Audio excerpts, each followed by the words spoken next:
Yi Junlin jolted awake, only to find, to his disbelief, that he was now a shriveled old man. The creatures roaming the eastern wilds were equally stunned. What was a human doing in such a remote place? Staggering to a nearby lake, Yi Junlin caught his reflection and froze. What the hell happened? I was just dozing off in math class, he muttered, completely shaken.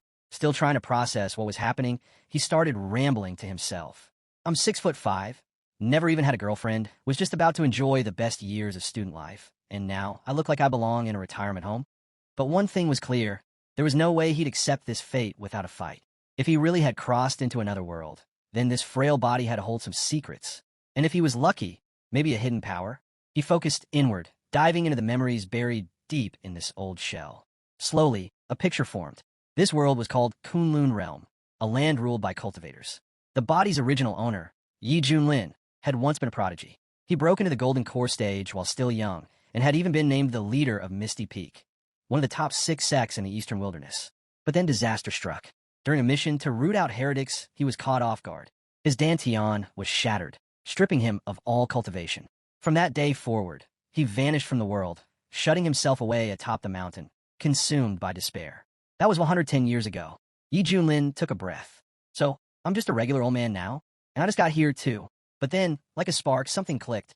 He remembered from the countless web novels he'd read, whenever someone gets transported, there's always a cheat. There had to be one. System. I know you're there, he shouted into the void. Come on out, your dad's here. Silence. Seriously? Playing hard to get now. He dropped to his knees, switching tactics. All right, I was wrong. Just kidding, okay? Come out already. Still nothing. Then another thought hit him. Maybe it wasn't a system. Maybe it was a spirit ring left by the original owner. He yanked off the old man's ring and stared at it. Hey, senior. You in there? No answer. His frustration peaked. I know you're hiding, he barked, throwing the ring to the ground. Grabbing a cane, he raised it skyward and roared. That did the trick. In a flash, everything shifted. And just like that, after all his swearing and shouting, a cold voice rang out. Warning, 2 offensive words detected. System booting up.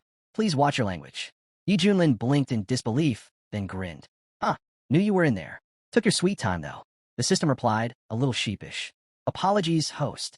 I was asleep. Just woke up myself. To make up for the inconvenience, the system chimed. I prepared a starter kit. Would the host like me to open it? Yi Junlin didn't hesitate. Of course. What are you waiting for? Open it now. With a soft chime, the system responded, Congratulations.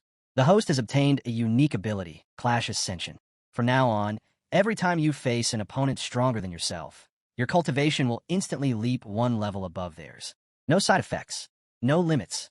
Yi Junlin's jaw dropped. Wait, seriously? I'm just a powerless old man right now. What if I run into an immortal?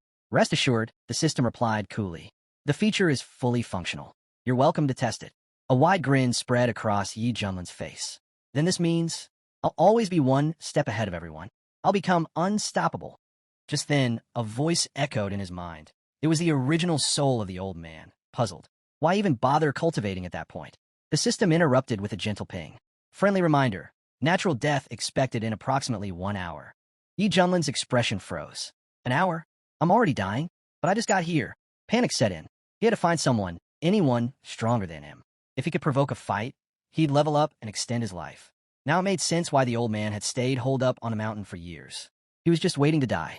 And now, Yi Junlin had inherited the countdown. Another update appeared. Time remaining, 35 minutes. Yi Junlin groaned. This isn't looking good. Am I even going to make it in time? But before despair could sink in, thunder cracked overhead. Yi Junlin glanced up. A monstrous storm rolled in from the mountain's peak. What now, he muttered.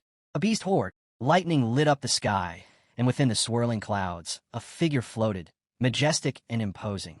It was the sect leader of Xiantian, back from exile, facing down a sea of enemies. Who dares cause chaos here? He shouted. Who dares challenge Xiantian? Suddenly, from within a crackling magical shell, a winged figure emerged, the Eagle Demon King. His gaze swept across the sect's defenders with disdain. You didn't think I'd return? The demon sneered. The king of monsters lives, and today all of you are finished. The sect leader narrowed his eyes. It's you, the beast who once wiped out the Lee state. I thought I crushed you, left you broken at the bottom of that cliff. And yet here you stand, leading this army. The Eagle King laughed, his aura surging. Is this power enough for you? Shock rippled through the crowd. He's broken through. He's reached the nascent soul stage, someone gasped. One of the warriors turned to the sect leader. We can't stop someone that strong. What now? There's no retreat, the leader said firmly. If we fall, so be it. We'll protect Xiantian with our last breath. The Demon King scoffed. Then die with honor, stinking cultivators. The clash erupted, roars, flames, blades, spells. Chaos. The sky turned crimson. Yi Junlin stood below, watching it all unfold from afar. Someone punch me already. The system popped up again. Reminder, 30 minutes remaining. Panic kicked in. They're too far away. No one can hear me. Without wasting another second, Yi Junlin gritted his teeth and turned toward the staircase winding up the mountain. Then I'll go to them. Yi Junlin's back was screaming in agony. Every step a battle. He realized grimly. If he turned back now, he wouldn't make it in time. Only one path forward remained. Up ahead, the demon monster king loomed, voice booming across the battlefield. You call this resistance? Pathetic. If this is your best, then your lives end here. With a roar, he summoned a surge of embryonic soul energy, the air warping around him. Then, boom, he unleashed a single devastating strike. In an instant, countless warriors were knocked to the ground, unable to lift a finger against him. The sect leader clenched his fists, eyes dark. There's nothing more we can do. The gap between Golden Core and Nascent Soul is just too wide. The Demon King floated above them, laughing wildly. Anyone else care to try? Say your farewells now. And that's when a raspy voice cut through the air. Hey, Big Bird, over here. Yi Junlin had made it to the top, barely. He stood tall, or as tall as a crooked old man could, facing the Demon King head-on. Don't look around. I'm talking to you, he called out. The Demon King narrowed his eyes and flew over, staring down at him. Are you tired of living, old man? You dare throw insults at me? But Yi Junlin just smirked. You talk big. Why not come at me? I'm standing right here. From the memories of this body, he learned about an ancient speaker system hidden in the house, powered by crystal chi. Without it, he'd never have gotten the monster's attention in time. The Demon King sneered. This is a first. Never met such a mouthy geezer. Yeah? Well, now you have. Yi Junlin shot back. Down below, the sect members looked up in shock. Is that, brother? One of them gasped. It's unbelievable, a girl whispered. The legend of Misty Peak, he's really here. But he's been out of sight for decades, another muttered. Why now? The sect leader watched silently. Maybe he's here to do what he couldn't before. A shame his power's long gone. Hearing them, the Demon King barked a laugh. This fossil's taunting me now? Looks like he really wants to die. He pointed at Yi Junlin. You're that washed-up relic, aren't you? I'll roast you like a quail. You don't even have cultivation. Yi Junlin raised a brow. If you're a real man, fly over here and try. Suddenly, the system's voice returned, deadpan. Warning, host has 10 seconds remaining. Yi Junlin winced. This bird's slower than he looks. So much for dying in glory. The system began to count down. 10, 9. Just as hope started to fade, the Demon King snarled. Fine. You want death? Then I'll turn you to dust myself. He struck. Yi Junlin's eyes lit up with excitement. Finally, at that moment, something shifted. The old man's gaze turned razor-sharp, his body reacting on instinct. Enemy detected. Initial nascent soul stage, the system announced. Meeting force ability triggered. Host now evolving. Cultivation rising to mid-level nascent soul. Yi Junlin's entire form ignited with raw power. Flames of strength surged through him, rejuvenating every cell. He stared at his glowing hands, his voice echoing through the storm. Here comes the germinal soul. The system responded cheerfully, naturally. I'm a professional, after all. Yi Junlin wasted no time. Flames erupted from his hands as he unleashed a blazing technique straight into the Demon King's incoming strike, blasting it apart midair before the monster could even process what had happened. The Demon Beast King reeled back, stunned. What is this? Down below, the sect leader and his men shielded their eyes as a crushing wave of energy rippled through the battlefield.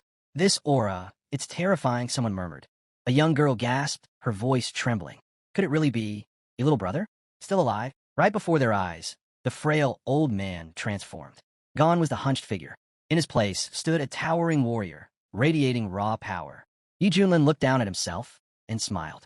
This is the peak of a nascent soul realm, a force few in the human world can comprehend. The Demon King stared in disbelief. Wait, you've also reached the embryonic soul stage? No, you're even stronger than me. The entire sect fell silent, jaws dropped. Is that even possible? Someone whispered. It all clicked now. For years, Yi Junlin had played the part of a powerless elder, outwardly broken, inwardly reborn. Not only had he cultivated in secret, he'd already ascended to a realm that few in the eastern wilderness had ever touched. He's the one, murmured a warrior, the real backbone of Xiantian. The Demon King's tone changed instantly. Honored Taoist, he stammered, bowing slightly. This has all been a misunderstanding. I'll personally visit your sect to resolve this peacefully. Yi Junlin's eyes narrowed. You destroyed our foundation, crippled our disciples, and now you want to call it a misunderstanding. The system chimed in with perfect timing. Congratulations, host. First ability acquired. Random reward granted. Great Desolation imprisoning Xiantian finger. Yi Junlin blinked. Wait, isn't that the legendary Shaolini technique? Turning back to the Beast King, his tone grew sharp. If I wiped out your entire clan, then brushed it off as a misunderstanding, would you let it go? The Demon King growled. Sure, your power's above mine, but not by much. Do you really want to fight to the death? Yi Junlin stared him down. If no one offends me, I won't lift a finger. But if someone dares to cross me, I'll wipe them from existence. He pointed. You didn't reach the nascent soul stage by playing nice. You've slaughtered who knows how many.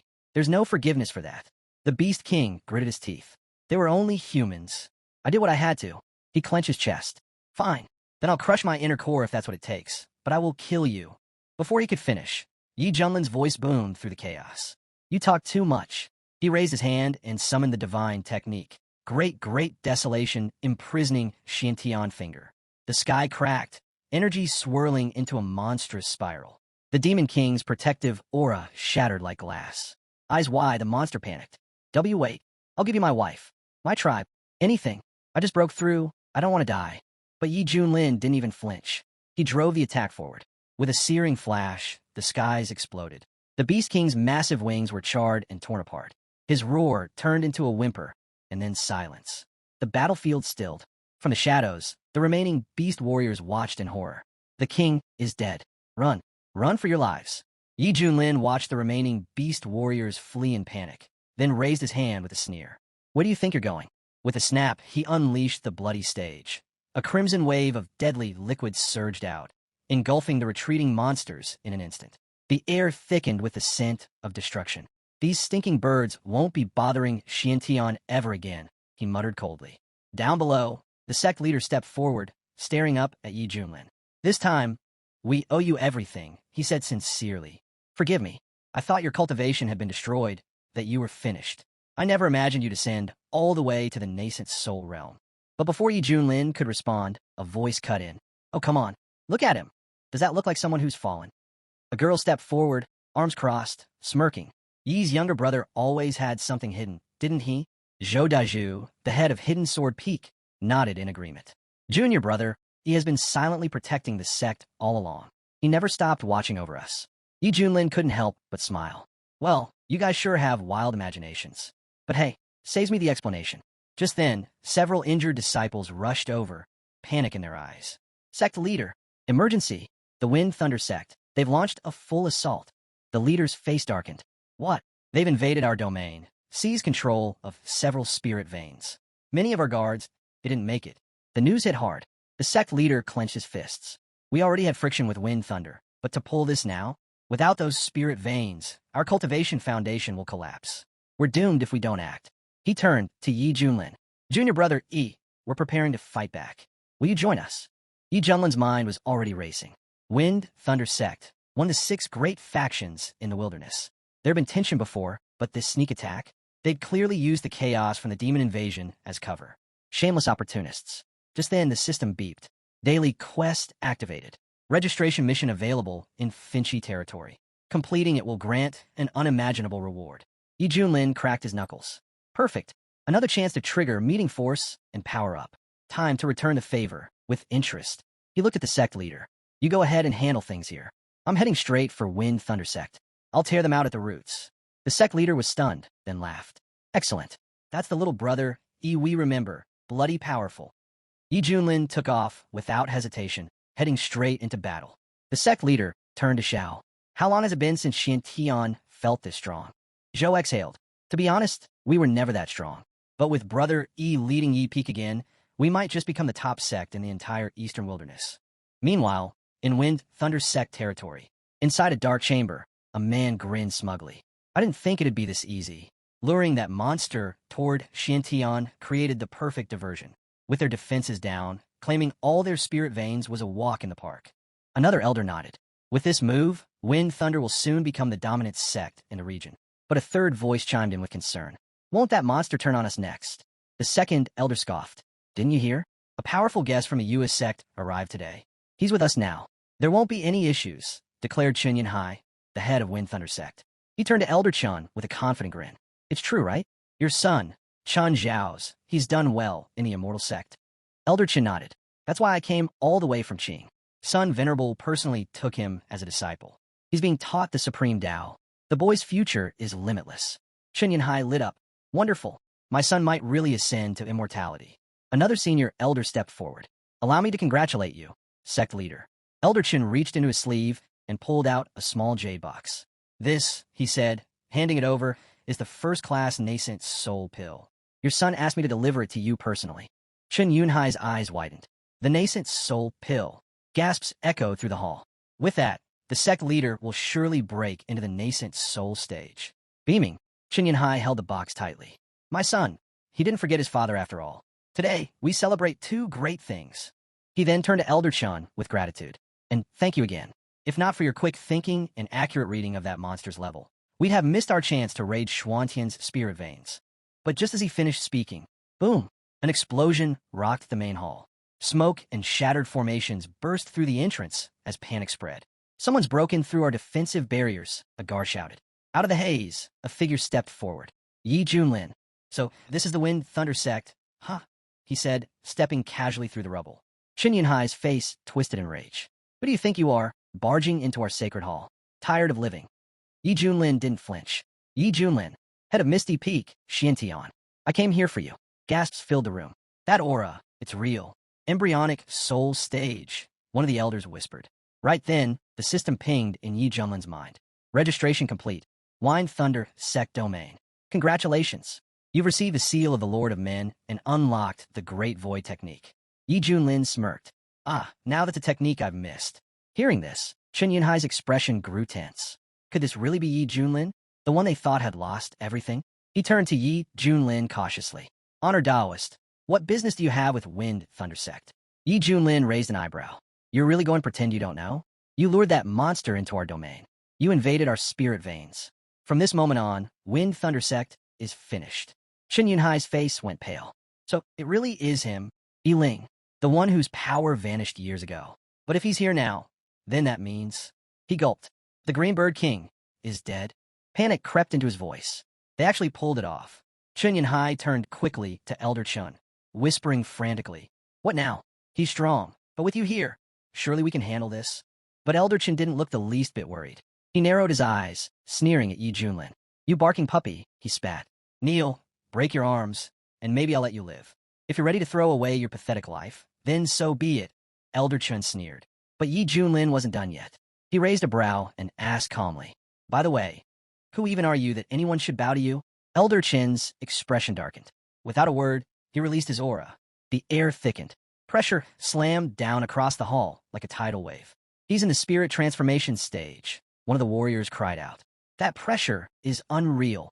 Chen Yunhai's face went pale. If a cultivator at that level targets Yi Ling, then Xiantian is finished. He grinned cruelly.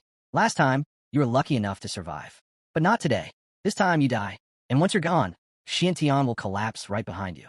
Beg now, and maybe Elder Chun will leave enough of your body to bury. But Yi Junlin didn't budge. Instead, he started gathering his power, energy rippling around him. Seeing this, Elder Chen's eyes narrowed. He's transforming? That brat's no pushover. Meanwhile, back at the spiritual veins of Xiantian, the sect leader and his men were locked in fierce battle. Enemy forces were nearly wiped out. Among the invaders, one immortal sect elder remained. The sect leader confronted him directly. Why would the Wind Thunder sect make such a bold move? Are you under immortal's protection? The elder chuckled coldly. What do you think? You believe the Wind Thunder sect would dare move against you without backing? That monster invasion? Coordinated. We waited for the right time. He grinned proudly. Years ago, our sect's heir joined the immortal sect and earned the favor of their top figures. Today's invasion is just the beginning. He leaned forward. If you're smart, surrender now. Bow down, serve the Wind Thunder sect. Maybe we'll let you live. The sect leader didn't even blink. With a flash of his blade, the elder's head hit the ground. No time for garbage like you, he growled. We're heading straight to Wind Thunder's main hall. We're getting our peak master back. Man looked shocked. Can he really stand up to the immortal sect? He shook his head. Their elders are spirit transformation stage. Compared to that, Our embryonic soul level is like a mosquito trying to bite an elephant. If it comes to it, I'd give my life just to protect Peak Master E. Back in Wind Thunder Sect's main hall, Yi Junlin let out a laugh. He Chun sneered. What's so funny? You're about to die, and you still have jokes. He's lost it, someone muttered, standing there laughing while facing Elder Chun. Has he gone numb from fear? Pitiful, Elder Chun scoffed. A no-name brat from the wilderness dares act arrogant before me? Your little sect is a speck of dust. If I wanted to, I could wipe you all out before I finish my tea. His gaze sharpened. You've already angered me. Even if you fall to your knees now, even if you beg, I'll make sure your entire sect is erased. But Yi Junlin stood firm, eyes locked on Elder Chun. Then stop talking and start fighting. Let's see if spirit transformation is anything more than smoke and mirrors. He pointed. If you're as powerful as you say, fight me, one-on-one. Whoever runs is the grandson. That was the last straw. Elder Chen's face twisted with fury. Elder Chen couldn't stomach the humiliation. You arrogant brat, so eager to die. He roared as he launched a devastating strike. Chen Yanhai watched with a cold smile. Once he's dead, Xian Tian will be easy prey. Nothing left to protect them. But right then, the system chimed in calmly. Warning, late-stage spirit transformation enemy detected. Meeting force, passive effect activated. Host cultivation upgraded, spirit transformation, peak level. Yi Junlin's aura exploded, violent, radiant, unstoppable. He charged straight at Elder Chun, new techniques blazing from his hands. So, this is the spirit transformation stage, he mocked. That's all. Elder Chen's face went white. His attack landed, only to fizzle out harmlessly against Yi Junlin's energy. He's spirit transformation too? No, he's at the peak. Chen Yanhai stumbled back in disbelief. How can this be? He's from that crumbling Xiantian. How can they have a master like this? Elder Chen's voice cracked as he muttered. They've been hiding this the whole time. The wilderness has never produced a cultivator at this level. And yet this boy, and he's young. He looked around, dazed. Even a single embryonic soul cultivator can found a sect in these lands. But this level has never existed here before. Panic settled in. Chen Yanhai turned to Elder Chun. What do we do now? Save the Wind Thunder Sect. Elder Chun gritted his teeth. Calm down. Don't forget, I hail from a mortal sect. My methods are beyond what anyone here has seen. Yi Junlin raised an eyebrow. You really think your little tricks are that special? Then, casually, he flipped his middle finger at Elder Chun. Gasps echoed across the room. Insult me. You'll regret that. Elder Chun snarled. Let me show you what a real technique looks like.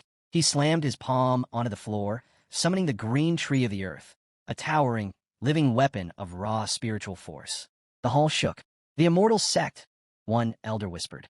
Their fame is well-earned. This is no ordinary skill. It's an earth-level technique. Spiritual-grade techniques are rare in the wild region, another said. But this is a treasure beyond treasures. Elder Chun looked smug again. To die by my hand is an honor, boy. But Yi Junlin didn't even flinch. He held out 2 fingers, fire dancing across them. This? Just a party trick, he said calmly. Then, with a flick of his wrist, Yi Junlin activated his seal of the Lord of Men. A radiant, burning imprint descended from the heavens, obliterating Elder Chen's technique on contact. From above, Yi Junlin's fire spirit surged into being. Monumental, divine, and absolutely merciless. It swept across the battlefield like a cleansing flame, leaving devastation in its wake. The warriors looked on, frozen in disbelief. What is that? That technique, could it be stronger than divine level? Yi Junlin stood tall, power radiating around him. The seal of the Lord will light the skies, he declared, and I am its master. Elder Chun collapsed to one knee, sweat pouring from his brow. This power, it's beyond me, he gasped. Please stop. Have mercy. But Yi Junlin's eyes didn't soften. Oh, now you beg. He stepped forward, voice sharp as steel. You talk about a mortal sect like they're untouchable. Let me make this simple. If they don't mess with me, I won't mess with them. But if they do, he let the threat hang in the air like thunderclouds. If someone crosses me, I'll destroy them, Yi Junlin said coldly. And if they dare raise a hand first, I'll wipe them out completely. Elder Chun, trembling, tried one last threat. If you kill me, my sect will come for you. They'll annihilate everything you hold dear. You'll suffer worse than death. Yi Junlin narrowed his eyes. Still threatening me, even with 1 foot in the grave? He raised his hand, conjuring a blazing fire arrow. Then disappear. With a flash, the arrow pierced Elder Chen's chest, obliterating him on the spot. Chen Yanhai, the Wind Thunder sect head, dropped to his knees immediately, trembling. It was a misunderstanding. We submit. Please, we'll serve you, Lord. We'll be your loyal followers. But Yi Junlin just looked down at him with disdain. You? Serve me? You're not even worthy to lick my boots. Desperate, Chen Yanhai tried again. My son, Chun Zhao's. He has the potential to become an immortal. He's already accepted into a mortal sect as a personal disciple of Sun Venerable. You don't want to offend them. Yi Junlin's tone didn't waver. Oh, so your son's got an immortal's future? Perfect. He repeated his vow. If I'm wronged, I retaliate. And your sect attacked first. You've already heard me say it. Wind Thunder Sect ends today. And I always keep my word. Without mercy, Yi Junlin swept through the entire compound, reducing every building, hall, and hiding place to ash. Flames raged behind him as screams faded into silence. Chen Yanhai, now on the ground and burnt, shouted through the chaos. You'll regret this. My son will avenge me 1,000-fold. Yi Junlin watched as the last of the structures collapsed. From the wreckage, a charred box tumbled out of the flames. He caught it and smirked. Then I'll be waiting for him. Let him bring me some more experience. Just as he looked up, a soft light shimmered overhead. A virtual transmission image hovered in the sky. Xuantian's reinforcements had arrived. The sect leader stepped through the smoke and smiled. Wonderful. Little brother Yi's already here. Yi Junlin glanced sideways. Where else would I be? I said I'd destroy Wind Thunder Sect, didn't I? The sect leader grasped his arm, amazed. Unbelievable. I heard the immortal sect elder had shown up, yet somehow you weren't affected. You're still standing. I wasn't affected, Yi Junlin said calmly. Because I killed him. The sect leader blinked. You destroyed a mortal sect elder? But he was in the spirit transformation stage. Su Qianxue looked at the others and smirked. I told you, our peak master could handle it. Can it really be true? Someone asked. Yi Junlin cut them off with a wave. Yes, I'm at the spirit transformation stage too. Now save the chatter. It's time to ransack the Wind Thunder Sect and collect what's left. Right, the sect leader nodded. Time to move. With you leading Yi Peak, we might finally rise to the top. Zhou, rummaging through the ruins, held something up. I found a nascent soul pill. It's from the immortal sect. Yi Junlin turned to the sect leader. Good. Give it to him. Let him reach the nascent soul stage. It'll strengthen Xiantian even more. The sect leader nodded, deeply moved. I'm truly grateful, little brother, Yi. But just then, the system's voice rang out in Yi Junlin's mind. Notification. A suitable disciple has been detected within a 100-li radius. The system's voice echoed once more. Alert. Suitable disciple detected. Within 100-li target is the head of a demonic cult, cultivation level, true immortal. Accepting this disciple will grant an unimaginable reward. Yi Junlin's eyes lit up. A demonic cult leader, and at the true immortal level, he grinned. Taking someone like that as a disciple? With my ability, I might just leap straight to immortality myself. Not just in the wild region, but across Xinzhou, I could become untouchable. Just then, he broke the moment of excitement with a serious tone. It's true we destroyed the Wind Thunder Sect, but now we've provoked the immortal sect. Can Xiantian even survive in the eastern region? The sect leader's expression grew grim. She's right. The immortal sect's strength is overwhelming. We can't match them. Not now. Not yet. He turned to Yi Junlin. You're a rare genius, Yi. Your path shouldn't end here. It'd be better for you to leave the eastern region while you still can. When a mortal comes knocking, we'll stay behind. As long as you're alive, Xiantian has hope. Zhou nodded. Sect head's right. He added, Peak Master, Yi, you're 1 in a million. Your fall would be a tragedy. One by one, the warriors joined in. He's right. You can restore Xuantian's glory. We'll hold the line. Go chase your destiny. Yi Junlin was stunned by their unity and loyalty. He looked around at their determined faces and gave a small nod. Thank you for everything. But believe me, if I made a decision, I've already thought it through. He looked at the sect leader. Leave this place in your hands. I'll settle the rest in my own way. With that, he turned to go. I've got urgent business, he said, and a disciple to meet. And with just a wave of his sleeve, he vanished, without even leaving a cloud behind. At that moment, deep within the purple bamboo forest, chaos stirred. Bandits chased after a delicate figure, grinning vilely. Come on, sweetheart, don't run. Let's enjoy you. But the girl turned around and yelled furiously. I told you, I'm a man. Get lost already. The bandits laughed. The oldest among them, face covered in drool, leered forward. Don't even try that trick, beauty. You're too pretty to be a guy. You can't fool me. The young man scowled, furious. This is beyond pathetic. A tiger's fallen into the hands of wild dogs. Because he wasn't just anyone. He was the former head of the demonic cult from the central region. A cultivator who had reached the legendary level of true immortal. He had founded the demonic flame sect, an empire of 100,000 territories, with millions of disciples. But then, the Holy Lands united. A massive siege wiped out his domain. To escape, he sacrificed his entire cultivation base. Now, he was hiding in this remote, forgotten corner of the eastern region. Broken, powerless, hunted. Even in this mess, the old man kept calling him a beauty. He taunted that if she didn't run faster, he'd stop chasing and just take her down now. With a flick of his hand, he unleashed a barrage of sword energy.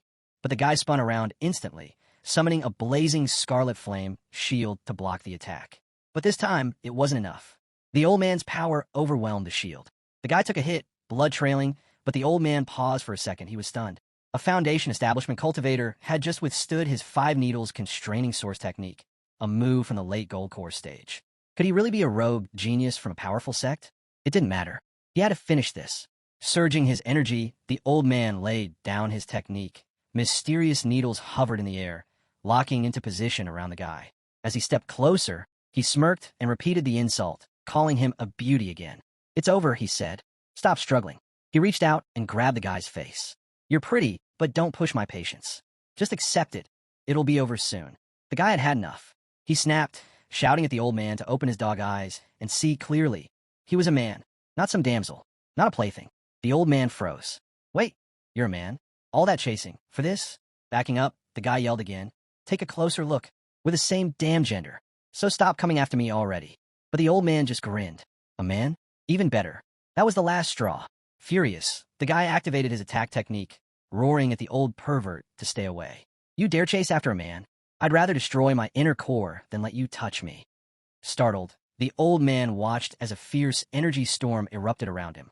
What kind of technique is this? How can someone in Foundation establishment summon such a massive formation? But the guy didn't care anymore. He called the old man a filthy dog and said he was done playing games. With every ounce of his strength, he unleashed a roaring stream of energy straight at him. The old man couldn't dodge. The blast hit him square in the chest. Pain flooded through him as he struggled to move, the overwhelming chi pinning him down. The guy wasn't unscathed either. He clutched his chest, furious. "You brought this on yourself. My core is nearly shattered because of this nonsense. I need to find a place to recover and plan my next move." Looking down at the fallen figure, he muttered, "That pervert didn't die for nothing. He was definitely from a strange background." But just as he tried to catch his breath, he sensed something. "Who's there?" And to his disbelief, the old man reappeared. Out of the forest stepped another old man. "Relax," he said coolly. "I just happened to be passing through. That pervert back there? I've got nothing to do with him. My tastes are normal." The guy gave a nod. "In that case, maybe we'll cross paths again someday. See you around." But this newcomer wasn't as innocent as he claimed. With a sudden shift in his demeanor, he strode forward, eyes locked on the boy. "Unlike that freak, I'm more interested in your secret." He lunged, trying to grab hold of him, intent on digging into his memories, on uncovering the source of his strange and powerful abilities. The guy pulled back, cursing him. Another old bastard taking advantage of someone while they're down. You'll end up dying just as miserably. But his strength had run dry. He collapsed, feeling like this might be the end of his second life. Before either could act, an overwhelming force descended from the sky. A figure soared above them, radiating unmatched power. Both of them froze, instantly aware they were standing before someone in the spirit transformation stage. The old man's heart sank. What is someone like that doing in this small backwater region? The figure descended slowly. His name was Yi Junlin. Terrified, the old man dropped to his knees. "Please spare me. I'll leave, no questions asked. Just take this as my thanks and let me go." But Yi Junlin didn't bother replying. He raised his hand and fired a beam of pure chi. These kinds of trash don't deserve to breathe. The beam hit before the old man could even react, straight through the heart. He crumpled without a sound. The guy stood stunned. First, a golden core master had fallen. Now, even a spirit transformation cultivator had appeared. Was there really no way out for him? Yi Junlin turned to his system. "Wait, are you saying he's the head of a demonic cult? And a true immortal?" The system calmly responded, "Yes. Though currently just a Foundation establishment cultivator, he is indeed a true immortal. His power is just sealed." Yi Junlin blinked. "You gotta be kidding." "No deception," the system replied. "His name is Hong Chinya.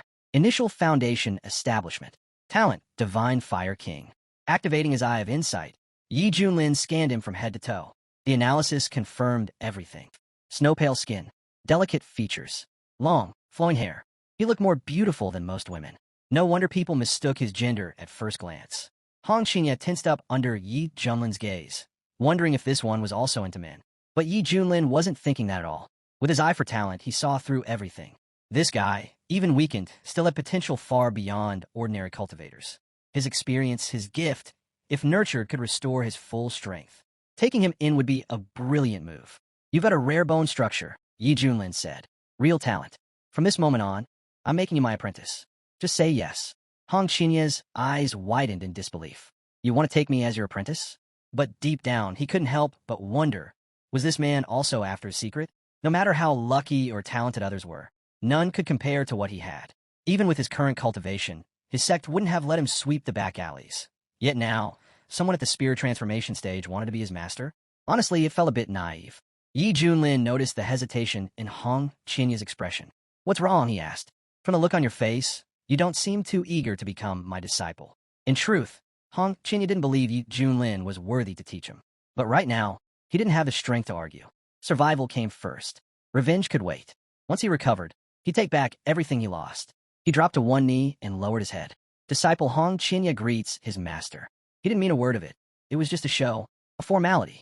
When the time came, he'd reclaim his pride. Yi Junlin accepted it with a nod. "Good. You may rise. From this moment, your name will be Little Hong Qinya." Hong Qinya flinched at the name. He didn't like it all, but for the sake of surviving, he replied without resistance, "Understood, master." Yi Junlin could already tell. This guy was fake through and through. But with talent like his, even betrayal wasn't something to fear. Strength would decide everything in the end. Right then, the system chimed in. "Congratulations, host. Mission complete. You've been rewarded with the auto-training function." Yi Junlin's eyes lit up. "So now I can get stronger just by lying down?" The system wasn't done. "You've also received the artifact Coffin of Ascension, which will unlock further as your master level increases. It's currently a level 3 item." Yi Junlin recalled the structure of techniques. Entry level, partial mastery, full mastery, and complete mastery. Each level could multiply a skill's power tenfold, even 100-fold. The system continued. "The Coffin of Ascension contains the power to bury both Xiantian and Earth. It can wipe out all living things." That wasn't all. Your disciple's hidden talent has been identified, rewarding you with a special upgrade package. The 3000 Flame Technique and the Fire Origin Pill, used to restore his fire root and create an unmatched foundation. Yi Junlin stared at the rewards. This wasn't just a boost, it was a declaration of power against the natural order. If this was only the beginning, he couldn't imagine what heights he'd reach at the next level. This is what a true traveler from the Celestial Empire should be receiving. Hong Qinya watched his new master, and in his heart, he could tell. Yi Junlin was pleased with himself for taking on such a gifted student. But his time would come. Soon, it would be his turn. Yi Junlin, sensing the underlying tension, kept his expression calm. "You probably think your master isn't good enough for you." Hong Qinya quickly responded. "Master misunderstands me. This is just my usual face. I was only surprised that someone at the spirit transformation stage would already be preaching about life." Yi Junlin narrowed his eyes. "Sounds like you won't fully accept me unless I give you something to prove my sincerity." He raised his hand and tossed over a scroll. "Take this technique. Consider it my gift to honor our bond." Hong Qinya accepted it with a smile and thanked his master respectfully. But in his mind, he sneered. "Let's see what kind of backwater technique this self-important provincial master is about to show me." For a moment, Hong Qinya was skeptical. What could a spirit transformation cultivator possibly offer him? Still, he opened the book and glanced at the title, 3000 Flaming Tribes. He scoffed. The name sounded ridiculously exaggerated. But then he flipped deeper into the contents, and his eyes widened. Wait, what? He recognized it, not by name, but by power. The true identity of the 3000 Flame Tribes technique shook him to the core. His own Raging Fury Flame technique, the one that once helped him ascend to immortality, was considered one of the top fire arts in the central regions. Yet compared to this, it was child's play. This technique redefined everything he thought he knew about fire cultivation. It wasn't just powerful, it was otherworldly, possibly an immortal level technique, maybe even a legendary saint level one. With this, his return to true immortality was no longer a distant dream. He didn't even want to return to who he was. He could become something even greater. Yi Junlin watched him closely. From that look, I take it you're satisfied with the gift. Hong Qinya turned, humble for the first time. Yes, master. This technique, it's beyond extraordinary. Still, he couldn't help but wonder, how had this man gotten his hands on such a rare treasure? Had he stumbled upon an ancient ruin or inheritance? But Yi Junlin wasn't done. He pulled out a pill and handed it over. Since you've begun learning the technique, take this. It'll help. Hong Qinya's breath caught in his throat. Is this a fire source pill? You're giving this to me. This wasn't just any medicine. The fire source was a divine grade pill for fire cultivators. It could push someone's cultivation leaps ahead, and even immortals would battle to the death over it. And this man has it just lying around? Even at the peak of his power, Hong Qinya had never touched one. Yi Junlin narrowed his eyes. Do you doubt your master's gifts? Hong Qinya quickly straightened. Not all. To be your disciple is my greatest honor. But inside, he was reeling. Yi Junlin must have stumbled across some unbelievable ancient legacy. He couldn't possibly know how rare this stuff was. He'd have to be careful. Still, from the outside, he smiled politely. Yi Junlin could tell he was full of thoughts, but seeing the cult leader fidgeting and shifting his expressions was surprisingly amusing. Take the pill, Yi Junlin said, and focus. I'll guard you. Hong Qinya nodded. Thank you, master. He sat down and absorbed the pill's energy. The moment it entered his system, he could feel it. His cultivation surged like a raging firestorm. Yi Junlin stood silently, watching. He knew the cultivation path well. Initial foundation, mid-late peak, then full mastery. Golden core, nascent soul, onward. And this guy, he really was a true immortal. In just 30 minutes, Hong Qinya shattered through stage after stage until he hit the embryonic soul level. A remarkable recovery. Even Hong Qinya was stunned. He had made a huge leap forward in such a short time. He gritted his teeth. Once he returned to the central region, he'd erase all the disgrace that followed him here. Eventually, Hong Qinya stepped out of his meditation and approached his master. Apologies, master. I must have disturbed you. Yi Junlin waved it off. It's fine. We're heading back to the sect anyway. I'll introduce you to the elders tonight. Meanwhile, outside the main hall of profound Shintian SCT Grand Hall, disciples were buzzing with gossip.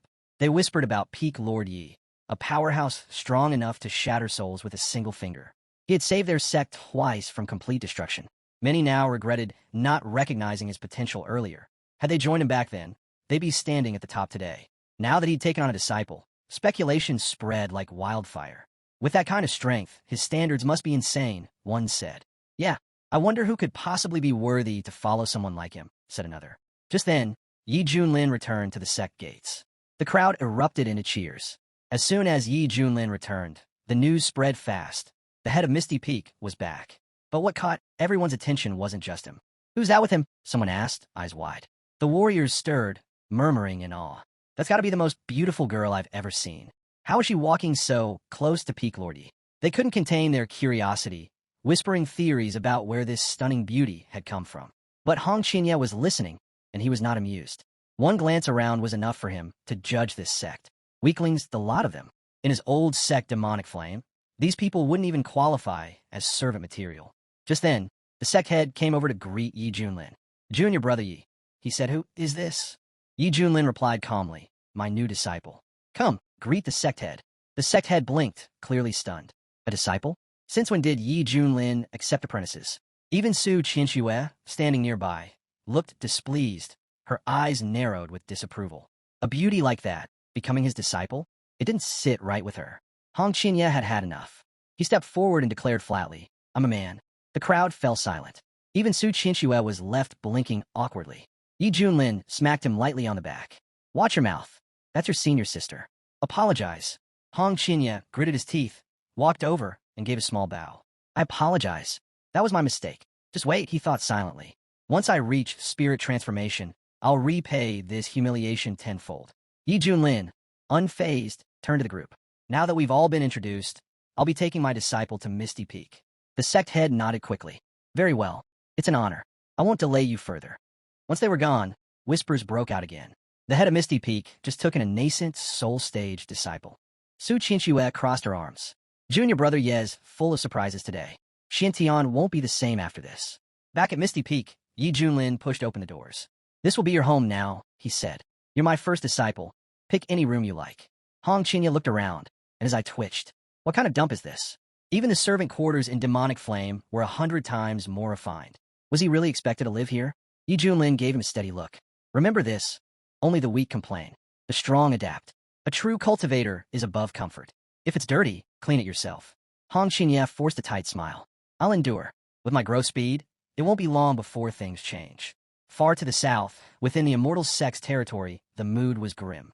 Inside the Hall of Inheritance, Elder Juyang stood holding a blackened scroll. His face was twisted with anger, and in one motion he crushed in his fist. A nearby servant dropped to his knees. Forgive me, master. I asked Elder Chun to bring the pill to your father. But now Elder Su Qianxue is dead. I fear for our sect. I wish to go investigate myself. Elder Jiang turned to shower. Do you understand why you were chosen as a disciple? The boy answered cautiously. Because of my immortal body and the path of immortality. Elder Jiang narrowed his eyes. That's only part of it. He stepped closer. I saw something else in you, ambition. Ruthless, powerful ambition. The kind that breaks chains, even those of blood. He turned away, hands behind his back. The air competition is coming soon. Don't just participate, win. Crush the others. Rise to the top. The sect will reward power, not sentiment. This is your only shot, Elder Jiang said, his tone sharp. No excuses. I don't care what you think. I'll send men to the eastern region to investigate. You focus on winning. Shower bowed his head. Yes, master. I won't disappoint you. The next day, high on Misty Peak, Yi Junlin was lounging comfortably. He looked over and asked lazily, So, are you ready? Hong Qinya had been waiting for the moment. He stepped forward, food in hand. Yes, master. Everything's prepared. As Yi Junlin inspected the dishes, Hong Qinya found himself baffled. Seriously? He's only thinking about food? Just yesterday, this same man was preaching about hardship and adaptation. And now here he was happily indulging. Yi Junlin took a bite, then nodded in satisfaction. This meat, these beans, absolutely divine. The system spices are brilliant, just perfect. He turned to Hong Qinya. Come on, try some. Don't be shy. Hong Qinya gave a flat look. I've long transcended the need for food, master. Mortal pleasures don't concern me anymore. Yi Junlin raised an eyebrow. Are you really going to turn down your master? Cultivation isn't just about strength. It's about enjoying life, too. Try it. Just a bite. Hong Qinya sighed. Fine. Only because you insist. Inwardly, he still thought Yi Junlin was just an outdated eccentric. What's the point of fussing over food? But as soon as the flavor hit his tongue, everything changed. His eyes widened. It was warm, rich, and full of depth. An incredible taste. Emotions stirred that he hadn't felt in years. Yi Junlin leaned forward.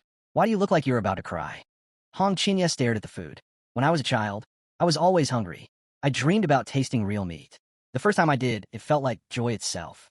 But ever since I stepped onto the path of cultivation, I forgot that feeling, forgot how to simply live. He paused, overwhelmed. Maybe the old man was right. If cultivation strips away all joy, what's the point of power? At that exact moment, Yi Junlin's eyes sparkled. You're breaking through again. Hong Qinya's spiritual energy surged. He soared through the embryonic soul stages, initial, mid, late, peak until spirit transformation. Yi Junlin crossed his arms. He even breaks through from eating meat? What kind of monster talent is this? Hong Qinya opened his eyes in disbelief. I broke through again? Just like that? Yi Junlin grinned. Congratulations. You're now at the spirit transformation stage. Just about caught up to me. Even Hong Qinya was stunned by how fast the breakthrough happened. He stood there, silent, realization dawning. It's time. This master-disciple relationship has served its purpose. But before he could act, Yi Junlin stretched with a yawn. Well, since you've enjoyed the food and leveled up, how about coming over here and giving your master a shoulder massage? Hong Qinya's smile vanished. I'm at spirit transformation too now, and he still wants to boss me around? This clown really doesn't know when to quit. His eyes sharpened. Today's the day I remind him who I really am. He stepped forward with intent, ready to strike and end this farce of a bond. But just as he was about to make his move, a servant burst into the room. Urgent report from Peak Head Pack. The sect head has summoned you to the assembly hall. It's important. Yi Junlin turned, unfazed. Understood. Hong Qinya muttered under his breath. It's only been a day, and he's already got a new mission. He clenched his fists. That was the perfect chance, and I missed it. Still, he reminded himself. Yi Junlin was full of blind spots. There would be another opportunity. Revenge just needed patience. As Yi Junlin rose into the sky, he called back. I'll be off for now. Your massage skills are excellent. Once I return, you can massage my feet too. Hong Qinya's jaw dropped. How dare you treat me like this? I should have killed you already. But Yi Junlin was already gone, leaving only the wind in his wake. At the assembly hall, tension filled the air. The elders were restless. No one knew what to do anymore. This must be a sign, one muttered. The heavens must be punishing Xiantian. Just then, Yi Junlin descended into the hall, greeting the sect head calmly. What's the situation this time? Another threat? The sect head didn't waste time. It's serious. A few years back, the Wei State came under our protection. Recently, they sent word. Something terrifying is happening. He looked around the room grimly. People are dying. In mass numbers. The corpses are pale, drained completely of blood. Entire cities, once filled with millions, now silent wastelands. Whispers filled the room. The incidents are spreading fast, crossing into neighboring regions. If this keeps up, the entire wilderness region will fall into chaos. We'll lose countless potential disciples. The sect will weaken. Yi Junlin narrowed his eyes. And no one's seen who or what's doing this. Su Qianxue spoke up. If anyone saw it, they're already dead. She paused. The truth is we sent several disciples to investigate. None have returned.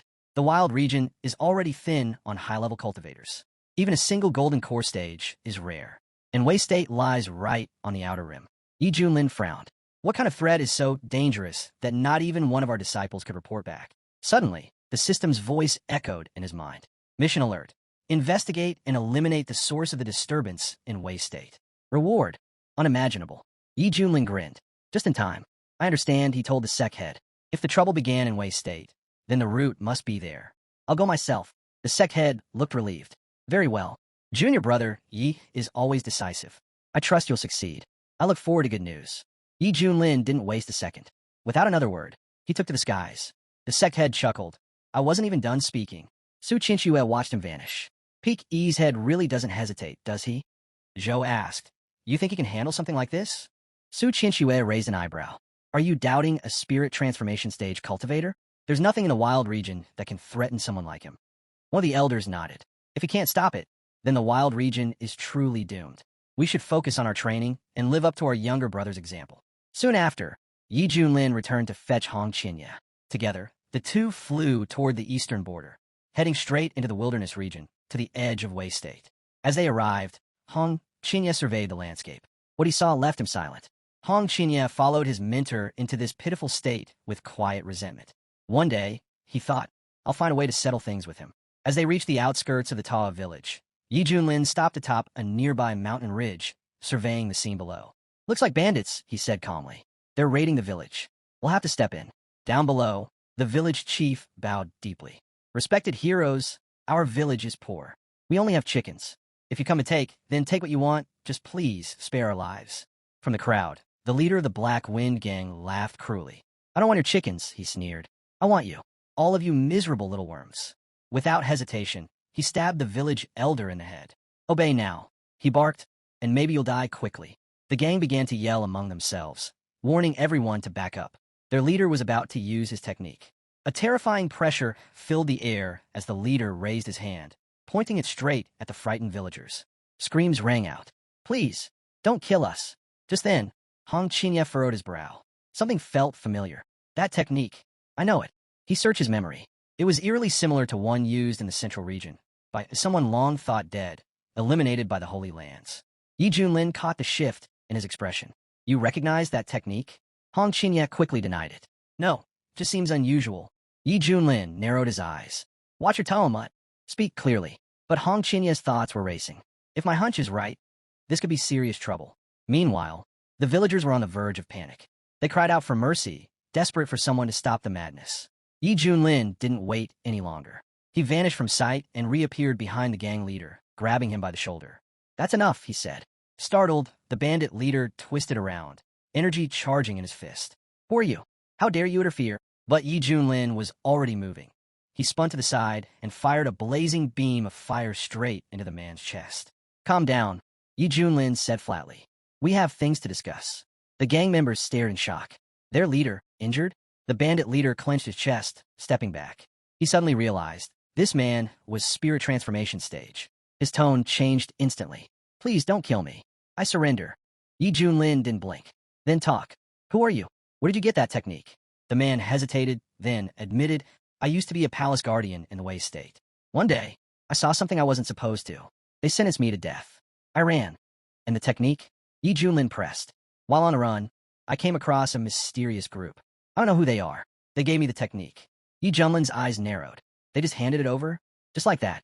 The bandit looked at his trembling subordinates, then back at Yi Junlin. They said the technique could absorb blood to increase strength.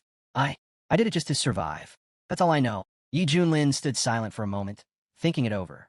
A hidden group, using blood techniques to grow stronger. Sounds like a much bigger force is working behind the scenes. This could be connected to all the strange events we've seen. He turned to Hong Qinya. What do you make of it? At that moment, Hong Qinya's thoughts drifted to a name he hadn't thought of in years. The methods, they're too familiar. Could it really be him? Could he really still be alive? Hong Qinya's mind was spinning. And why would someone like him be here in the wild region? He kept his expression calm and said to his mentor, I'm not sure. But deep down, he was certain if that man was behind all this, then even Yi Junlin, despite being at the spirit transformation stage, wouldn't be able to handle it. If they weren't careful, the Wei state would become his grave. Just then, Yi Junlin turned to the bandit and said, "Let's see if you're hiding anything else." With a wave of his hand, he pressed his technique into the man's mind, diving straight into his subconscious. He sifted through the memories and confirmed he wasn't lying. But he left something out. Something important. Yi Junlin's face darkened. "We need to get to the Wei Imperial Palace." Now, before they could leave, Hong Qinya casually lifted a single finger. A burst of flame shot forward, and in seconds, the remaining bandits were burned to ash. Yi Junlin turned toward him, expression unreadable. Hong Qinya asked, "Did I do something wrong, master? Weren't those bandits deserving of death?" He spoke calmly, but inside, the fire of pent-up rage still smoldered. "I've endured humiliation long enough. It felt good, heavenly, even to vent it somewhere." Yi Junlin gave a slight nod. "No, you did well." Below, the villagers rejoiced. "Immortals! They've saved us. They've carried out Xuantian's will." They knelt in gratitude, shouting blessings to the skies as the two cultivators vanished into the clouds. At that same moment, in the Grand Wei Imperial Palace, the emperor stood solemnly in his throne room. "The population of Wei has dropped by 1/3, he muttered. "Just a little more, and this entire country will fall into darkness." He clenched his fist. "Will the masters from Xintian Zone even be able to save us?" Suddenly, his daughter burst into the hall. "Father, I saw them. 2 immortals flying this way." The emperor straightened. "They must be the masters from Xintian. Prepare the ministers. We'll welcome them properly." High above the city, Yi Junlin hovered, cape fluttering in the wind. "So, my disciple, what do you think of this dramatic entrance?" Hong Qinya gave a polite nod. "Wise as always, master. Very impressive." But inside, his thoughts were venomous. "I can't wait to watch you beg for your life when these dark forces come for you. Just don't expect mercy from me." Moments later, the emperor and his ministers welcomed them at the palace gates. "Honored guests, welcome," the emperor said, bowing. "We thank you for coming to aid us." Yi Junlin stepped forward. "I'm Yi Junlin, head of Misty Peak from Xintian Zone. We're here to eliminate the threat plaguing your land. You need fear no longer." The emperor bowed deeper. "The Wei family is forever in your debt. If there's anything we can do, any request at all, say it, and it will be done." Yi Junlin waved it off. "For now, just arrange a place for my disciple and me to rest." "Of course," the emperor replied. "Follow me. I'll show you around the palace myself." But hidden among the crowd, a scout was already on the move, tailing them. He sneered. "So he's just some peakhead from Xintian sect, acting all high and mighty. Perfect. Master needs sacrifices to complete his breakthrough to peak spirit transformation." And these two arrived right on time. Later, as they settled into their palace quarters, Hong Qinya cast a sideways glance at his mentor. Earlier, Yi Junlin had looked sharp, commanding, and powerful. But now, he was slouched, casual, lazy. This man, how did he even reach spirit transformation? Hong Qinya thought. At this rate, I'll surpass him soon enough. And then, ending him will be easy. But Yi Junlin was watching him too. He saw it all. The calculation behind his student's eyes, the arrogance he tried to hide. And in that moment, Yi Junlin understood one thing clearly. This disciple will turn on me sooner or later. His only mistake was choosing me as his target. Yi Junlin smiled faintly and said, "You must be wondering about my..." Yi Junlin leaned back lazily and said, "You want training? Then go fetch some water. I need to wash my feet. If I'm in a mood afterward, maybe I'll teach you a method or two." Hong Qinya froze, jaw clenching. Did this old fool really just say that? Inwardly, he boiled with fury. Some bumpkin peak master thinks he can teach me cultivation? Back in the day, even immortals sought my guidance. If anyone's a teacher, I'm the ancestor of cultivation methods. Yi Junlin gave him a sideways glance. "What's the matter? Do you think you're too good for this? Aren't you still young? Still relying on elders to take you further?" Hong Chinya's eye twitched. "I was once the great head of the fire cult, and I'm supposed to wash the feet of this clown? Maybe it was time to end this charade." Just as tension began to thicken, a knock came at the door. A voice called out, "Urgent news. It's about the strange event in Harmony State." Yi Junlin stood up. "Who is it?" The man outside answered, "I am Zhou Hong, Crown Prince of the Wei State. I asked for an audience. It concerns the survival of our nation." Yi Junlin motioned for him to enter. "Speak. What's so urgent?" As the Crown Prince stepped in, Yi Junlin raised an eyebrow. "So this is the one who tried to eliminate the bandits? He doesn't seem like the type. Or is there more to him?" Prince Zhou Hong bowed deeply. "There is something I've never told my father. I believe the root of the evil in Harmony State lies in the mountains behind the palace." He paused. "Lately, I've seen strange winged demons flying into a hidden cave at night. Palace maids and eunuchs have gone missing. I suspect there's a connection. He looked up at Yi Junlin and Hong Qinya. I've heard of your legendary strength. If anyone can save Harmony State, it's you. Please, help us destroy those creatures. Yi Junlin frowned. He scanned the mountains with his divine sense, but felt nothing unusual. Strange.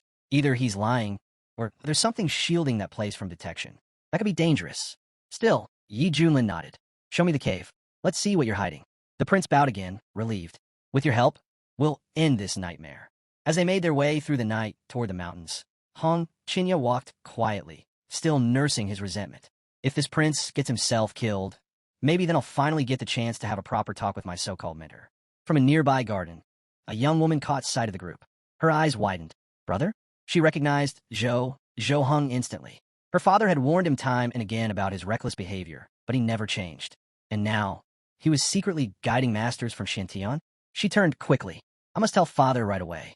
Later, deep in a mountain range, Yi Junlin stood with his arms folded, surveying the surroundings. This place doesn't exactly scream den of flying demons, does it?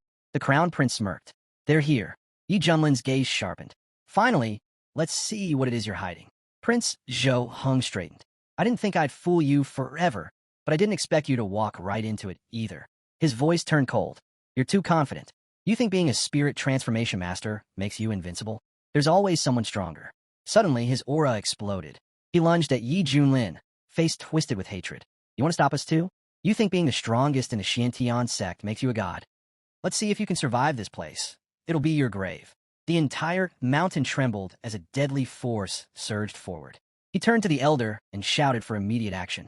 Without hesitation, the elder stepped into view, activating the fivefold god-sealing array on the spot. Out of nowhere, the blood cult elder sneered at the Shurent sect leader, taunting. You made quite a name for yourself lately. Took down the demon king of the soul nucleation stage, didn't you? But inside this array, even spirit transformation masters can't escape. Prince Zhou Hung urged them to move fast. Don't kill him just yet. Our master still needs him. As for the girl in red, strip her powers. That's all. Hong Qinya spun around, eyes sharp. What did you just say? He hadn't planned to interfere, but hearing that, he snapped. Igniting his fire power, he launched himself down in a furious attack. In a flash, Hong Qinya shattered the array in a single strike. The elder stared in disbelief. Did the head of Xintian sect Peak bring along a spirit transformation disciple? That move, it had to be an immortal-level technique. No other way he could have broken the array. Zhou Heng's face twisted in frustration. He had counted on these elders to bring his master glory. Now they were a disgrace.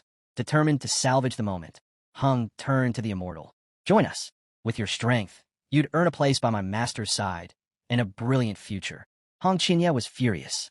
How dare you say that? She roared. I'll make you pay for that. She struck out, flames roaring as she tried to incinerate the prince who dared manipulate them. Hung stood no chance. Caught in Hong Qinya's inferno, he was completely overwhelmed. Yi Junlin watched it all unfold, then calmly stepped forward. You've hit a nerve, he muttered. Hong Qinya, that's enough. Don't kill him yet. I've got questions. At his mentor's command, Hong Qinya extinguished the flames with a snap. Yi Junlin turned to Zhou Hung. Who's your master? How did he convince someone like you to serve him? Zhou Hung straightened up, defiant. He's the greatest immortal in the central region. No one can match him. You'd better submit now, because when he arrives, not even death will be a mercy. Yi Junlin's voice turned cold. Submit? That won't happen. Let your master come. We'll see how long he lasts. Then, without warning, he fired a deadly beam, instantly killing one of Zhou Heng's men. The elder was stunned. He's spirit transformation too? How can a sect from a wilderness have two of them? Yi Junlin raised his hand again. Here comes the second. Another beam. Another life extinguished. Once the dust settled, Yi Junlin turned to Zhou Hung. Only you remain. Zhou Hung, now trembling, pleaded for mercy. But just then, a deafening explosion rocked the forest. The light from it stretched to the horizon. Elsewhere, a daughter turned to her father. What is that horrible, bloody light? Her father narrowed his eyes. We have to go now. I hope the masters are safe. Back on the battlefield, Hong Qinya suddenly sensed a chillingly familiar presence. He recognized the aura immediately. It's him. Though Hong Qinya had the power to face Yi Junlin, crossing paths with him was never pleasant. Zhou Hung, on the other hand, lit up with joy. He's here. Master has arrived. Our time has come.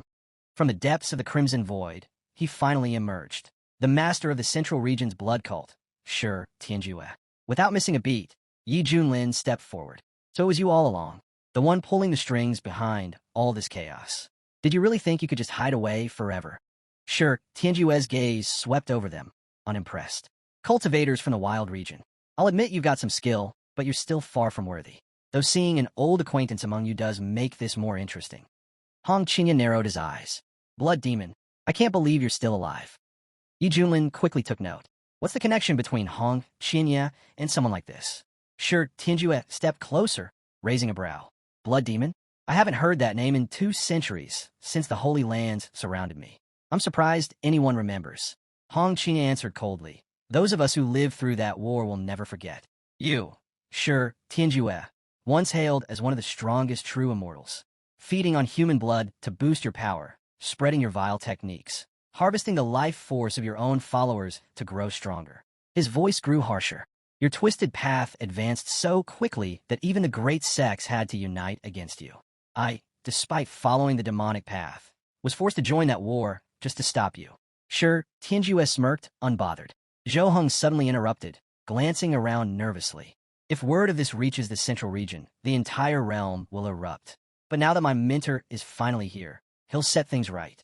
Zhou Heng pointed accusingly at a woman nearby. She tried to kill me. Master, you must avenge me. But sure, Tianjue didn't waste time. Without a word, his eyes glowed, and a beam of raw energy shot from them, frying Zhou Heng's brain in an instant. Hong Qinya scoffed. Still the same repulsive blood demon. No mercy, not even for your own disciple. Sure, Tianjue shrugged. A disciple? I can get another any time. But if you want me dead, you're the one who won't survive. You really still don't understand how things work here. Yi Junlin took it all in and muttered. Now this is a plot twist. This whole thing's become a theater of madness. Hong Qinya stepped forward, gaze burning. I watched your mortal body get torn apart by the 4 divine artifacts. Every drop of your blood was vaporized. So tell me, how are you still alive? Sure, Tianjue laughed darkly. Those smug fools. They didn't know I'd separated a drop of lifeblood in advance. Kept it hidden away in a safe place. After I fell, it became my salvation. His tone turned eerie. Just like back then, I find myself weakened. I'm only at the beginning of spirit transformation. But give it time. Let your blood replenish me, and we'll be united forever. You're insane, Hong Qinya snapped. I rejected you over and over, even back in the central region. Did you really think I'd ever side with you? Sure, Tianjue's eyes gleamed. The more you resist, the more thrilling this becomes. For some, a gap in cultivation is just a hurdle. But for me, your struggle is a fantasy I'm about to end. Hong Qinya didn't waste time. You talk big, he snapped. But how would you know if you've never faced me at full power? With that, he unleashed the divine way of the 5 absolutes. Sure, Tianjue's expression changed. The moment he saw it, he struck back with his signature bloody palm. But with attacks clashing from both sides, the resulting explosion was far more powerful than either of them expected. What is this fire? Sure, Tianjue reeled. How can someone at the early stage of spirit transformation tear through my bloody palm like this? And that technique, where did he even get it? Before he could regroup, Hong Qinya smirked. That was just the opening act. Then he launched another blow, this time combining flames with a chilling frost. But sure, Tianjue stood his ground. A weakling like you doesn't scare me. With a wave of his hand, he retaliated with bloody soul absorption. Still, Hong Qinya's flames punched straight through, landing a direct hit. Sure, Tianjue's eyes widened. What kind of fire technique is this? Switching tactics, he countered Hong Qinya's frost fire, neutralizing the effect. Then, narrowing his gaze, he said, You really are the one I once marked. Tell me, did you gain some Xuantian-defying inheritance? Or maybe you became a disciple of a top-tier master after fleeing the central region? Hong Qinya shot back. Who trained me is none of your concern. All that matters is, I'm going to rise again and claim my rightful place in the central region. He knew it clearly, with the reinforcement of 3,000 flame seeds. Not even someone who once terrified the entire central region could handle him now. But he couldn't let anyone know the truth, that this technique came from a spirit transformation cultivator in the wild region. Sure, Tianjue stared at him. If you let that power grow unchecked, even I won't be able to suppress it. A pity, but this ends now. It's time you saw the true force of my immortal body. Meanwhile, in Harmony State City, cries of agony echoed through the streets. People clutched their chests, calling for help as their strength was drained away. Back at the heart of it all, the air surrounding Sure Tianjue crackled with energy. He soaked in the life force he had stolen, his entire territory humming with power. Delicious, he muttered. They've been my food supply for a long time now. I could devour them all instantly and grow even stronger. Yi Junlin, watching from the sidelines, called out, Hong Qinya, don't drag this out. Finish him fast. Hong Qinya gritted his teeth. Don't order me around, master. Still, doubts crept into his mind. How did I end up like this? I thought Yi Junlin would fail against that monster. I was going to step in last minute and take the credit. Now, even I might not walk away from this unscathed. This energy, it's fusion stage. Sure, Tianjue laughed to himself. This body, this very same one once stood toe-to-toe with elite cultivators from both the righteous and demonic paths. Even elders of the Holy Lands armed with immortal artifacts couldn't fully destroy it. Now, it had recovered 70%. Once I absorb every living thing in the wild region, I'll return to full strength. And when that happens, not even the central city will be able to stop me. He turned to Hong Qinya with a cruel smile. I gave you a chance. If things have come to this, that's on you. Hong Qinya's expression darkened. The monster had hit the fusion stage, and that changed everything. Hong Qinya didn't hesitate. He unleashed the violet flame that could burn the heavens themselves. He pressed forward relentlessly, launching another strike mid-battle, one that finally made sure Tianjue pause. The hit landed. Even sure Tianjue couldn't shrug it off completely. He was wounded. But the situation was clear. Going head-to-head with someone this powerful in such a state meant certain death. Hong Qinya gritted his teeth. Only one path left, burn everything. With a roar, he summoned the Xuantian-piercing golden flame and followed up with a fierce dragon flame. But sure, Tianjue laughed it off. Pointless. Your flames are just a mild-itch to me. With a sneer, he blocked the attack, then charged his fist for a brutal counter. This ends now. Hong Qinya's eyes widened. Even his deadliest move hadn't left a mark. What now? But he didn't falter. He raised his golden flame shield, bracing himself. It wasn't enough. Sure, Tianjue shouted, die, and drove his fists forward. Each blow cracked through Hong Qinya's defenses like they were paper. At that moment, the emperor arrived at the mountain, just in time to witness the battle. Fear clutched his heart as he looked at the monstrous figure. The girl by his side whispered, Father, what is that thing? It's terrifying. The emperor's heart sank. So this is the monster that destroyed Harmony State. Not even an immortal can stand against it. Is our nation finished? Meanwhile, Hong Qinya struggled to stand. Is this really where my path to immortality ends? After all the pain it took to master this technique, should I really beg for help from Yiling now? The thought disgusted him. Admitting he's stronger than me, it's humiliating. He's only at the peak of spirit transformation. It's not even close to fusion stage. What could he possibly do? Sure, Tianjue loomed closer. You cultivators chase eternal life. But you won't share that journey with me? Then you'll die, and your body will carry my will forever. He launched another devastating strike. Hong Qinya's thoughts scattered. Is this it? Is this really the end? Then from somewhere deep inside, an instinct, a flicker of survival, he called out, Master, save me. The words hit Sure Tianjue like a slap. Wait, Master? Don't tell me. You became someone's disciple. Suddenly, Yi Junlin stepped forward, calm and clear. So, my student has finally remembered where his strength came from. Sure, Tianjue stared in disbelief. You? You bowed to this backwater spirit transformation cultivator? What a disgrace to the entire demonic path. Hong Qinya's heart twisted. Yeah, Yi Junlin may have used me, but at the end of the day, he saved me. And now he's standing up to that monster. But what if he's no match? What then? Yi Junlin spoke up, his voice sharp. So, can I take that look on your face as a sign you're underestimating me? Sure, Tianjue laughed coldly. You're like an insect trying to measure the sky. I could drown you with a single breath. Hong Qinya lowered his head. I'm sorry, Master. I know I'm no match for the blood demon. But if there's still anything you can do, please just let me run. Yi Junlin narrowed his eyes. Run? That's not even an option. Yi Junlin stepped forward, steady as stone. Watch closely, Hong Qinya, he said. I'll finish this for my disciples' sake. Sure, Tianjue burst into laughter. You? Kill me, he scoffed. You couldn't survive even one blow. What exactly are you hoping to prove, you arrogant fool? With a roar, he launched a crushing strike. You're nothing but a clueless upstart. Don't do this, Hong Qinya shouted. Forget about me. Just let me go. This fight's already lost. But in that moment, everything changed. System notification. Host has been attacked by an opponent at initial fusion stage. Passive skill, Meet the Strong, become stronger, activated. Current level upgraded to middle fusion stage. Yi Junlin didn't even respond. He raised his hand and effortlessly shattered Sure Tianjue's incoming attack into pieces. Sure Tianjue staggered back, stunned. What just happened, he muttered. How can a spirit transformation cultivator do this? Then it hit him. You're not spirit transformation at all. You've reached the fusion stage too. Hong Qinya's jaw dropped. All this time, he was hiding it, he thought.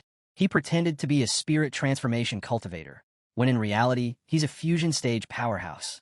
No wonder he kept provoking me. He knew I couldn't touch him. But at least, Hong Qinya realized he hadn't openly turned against Yi Junlin. That would have been a mistake he couldn't take back. Nearby, the girl watching gasped, eyes sparkling. He looks so powerful. I want to be like him. Her father, the emperor, stared at the scene grimly. That monster. Even with an immortal body, it's going to be a difficult battle. Yi Junlin felt the shift in his power. So this is what it means to reach fusion stage. It was like he could collapse the heavens and tear the earth apart with a single gesture. But sure, Tianjue wasn't backing down. So what if we're both at fusion stage? The difference in our techniques is like Xiantian and Earth. Let me show you what true power looks like. He summoned every ounce of strength and unleashed his full bodied assault. Yi Junlin didn't flinch. You don't even know what real power is, he said calmly, and activated the seal of the Human King. Sure, Tianjue reached out to block it with a finger and recoiled as his body exploded with energy. His face twisted in disbelief. What was that? Yi Junlin's voice rang out. Is that what you call a difference in technique?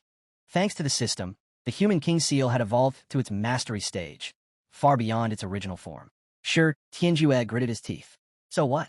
You still can't kill me. You'll never win a drawn-out battle. My immortal body can't be destroyed so easily.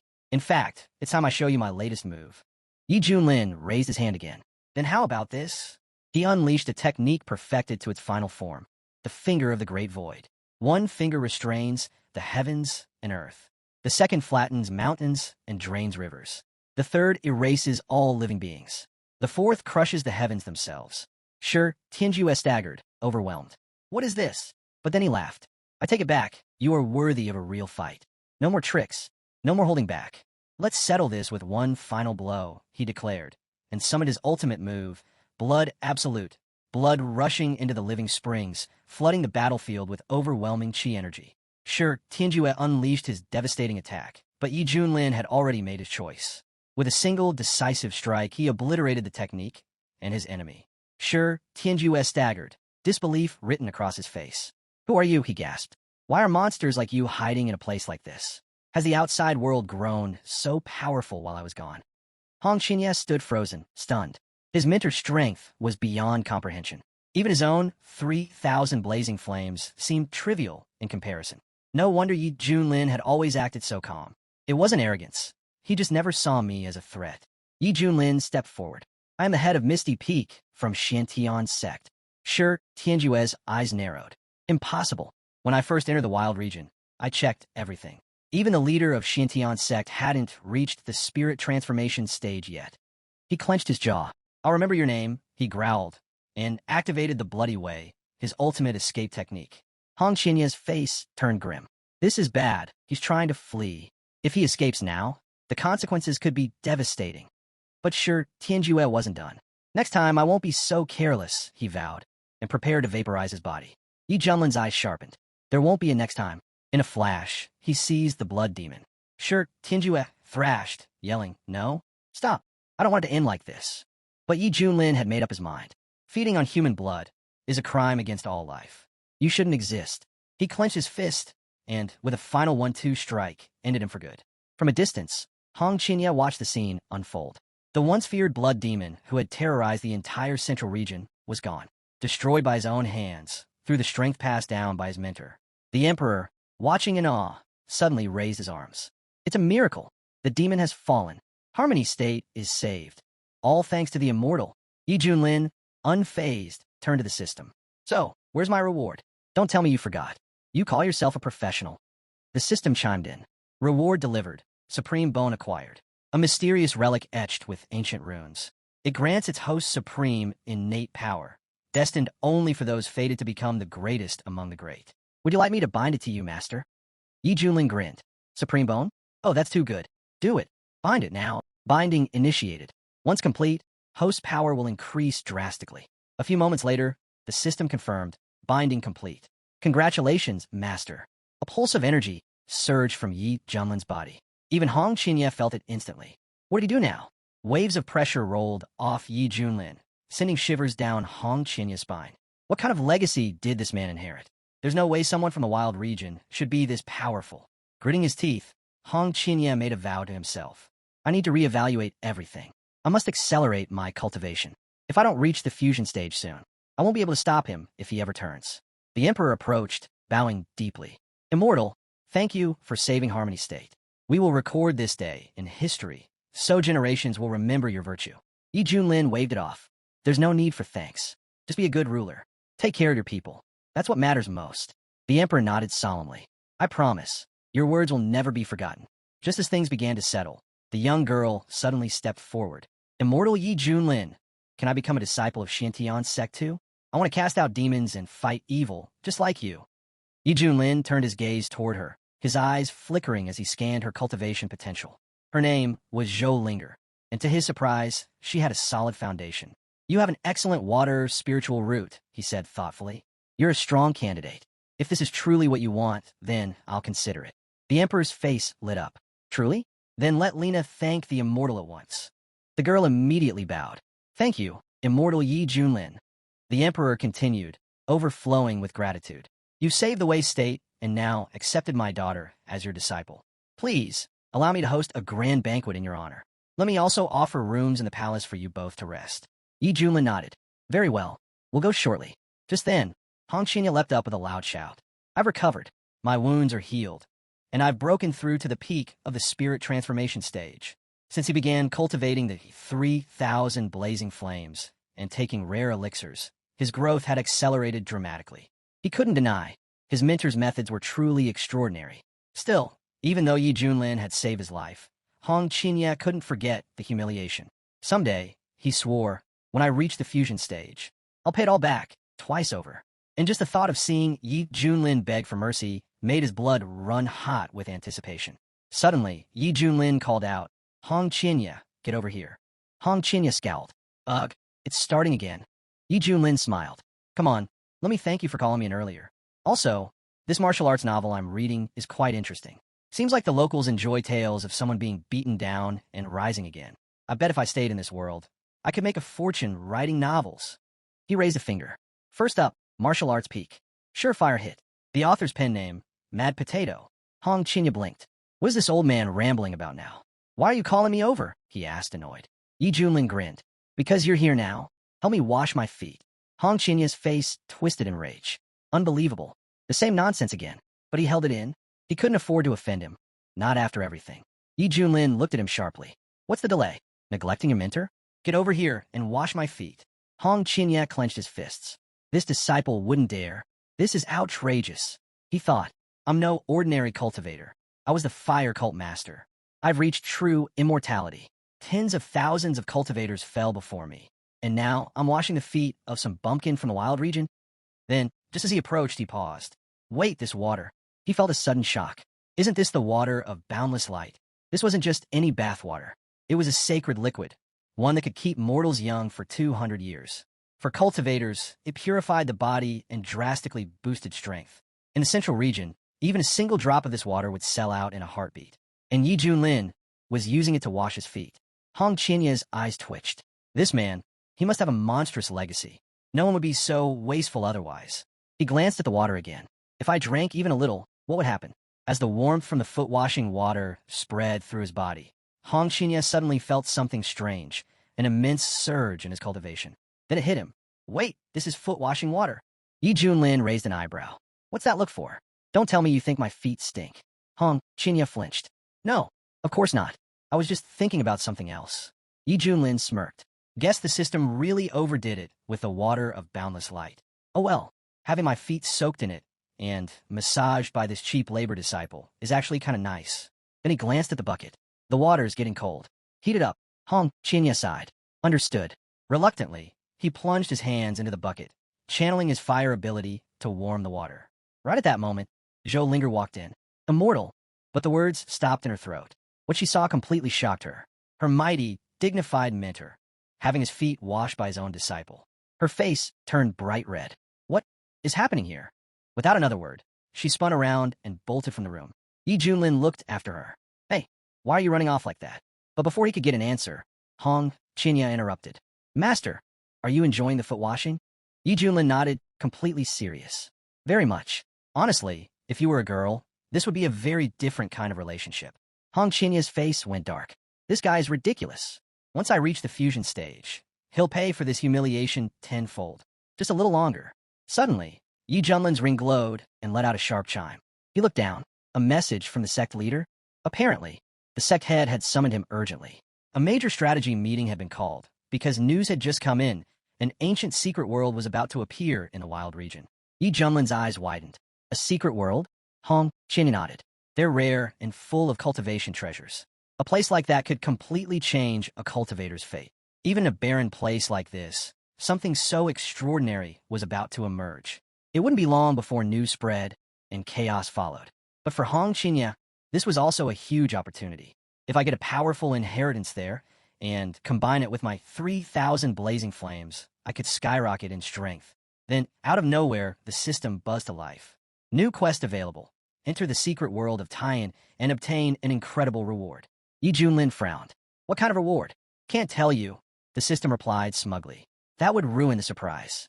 With a sigh, Yi Junlin turned to Hong Qinya. Get ready. We're visiting the Emperor one last time.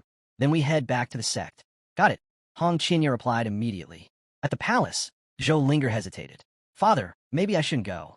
Maybe I should stay here after all. The Emperor smiled gently. Nonsense. Being accepted into Xiantian is an honor few ever receive.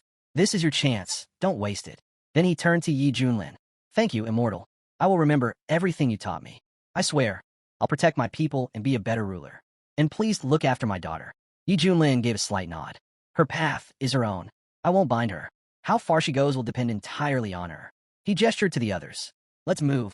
As Yi Junlin and his group stepped away, the citizens erupted into cheers, shouting their heartfelt thanks to the immortal who had saved their land.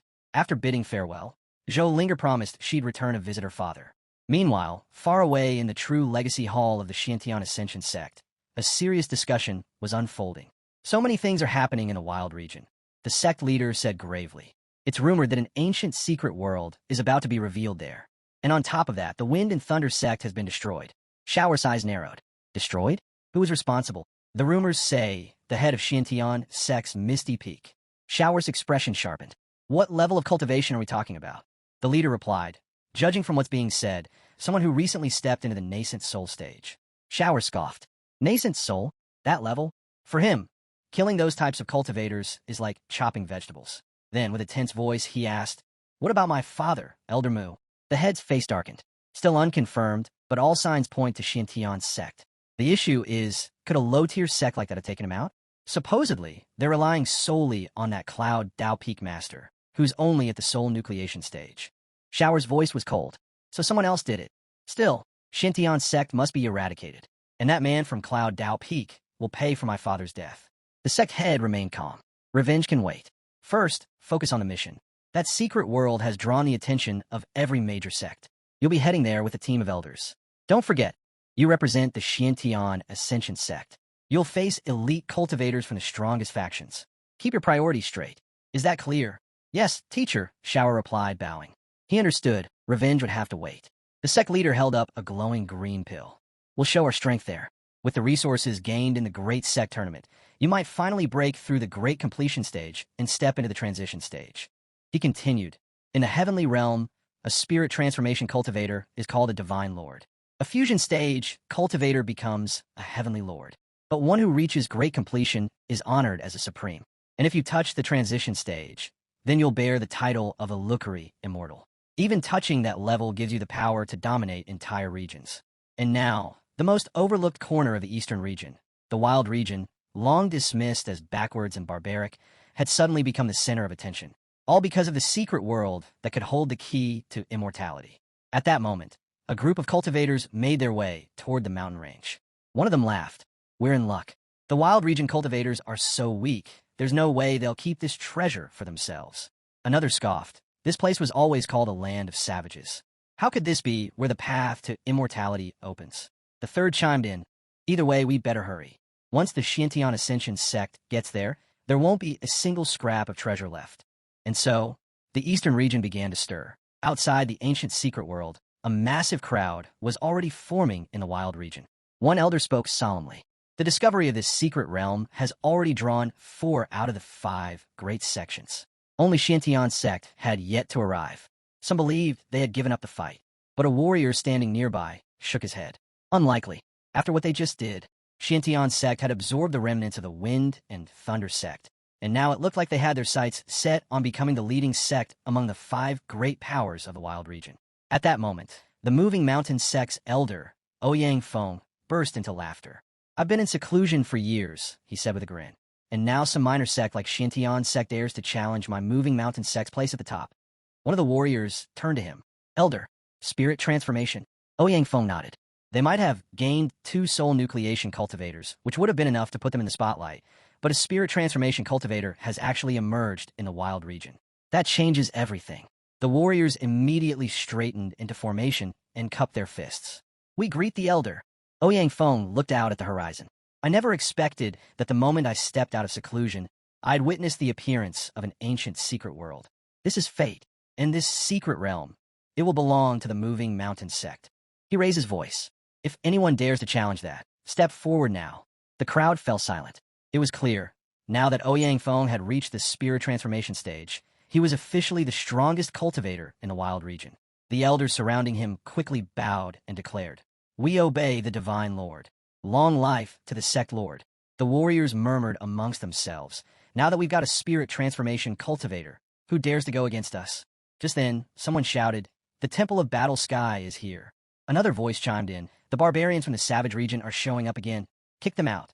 But the atmosphere shifted as a new arrival stepped into view, the ruler of the southern borders from the Heavenly Lord Empire. A cultivator at the late stage of spirit transformation.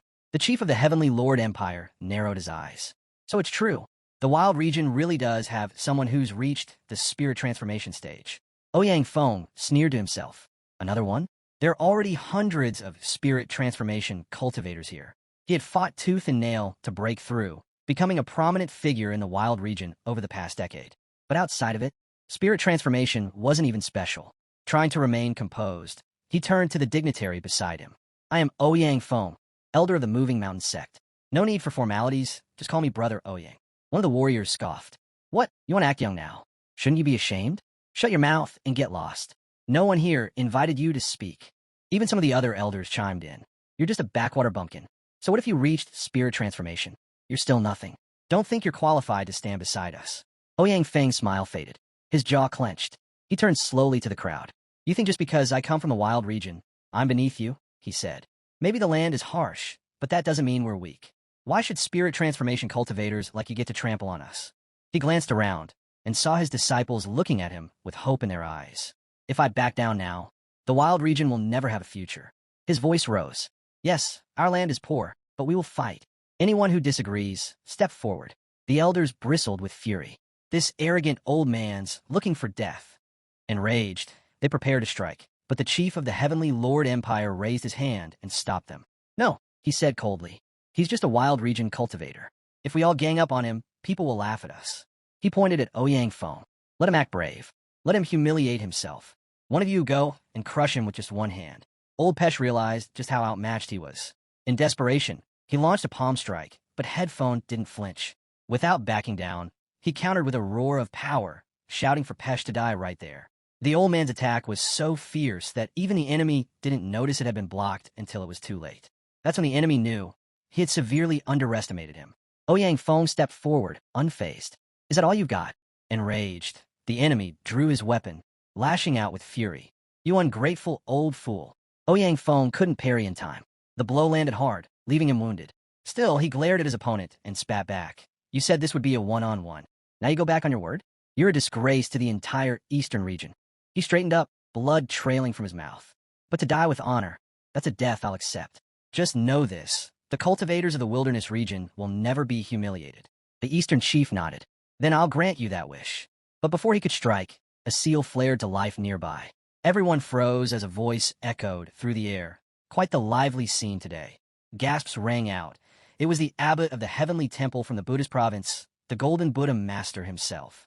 And behind him stood none other than young Master Amitabha, heir to the first cultivator clan of the Ice Ocean. Even the chief felt the crushing pressure they brought with them. They had both stepped into the fusion realm. That alone meant one thing. There was no way the savage region could win now. Then came another shock. The Xintian Ascension sect had arrived from the Jade Gorge province. All the top sects of the eastern region were now gathered. Whispers spread like wildfire. "It's him, the holy son of the Xintian Ascension sect. Chen Zhao's." People stared in awe. He He was known for possessing the solar immortal physique, unmatched by anyone in his generation. No doubt, he would become the Eastern region's brightest star for the next 100,000 years, a living legend in the making. The Eastern chief narrowed his eyes. Wait, wasn't he the crown prince of the Wind and Thunder sect? From the wilderness region? The realization stung. That region had brought him nothing but disgrace. Just the thought of it made him sick. One of the elders stepped forward, rage flaring. The Holy Sun isn't someone the lowly ants of the wilderness region have the right to mention. Anyone who does dies. Suddenly, the wilderness region's chief walked up. Calm, composed, he looked at Zhou and said, "You don't need to dirty your hands with these nobodies. Leave them to me." Zhou gave him a cold glance. "Do as you wish." At that moment, the head of the Xintian sect arrived, his gaze sweeping over the scene. Just as I thought, with the secret world appearing, the son of Elder Mu from the Wind and Thunder sect has shown himself. Luckily, they hadn't jumped blindly into the chaos. Zhou turned to their leader and said, "While the others fight over scraps, maybe we should pull back and let the wilderness region disappear for a while." Su Qianxue responded calmly. "That depends on Junior Brother, Yi. He's Xintian sect's last hope." Just then, the head raised his voice, eyes scanning the battlefield. "Where is Junior Brother?" Ye had already made his way into the chaos, and now Shower was there too. Was this a death wish? The moment he spotted Yi Junlin, he called out, "You're from Xintian sect, aren't you? Don't act so rashly." But Yi Junlin didn't hold back. "These arrogant upstarts have run wild for long enough. Without me, the wilderness region's finished. Everyone else, stay back. No one moves." Shaoan narrowed his eyes. "Who's coming? Name yourself." Yi Junlin stepped forward. "I'm Yi Junlin, the one who killed your father." A murmur spread through the crowd. Someone gasped. "Wait, isn't he the Misty Peak Lord from the Heaven sect?" But another chimed in with disbelief. "He's only at the soul gestation stage. Is he trying to get himself killed?" Hearing where Yi Junlin was from made Shower's blood boil.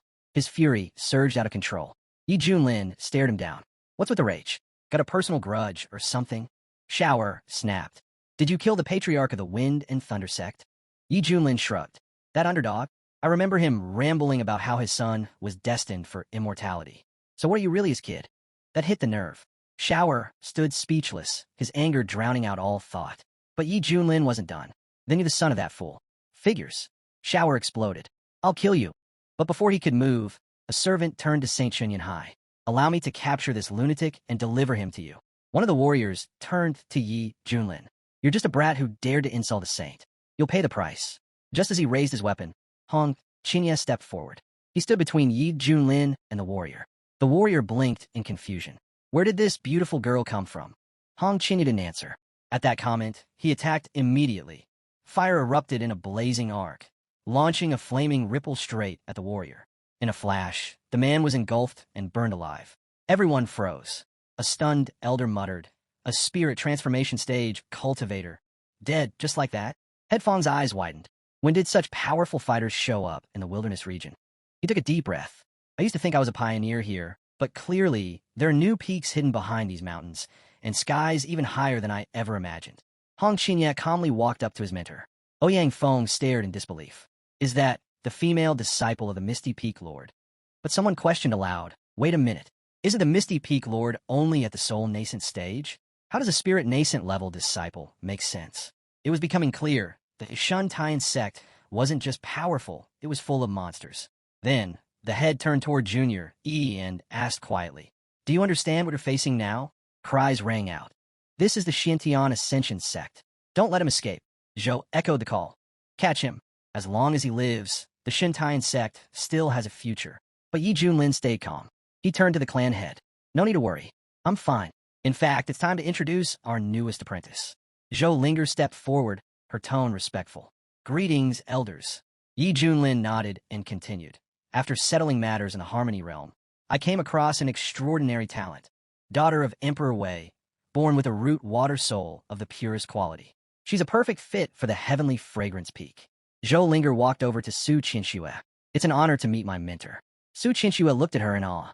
This girl radiated spiritual energy. She was a natural. But Shower wasn't done. He shouted at Yi Junlin, "Don't look down on me. You and your sect. All of you will pay for what happened to my father. I'll make sure you suffer." Yi Junlin glanced at him, unimpressed. "You? Compete with me? You're not even qualified." He gave a simple order to Hong Qinya. "Go. Teach him a lesson, just like I taught you." Without hesitation, Hong Qinya took off after Shower like an unleashed beast. Shower sneered. Coward, hiding behind your disciple. Afraid to face me like a real saint. But Hong Qinya didn't flinch. You don't need my mentor to put you down. Shower changed tactics. With that strength and beauty, why waste yourself in that pathetic sect? Join us. The Xiantian Ascension sect will give you everything. Power, status, favor. Hong Qinya replied coldly. I'm not interested. Shower laughed mockingly. What's wrong, girl? Can't even consider the offer. Hong Qinya shot back. My mentor was right. Your father was a fool. And you? You're twice the idiot. That stung. Shower snapped. If you reject kindness, then prepare for pain. He unleashed a blazing whirlwind of fire. But Hong Qinya stood firm and countered with his meteoric flame. A surge of power so intense it tore right through the attack. Shower's eyes widened. What? You shattered my technique? So easily? Hong Qinya stepped forward. Was that all? Grinding his teeth, Shower growled, don't get cocky. That was just the warm-up. He pushed his power to the limit, summoning his ultimate move, Solar Deity's Fist. The head of the sect looked on. That's the Holy Sun for you. With a solar immortal body and a celestial rank technique perfectly fused, even spirit transformation cultivators would be obliterated. If his enemy were in the fusion stage, they'd still suffer badly. Shower roared. You asked for this. A thunderous explosion followed. The entire battlefield was silenced by the sheer force of it. Smoke and dust filled the air. Shower smiled, convinced he'd finished off Yi Junlin's disciple. But as the haze cleared, Hong Qinya stood, still alive. Not just alive, unscathed. Shower's face twisted in disbelief. No, that's impossible. I was born to be immortal. I'm invincible among my peers. But even now, Shower wasn't done. He kept swinging, punch after punch, desperate to finish it. But Hong Qinya stood his ground. Like a frog in a well. You have no idea how vast the world is. You think you're strong? I'll show you real humiliation, the kind you'll never forget. Everything I've bottled up since Ealing. I'll unleash it now. His counters landed hard and fast. Shower never stood a chance. Hong Qinya tore through him like he was nothing, like snapping twigs with 2 fingers. Shower panicked. Why are all my attacks melting away? Like I'm punching into a sponge. There's no impact. Is she really stronger than me? He gasped aloud. I've never seen this kind of martial prowess. Not even among the top cultivators of the Xiantian Ascension sect. How could a sect like yours raise someone like you? Hong Qinya looked at him coldly. You're weak. That's all there is to it. An elder cried out to Shower. Don't falter. You're the Holy Sun. You were born for immortality. Shower gritted his teeth. That's right. I am the Holy Sun. He unleashed his chi again, roaring, I'm not finished. Calling on the power of his solar immortal body, he activated the initial divine eclipse technique, channeling its destructive force straight into Hong Qinya. But Hong Qinya didn't even flinch. Child's play, he scoffed. You want to see what invincible among equals really means? I'll show you the gap between us. With that, he released the 7-colored flame, unleashing everything he had. Headphone watched in shock. Is he really just at the spirit transformation stage? That level of power, it's unreal. Even one of the elders murmured. This power. Could it even crush someone in the fusion stage? Who's going to come out on top in this battle? But the answer came quickly. Shower collapsed. Whispers echoed through the stunned crowd. That's the Holy Sun from the Xiantian Ascension sect. Hong Qinya stepped forward and asked coldly, how can a flicker of a spark ever challenge the brilliance of a full moon? The sect head turned to his brother. That disciple of yours. He's far too powerful. Zhou nodded. Shower may be down, but we still have more elders. We should retreat while we can. But Yi Junlin stepped in calmly. No need to worry. I've already made arrangements. He turned to Hong Qinya and smiled. You've earned yourself an extra meal tonight. Hong Qinya bowed slightly. Thank you, teacher. Meanwhile, Shower lay stunned. I lost. A voice behind him spoke. Turn around. Shower turned slowly. He admitted, I was defeated. That one. He's invincible in his realm. I brought shame to the Xiantian Ascension sect. The fire elder stood nearby, still reeling. No one had expected the Holy Sun to be beaten by a disciple from the wilderness region. His Taoist heart trembled. If this goes on, he thought, our sect's reputation will crumble. He stepped forward, addressing Shower. Don't dwell on this. You still have a brilliant future ahead. You will become immortal. But we must harden your Taoist heart and wipe out these savages. Only then can we restore the glory of the Xiantian Ascension sect. Then, turning to the crowd, he shouted, to insult the Holy Sun is a grave offense. Who among us will strike back and destroy these wild region barbarians? One of the Xiantian Ascension warriors stepped forward. The others nodded. As expected, they said, the Xiantian Ascension sect's roots run deep, and they're not done yet. The Xiantian Ascension sect had sent in 9 fusion stage masters. As powerful as Hong Qinya was, she was still only in the spirit transformation stage. Against fusion cultivators, she was outmatched. A nearby monk sighed. Such a waste, talent like hers, lost in a fight like this. What a shame. Just then, Hong Qinya sensed an incoming threat. Should I take this one? Yi Junlin raised a hand. No need. Let them come. I'll handle this myself. The crowd stirred. That's the head of Misty Peak. Yi Junlin himself. Wait, he's already reached the fusion stage? The chief narrowed his eyes. I thought his disciple was dangerous enough. Turns out, the man behind her is even worse. He scoffed, calling himself the #1 in the wilderness region. How laughable. One of the Shantian Ascension warriors stepped forward and sneered. So you've merged. Big deal. You think that's enough to insult our holy son? Barbarians like you deserve to die.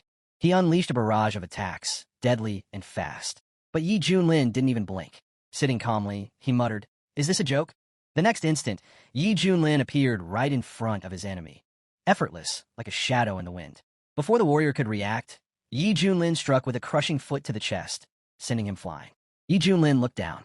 That's it. Even he was surprised. Since fusing with the Supreme Bone, his body's natural strength had become monstrous. He didn't need spirit energy, just raw physical power could overwhelm anyone at the same level. The elder barked in order. All of you attack him. Don't hold back. The warriors surrounded him on all sides. But Yi Junlin didn't move. He activated the seal of the Human Lord, an ancient divine ability. The moment it released, the warriors couldn't even touch him. They fell one by one, unable to get past his aura. Not a single strike landed. Wounded and stunned, one gasped. What kind of divine technique is that? He's too powerful. Use artifacts. Now, one warrior drew the Jade Serenity Immortal Sword, and all of them attacked at once, their weapons glowing, energy shaking the battlefield. Still, Yi Junlin didn't budge. He stood still, waiting for the storm to hit.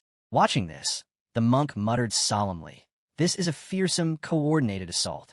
May the Buddha have mercy on this man if it actually hits him." But another warrior sneered. That bald monk preaches compassion, yet works in shadows darker than anyone here. Even so, both he and the monk agreed. People like Yi Junlin, with secrets like Eeling's, needed to be erased. From the sidelines, the clan head cried out, "Ye is in danger." Other man added quickly, "I told him to run. Why didn't he listen?" But Hong Qinya shook her head. "You don't get it." And Hong Qinya, she understood now. Everything he'd seen back in the Harmony state, all the strange signs, it made sense. Yi Junlin had been hiding something far greater. Yi Junlin laughed. "So that's how it is? Fine. Then let me show you something." He activated one of the divine techniques of the Supreme Bone. Blinding radiance erupted. People cried out, shielding their eyes. "What is this? What kind of energy is that?" But Yi Junlin wasn't finished. He followed it with divine, punishing radiance, and the entire battlefield was engulfed in light. The warriors didn't even have a chance to respond. They were overwhelmed, burned, shattered, and thrown back like leaves in a storm. Not one of them could understand what they were even facing. Battered and broken, they turned to the Fire Elder for help. "Save them," a voice cried out. The Fire Elder gritted his teeth. He hadn't expected Yi Junlin to be this much of a problem. With the Holy Sun already seriously injured, and now the Elders getting overwhelmed, how could he possibly return to the sect and explain this disaster? He couldn't wait anymore. He launched his own attack straight from the ship. Gasps rose from the crowd. It's the Buddha Tower, his strongest weapon, a 3-star spiritual artifact. Finally, hope. People thought they were saved. The Elder hurled the Buddha Tower down with full force. "It ends here," he roared. But Yi Junlin was smiling. This was the moment he had been waiting for. Suddenly, the system activated. Collision detected. Peak fusion stage cultivator. Passive skill activated. Strength increases in the face of stronger enemies. Full fusion stage power acquired. The Elder advanced, firing off waves of power, but nothing landed. Every attack was effortlessly repelled. Eyes wide, the Elder gasped. Was he hiding this power all along? Yi Junlin said nothing. He simply raised a hand and blasted a wave of pure energy directly into him. Cornered, the Elder shouted, "Enough. We concede. The Shantian Ascension sect will withdraw from the battle for the secret world." But Yi Junlin's eyes turned cold. "You showed up on your own terms, and now you want to leave on your own terms? No. If that's how it is, then you die here." The Elder shouted, "You've gone too far. Aren't you afraid of what the Shantian Ascension sect will do to you?" But then a dark realization crept into his voice. "Wait, now I understand. The Elder from the outer court. You killed him too, didn't you?" Yi Junlin smirked. "That's right. I've already made enough enemies. So why not kill a few more?" Before the Elder could say another word, he was engulfed in flames. Yi Junlin didn't even give him a moment to beg. He was incinerated on the spot. The battlefield went silent. He killed the Fire Elder in one move. This barbarian from the wilderness region took down the Fire Elder of the Xiantian Ascension sect. Just like that, the blow shattered them. Shinji's Taoist heart cracked. The very strength and reputation of the Xiantian Ascension sect was falling apart. The monk watched silently. The real war in the east had only just begun. Shower was shaking with fury. Even the Fire Elder had fallen. Is my father's killer really this strong? Can I ever get revenge? Panic spread fast. Warriors started shouting, "It's over. Get the Holy Sun and retreat. Activate the golden ship." But Hong Qinya stepped forward, rage burning in his eyes. "You boast and threaten, and now you're running?" He launched a surge of flames straight at the ship. No one leaves alive. The flames hit hard, fire swallowing the golden vessel. They killed our elders. Now, they're targeting the Holy Sun too. This master and disciple are mad. Just as all hope seemed lost, a monk appeared. He stepped up to protect the ship, raising his palm. Facing Hong Qinya, he spoke calmly. "Young mistress, when does this cycle of vengeance end? Do they really want to wipe out every last one of us?" Someone cried out. Hong Qinya turned to the bald monk. "Don't act like I don't see through your Buddhist tricks. You step in now, pretending to be righteous, just so the Xiantian Ascension sect owes you a favor. That kind of hypocrisy makes me sick." The monk shook his head. "You speak falsely. Your hatred toward Buddhism runs too deep. You're teetering on the edge of the demonic path. I suggest you take a step back." Hong Qinya scoffed. "Back in the central region, people like you disgusted me the most. Always chasing benefit, hiding behind virtue. Even if I walk the demonic path, I don't need your preaching." The monk's tone shifted. "In that case, allow me to show you the true path myself." Hong Qinya suddenly felt the weight of overwhelming pressure. The monk wasn't ordinary. He was at the peak of the fusion stage. But before he could react, Yi Junlin stepped between them. "Someone dares to go after my disciple while I'm right here?" The monk bowed slightly. "You misunderstand, Mr. Ye. I only wish to guide him." Yi Junlin's gaze turned sharp. "Guide him? Do you think yourself qualified to teach my disciple?" Hong Qinya thought the same. Letting a true immortal reborn be lectured by a mere fusion stage monk? Absurd. "I appreciate your concern," Hong Qinya said coldly. "But I had their ship cornered. That old monk got in the way, and now they've escaped." The monk answered calmly. "It simply seemed things had gone too far. I stepped in to bring balance. If you see that as a fault, I've nothing more to say." Yi Junlin narrowed his eyes. "So you stepped in, made your move, and now you want to walk away? Why stop now? Finish what you started." The monk raised a brow. "You do realize that the Misty Temple is one of the Eastern region's great Buddhist sects, yes? You've already clashed with the Xiantian Ascension sect. Now you wish to provoke us too?" Yi Junlin laughed. "You've got a talent for playing both sides, racking up favors, letting others get their hands dirty, and leaving the consequences behind. You're so clever. Why not predict your own death while you're at it?" The monk's expression darkened. "You've taken this too far." But Yi Junlin didn't give him a chance to recover. With a surge of fire, he struck without warning. The monk responded instantly, casting the Golden Bell defense, but it wasn't enough. Yi Junlin's attack cracked through it, leaving the monk staggered and injured. Still, the monk managed to steady himself midair. "Do you think we're so easy to mock?" "The Misty Temple isn't weak," Yi Junlin replied coldly. "If you're so determined, then don't blame me for what happens next." With a solemn chant, the monk unleashed one of his strongest techniques, the Dharma Buddha manifestation. A towering golden image emerged, divine and awe-inspiring, holding the famed 3-star, 9-ring iron artifact. Gasps spread through the watching crowd. "That's the Buddhist great manifestation technique. He's using a spiritual artifact. He's serious now." And Yi Junlin, he's completely lost it. He's already made enemies of the Xiantian Ascension sect, and now he's picking a fight with the Buddhists too? Is he asking to die?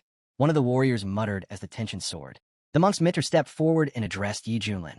"I gave you a chance, but you're too stubborn. Now, I'll be the one to calm you down." With that, the monk raised his weapon, channeling a resolution attack into the sky. But Yi Junlin didn't move. He looked almost puzzled, then spoke plainly. "If you're finished pretending, go ahead and make your move." As the monk attacked, Yi Junlin responded with a single motion, activating the Xiantian burial casket. The artifact appeared with a hum, and Yi Junlin stopped the powerful strike with just one hand. The monk was stunned. He didn't even know what had just happened. That's when Yi Junlin realized something. With his rising cultivation, the Xiantian burial casket had evolved. No longer a 4-star, but a 6-star artifact. He looked at the monk coldly. "That divine ability, is that really all you've got?" And with that, he activated the artifact fully. The burial casket opened, pulling everyone nearby into its dark interior. The monks screamed in shock. What is this? Perceptor, help us. Their leader froze, horrified. He's a cursed evil. There's a demon hiding inside the Shuren sect. The monk turned to his allies, shouting, he's a heretic. Eliminate him now. But hesitation spread. Would anyone dare risk it now?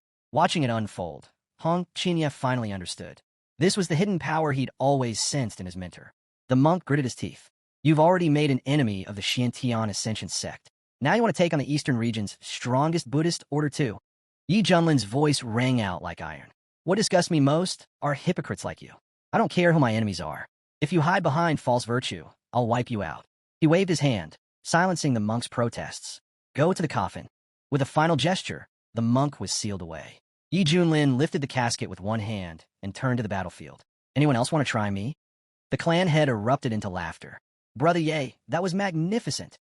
Zhou Dezhu added jokingly. Is he dreaming or asleep? Someone should hit him and find out. Su Qinxue stepped up immediately and punched him right in the face. Why are you hitting me? Zhou Dezhu asked, rubbing his cheek. Su Qinxue blinked. Does it hurt? Of course it does. Then it's not a dream, she said simply. The elder stared in disbelief. Did the wild region actually win? Whispers turned into cheers. The Heavenly Lord. The wild region's Heavenly Lord. The invaders looked around in shock. This really is the wilderness region, and we didn't come to the wrong place? They had believed he had merely defied fate 3 times. But they were wrong, so wrong. Yi Junlin had shaken the mighty Xiantian Ascension sect to its core. And now, he had turned even a high-ranking Buddhist temple into rubble. He had made enemies of the strongest forces in the East. And revenge would come hard. But some among the wild region clans whispered, if he keeps turning the eastern region upside down like this, it might work in our favor. Then suddenly, the sky split open. A massive beam of light descended from above, casting divine brilliance across the land. Gasps echoed. The secret world, it's opening. It's never been this majestic before. Even Yi Junlin paused, gazing up at the blinding brilliance. Finally, it was time. The gateway had opened. But before stepping in, he turned toward the remnants of the hostile sects still lurking. This isn't over, he said coldly. There's still a few things left to clean up. Yi Junlin's voice rang out clearly. Everyone from the wilderness region has the right to enter and explore this world. As for the rest, leave. Grumbling broke out across the crowd. One young man stepped forward angrily. Our Shui clan has never clashed with the Shuren Tian sect. Why are we being blocked? What injustice? He scowled. If our elders were here, they wouldn't have let this slide. But a nearby warrior leaned in and said quietly, the higher the sun rises, the brighter its fall. Fighting a battle that's already lost is nothing but defying fate. The young lord's expression hardened. True, let him bask in arrogance. Let him feel untouchable. That will be his downfall. He turned and waved his hand. There's nothing more for us here. We're leaving. Whispers followed in their wake. Even the Shui clan is backing down. No one dares oppose Ealing now. Other warriors reluctantly retreated. We came all this way and walk away with nothing. But the young noble only smiled. Let them have their moment. This isn't over. We'll be watching. Meanwhile, Yi Junlin turned to his disciple. Time to go. Together, they stepped into the radiant entrance of Luotian's secret world. The moment they entered, Yi Junlin's eyes widened. I didn't expect the atmosphere inside to be this incredible. Just then, the system activated. A suitable location for activation has been found. Do you wish to receive your reward? Yi Junlin responded instantly. Accept. A projection formed before him. An echo of the golden Buddha form from earlier. Yi Junlin studied it. Not bad. That monk's divine form was more trouble than I thought. If I hadn't used the Xiantian burial coffin, it might have turned into a real fight. He turned to his men. Scatter. Search for rare herbs. Don't wander too far. Stay within each other's sight. Yi Junlin didn't care about the resources. He only wanted to complete his task. But with the team so fired up, he figured it was worth exploring a bit more. Suddenly, chaos erupted in the distance. A few scouts were ambushed by a monstrous beast. The warriors shouted, be careful. These creatures are dangerous. The head's expression turned grim. We're surrounded. Even the wildlife here is golden core level. Stay alert. Hong Qinya smirked. You want resources? Show some strength. No one hands them out. But it was more than just difficult. Things turned chaotic fast. Birds scattered overhead. And from the treetops, a horde of demonic monkeys descended like a storm. Ready yourselves, the head barked. The warriors drew their weapons and rushed into battle. These monkeys weren't just savage. They were sinister, vicious creatures that attacked with terrifying coordination, aiming to tear humans apart and feast on their flesh. Then came a scream. A girl was grabbed midair by one of the monsters. No, please. Help me. Several warriors dashed toward her, blades swinging. But their attacks bounced off. The monkey's fur was like steel. Nothing that had even scratched it. The girl kept screaming, struggling beneath the beast. "Stop, please. Someone help me." And just then, Hong Qinya appeared. Hong Qinya saw what was happening and calmly walked forward. With a wave of his hand, he unleashed a fire attack that completely incinerated the monkey in one strike. Turning to the girl, he asked, "You okay?" She nodded quickly, still shaken. "Thank you, Sister Hong Qinya." Just then, the head approached. "Brother Hong Qinya, things feel much more stable with you here. I'll leave the younger ones in your care. Be cautious. These white monkeys have soul-originating power. They're quick, and there are too many of them." Hong Qinya glanced at him. "If you're still worried about me showing up, better start worrying about yourself instead." But even before the words finished leaving his mouth, another wave of monkeys launched a full-on assault, swarming him from all directions. Hong Qinya had already sensed it coming. "You're all doomed," he muttered, and with a snap, fire surged from his palms, consuming the swarm in a blaze. The warriors around him watched in awe. Big Sister Hong Qinya is incredible. Totally. He's mastered Teacher Ye's style to perfection. But Hong Qinya waved them off, annoyed. "Enough with the chatter. Shut up already." He looked around. Now where the hell did that lazy bastard Yi Junlin run off to? Probably relaxing again somewhere. Meanwhile, deep in the forest, Yi Junlin was indeed alone. He looked around and asked, "System, are you sure this energy anomaly is in this direction?" The system responded instantly. "Confirmed. The special energy anomaly is ahead. This task offers rewards far superior to normal activations." Deeper within the Luotian secret world, atop the great tree of peace, an ancient council was gathering. One of the old natives gazed up. "The fruit of the great tree, it's finally ripe. But now this world's been invaded by humans." A towering figure, head of the stone bloodline, growled, "We should act at once." The giant clan's chief spoke next, calm but imposing. "No. First priority is sharing the fruit.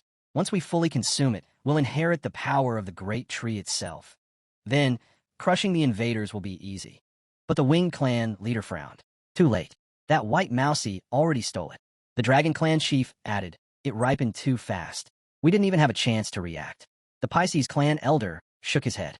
"Now that it's eaten the fruit, the tree recognizes it. We can't touch the mousy while it's still digesting. If we try, the tree will turn on us." The tree clan's head nodded solemnly. "Then we wait. Once digestion is complete, we'll take it, refine the energy, and split the gains." But the giant clan chief wasn't convinced. "No, that greedy little rat will pay. I swear it." Suddenly, someone gasped. "Look, the light's fading, it's almost done." And then it happened. Tiny paws peeked out of the glowing fruit.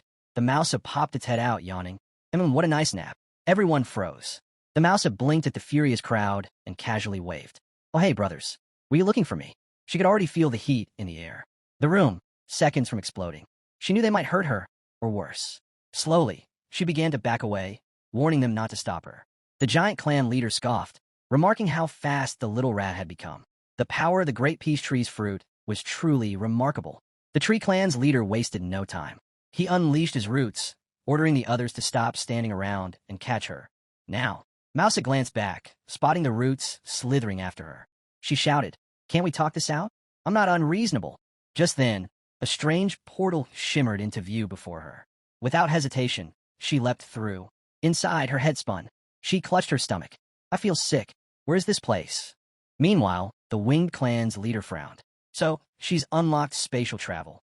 If she escapes, fully absorbs the fruit, and learns cultivation, she'll be unstoppable. We can't allow that. She has to die here." Without warning, the winged clan had launched a flurry of feathered attacks. One struck Mousa hard.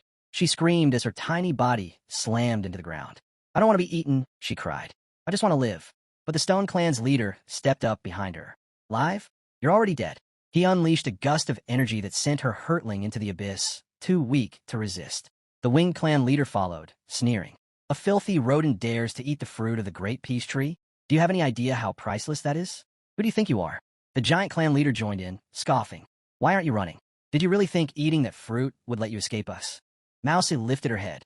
"The fruit didn't have your names on it. Why shouldn't I eat it? Why are you blaming me?" The tree clan leader stepped forward. "Do you even understand what you've done? That fruit comes from the tree that sustains the entire secret Taiyan world. It has taken countless generations to grow. Anyone who eats it gains the body of the Great Lo, the most powerful body in the immortal realm. Our clans have waited hundreds of lifetimes for this moment, and you stole it." He raised his hand. You must die, so the fruit can return to its rightful heirs. Mouses stared at them, shaken. Was it really such a terrible thing?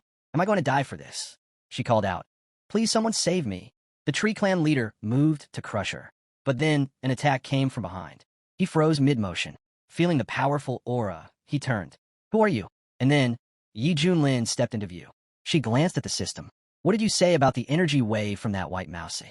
The system confirmed it. The mousy had just consumed the fruit of the Great World Tree. Her body had already begun forming the Great Luo physique, brimming with untapped potential. That piqued Yi Junlin's interest. The peace tree again. Huh? Mousy hurried over and pointed at her attackers. Hero, you saved me. These villains, they wanted to eat me. Yi Junlin paused, thinking. This felt oddly familiar. Every time he took on a disciple, he ended up saving someone first. Was this his fate now? Was he becoming like Tanjin? Still, unlike that stubborn Hong Qinya, this round little mousy seemed like she'd actually listen. Maybe she wouldn't be a bad apprentice if she didn't disappoint. Suddenly, the giant clan leader roared and charged. An intruder dares interfere? You'll pay for this. But Yi Junlin didn't even flinch. With one hand, he caught the massive hammer mid-swing. She's mine now, he said coolly. Leave, and I'll let you live. That only fueled the rage. The Stone Clan head stepped forward next. You? Also at the peak of the fusion stage? You dare act this arrogant. The giant clan head, emboldened by backup, growled. Good, then let's crush him. Together.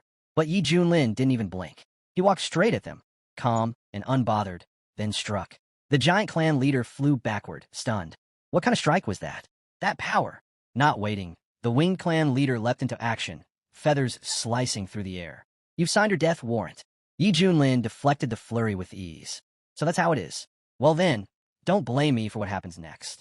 He activated his technique, Great Wasteland Finger. The sky erupted with fire, and a blazing inferno surged down as he sealed the heavens. The clan leaders struggled beneath the weight of a massive stone. Hold the line. Push back, they shouted, rallying. But Yi Junlin was already thinking ahead. Looks like Stone over there is walking right into a trap. Huh, this might actually be fun. Then he grinned. Time to test his new bonus. He summoned the guise of a celestial emperor, his aura exploding with dominance. The giant clan head staggered near him, sneering. You curse, man. Under the overwhelming presence of the colossal illusion he unleashed, they felt like ants. Was this something they were supposed to handle? Just who was this man? From the distant battlefield, others noticed too. Whispers spread. It was a divine incarnation. Stronger even than the monk from the martial sky temple. An elder squinted at the sky, baffled. Could it really be the heavenly lord himself? But no, this incarnation was beyond what even the mightiest in the Central Lands could summon. They would have bowed without question. Hong Qinya, watching from afar, clenched his fists. Again with the secrets. Just how many cards is my master hiding? Above them, Yi Junlin's spiritual form roared. The heavenly emperor has arrived. Who among you dares resist? Without hesitation, Yi Junlin gave the command. Kill them. No mercy. The tribes weren't the type to back down. They surged forward to fight. The Stone Clan leader led the charge. Yi Junlin smirked. Stone, huh? The toughest of the bunch. He unleashed the Xuantian slashing fist. Fire erupted around the Stone Clan head. There was no room to dodge. In an instant, the leader was vaporized. Gone. The Tree Clan's leader trembled. That power, it's terrifying. The Giant Clan's leader saw where this was going. He stepped forward, raising a hand. Celestial Lord, we acted out of line. There's no need for more destruction. Let's stop this, here and now. But Yi Junlin wasn't listening. His fiery hand came crashing down. The villagers could hardly believe it. You curse, man. How can you be this cruel? This ruthless? We'll never forgive you. Yi Junlin looked back at them, cold. If you had the power to kill me, you would have done it already. And you want me to believe you want peace. His imperial form was powerful, too powerful, but it had drained 80% of his energy. It wasn't something to throw around carelessly. Now, it was time to take on a disciple. He glanced around. Where's that little mousy? She was just here, looked so tame too. But the mousy was already long gone, racing through the forest. That guy's terrifying, she panted. He saved me, sure, but he's even scarier than those 6 maniacs. I thought I was going to die. Still, the pain was gone. Her legs felt stronger than ever, carrying her at lightning speed. Is this all from the fruit? She wondered. Then a chill ran down her back. Was that terrifying two-leg chasing her? Yi Junlin took off after her. System, is she ahead of me? She is, the system replied. Put in a bit of effort. You'll catch her easily. Yi Junlin narrowed his eyes. So, she's a fast one. Guess the Great World Tree really does work wonders. He pushed forward. If not for the system's help, I'd never catch up. He's never going to stop chasing me, is he? The mouse had thought, glancing back nervously. That's when she remembered. She had a horse. But even with that, how was he catching up so fast? How did he even find her in this endless forest? Before she could think further, Yi Junlin appeared right in front of her, blocking the path. She skidded to a halt, stunned. H, how did you? Yi Junlin gently rested a hand on her head. Didn't you say you didn't want to die? You promised to be my servant. So why run? The mouses stammered. It's just your aura. It's too scary. I thought you were going to eat me too. Yi Junlin tilted his head, curious. I've tried beef. Had horse meat too. But rat? Never. Maybe I should find out what it tastes like. The mouse panicked. No. Rat meat's awful. Sour, chewy. It'll upset your stomach. Yi Junlin chuckled, eyes gleaming. Now I'm even more intrigued. He scooped her up casually. You've got the strongest immortal body, one form from the great world tree. And yet, you're terrified at the sight of a little scuffle. Maybe I should just keep you as a pet. 2 hours later, deep in the forest, they had stopped to make camp, while the mouse napped. The smell of cooking stirred her awake. She sniffed the air. That smells amazing. Wait, I'm still alive. Then she spotted the massive cauldron and froze. Is he planning to cook me? Yi Junlin looked over. Come here. Don't make me chase you again. The mousie crept forward, staring at the fire. Her legs trembled. Yi Junlin handed her a piece of meat. Coward. She took a cautious bite, and her eyes lit up. This is incredible. What kind of meat is this? Yi Junlin replied calmly. Hare meat. The mouse froze. Bee bunnies. Why would you eat something so adorable? Yi Junlin shrugged. They're listening to you now. She blinked. Well, I don't taste like a bunny, so it's fine to eat bunnies instead. Then she looked up. Can I have another bite? Yi Junlin smirked. You can, but on one condition. I'm not just your master anymore. I'll be your mentor too. She stared at him wide-eyed. Why your disciple? I get to be your disciple? Isn't that dangerous? You sure do talk a lot, he replied. As my apprentice, you'll eat well, and if there's danger, I'll protect you. The mouse nodded eagerly. Then I'll be your apprentice. I love food, and I love generous patrons. Yi Junlin crossed his arms. Well, hurry up and greet your mentor. The mouse stepped forward and bowed. By the name of Xiao's, your disciple greets you, master. Just then, the system chimed in. Congratulations. You've successfully taken on a disciple. Reward. Divine technique. Great 5 wheels of rebirth. Yi Junlin felt the surge of power. A technique capable of tearing through everything, unleashing devastation across entire regions. He grinned. Another powerful skill. Not bad at all. Then he glanced upward. System, don't tell me you're underestimating me. I'd never hurt defenseless animals, noble nature, and all that. The mousie tilted her head. Teacher, were you talking to me just now? Yi Junlin looked down at her. No, but now I'm going to pass on a technique. Pay attention and don't waste it. Yi Junlin told her to practice the technique seriously and become a worthy disciple. Then, he released a beam of energy that struck her forehead. You've now learned the way of the great Luo, he said. She blinked in awe. This technique, it's incredible. It's like my entire mind just lit up.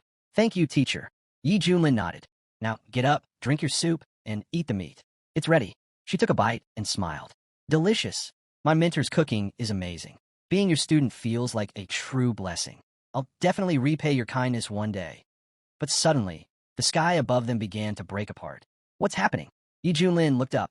Why is the sky in the secret world falling apart? The system quickly responded. The ancient Luo world tree is at the end of its life cycle. It can no longer support this realm. I recommend evacuating immediately. Yi Junlin's face turned serious. The secret world is collapsing. We have to get out now. Then he noticed tears streaming down her face. Why are you crying? I don't know, she said quietly, but I feel so sad. Yi Junlin looked at her. It's probably because your body is now linked to the Luo tree.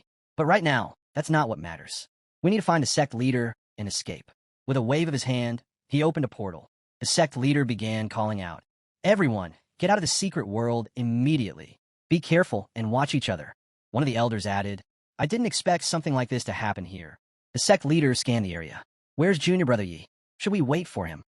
Just then, Yi Junlin stepped out of the portal. The situation's urgent, he said. We need to leave now. Good, the sect leader nodded. You're here. Now only your disciple is missing. Zhou pointed. Wait, who's that you're holding? Yi Junlin looked at the rat in his arms. My new disciple. The sect leader blinked. You're what? But what about your old disciple? Sure, he was difficult, but his talent was legendary, and his appearance was, well, impressive. He looked down again. This one's just a giant rat. No cultivation at all. Yi Junlin shrugged as he walked away. Don't worry. I'm sure he'll show up. We'll meet him outside. Once they exited the crumbling realm, the elders cheered. We made it out. That place was full of danger, but thanks to Yi Junlin, We secured a ton of rare resources. Hong Qinya walked up to his teacher. I've returned too. Yi Junlin studied him thoughtfully. This might be my next disciple. From now on, we'll live in peace and harmony. Hong Qinya raised an eyebrow. Understand, master. Meanwhile, Mousy had landed elsewhere, looking around in confusion. Where am I? She peered into a glowing red portal, and tears welled up in her eyes. I miss home. Am I going to disappear now? But what came next was far worse. Out of the portal, strange creatures began pouring into the real world. One of them stepped forward and asked coldly, "So this is the world outside?" One of the monsters stepped forward, eyes scanning the land. "So this is the outer world?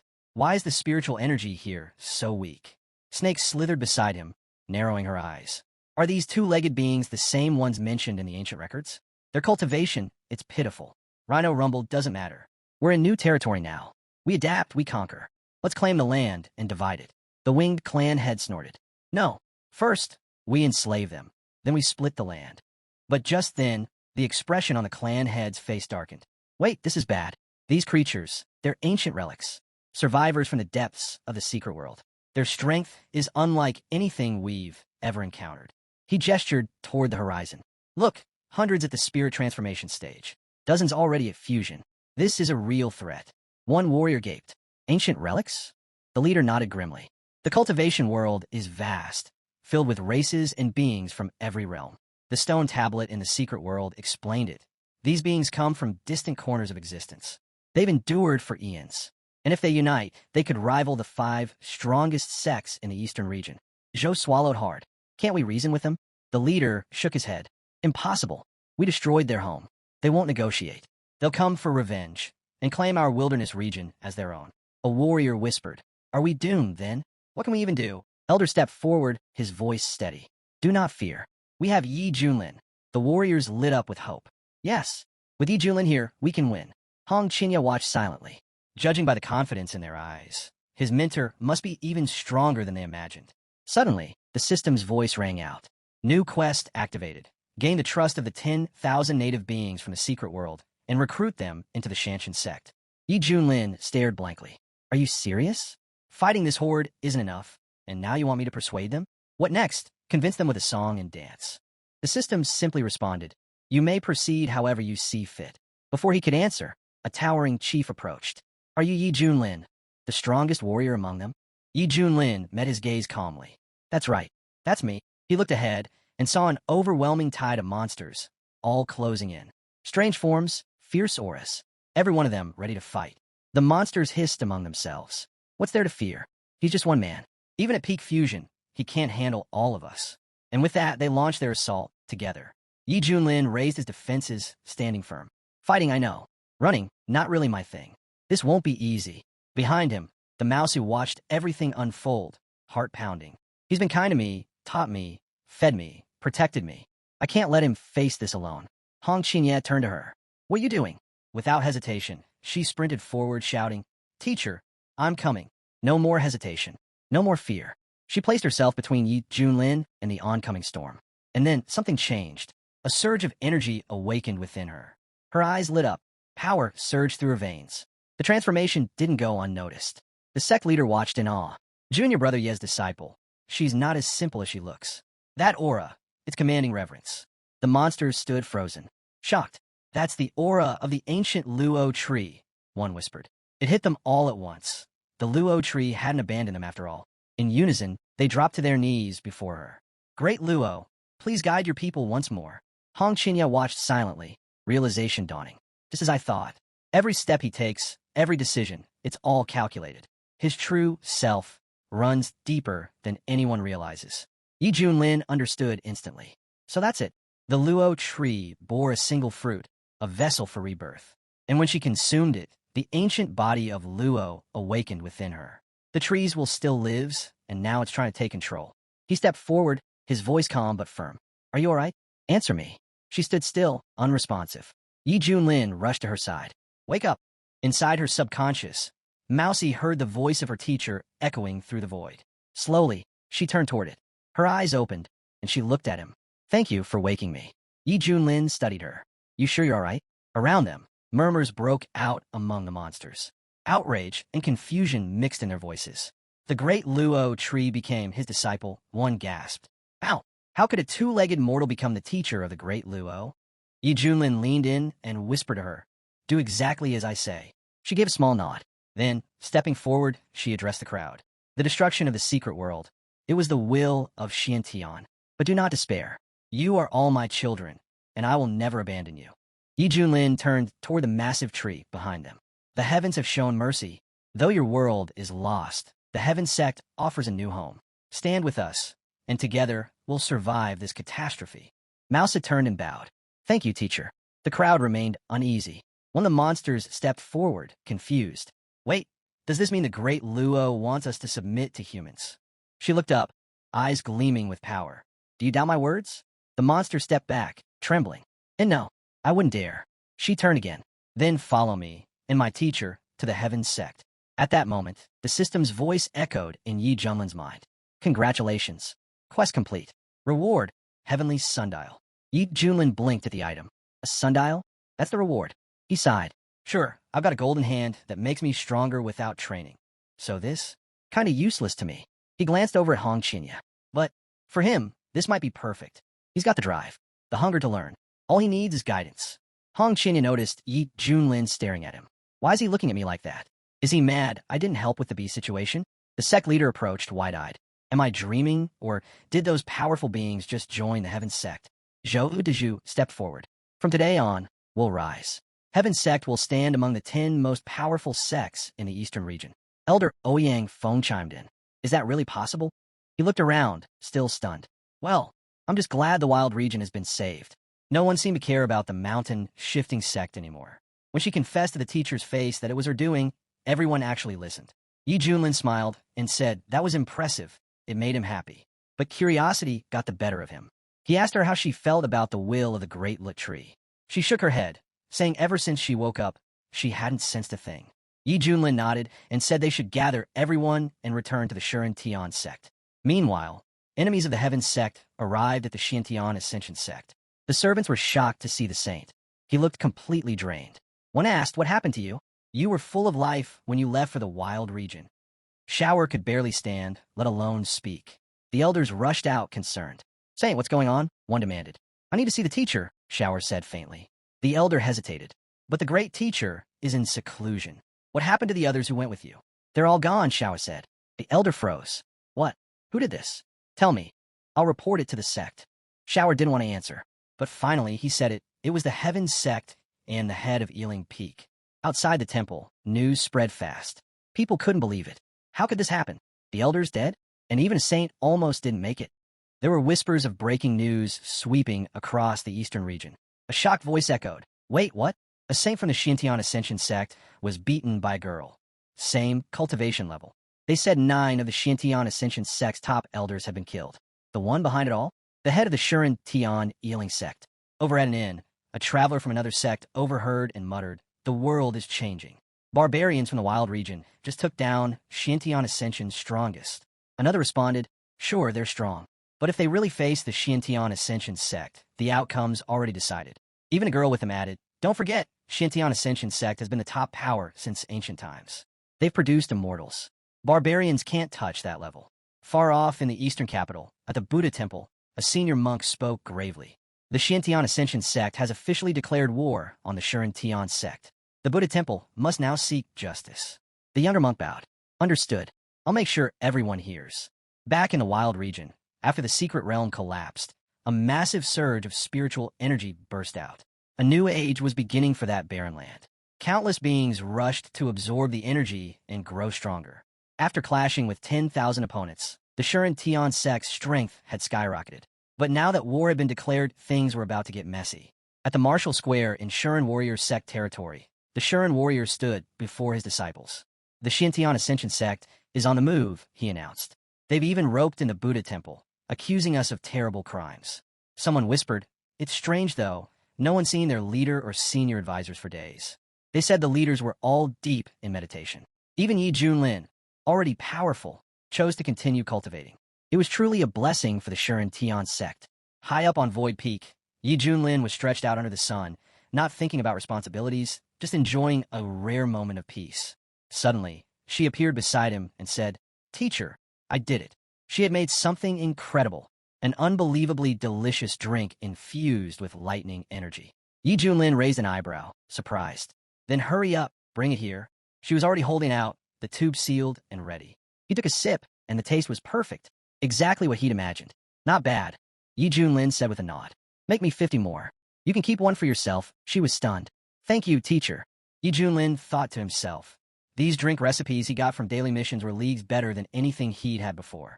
Even the Ice King would approve of this masterpiece. Hong Qinya walked in, shaking his head. My teacher is seriously out here making money off weird drinks. Yi Junlin turned and asked, what about my fried calamari? Why isn't it ready? Look at her. She's doing her best. You're slacking harder than a rat. Hong Qinya quickly replied. Almost done, teacher. I'll bring it over now. He brought in the food. Please enjoy, Minter. Let me know if anything's missing. It's fine, Yi Junlin said. Keep it coming. Then out of nowhere, Hong Qinya asked, can I train in the Sundial realm? I'm desperate to grow stronger. Yi Junlin looked at him. Impatient again. I just want our sect to be safe. If I'm stronger, I can protect it better, Hong Qinya explained. Yi Junlin assured him. You don't need to worry. The sect is already safe. Just stay by my side and back me up. But Hong Qinya couldn't shake the thought that his teacher was holding him back out of fear that he'd surpass him one day. Just then, she turned to Yi Junlin and said, if Big Brother wants this so badly, let him go. I'll handle his responsibilities. Yi Junlin stood up slowly. If my little sister insists this much, fine. He can go.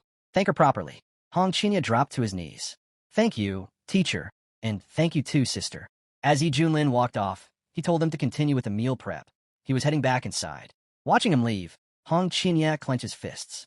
One day, when I come out of seclusion, you'll bow your head to me, Yi Junlin. But Yi Junlin had already sensed it. He could see Hong Qinya's impatience flaring up. He thought he could flip the game, but Yi Junlin only sighed. What a waste. A true mentor only gets stronger when challenged by someone worthy. He'll have to stay humble and keep working. She turned back to Yi Junlin, cheerful. 50 cups are ready. Can I try this immortality herb tea? Of course, Yi Junlin said. Pick whichever cup you like. Her eyes lit up. Thank you, teacher. Yi Junlin smirked. Other people stroke cats. I stroke mice. Still soft to the touch. Marvel, the little mousie, suddenly froze and trembled. Where's the cat? She squeaked. I'm terrified of cats. Yi Junlin chuckled. Seriously? You inherited the ancient Lu body and you're scared of cat? That's pathetic. You got 10,000 warriors from the secret world under your wing, and you're still trembling like this. She lowered her head. Mousie is just scared. Then why not train in the Sundial realm? Yi Junlin asked. 100 years in their pass, like a single day outside. It'll supercharge your ancient Lu body. She shook her head quickly. Mousie doesn't want to. If I go there, I won't see teacher for a long time, and Mousie will be lonely. Plus, training is boring. Mousie prefers to stay with teacher and snack on tasty treats. Yi Junlin couldn't help but laugh. You really are something. Then he remembered something. Hey, they say that when demons reach the spirit transformation stage, they can take human form. So why haven't I ever seen yours? Mousie forgot, she said sheepishly. Then let's see it now, Yi Junlin said. She nodded, and in a blink, she transformed.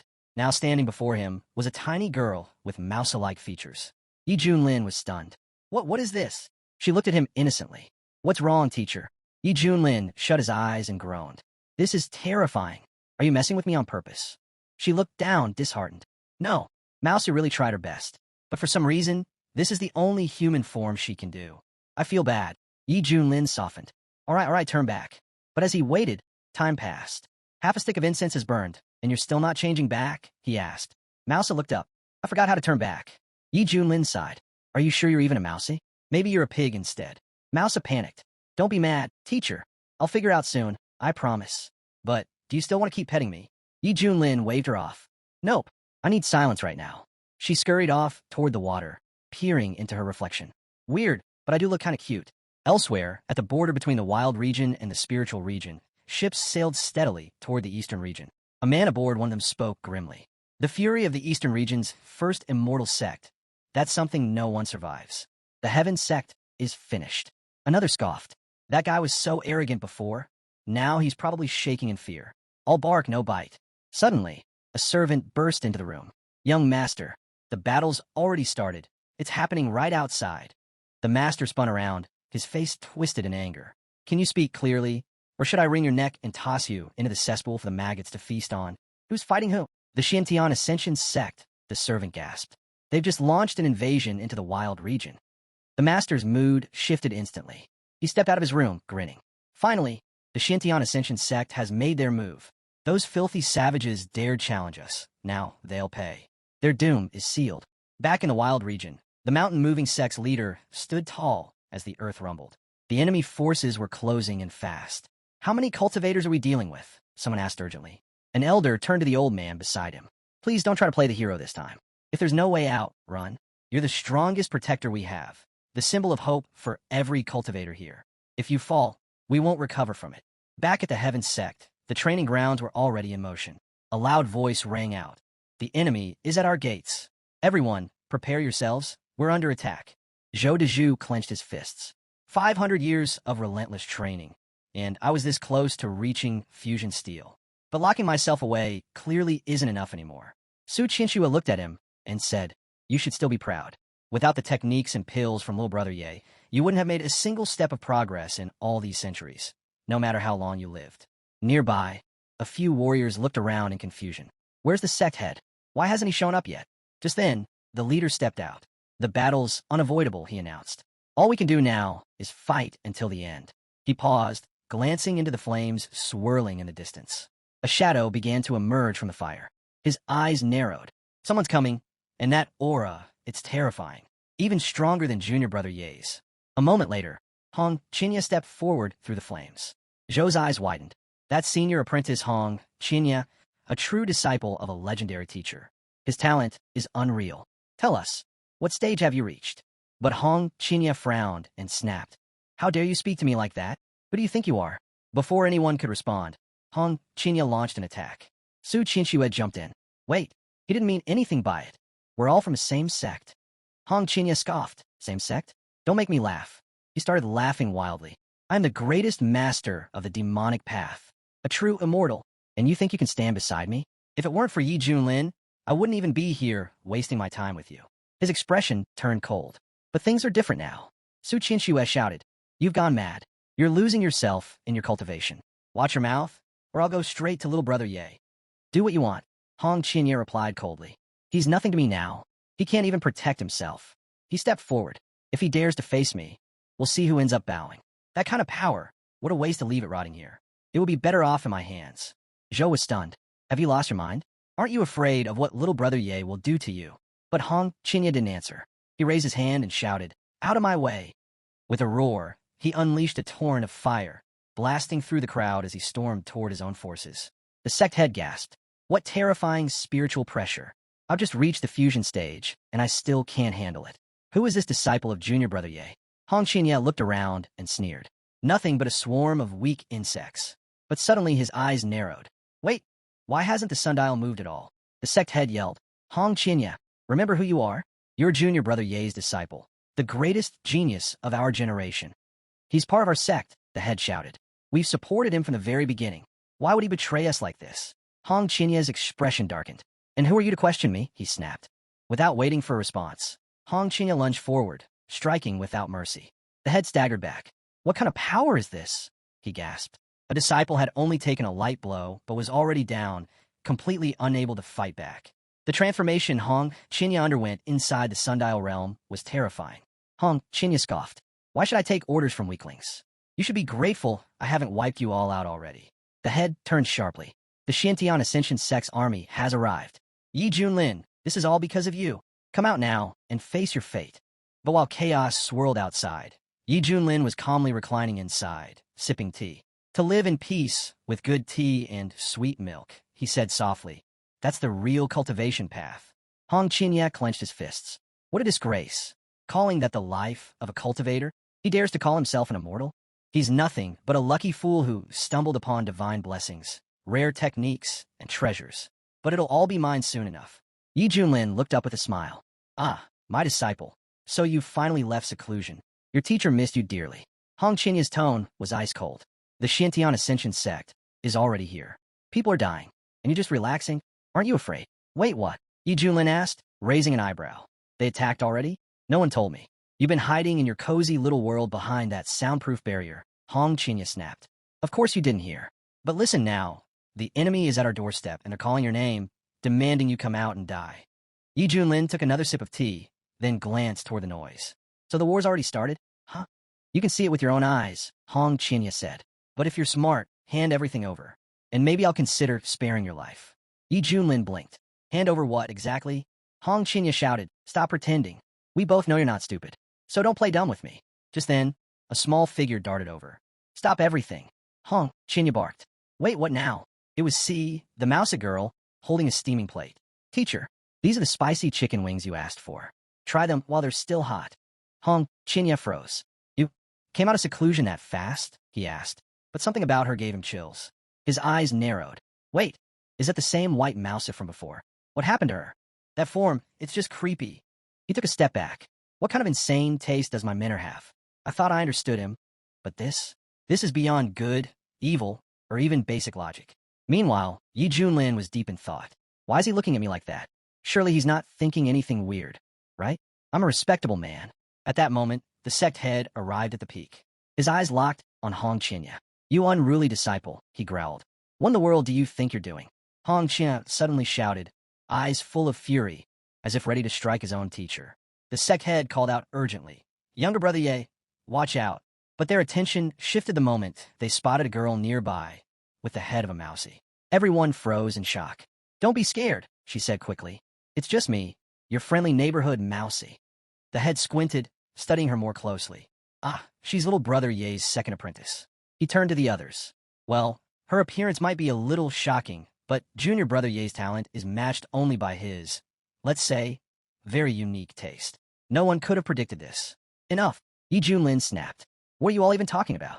Why is everyone acting so tense? The sect head stepped forward. It's your first apprentice. He tried to steal the Sundial realm and attacked us. Yi Junlin looked at Hong Qinya in disbelief. Is that true? Hong Qinya smirked. And if it is, what are you going to do? The Shintian Ascension sect is right outside.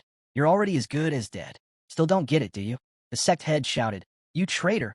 Little brother Ye treated you better than anyone. But Hong Qinya glared back. Did he really? You all treated me like some errand boy. I was never your equal.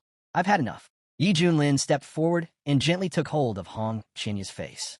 This is my fault, he said quietly. Don't blame him. I ignored his feelings. I failed as a teacher. I'm sorry. Walked over and held her teacher's hand silently.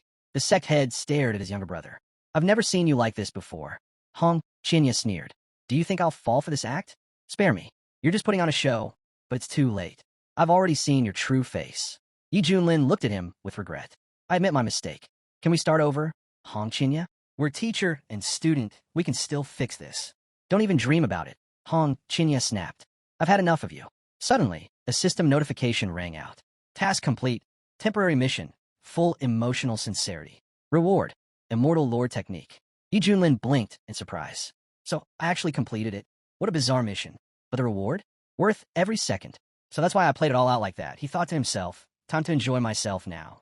But his thoughts were interrupted by an image of a mousy drinking tea and milk in exchange for monthly vote tickets. And somehow her spiritual energy had skyrocketed. She had even planned to take on a more lowly appearance to win his favor. But now realized Yi Junlin wasn't into that look. What she really needed was more tea and more milk.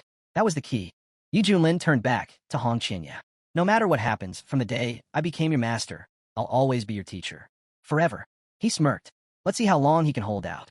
If he lashes out, I'll take that as his way of trying to get stronger. With that, Yi Junlin turned to C. Come on over. My shoulders are a little stiff. Help me out, will you? Of course, teacher, she chirped, hurrying over. She immediately followed his instructions with enthusiasm. Zhou watched wide-eyed. Brother, is little brother Ye really this? Hong Qinya looked shaken, on the edge. So much so, it was like he was battling two voices in his own head. It almost seemed like his mind had started to fracture under the pressure. But Su Qianxue had had enough. Stop spouting nonsense, she snapped. Get a grip. Meanwhile, Hong Qinya was still trying to understand what his teacher was planning. Yi Junlin calmly turned to him and said, So, after 200 years locked away in the Sundial realm, you've convinced yourself you're invincible? Hong Qinya sneered. Enough with the useless talk. Give me everything you've got. Then, maybe I'll consider helping you. Refuse, and you'll rot right here at my feet. Overheard and leaned toward the sect head. He's still willing to help. That means there's still some part of him with a conscience. If he steps in now, we might have a shot at turning this battle around. The sect head replied with a sigh. Everything now depends on little brother Ye's decision. At that moment, Yi Junlin casually sipped his lemonade, completely unfazed. Tell me, Hong Qianye, are you absolutely sure you're stronger than your teacher now? Hong Qianye didn't hesitate. You've been holding me back all this time, wasting my potential. But in those 2 centuries inside the sundial, I surpassed you completely. Yi Junlin stared at him. Then don't stall. Make your decision. The Xintian Ascension sect fleet is already approaching Misty Peak. Or are you going to try and rob me of my treasures and techniques by force? Watched in fear. Her big brother, so powerful and now dangerously unstable. Zhou, too, saw through Hong Qianye's true nature, a wolf hiding beneath a sheepskin. He wasn't trying to protect the sect. He wanted to steal everything Brother Ye had ever earned. Zhou made up his mind. He would support little brother Ye no matter what. From high above, he summoned his spiritual energy and launched an aerial attack. But Hong Qianye was furious. How dare you? Without hesitation, Hong Qianye struck back with lightning speed, reversing the attack and launching it straight back at them. Zhou Deju's face turned pale. The attacks rebounding, everyone dodge. Now, too late. The counterstrike crashed into the ship from which the attack originated, obliterating it in a blinding flash. The warriors on the battlefield were stunned. Who did that? One shouted. Come out and face your death. Hong Qianye's eyes burned with fury. Someone dared to meddle in his business. But as far as he was concerned, Yi Junlin still wasn't a threat. Eventually, all of his resources, his techniques, his treasures would belong to him. But first, he'd swat away these annoying flies. He stepped forward and faced the crowd. I did it. The senior mentor of the Xintian Ascension sect's inner circle narrowed her eyes. You? A mere boy, speaking so arrogantly? I'll teach you your place. She rushed in, spiritual power flaring. Prepare to die. Hong Qianye didn't flinch. You're nothing but an ungrateful insect. Her attack never landed. In a flash, Hong Qianye's fire burst erupted, tearing through her aura and blowing her straight off her path. He barely moved. You've got half a stick of incense, he said coolly, to leave this land. Stay longer, and you die. The elders were shaken. Such arrogance, one muttered. Does he actually think he can command the eastern region's first immortal sect? Even if one fire elder fell, does he really plan to face hundreds of cultivators at the fusion level? The elders of the Xintian Ascension sect had seen enough. He's just one man, one shouted. Brothers, kill him. The Shuren sect must be erased from existence. But Hong Qianye's reply was cold and merciless. Since you've refused to leave peacefully, I'll show you a bloodbath. He unleashed the soul-devouring flames. Dark fire erupted, bringing with it the screams of the dead from the underworld. Even the fusion stage mentors didn't get a chance to react. Within moments, a third of them had been reduced to ashes. Then the sky darkened. Countless green skulls, like a plague of locusts, tore through the battlefield, devouring everything in sight. Screams echoed across the land as the enemies were swallowed up one by one. Don't let them bite you, the elder yelled. They're poison. But it was too late. The hellfire consumed all. Groans, screams, and cries for help filled the sky as the battlefield turned into a nightmare. Suddenly, monks descended from the clouds. We're from a misty Buddha temple, one of them shouted. We've come to your aid. Hong Qianye heard the voice and sneered. Ah, more people choosing to die. The senior monk furrowed his brow. The report said Yi Junlin's disciple was only at the spirit transformation stage. So how in the world is this happening? Even the wisdom instructor of the Misty Buddha Temple, one who stood at the pinnacle of the fusion stage, was shaken. If the disciple is this strong, then the master must be beyond terrifying. Once we're in, there's no turning back. Without hesitation, the monks launched a full assault. Hong Qianye stood his ground. Lying bald monks, he said coldly. I'll finish this in one move. He unleashed all his mana. The explosion that followed tore through the battlefield like a divine punishment. The monks were sent flying, their seals useless against the hellfire that devoured them. That fire, one of them stammered. It's not normal. It won't extinguish. Then they saw him, the devil cloaked in flames, walking toward them. The youngest monk trembled. Please don't. This is my first time on the battlefield. But Hong Qianye showed no mercy. He unleashed his full strength, obliterating the monks in a single burst. The elder watched in disbelief.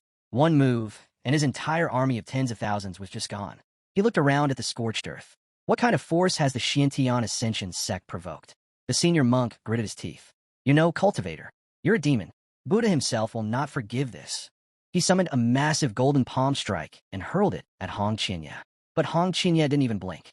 Even if the Buddha appears, he said calmly, I'll turn him to dust. His eyes ignited, literally, and a wave of fire surged forward, colliding with the golden palm in a deafening explosion. Ash rained from the sky. Hong Qianye stood tall, unmoved. Just a swarm of pathetic insects, he muttered. The sect head turned to junior brother Ye. Your disciple's power, it's beyond terrifying. I'm starting to think our Shuren sect might be too small to contain a force like him. Zhou agreed. Right now, he's the one protecting us. Fighting him is suicide.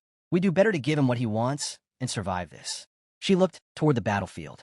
Big brother Hong Qinya is amazing. Don't back down. Yi Junlin watched silently. His eyes narrowed as he observed his disciple in action. So, this is the strength you gained during your reclusive training. He activated his insight eye, peering deeper into Hong Qinya's cultivation. Yi Junlin's insight eye activated, revealing the truth. Hong Qinya's cultivation had reached just half a step below the great transition stage. No wonder he now dared to defy his own master. Yi Junlin exhaled slowly. So he's nearly at the threshold. It was clear now. Hong Qinya's ambition wasn't just madness. He was aiming high. Yi Junlin simply had to wait for him to finish crushing the opposition, and then perhaps use that moment to absorb his momentum for his own breakthrough. But suddenly, the atmosphere shifted. An eerie manna gathered in the air. The elders stiffened. They're here, one shouted. Everyone dropped to one knee in reverence. The venerable preceptors of the Xiantian Ascension sect had arrived. The sect heads' eyes widened. The mentors, they brought 18 cultivators at the great transition stage. This was the true force of the Eastern region's so-called First Immortal Sect. These 18 were legendary. They had once crushed the North Sea Demon Emperor and obliterated the Southern Annihilation Church. They were the undefeated spearhead of the Xiantian Ascension sect, known across the land as the Invincible Immortals. Yi Junlin raised an eyebrow. Being half a step from the Great Transition is one thing, but the real thing? He smiled. Now, that's tempting. Among the newly arrived powerhouses, one of the spiritual wind mentors sneered. What a bunch of useless cowards. They've soiled the Xiantian Ascension sect's name. The Golden Snake mentor added coldly. The mightiest sect in the Eastern region, disgraced by a girl? If we hadn't stepped in ourselves, we'd have become a global joke. Hong Qinya looked up, unimpressed. Who do you people think you are, mouthing off like that? The Golden Land mentor's face twisted. What did this brat just say? A chief elder stepped forward. Ignore him. Don't waste your strength. He's just some no-name cultivator, barely at the edge of the Great Transition. He won't last long. Another elder joined in. Right. And instead of showing his face, his master sent his disciple? Is that not the biggest insult of all? A third added with a twisted grin. Let's kill this student first. I want to see if that coward in hiding will flinch when he watches her die. Hong Qinya's fury flared. Get lost. I'm not some pawn, and no one controls me. One of the elders chuckled darkly. Touching. The bond between teacher and student. How sweet. Then let's capture her, disfigure that pretty face, rip her tongue out. The elders advanced, overwhelming mana swirling around them. You're insolent, one of them roared. Under my heavenly palm of azure birds, thousands have fallen. Today, you'll vanish without a trace. Another chimed in. We could crush a dozen like you with one hand. The third unsheathed his blade. Today, I'll offer your head in a sacrificial sword ritual. Maybe then I'll awaken the true spirit of my weapon. But Hong Qinya only laughed. A sword sacrifice? He echoed mockingly. Sure, let me show you what real hell looks like. Let's see, he thought. When I crush these pests, will Yi Junlin still pretend to be powerless? Let's force the truth out of him. With a roar, Hong Qinya unleashed his power. His arm attack surged forward like a tidal wave, easily swatting away the elders' attacks as if they were made of paper. They tried to fight back, but it was useless. How? How is this possible? One of the stunned elders stammered. How can a mere cultivator, barely a step from the Great Transition, stand against all of us? The celestial azure bird palm, strengthened with the soul of an ancient demon, had been their trump card, but even that had failed. Hong Qinya wasn't slowing down. His flames surged with relentless force, hammering the elders again and again. Then the sky cracked open. The firmament, it's collapsing, someone screamed. This devil's fire, it's burning through souls. On the battlefield, a warrior stood frozen. She's not even fully at the Great Transition, and yet she just tossed aside 3 elders who already are. One elder could only nod grimly. I never thought such a rare genius could emerge from this backwater region. The second snake elder snarled. We cannot let her live. If she survives, we're finished. Then we all strike now. One elder launched the palm of the great obelisk. Another unleashed the star-reaching hand, and a third summoned the overwhelming dragon fist. But Hong Qinya didn't flinch. Instead, with one smooth movement, he summoned the blazing dragon flame, a strange, ghostly fire that moved slowly and deliberately, gliding over their powerful techniques. Then, without resistance, it consumed them, each and every... The sect head looked on in disbelief. I can't believe it. He's actually fighting off multiple elders at once. But he squinted. Wait, his flame is flickering. He might be nearing his limit. If he doesn't dodge this next attack. Hong Qinya, however, had no intention of dodging. He stared down the incoming force, then invoked the infernal, annihilating flame. A red dragon erupted from the inferno, teeth glowing white-hot as it tore into the enemy's assault. With a flash, Hong Qinya activated his absorption technique, draining their power. The Shantian Ascension sect only knows how to recycle the same useless tricks, Hong Qinya scoffed. Might as well rename yourselves the Useless Sect. Gasps echoed across the battlefield. What is that fire? One elder gasped. It's consuming everything. There's no way, another said. 15 mentors held off by a single person. I've never seen anything like this in my entire life. The fear elder shouted. Are you all blind? That's a demonic flame. If we don't destroy her now, this entire region will be doomed. Hong Qinya grinned. Old witch, if you've got something to say, why don't you come say it to my face? I'll give you 3 free hits, just so you can't say I bullied you. The elder's eyes narrowed. Lousy brat. I'll rip your mouth open and see if you're still so bold after that. Another elder added. If we let him live, in 100 years he'll be the greatest threat to the entire eastern region. We have to destroy him, soul and all. All of them charged at once, surrounding the flaming dragon with their most powerful clan techniques. Hong Qinya burned with rage. All of this because Yi Junlin refused to hand over the treasure sooner. And now the Shantian Ascension sect sends 18 great transition cultivators just to destroy one pathetic sect? This is overkill, like using a cannon to hunt a sparrow. One of the elders closed the distance, roaring, "It ends here," as he activated his deadliest technique. Yi Junlin's Heavenly Overlord strike came out of nowhere. Hong Qinya didn't even see it coming before the blow landed, knocking him flat. She rushed over, panic in her voice. Senior brother, Hong Qinya, are you all right? But Yi Junlin just glanced over and said coldly, Didn't you just say you'd win? Why are you crawling around like a whip dog now? Pathetic. Fuming, Hong Qinya glared at him. You've got some nerve mocking me. At least I'll make it out alive. You'll die right here. Just then, the elders activated some strange mechanism. A radiant light burst out above the sect. One of the elders declared, As long as I stand here, none of you will escape the Shantian sect. The sect leader's face changed. That's the spatial compass. Zhou turned to his brother. Do you remember what the ancient records said? 300 years ago, during the Northern Sea calamity, Elder Spirit Wind used that compass to wipe out 1/3 of the Northern Sea. Over many demons gone. They even say he sealed away the ancient demon god with it. They all realized there was no way out. Hong Qinya clenched his fists, furious. Am I really going to die here? With this bunch of losers? No way. You wouldn't go down like this. Then, the sect head suddenly shouted, Why is Brother Yi just sitting there so calmly? Hong Qinya snapped. You're just sitting there munching while we're all about to die. Are you even paying attention? Yi Junlin looked over and said casually, You've really got a gift for cooking. Next time I want to try something honey-flavored. She hesitated. Will there even be a next time? Yi Junlin didn't miss a beat. Of course there will. Without warning, he stepped forward and faced the elders head-on. One of them sneered. So, you finally show yourself. Yi Junlin stood tall. You ganged up on my disciple. As his teacher, I'm not about to let that slide. Hong Qinya's rage boiled over. How dare he pretend to care now? But the elders weren't impressed. Your fate is sealed. We'll flay you alive, grind your bones, and scatter your ashes. Even the old woman among them looked startled. So you're Yi Junlin. The reports said you were only at the fusion stage. But if your disciple's that strong, you must be hiding something. The elders didn't wait. They all launched at him, swords flashing, shouting, Die. But at that moment, a voice rang out. Enemy detected. Great transition stage. Activating passive effect. Power scales with enemy strength. Great transition. Middle stage achieved. Yi Junlin moved. One technique was all it took. He unleashed his full power and wiped them out. He looked at their fallen forms and muttered, Too weak. The sect leader was stunned. Brother Yi, he's really cultivated the great transition. A future immortal has risen in our sect. Hong Qinya was in disbelief. This is insane. Just how strong is he? Has he been hiding everything from us? Is he even following the rules? The remaining elders froze. One of them whispered, This is true great transition. He must have reached it long ago. But Yi Junlin just laughed. Now you realize? If Yi Junlin had ever doubted his strength at the fusion level, those doubts were long gone now. Still, the old woman barked out in disbelief. Even if our info was off, he's only in the middle stage of great transition.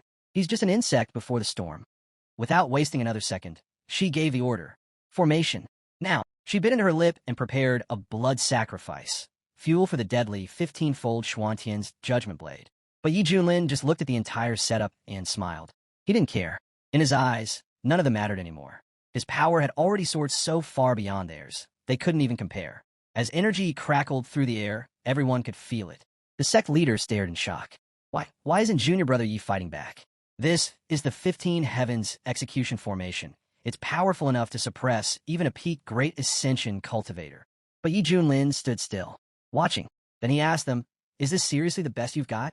Their attacks didn't even graze him. Not a single strand of hair was touched. That's when he realized it. His undying tyrant body technique was no ordinary defense. It could tank blows meant to crush Great Ascension masters without flinching. The elders started to panic. No, impossible. This formation has been used by peak Ascension experts for centuries. How could a mid-stage Great Ascension brat stand through it?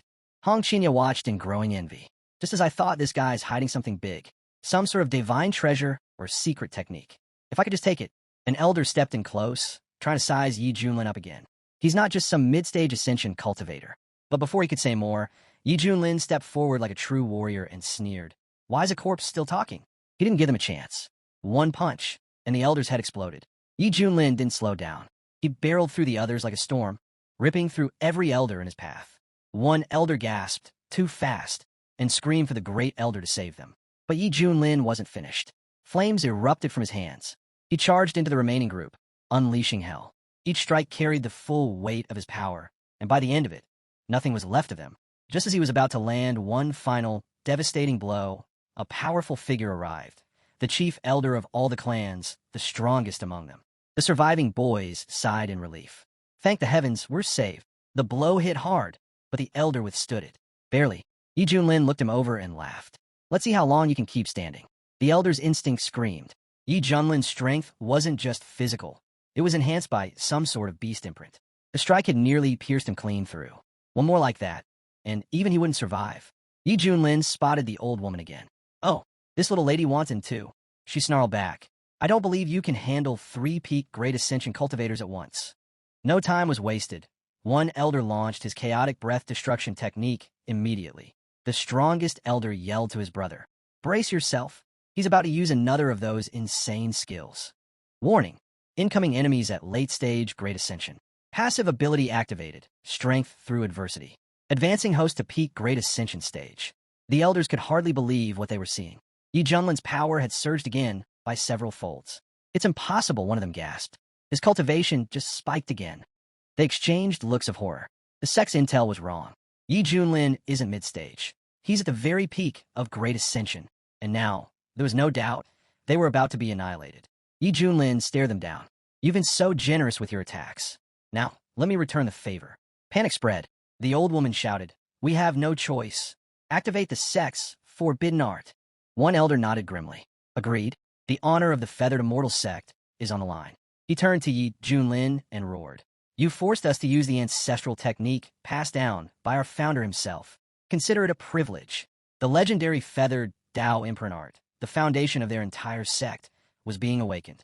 It channels the might of the immortal void realm, the elder declared. Prepare to die, Yi Junlin. From the sidelines, Hong Qinya's heart pounded. This secret art, it's on par with the ultimate techniques used by the Central House's great sects. Even the sect leader was rattled. Is this really one of their trump cards? How many secrets does the Immortal Feather sect still hold? Junior brother, be careful. The elders could feel their bodies overflowing with unimaginable energy. This is the strength of our founder's art, one shouted. Another growled. There's no time to waste. We know the cost of maintaining this. There's no going back now.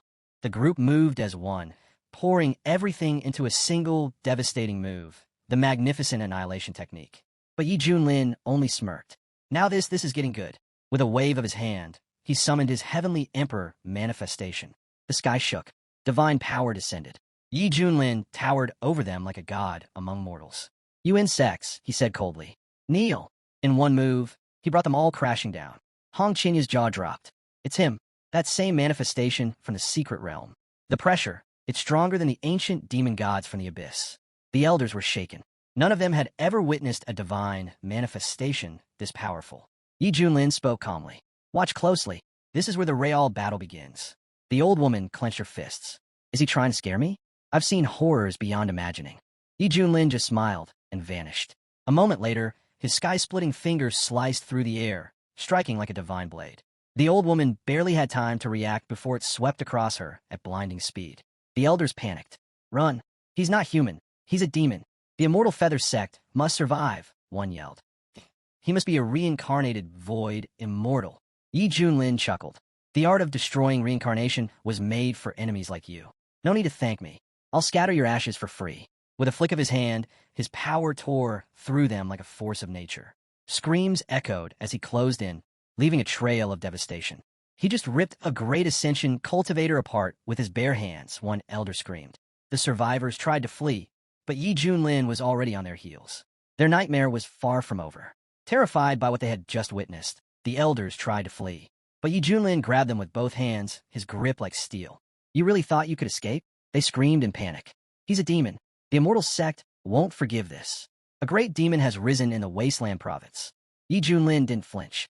Flames erupted from his hands, consuming them where they stood. You didn't want to die? Then you shouldn't have started this. This is the price of facing the highest divine art. Sure, it drained a ton of energy, but it was worth it. Now, it was time to deal with someone else, his cowardly apprentice. Yi Junlin slowly descended, eyes locking with Hong Qinya. Hong Qinya already knew he was done for. Zhou ran up beside Yi Junlin, grinning. Boss, need an assistant? I'm ready to help. Su Qinshua strolled up as well, smiling sweetly.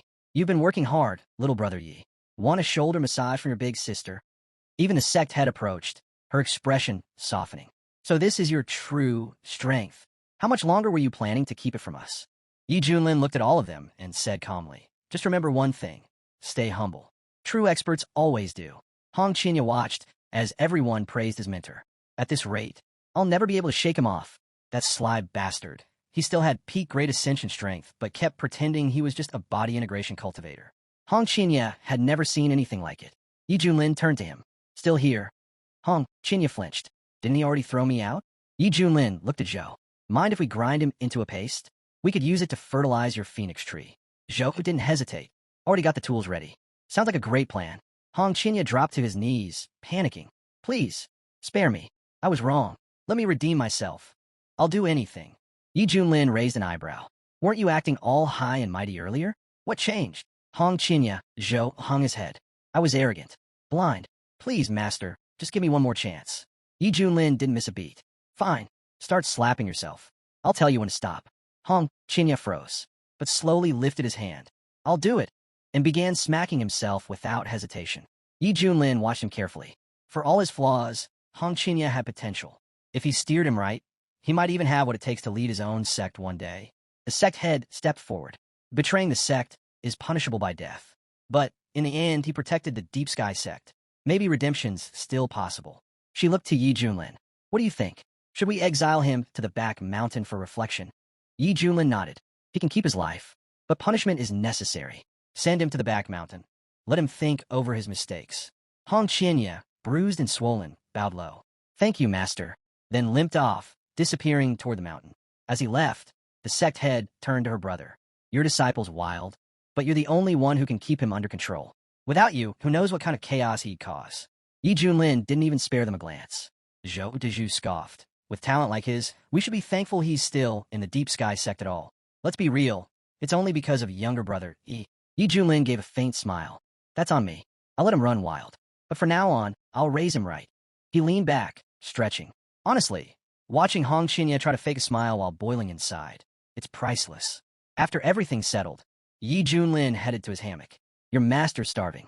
Got any hot cutlets? Mousa didn't miss a beat. Understood. On it. Meanwhile, in the Deep Sky sect's backyard, Hong Qinya was stewing. There's no way his luck will hold forever. I'll keep training. I'll break through the peak of Great Ascension and go even higher. Across the land, in the Eastern Demon Buddhist state, whispers were spreading like wildfire. It can't be true, right? Someone muttered. That guy from the Profound Sky sect. Yi Junlin. He's really a peak Great Ascension cultivator. He wiped out all 18 elders from the Immortal Feather sect. Another confirmed grimly. A monk nodded. Not just that, 1,000,000 cultivators gone. An entire army erased. Someone slammed their fist. My brother was in that army. I thought I'd be marrying his widow soon. The monk's expression darkened. This blood-drenched devil. Divine retribution will find him. For now, He's the most wanted man in the entire Eastern Domain. In the Eastern Demon Spirit Province, another warrior couldn't believe it. That barbarian from the Wastelands. Not only did he survive, he crushed the entire Alphaida army. He let out a shaky laugh. Good thing I didn't join the fight that day. I'd be a corpse by now. He turned to his servant. Bring me more female cultivators. I need to calm my nerves. Why are you just standing there? Want me to call your mother instead? That might be more fun. Back at the Feathered Immortal sect, the sect leader turned to his servant. Are you sure? The servant bowed. Yes, young master. Words spreading everywhere.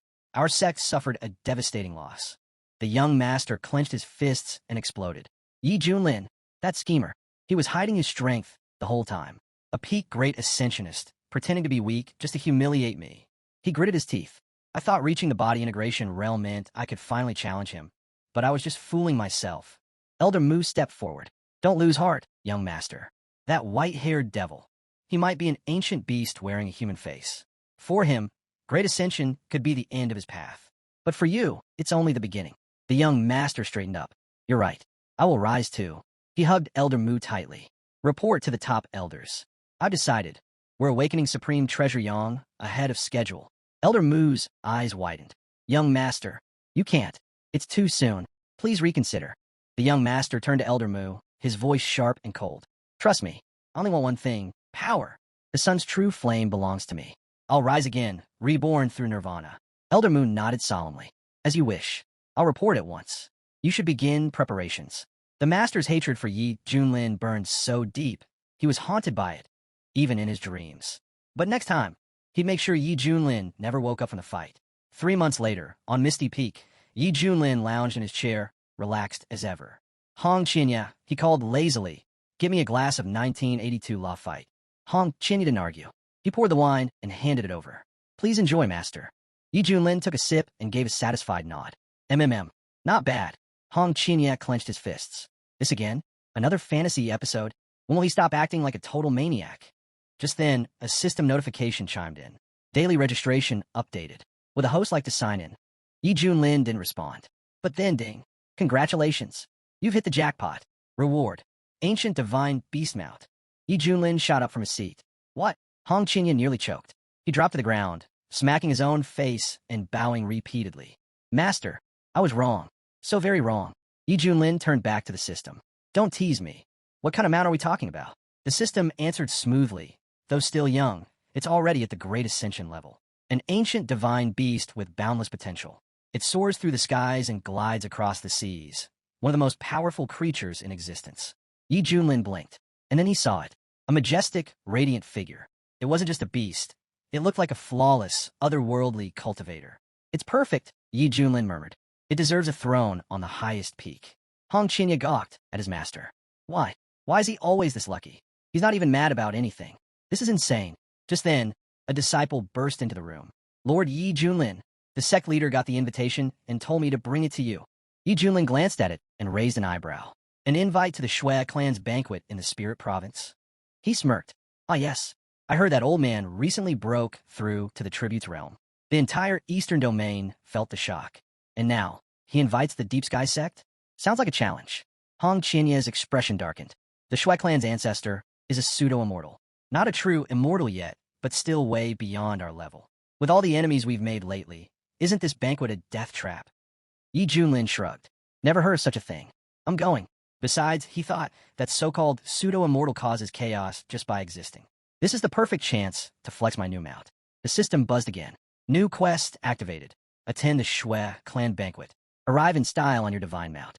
Successfully shocking the audience will earn a special reward. Yi Junlin grinned. Right on time. Glory's calling. Poked her head in. When do we leave, master? Yi Junlin didn't even hesitate. Right away, Yi Junlin replied, without missing a beat. But Hong Qinya watched him and thought, why is he so confident all of a sudden? That's when Yi Junlin decided to show them. He snapped his fingers. In an instant, the sky trembled. Winds howled out of nowhere. Animals shrieked and fled. The air turned ominous. People started panicking. What's happening? Is it another beast attack? The sect leader narrowed her eyes. That's the aura of a supreme beast. Great Ascension level. Someone muttered in fear. Did the Immortal Feather sect send this thing? The leader shook her head. Doesn't matter where it came from. Activate the sect's defensive array. Now, they all channeled their energy. In seconds, the deep heavenly barrier burst to life, cloaking the entire sect in shimmering protection. Hong Qinya stood frozen, overwhelmed. What in the world is going on? Even she looked terrified. It's a monster. But Yi Junlin, he stood there calmly, taking it all in. He smiled. Not bad. This is just his juvenile form. If Kimping ever reaches full maturity, even those 18 elders wouldn't stand a chance. If a beast like that ever attacked a sect, utter destruction was guaranteed. Yi Junlin turned to Hong Qinya. Do you see now? This is karma.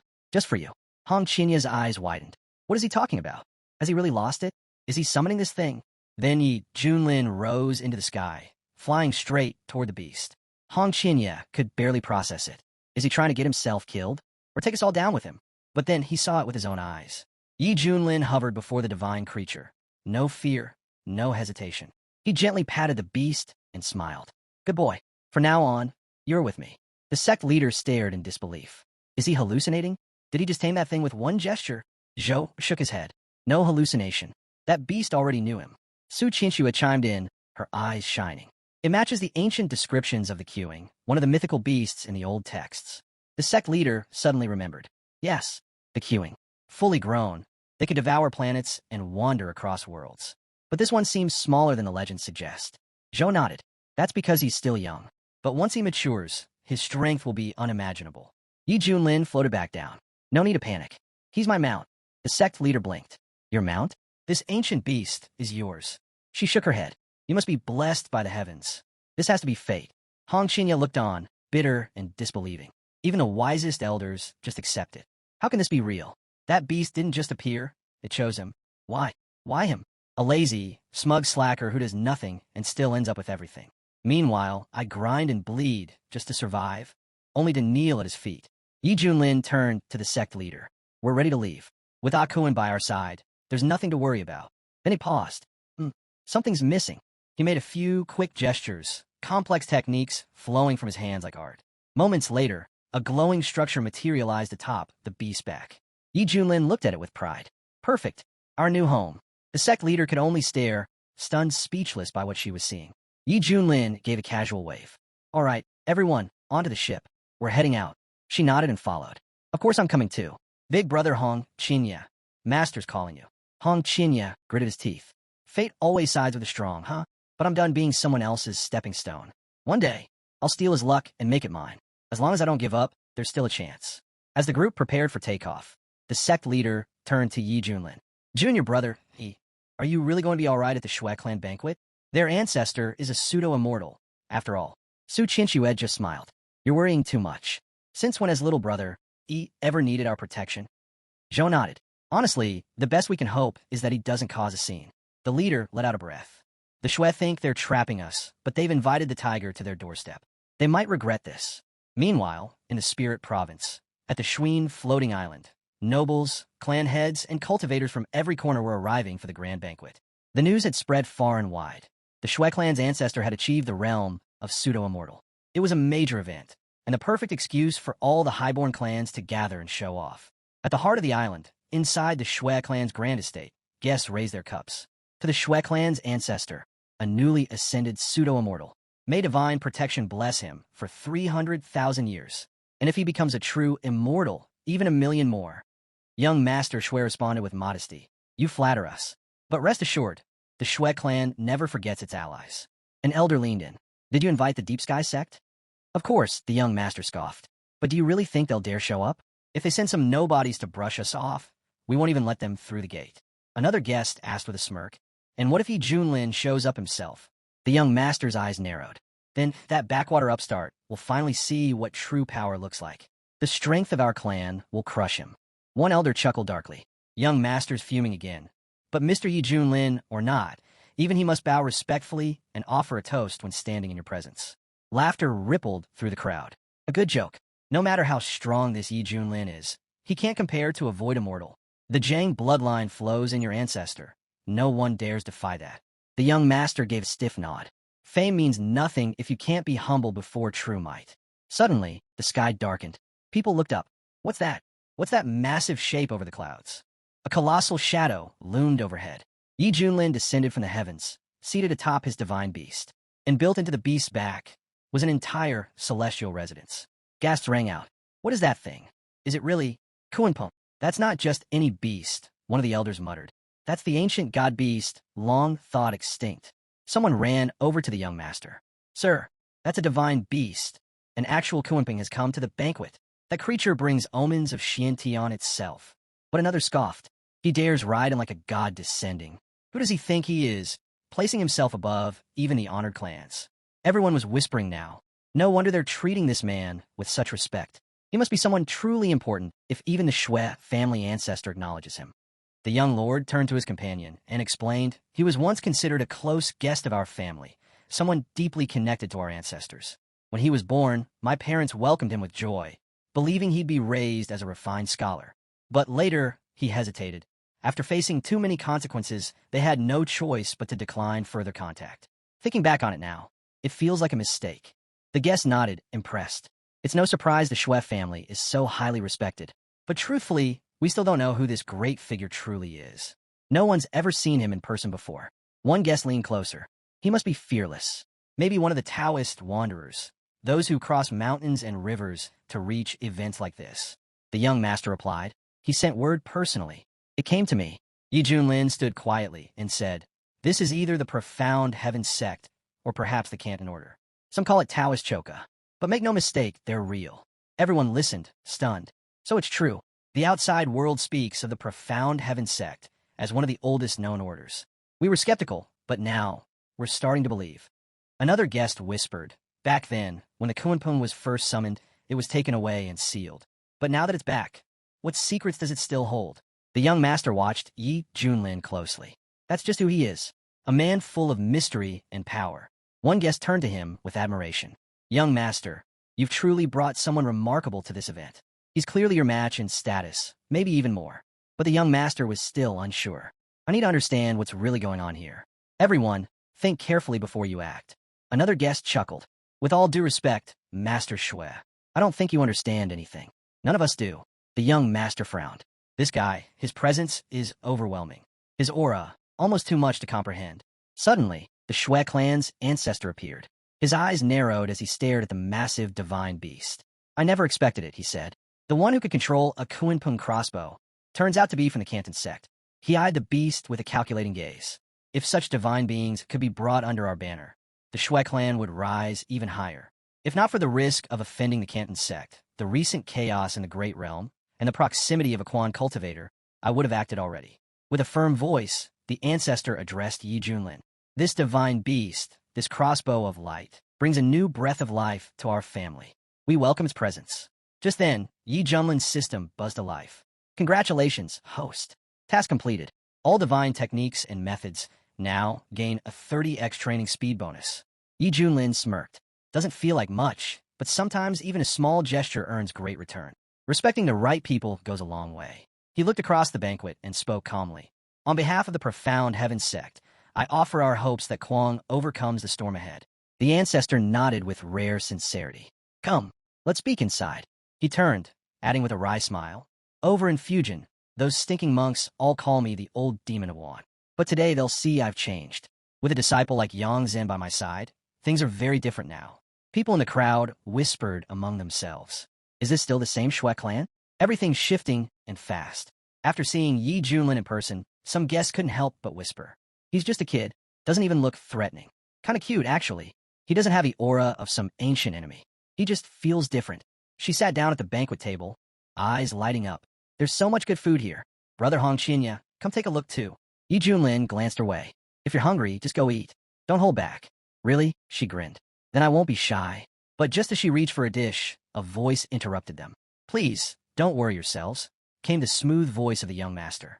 Yi Junlin raised a brow. So, he's showing up now. Guess they really do know each other. The young master stepped forward with a confident smile. I'm the youngest son of the Shui family, a direct descendant of our clan's ancestor. Yi Junlin didn't even glance at him. He just casually picked his nose. The young master didn't miss a beat. There's still time to understand where we stand, friend.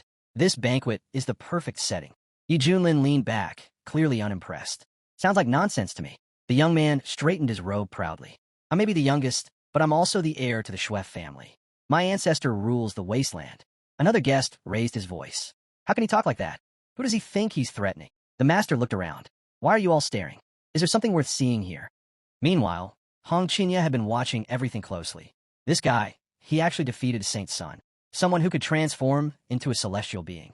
That kind of power is terrifying. I can't even come close to it. This guy plays in a different league.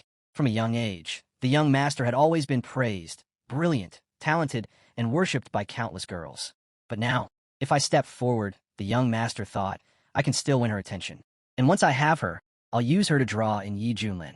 The young gentleman strolled over to Hong Qinya, flashing a smile. Hey, beautiful.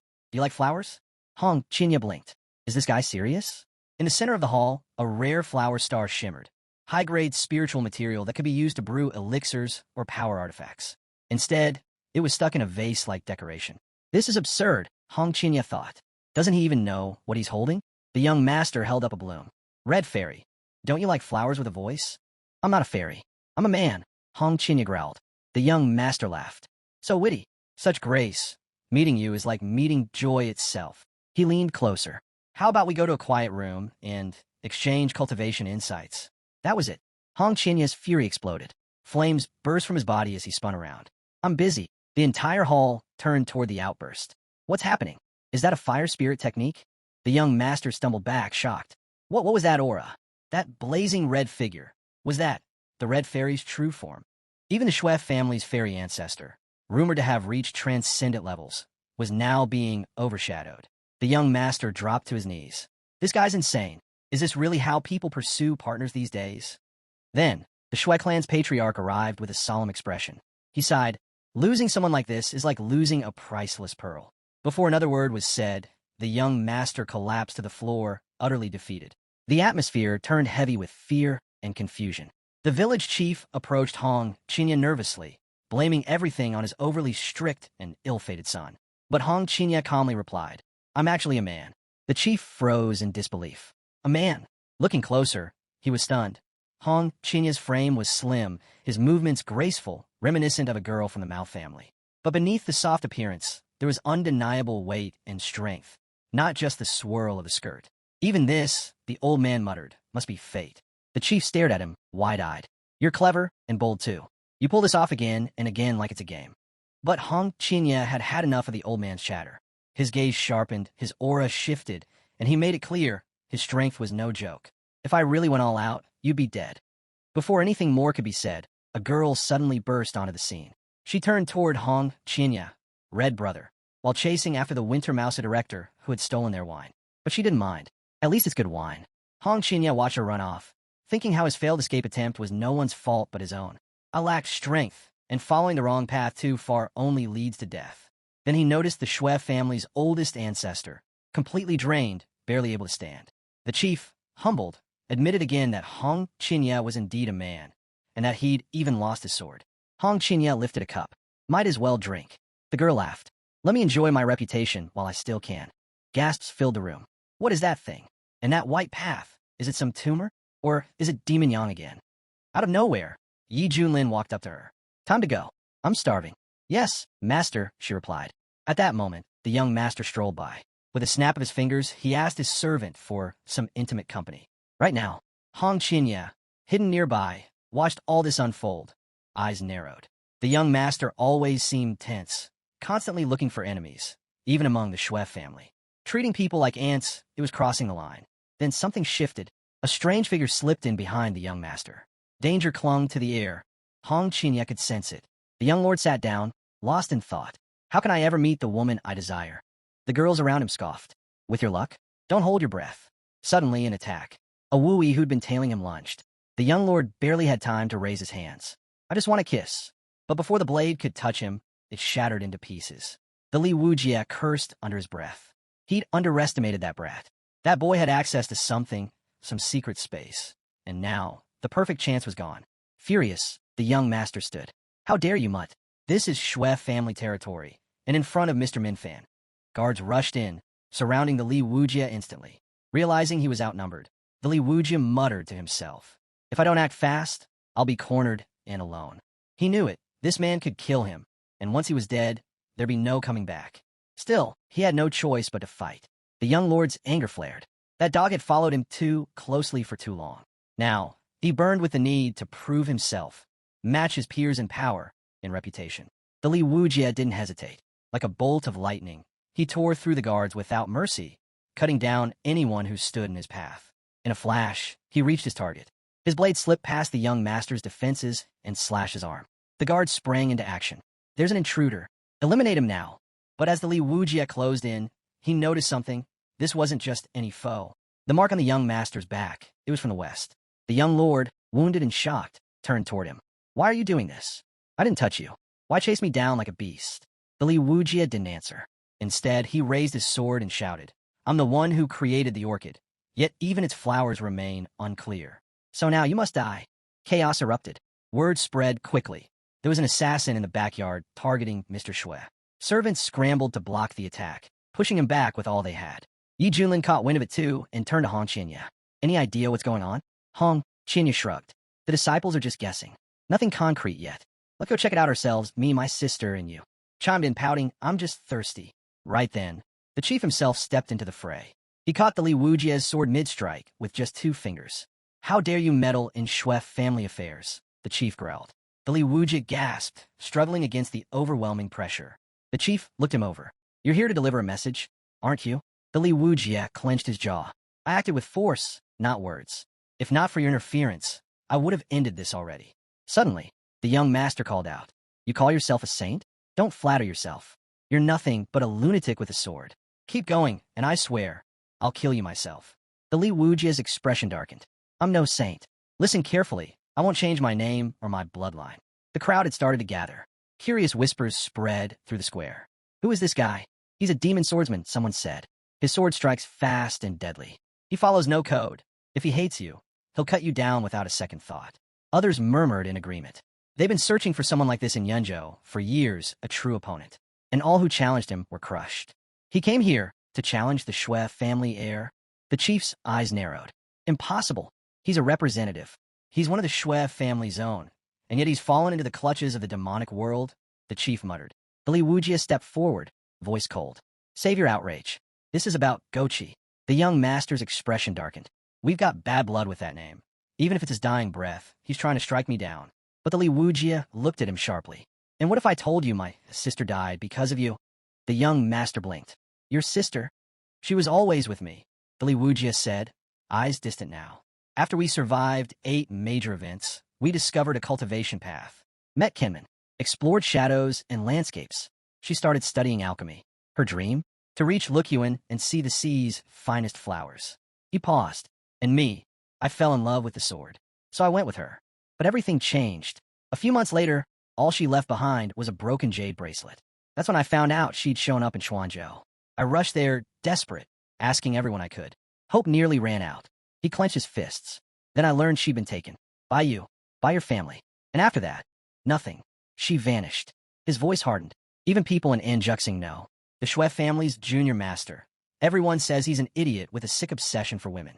Rumors say he trains in secret up on Mount Lyman, and that many women have died under his hands. His voice shook slightly. My sister, she was a golden core cultivator. If she really fell into your clutches, I can't imagine what she suffered. He exhaled slowly. That's why I swore I'd take revenge, even if it cost me everything. So he trained, relentlessly, found masters to help him break barriers, fought to reach the unification level. But still, every time he tried to strike, he failed. The Shui family was always too guarded. So he waited, watched.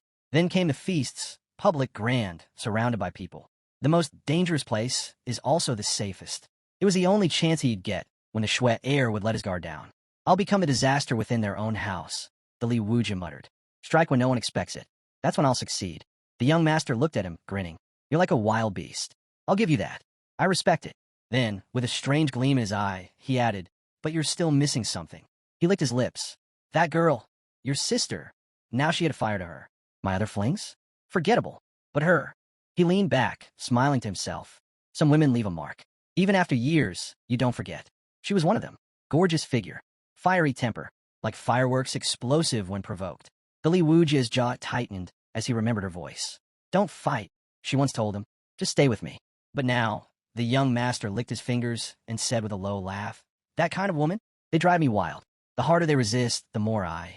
The more she resisted, the young master said with a twisted grin, the more satisfying it was to break her. He leaned back like he was reliving a fond memory. That figure, unforgettable. But that temper, like a firecracker. Just one spark, and she'd explode. He laughed to himself. But a woman like that, once you tame her, it's a whole different level of satisfaction. I took her to the drunken tower of immortals, he said casually. She didn't behave, so I dragged her into my room. At first, she screamed and cursed like a wild animal. But after what I did, she cried. Begged me to stop. That sound still echoes in my head. His smile turned cruel. She was a strong mare, but I broke her. For 3 days straight, she couldn't speak. Her cultivation crumbled. She passed out. And when I got bored, I snapped her neck. Let her die quickly. That was mercy. He looked directly at Li. You should be thanking me for how well I treated your sister. Li Wujia snapped. His eyes burned with fury as he roared. Why is this monster still breathing? He charged forward like a man possessed, but the elder calmly raised a hand. With a flick of his technique, Li Wujia was sent flying, crashing to the ground. To you, she was precious, the elder said coldly. To us, she was a furnace, used for cultivation. That was her purpose, her redemption. She was worthless, he continued, and her death meant nothing next to our young master's future. And you deserve death just for daring to strike him. Li Wujia, shaking with rage, spat back. Shut your mouth. Don't you dare compare her to that filthy beast. You're all animals. But the young master just scoffed. Your sister should be honored to have served me. And you? Just a mutt barking in public. She was lucky. You whine like a child. He rubbed his fingers together mockingly. I touched her. I broke her. And you? You're beneath me. Li Wujia, still on the ground, screamed. You're all insane. But he didn't even try to stand. Yi Junlin, who had been silently watching it all, finally pieced it together. The man who trained endlessly to avenge his sister. He's branded a demonic cultivator. And the Shui heir, praised as noble, commits the vilest acts behind closed doors, all while parading around with the air of righteousness. Then, something blinked in front of his eyes. The system. Secondary task unlocked. Protect Li Wujia. Accept him as a disciple. Convince the Shui family ancestor to execute his own heir. Reward. Eternal gratitude of the Shui family elder plus divine martial art. Xuantian splitting holy strike. Yi Junlin's eyes widened. 10 spirit crystals, too? That seals it. He grinned. Whether or not he wanted to step in before, the decision was clear now. Simple mission, crazy payout. All I gotta do is make the old man kill his own grandson. A little twisted? Definitely. Just then, young Master Shui drew his sword. This ends now, he said darkly. Next life, try not to be such a fool. In response, Shu unsheathed his own blade. Shu raised his sword high, ready to bring it down, and end Li Wujia's life right there. But before the blade could strike, Yi Junlin stepped forward, calmly raising his hand and catching the blow mid-air. The young master stared at him, stunned. What do you think you're doing? Even the elder's face twisted in shock. Is the Shantang sect seriously stepping in to protect a demon? He barked. Is he from a cult? Do you have any idea where you are? This is Shui family territory. Do you want to disgrace us? Elder Shui turned to Yi Junlin, voice rising. Explain yourself. Why stop our young master from finishing him? Yi Junlin replied without blinking. Because I felt like it. I'm taking him as my apprentice. Anyone who wants to touch him, go through me first. A hush fell over the room. The guests exchanged glances, their faces a mix of awe and disbelief. Is he serious? One whispered. Did Mr. Yi Junlin really just say that? From the ground, Li Wujia forced himself up and turned toward Yi Junlin. You're famous all across the eastern region. Why take a risk like this? Why me? One of the senior guests, furious, stepped forward. Yi Junlin, think hard about what you're doing. Walk away now, and we'll forget this ever happened. Even Li Wujia added, voice low, thank you for stepping in, but please go. If I get another life, I'll repay you, even as a horse or ox. Hong Qinya, standing off to the side, had remained silent until now. He pitied the guy, but risking your life over a stranger? That was just reckless. Yi Junlin suddenly turned to him. Hong Qinya, how long are you planning to just stand there? Hong Qinya blinked. What? Get over here. Protect your new little brother, Yi Junlin said, matter of fact. Hong Qinya stiffened. Why yes, master. Inside, he was freaking out. What is happening? What is he doing? Meanwhile, Elder Shui's rage boiled over. You think the Shui family is just something you can push around? You've overstepped.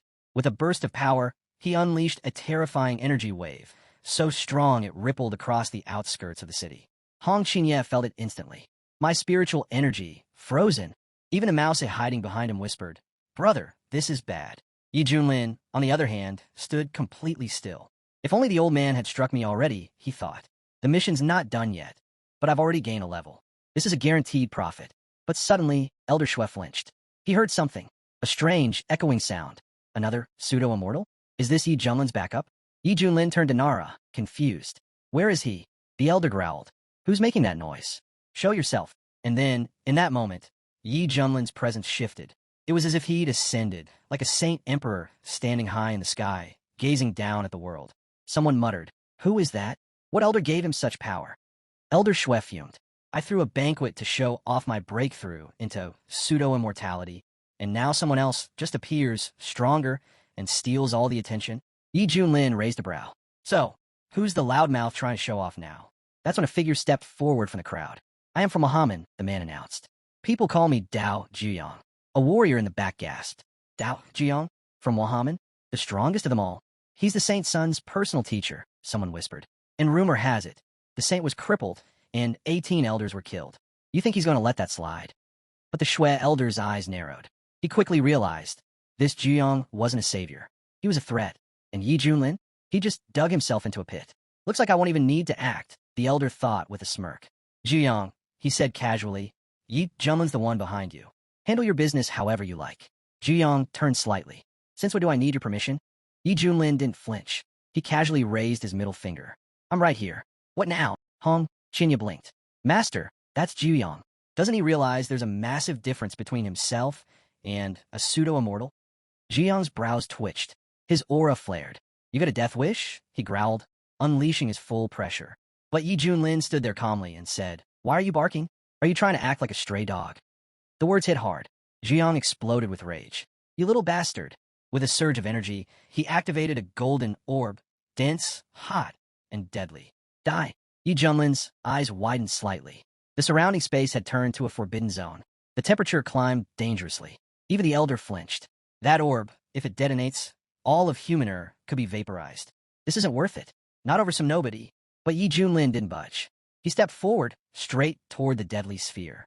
He wasn't going to run. He was going to finish the mission now. Guests began panicking. "What is that? Why is it so bright? I can't even keep my eyes open." Right then, the system chimed in. "System alert.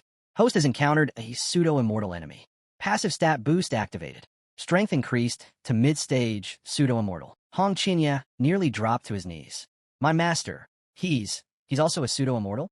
This pressure, it's worse than a demon lord's." Somewhere in the abyss, even ancient demons stirred. Yi Junlin faced the orb, unshaken. "That's it? This is your big move?" he said. "This wouldn't even scratch my fingernail." Without hesitation, Yi Junlin struck back. The force of his counterattack stunned Jiyang. He never saw it coming. The crowd gasped. "He's not just a madman. He's a half-pseudo-immortal." "Impossible." Li Wujie stared in awe, trembling. "Master," another guest muttered. "Now it makes sense. No wonder he was so arrogant. He had the power to back it up. All this time he played us all. If not for this banquet, how long would he have kept hiding it?" Jiyang seethed. "You've been a pseudo-immortal all along, and you kept it hidden. You've humiliated us all." Yi Junlin raised his hands innocently. "I swear, I just advanced. I was already on the verge, just needed one final push. I swear on the heavens." But Jiyang growled, "Liar. You think I'm some idiot you can trick?" Yi Junlin grinned. Jiyang scoffed. "I don't care if you're telling the truth or not," he said. "But one thing's clear. You're the most outrageously gifted freak I've ever met." He stepped forward, summoning energy. "I've never seen someone so shameless." With a roar, he launched the Solar Seal Annihilation, a technique known for melting even pseudo-immortal defenses. But Yi Junlin didn't move an inch. He just smiled and said, "Go on. Let's see what you've got." Senior Shui folded his arms, muttering, "This guy's just showing off now. Acting tough because he's strong. But he needs to be put down. Doubt Zhuang will humble him." Zhuang stared in disbelief as his technique was easily brushed off. How was that even possible?" he muttered. Even the elder couldn't believe it. "No injuries? Nothing? He must be using some powerful defensive artifact." Yi Junlin, starting to look bored, said dryly, "That all you've got? Come on. I've seen sect buildings tougher than that. Even my pecs could tank that hit." He squinted slightly. "Wait, this is the tyrant's unshakable technique, isn't it? And that's a mind expansion amplifier. You're boosting your physique." Jiang grit his teeth and activated his next move. "This solar wheel," he barked, "was forged by Wahiga's top craftsman. Late-stage pseudo-immortals don't even dare face it directly. Let's see how your body holds up to this holy artifact." But Yi Junlin still didn't flinch. "All right," he said, stretching his neck. "Let's see how far you get." Jiang, furious, poured everything into his next strike. But Yi Junlin just yawned. "You're really starting to annoy me. Too loud." And in the blink of an eye, he caught Zhuyang's full-powered attack with his bare hands. Then, with one smooth motion, he grabbed him and hurled him into the sky, suspending him like a toy. Elder Shue's voice trembled. This has to be an ancient beast in human form. If it were me up there, I'd already be a bloody smear. Zhuyang couldn't believe it either. This attack is designed to shatter pseudo-immortals, and it didn't even pierce his skin. Yi Junlin looked up at him. You jealous of this body? Yeah, tough luck. I was born this sturdy. He casually tossed Zhuyang's ore to the ground like junk. Here's your broken toy back. Try again if you think you're lucky. Zhuyang growled, shaking. That's it. I'll never forgive you. This means war. He soared into the sky, energy spilling around him like a storm. Then he summoned his trump card, Feathered Ascension Art. Yi Junlin tilted his head. Feathered what? Is this some flying chicken move or something? Silence. Zhuyang bellowed. How dare you mock Wahaman's secret technique? He unleashed a flurry of brilliant, explosive attacks. But Yi Junlin, calm as ever, countered with the Royal Knight's seal. Blades of celestial energy surged above Zhuyang. Multiple strikes from every direction. Zhuyang gasped, realizing he was surrounded. Too many. I can't block all of them. You're strong, he admitted. I'll give you that. But let's see you handle this. Zhuyang's aura surged again. With a roar, he activated his final move, 9 suns burning the sky. Zhuyang's eyes burned with fury. I'm sacrificing 1,000 years of life for this. He roared as flames surged around him. I summon the fiery sun of the immortal realm. I'll make you kneel in the heart of the sun and beg for mercy for all eternity. The guests backed away in panic, sweat pouring down their faces. It's too hot. The whole place is burning up. He's going to scorch everything. But Yi Junlin just rolled his eyes. Brat, he said calmly. Open your eyes. This is the finale. With a single breath, he activated his ultimate move, Fivefold Sansera of Oblivion.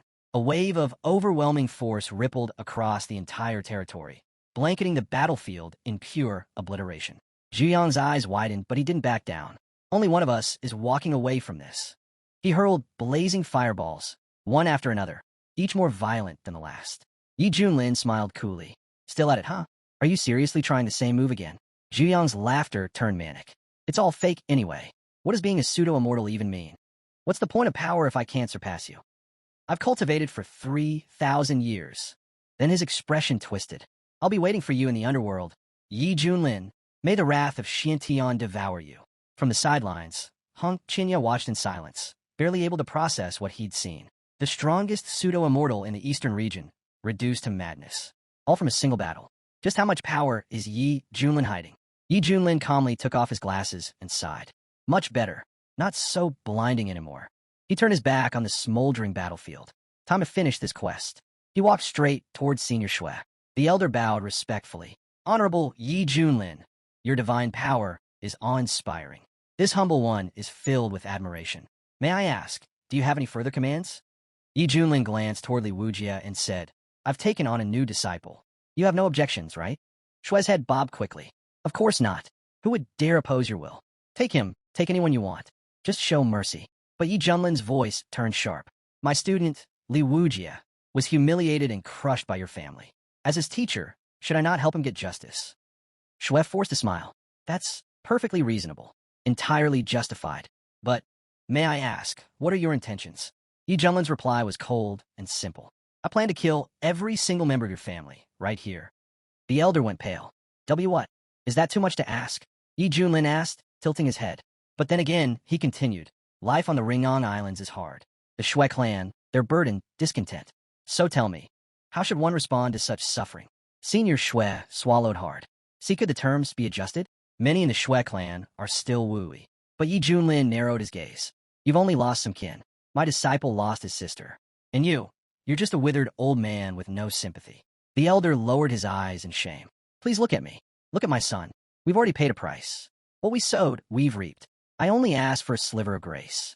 Yi Junlin turned and walked away. I'll go my own way. But if that's the case, he said over his shoulder, then hand over the one responsible. The root of all this. The old man lowered his head. So be it, he whispered. I can't carry this burden anymore. He looked to Yi Junlin. Do you really mean it? Wiping out the entire Shui clan. That's no small thing. Taking even one life is a heavy sin. Then he sighed. But the one who grants mercy is the one who holds true power. Without another word, he turned toward the elder behind him. The moment their eyes met, the old man didn't speak. he simply raised his hand and fired a searing electric beam straight through him. Junior Shui gasped in shock. Father, what are you doing? What's the point of this? What happens after this? The elder stood still as the light faded, then turned back to Yi Junlin. Is that enough? He asked quietly. Yi Junlin raised an eyebrow. You're assuming something. Want me to help you spell it out? The elder smiled grimly. You speak of punishment and blame, but children don't teach their fathers. Still, maybe I need someone to challenge me on that. Yi Junlin gave a small nod. Then so be it. Without hesitation, the old man spun around, leapt into the air, and in a flash, he was at his son's throat. Literally. Junior Shui gasped. Father, no. But the elder didn't stop. His grip tightened. His face was resolute. And then it was done. The body went limp. The silence afterward was thunderous. The elder lowered his arms and turned toward Yi Junlin. Master, he said solemnly, on behalf of my son, thank you for your judgment and your mercy. Suddenly, Li Wujia's boyfriend burst into laughter. Did you all see that? The beasts were punished. For once, justice. Yi Junlin stepped forward, his expression steady. Fate's cruel, but your enemies have now paid in full. So, are you ready to follow me? Li Wujia dropped to his knees. My life is yours now, he said. From now on, I belong to you. I'll follow any order, no matter what it is. He bowed low to the ground. Master. But Yi Junlin knelt and rested a hand on his shoulder. No need for all that. I'm glad to have a disciple like you, one who rose through the fire. He smiled slightly. Sounds dangerous, but maybe, when the time comes, this kid will shine. Since you've now officially become my disciple, Yi Junlin said, I'll give you your first technique. It's time you had a proper sword path. Li Wujia's eyes lit up. Truly, Yi Junlin raised his palm, and an ethereal sword light shimmered in his grasp. This is the mixed heavenly sword. In that moment, a radiant flash enveloped them, and Li Wujia's hands moved instinctively. His new ability gathered every nearby blade like a magnet, orbiting him in perfect unison. He stared at his hands in awe. This is a sword-wielding technique. But it's more than that. It's like the will of the heavens is etched into every motion, hidden inside each carving. His voice trembled. Compared to this, even the so-called great sword techniques are like scraps. My carving, my art, it's finally part of something higher. He looked up, eyes wide. Just who are you? Yi Junlin chuckled. You're getting ahead of yourself. But fine, he said, stepping back. I'll give you the art. You'll forge your own path, and someday, create a legend of your own. Li Wujia stood tall, his power growing, but Hong Qinya watched from the side, unsettled. This guy, Hong Qinya thought, he came in like a loyal dog. Now he's turning into something else entirely. There was something unnatural in his aura, something dark. Hong Qinya's chest tightened. That art, that blow, it shattered space itself. If he keeps toying with that kind of power, he's going to burn out. And that flame, that's underworld fire. Even a shattered blade would turn to ash in his hands. Suddenly, Li Wujia dropped to one knee, coughing violently, then vomited a gush of strange, dark liquid. Yi Junlin walked over and looked down at him. If you keep using those secret arts, he said flatly, your body won't last much longer. You've already damaged your foundation. At this rate, you'll collapse. He sighed and pulled out a small balloon-shaped capsule. Here, eat this. Li Wujia blinked. What is it? It's medicine, Yi Junlin replied. Don't waste time thinking. Just take it. Li Wujia hesitated, staring at the strange, mushroom-like elixir. It had a bitter smell, and something else, like resentment baked into the roots. Yi Junlin watched him closely. Let's hope he doesn't ignore the effects. This mix was crafted with more than just herbs. It carries the hatred of a fallen land. It may just awaken the demon blood sleeping inside him. He continued, your body's full of toxins. You've pushed yourself too far, but this will stabilize you. Eat it. You're almost like a faithful dog. Don't let fear get in the way. This isn't poison. It's salvation. Reluctantly, Li Wujia swallowed the elixir. Within moments, his body convulsed. And then, it changed. Muscles surged, veins glowed red, and power radiated from him in violent pulses. He wasn't just standing anymore. He was towering. Gasps echoed around them. He had become a walking storm. But then he turned to Yi Junlin, voice low and shaky. Master, I'm so tired. Yi Junlin narrowed his eyes. Something wasn't right. That energy, it wasn't just power. It was twisted. His aura felt unstable, wild. There was something ominous in the way he stood, something that made everyone step back. He's been affected. Yi Junlin realized. This is demon blood magic. It's warping him inside and out. Right on cue, the system interface flickered into view. System alert. Host disciple has awakened latent demon blood. Side effects include increased aggression and instability. Caution. Monitor behavior closely to avoid harm to allies. Hong Qinya, now visibly sweating, remembered something. Su Qianxua, what kind of techniques did he use to shatter through his disciples' barriers like this? From initial fusion to great fusion, in one move. No, even I've reached deification in the central region, and I've never seen anything like this. What did Yi Junlin just feed him? What is this transformation? Li Wujia's laughter suddenly burst out. Loud, broken, manic. He gripped his sword and began swinging wildly. The surrounding warriors stepped back in alarm. He's in the fusion stage, one of them muttered, but this power, it's monstrous. Even if I gave everything I had, another said, I wouldn't survive one strike from him. Too powerful, too fast, too unstable. Yi Junlin watched it all unfold, arms crossed. This, he said quietly, isn't even the full extent. And with that, he activated. With the awakening of his bloodline power, Li Wujia felt unstoppable, like a tiger granted wings. But just as he surged forward, he caught sight of his master standing ahead. Without slowing down, Li Wujia hurled his attack straight at him. Yet Yi Junlin didn't move an inch. Instead, he calmly said, let him carve out his own destiny. From this moment on, may he awaken to the greater path. Even though his future disciple had just struck at him, Yi Junlin chose not to retaliate out of anger. Instead, he responded with a lesson, unleashing the Heavenly Emperor technique. But he held back. There was no need to go further. After all, his disciple had only reached the fusion stage, and yet he was already challenging Phazon. That kind of breakthrough was not to be taken lightly. The master looked on and said that Li Tai had fulfilled his purpose. If not, there was no way someone as weak as his disciple could have handled what came next. Yi Junlin then called out, his voice sharp, focus, snap out of it. This isn't the time to be lost in thought. Li Wujia tried everything to penetrate his master's defenses, but his energy eventually waned. As the heat of battle faded, reality set in. Confused, Li Wujia asked what had just happened. He'd felt completely consumed, lost in fear, even daring to act against his master. Now, he could only brace for punishment. Yi Junlin walked toward him and said, let's see what's changed since last time. Li Wujia answered there was nothing, but after taking a closer look, his face lit up. His level had risen. Yi Junlin noticed it too. Despite everything, Li Wujia's path remained steady. The root of his strength hadn't faltered.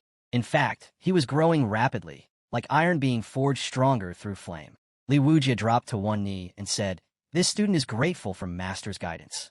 Yi Junlin nodded and explained, you just triggered your madness bloodline. It grants incredible strength, but it won't last long. You'll need to learn to control it, to keep your balance. Li Wujia bowed his head.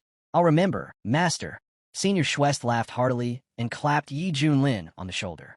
You found yourself quite the disciple. Come, we must toast to this day. Yi Junlin blinked, a bit surprised. Won't we be interrupting the main celebration? The feast was prepared for overcoming the crisis. The elder waved it off. Don't worry, that just adds to the joy. But you know, people are already talking. They say the Shui family elder just took out 2 of his own men, and now he's cozying up to Mr. Yi. It's hard to believe how fast things change. Hong Qinya overheard and nodded silently. It was true. In this world, strength ruled above all. This man had forced an elder to turn against his own, and still earned his gratitude. If he didn't become strong too, he'd always be living under someone else's shadow. Yi Junlin agreed. It's settled then. Let the Shui family enjoy their celebration. Hong Qinya, go pick up your sister. It's time to head out. Hong Qinya bowed slightly. Understood, Master. As they turned to leave, the elder shouted, everyone, come see Li Wujia showing off. Senior Shui smiled and told Li Wujia to stop by when he could. Our doors are open. You've brought honor to our Shui family. We welcome you. But not everyone was pleased. Senior Shu growled under his breath, frustrated and bitter. Everything was supposed to be a grand celebration, a glorious victory. But just like that, it all came crashing down. Suddenly, someone shouted, Lord, we found the young master's hand. The boy asked anxiously, where is he? Senior Shui snarled, throw that cursed hand in the backyard. Let the dogs chew on it. His voice turned harsh as he yelled at the others. Get out. This party's over. Meanwhile, Li Wujia stood aboard the divine beast, riding through the clouds.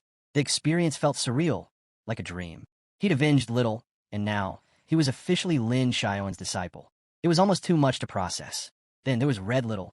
She was every bit as stunning and graceful as the rumors claimed. Now that he was part of the sect, maybe it was time to formally greet her. Approaching, Li Wujia said, Elder Sister Red, your talent is unmatched, but your beauty is out of this world. I look forward to learning much from you in the days ahead. Hong Qinya sighed as she watched from a distance. Why are all these guys like this? Mr. E, still reeling from having slain the mighty Susan, was visibly irritated. Taking on such a promising disciple only made the situation more complicated. As Sha turned to leave, someone asked, "Did I say something wrong?" Just then, a mouse-alike figure scurried over and muttered, "You guys keep messing up Big Brother's gender. He can't stand that." The mouse paused and blinked. "Wait, who are you again?" Li Wujie introduced himself politely. "I'm a new apprentice under the Shui house. Just arrived, really. Thanks for the heads up. So that's why Big Brother ignores the flattery. I see now. He's a man. I stepped right into that one." Mouse nodded. "Exactly. Big Brother Hong Qinya takes that seriously. It's a big no-no." Li Wujie laughed awkwardly. As expected, Master sure attracts some unusual people. A ridiculously handsome Big Brother and a cute little Mouse's sister. Mouse smiled sheepishly. "I always wanted to be like my older brothers, but for some reason, I'm stuck in this weird half-mousy, half-human form. I end up causing trouble for Master." Li Wujie replied gently. "Sister, I don't think you do it on purpose. You're unique and, honestly, kind of cute. Actually, back when I was traveling through the eastern region, I stumbled upon a secret transformation technique. If you're interested, maybe it could help you return to full human form." Mouse's eyes lit up with excitement. "Really? If it works, I won't cause Master any more headaches." "That's amazing." She bounced over to Yi Junlin, beaming. "Teacher, if this works, I might finally become fully human again and stop giving you so much trouble." Yi Junlin raised his brows, clearly surprised. "Is that so? Well, that's wonderful news. But honestly, I might miss that soft, fluffy mousy head of yours." Mouse giggled. "No worries, teacher. I'll be able to shift at will. If you miss the fluff, I'll bring it back anytime." Then she paused. "Oh, wait. Do we really need to return to the sect now?" Yi Junlin looked at her, slightly confused. "Return? To the sect? Of course not. We've got a divine beast to ride." He was beyond thrilled. Riding this beast was just too cool, and he wanted the whole world to see it. "Give it some juice," he shouted, and the creature surged forward. After Misty for months, news of what happened at the Shui family banquet spread like wildfire across the eastern region. Everyone was stunned. The cult of mystery, once cloaked in secrets, had become a true enigma. Meanwhile, deep in the eastern lands of Tongha, a fierce battle raged. Warriors were locked in brutal combat with invading monsters. Their creed was simple: die if you must, but never surrender panches. At that moment, Li Wujie jumped off the ship and reported, "Teacher, demons are launching an assault from below." But Yi Junlin? He was casually playing dominoes. Hong Qinya stared, bewildered. Whose cannon could smash through every obstacle on the board and strike the enemy king directly? He'd never met someone so brazen and shameless. Then, without even looking up, Yi Junlin commented, "You're too weak. I barely used a tenth of my strength, and you already lost." Hong Qinya fired back. "To use a siege cannon properly, you need a solid platform. Its movement is restricted. Even a 3-year-old knows that." Yi Junlin shrugged. "It's a hammer gun, not a siege cannon. Same difference." He paused, thinking aloud. "Could I just fly off with that mortar?" He chuckled at his own thought. Hong Qinya really has a knack for bending the rules. Then he noticed the look on his disciple's face. "What? You disagree? You think my strategy skills are lacking?" Hong Qinya quickly bowed. This disciple would never dare. Yi Junlin turned a little mousy. "What do you think of my tactics?" Without hesitation, she replied, "Teacher's the best. No one can match you." Hong Qinya glanced over and muttered to himself, "This mousy really knows how to suck up." Then Yi Junlin turned back to Li Wujie. "You were saying?" Li Wujie stiffened. "A wave of demons has been detected attacking the city. The situation's critical." Yi Junlin's expression turned serious. "These demons, they came from a place long thought sealed away, Nether Abyss. An ancient, forbidden land hidden deep within the eastern region. It was said to be home to dark races and deadly creatures. Long ago, beings from Nether Abyss had tried to invade the world, but humans and masters banded together in a massive war. Eventually, they pushed the invaders back, forcing them to retreat into isolation. Since then, the two sides had kept to their own realms. But now, demons were back. Was the ancient truce broken? "This isn't just an attack," Yi Junlin said grimly. "Something bigger is happening. Let's meet them face to face and find out what they're after." The super demons burst into laughter upon seeing the humans before them. One of them mockingly remarked that a human monk had approached earlier and ordered his men to stay silent, so as not to spook their food. They were told to wait patiently for the humans to come closer on their own. Yuang looked at them and calmly stated that among the 800,000 monsters, there were so many at the body unification level that they couldn't even be counted. In the past, he wouldn't have had the courage to face such a force. But now, he stood shoulder to shoulder with exceptional warriors like Big Brother Hong. Despite that, Yuang admitted to Big Brother Shirao that his swordsmanship wasn't exceptional, so he would reveal his weaknesses first. Without wasting time, Wang activated his sword technique and charged straight into the horde of monsters. The demon leader quickly ordered his minions to capture the human monk. Seeing their advance, Shirao launched a long-range attack using the Golden Sparrow Flame. The monsters tried to resist the blaze, but it was relentless. Many were burned alive on the spot. Wang turned to Big Brother and said he truly admired his power. However, Shao suggested they end this quickly before they became a laughingstock. He understood that even if some crooked figure managed to control a monster, Shao remained the strongest among them. From the castle, the commander and the others observed the battle and were impressed by its intensity. Even the prince acknowledged that Shirao wasn't called the disciple of the white-haired assassin for nothing. After all, he had annihilated 500,000 enemy troops in an instant. One of the monsters asked, "Who are these two?" Another replied that they had appeared at a critical moment and seemed to be defenders of the Zhou Empire. They should be eliminated quickly. However, one demon sneered, saying it didn't matter who they were. Nothing could derail their people's plans. He then ordered a full attack. Before they could make a move, Shirao was already preparing his next strike, unleashing another wave of searing flame. Suddenly, the monsters opened a portal, summoning half a dozen reinforcements. Upon seeing them, Shirao smirked. Interesting guests have arrived. The aura from one of them revealed him to be an Indian commander at the Great Ascension level. Realizing the danger, the monsters began to panic. Some reported to the elder demons that the two humans were extremely powerful, one at the body unification level and the other at the beginning stage of the Great Ascension. Despite that, a spear-wielding monster stepped forward, confident he could crush them without his boss's help. Wang stepped up to face him, saying this was the perfect chance for him to train against a Great Ascension-level enemy. The monster attacked without hesitation, but Wang struck first. Though hit, the monster laughed, saying it didn't hurt and instead helped him improve. Those observing the battle were shocked. How is this possible? Can someone explain this cause and effect? One asked. Even the prince was surprised at the strength of Master Ye's disciples. Fueled by their praise, Wang flew forward to demonstrate more of his power. Targeting the strongest among the enemy, he unleashed his Great Ascension-level technique. But another monster at the peak of the Great Ascension blocked his path. That happened only because Senior 9 underestimated him and got killed. The monsters, now on alert, launched a full-scale assault to get rid of Wang once and for all. Overwhelmed, Wang realized he had overestimated himself. To survive, he considered using the Mad Demon's blood. But before he could, he saw Brother Shirao jump in to help, casting his jade glass flame. The monsters were caught off guard by the flames. One of them, however, broke free and shouted at a nearby human woman, vowing to take her life. Using his power, he summoned his brothers and prepared to attack. Wang, watching this, acknowledged the monster's strength. It was clear this was a peak Great Ascension-level being. But the monsters simply laughed, saying it was too late for fear. He declared that both Wang and the stinking woman would die.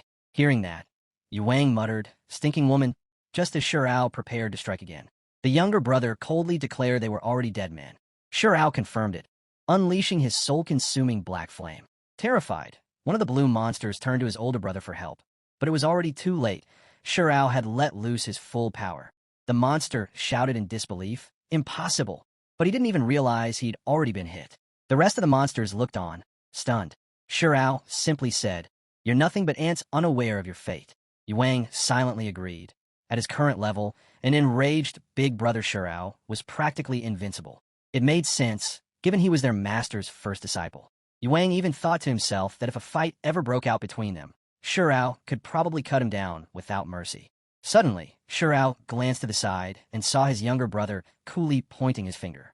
Shirao paused, wondering, was this really happening or was it just his imagination? All the ghosts were shocked and terrified by the overwhelming energy released by Shao, a strange mix of pink and blue that pulsed through the air.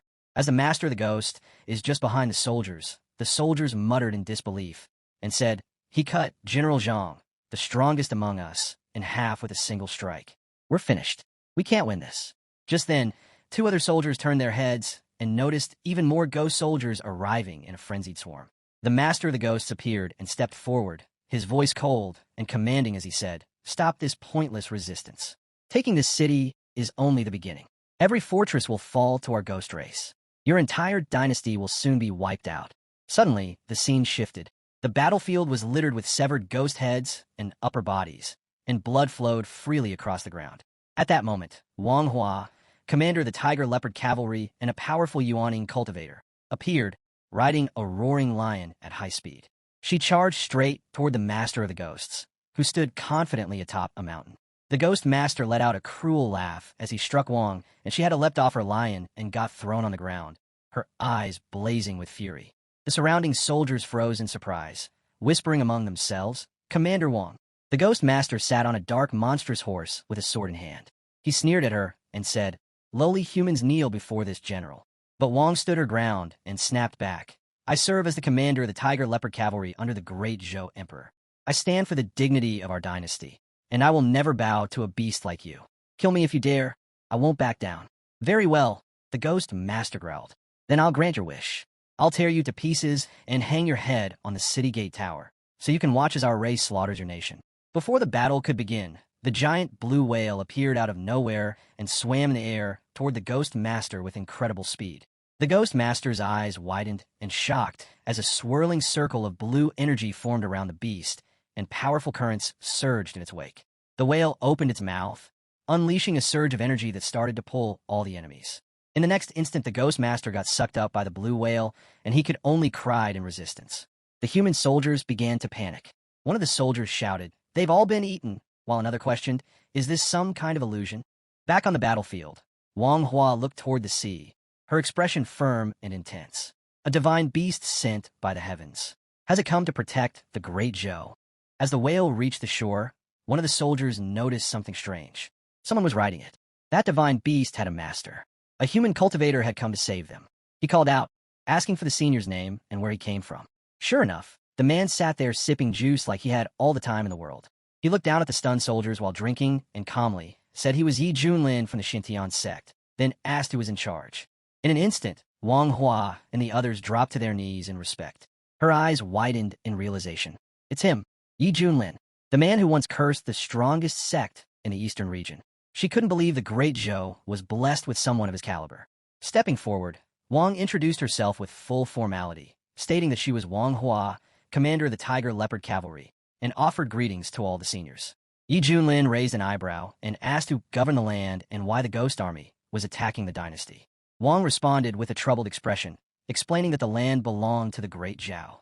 She admitted she didn't know why the ghosts had launched the attack, but mentioned that according to the Fallen Ghost Journal, this was only the first wave and a full-scale invasion was coming soon.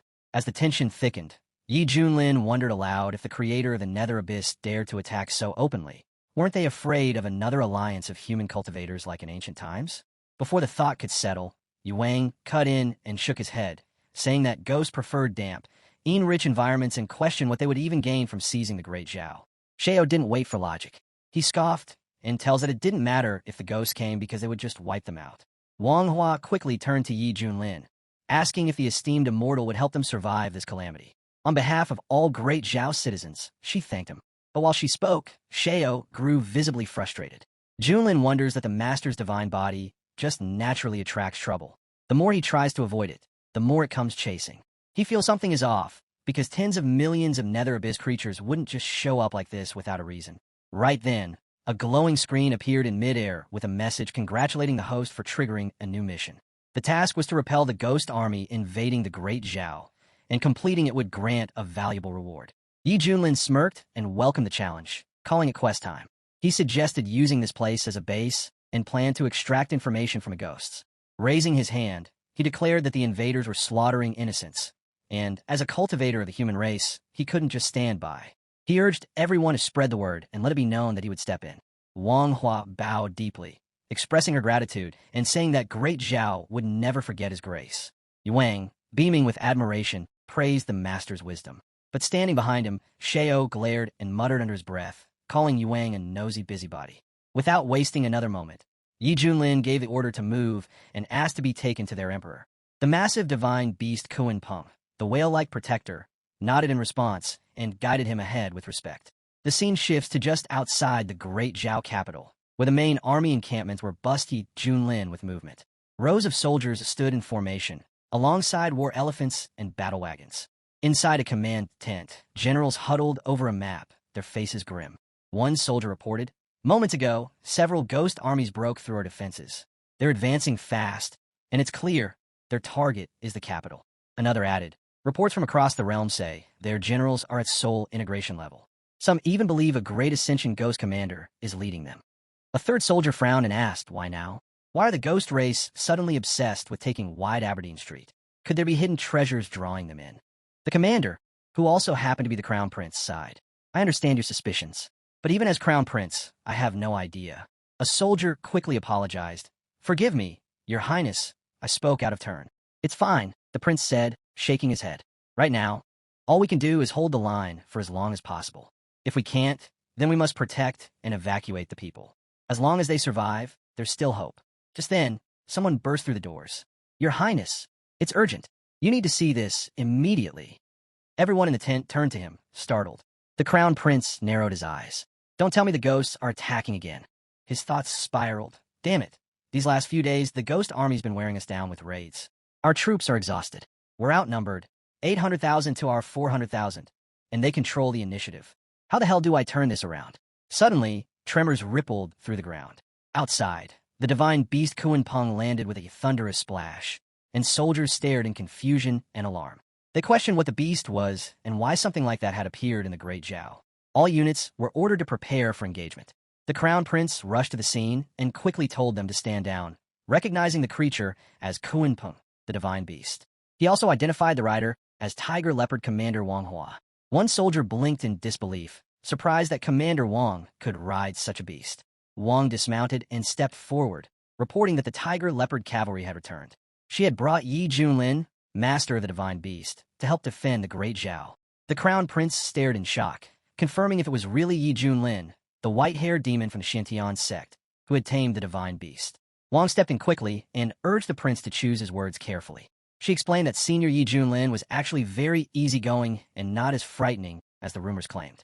The Crown Prince straightened himself and introduced his identity respectfully, offering formal greetings to Senior Yi. Yi Junlin found it amusing that they still saw him only as the man who had killed 18 elders from the Yuhua sect. Before he could respond, a chilling ghost voice echoed from the sky, declaring that the humans were surrounded by an army of 800,000 ghosts. The voice warned them to surrender quietly and accept their fate as offerings.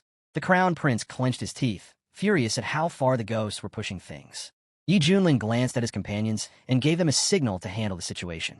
They replied with confidence and disappeared in a blur of movement. Watching from afar, the Ghost Master squinted in confusion, wondering who those two were and why they would charge straight into an army of 800,000. He questioned their sanity, especially with a great Ascension-level commander among the Ghost ranks. To him, it seemed like pure foolishness. Meanwhile, atop a fog-covered mountain, a Ghost General stood overlooking the battlefield. His expression was grim as he observed the resistance. He found it laughable that the so-called Great Zhao would put up such resistance for a single city. While royal dynasties could draw power from national fate, the ghosts held the advantage in numbers, 800,000 against 400,000. He clenched his fist and declared that the 100 clans of the Nether Abyss had risen together. The ghost race had to seize the initiative. This was the moment that would shape the future. The world would fall, and new rulers would rise in the east. Those who conquered now would decide what came next. As the scene shifted, Yuang and Shao arrived together, stepping into the aftermath of battle. Without missing a beat, Shao stepped forward and reported that the 800,000 ghost troops had been eliminated, just as the master had ordered. Yuang tried to add something about the seniors and masters, but halfway through his words, he hesitated. His thoughts drifted, wondering if the master might be upset with them. Then, without any build-up, Shaoxi suddenly spoke and told the master to wake up. Yi Junlin stirred, stood up casually, and muttered that it was already done. Shao, clearly annoyed, reminded everyone that they had just annihilated the enemy force. It was more to herself than anyone else. While they had been risking their lives, she thought bitterly the master had been taking a nap right there on the battlefield. Yi Junlin didn't miss a beat. He stepped forward and told them they had done well, and to keep it up. Suddenly, the Crown Prince of Great Zhao approached with his soldiers. They all bowed with respect and expressed their gratitude to Yi for saving the nation from a great crisis. Yi Junlin gave a casual shrug and said it wasn't a big deal, but they were tired now and expected to be treated well by the people of Zhao. The Crown Prince, taking no offense, assured him that they were honored guests and would be escorted to the capital for a grand banquet. As the scene shifted to the magnificent Great Zhao, the Crown Prince led Yi through the palace gates and mentioned that before the banquet began, his father wished to meet him. Yi Junlin rolled his eyes inwardly, thinking how typical it was for the old emperor to just sit around and wait. Inside Tianyi Hall, soldiers lined both sides of the grand corridor, bowing low as Yi Junlin and his companions walked through. The emperor, seated at the center in regal attire, spoke with a weak yet dignified tone, asking Yi Junlin for forgiveness for not greeting him in person due to poor health. Yi Junlin observed him quietly, feeling the dense energy pulsing faintly from the throne. This could be national density, he thought. According to the records, national density is a mysterious force tied to the fate of the nation. It strengthens one's cultivation, speeds recovery, and enhances training. The will of the people fuels it. But something didn't sit right with him. The emperor is clearly using it to stay alive, yet his condition still looks bad.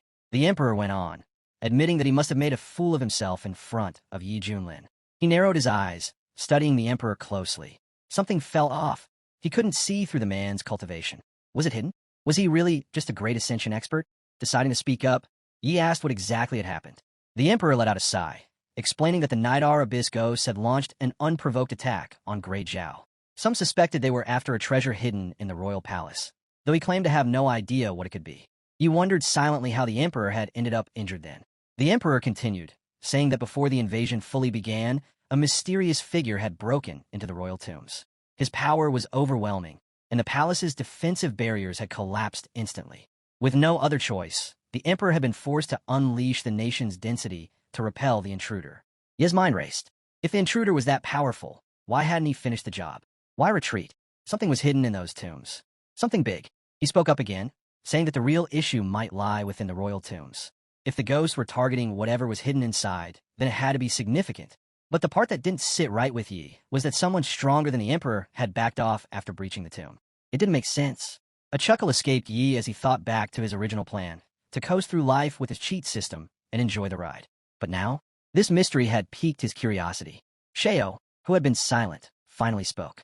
The situation reminded him of an old legend from the central region. He leaned in, visibly intrigued. He asked the emperor if he could visit the royal tombs. The emperor hesitated, clearly unsettled by the request. Before he could respond, the crown prince stepped forward, explaining that the tombs were sacred ground. Disturbing them might attract dangerous energy. He added that he had already done more than enough for Great Zhao. A feast had been prepared in his honor, and they hoped he would enjoy it. The emperor echoed the sentiment, apologizing for declining the request. Still, he offered Yi the right to choose any treasure from their vault as a token of gratitude. Yi smiled and waved the matter off. He said he was only curious and mentioned that his system quest hadn't ended yet, so he'd stay around and observe how things played out. The crown prince grinned, relieved, and invited him to follow. Far away, in the crimson halls of the Nidar Abyss, a ghost king lounged lazily on a bone-decorated throne, sipping blood from a crystal goblet. Skeletons were scattered like ornaments across the floor. He muttered with satisfaction that the blood of newborns was truly divine. After all these years, the time had finally come. Once Great Zhao fell, his status in the ghost race would rise immensely. His eyes gleamed with ambition. If he earned favor with the Eastern Lords, perhaps a seat among them could be his. Still, something bothered him. There had been no news from Kuntha or the others. By now, the emperor should have been forced to act. As he pondered, a masked figure suddenly appeared in the hallway like a phantom. The figure asked coldly why the Ghost King was still lounging there. The Ghost King stood straight and offered a respectful greeting. He claimed to have already deployed his forces and vowed that the emperor would soon be crushed. The masked envoy scoffed and informed him that his entire army, 800,000 strong, had already been annihilated just outside the capital. The emperor hadn't even needed to step in. Stunned, the Ghost King demanded to know how that was possible. His forces included dozens of Soul Integration generals and 10 Great Ascension commanders. The envoy snapped that it wasn't the Zhao dynasty that stopped them. It was a single cultivator named Yi Junlin. The Ghost King's face contorted in fury. A brat at the Great Ascension level had dared to interfere with his plans? Even if Yi had defeated 10 commanders, he was nothing compared to the power of a tribulation stage ghost. Just an ant. The envoy warned him not to underestimate Yi, then tossed him a mysterious talisman and commanded him to crush Great Zhao, warning that another failure wouldn't be tolerated. The Ghost King caught the talisman and burst into maniacal laughter as he stormed out. Outside, the mountains quaked with rising ghostly energy. Drawing his blade, he shouted for all troops to march. A thunderous response followed as ghost soldiers rose into the sky. Back at the Zhao Imperial Palace, inside Tiana Hall, Yi and his companions were finally enjoying the grand feast. Yuang raised her cup with a grin, saying the wine was amazing as she poured herself another round. Xiaoxi nodded in agreement, happily chewing. She said the meat was incredible. Sheo, in contrast, sat stiffly, refusing to touch any food. The Crown Prince noticed and leaned in with a polite tone, observing that Red Immortal's discipline was admirable. Perhaps such restraint reflected true self-control. Yuang rolled her eyes and said to ignore him, claiming Sheo was just on a diet. Sheo's brow twitched, fuming silently. A diet? Seriously? He was a tribulation stage expert, not some overindulgent glutton. Trying to lighten the mood, the Crown Prince clapped his hands and suggested perhaps some music would be more to Red Immortal's taste. At his signal, Chang Feng, the Eastern region's greatest musician, entered with a graceful bow and introduced himself to the guests. The Crown Prince explained that Chang Feng's music carried the profound essence of Zhou, once even helping a dying Yuaning cultivator break through to soul formation. He requested Master Chang Feng to begin playing. As the elegant melody filled the hall, Yuang, Xiaoxi, and even Sheo remained noticeably unimpressed. Chang Feng frowned at their reactions and turned to the Crown Prince. If this was their idea of entertainment, then perhaps he shouldn't have bothered showing up at all. The Crown Prince looked at Yi and asked if he found the performance lacking. Before Yi could answer, Chang Feng snapped at him, accusing him of being a vulgar brute who knew nothing about music. Yuang's aura flared up, her eyes burning with anger. She declared that no one insulted her master and that she'd end Chang Feng where he stood. The Crown Prince raised his hands and quickly intervened, saying that Master Chang Feng simply had a blunt personality and meant no offense. But Chang Feng sneered and claimed that they were all barbarians, only interested in battle, never respecting the sacred Zhou of music. The Crown Prince muttered under his breath, wishing Chang Feng could at least die with some dignity if he was going to keep acting like that. Just then, a system screen lit up before Ye's eyes. A new optional mission had been triggered. He glanced at the mission details and chuckled to himself. The first option was garbage. It had just hurt his reputation. But the second? It would power up Mousy and boost his entrance style. Perfect. He got up from his seat and said there was no need for instruments. If music was the test, then his hands would do just fine. Chang Feng's face twisted in fury. Hands? Martial arts scum had the nerve to mock the sacred path of music? He had studied for thousands of years, diving deep into this Zhou, and now some brute thought he could just wing it? He simply cracked his knuckles and smiled, ready to prove otherwise. The prince entered the conversation too and said, every profession requires its master, and practitioners are no exception. If it were as simple as just having hands, there would be no masters left in this world.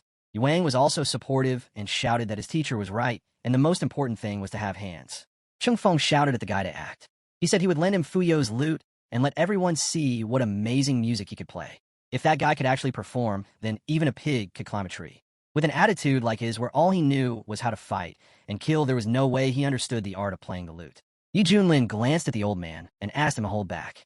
He said he was really afraid that someone as respected as Yi Junlin might lose patience and start a fight right there.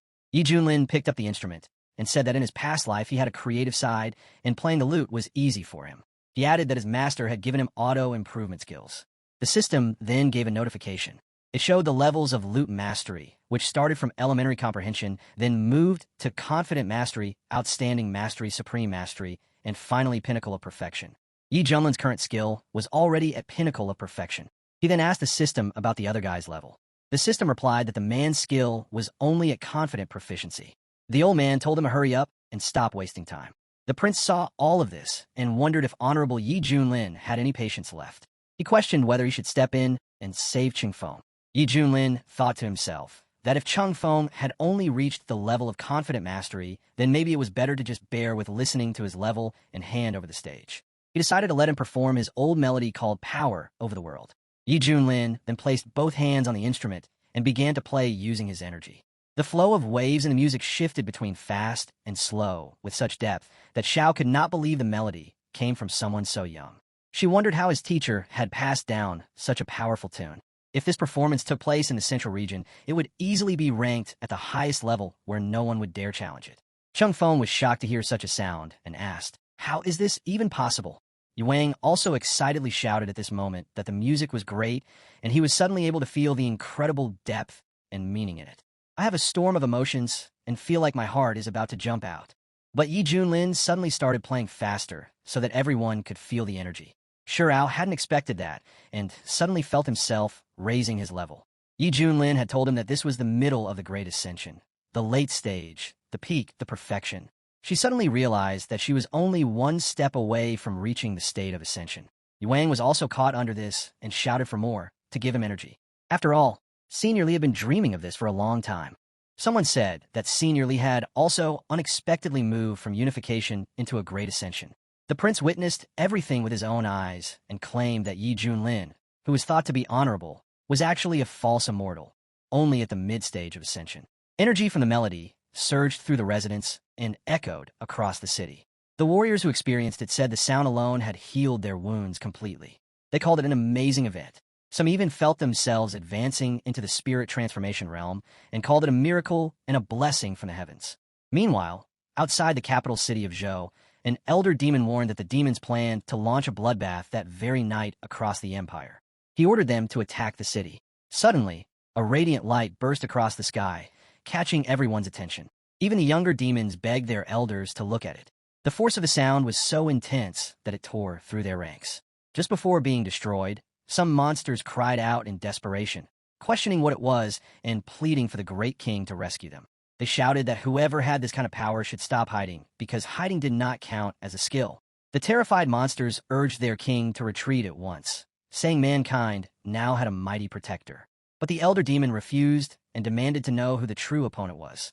In that moment, he declared there was no better choice than to rely on Abyss Pill, who was ready to sacrifice anything just to uncover the identity of this mysterious and powerful enemy. The elder demon began to improve and shouted that he could feel the power within him surging, and his skill had moved from the beginning level of ascension to the late stage. This music can no longer affect me. The elder demon evolved and began to attack the city from afar. He shouted to the enemy, "It doesn't matter who you are. After all, you're going to die anyway." The royal city of Zhou would soon fall anyway. But Yi Junlin continued to play the instrument and released his light spirit, stepping into the white light. The spirit completely surrounded the ground and pulled him out of the darkness, beginning to shine its light over the house. People claimed they had never seen anything like it in their entire lives. They described it as a legendary phenomenon where the sun and moon shine together, the dragon and phoenix sing in harmony, and the stars light up the sky. It felt like a true blessing from the heavens for the land of Zhou. The monster saw all this and asked, what is really happening in Zhou?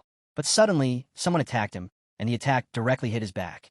He didn't even have time to dodge before he felt the pain. The elder monster asked, who was it that really attacked? If you have the courage, you come out. But a friend of the elder demon saw that someone was in the house in front of him, and he said that mankind had a great existence. The sound of energy was so loud that the senior monster couldn't even hold back, and slowly disappeared with a slow flame. By this time, Yi Junlin had finished playing his tune.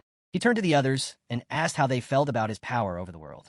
The system then congratulated him, stating that because he had defeated the demon army, he would be rewarded with a sheen pawn containing the 5 elements of spiritual roots.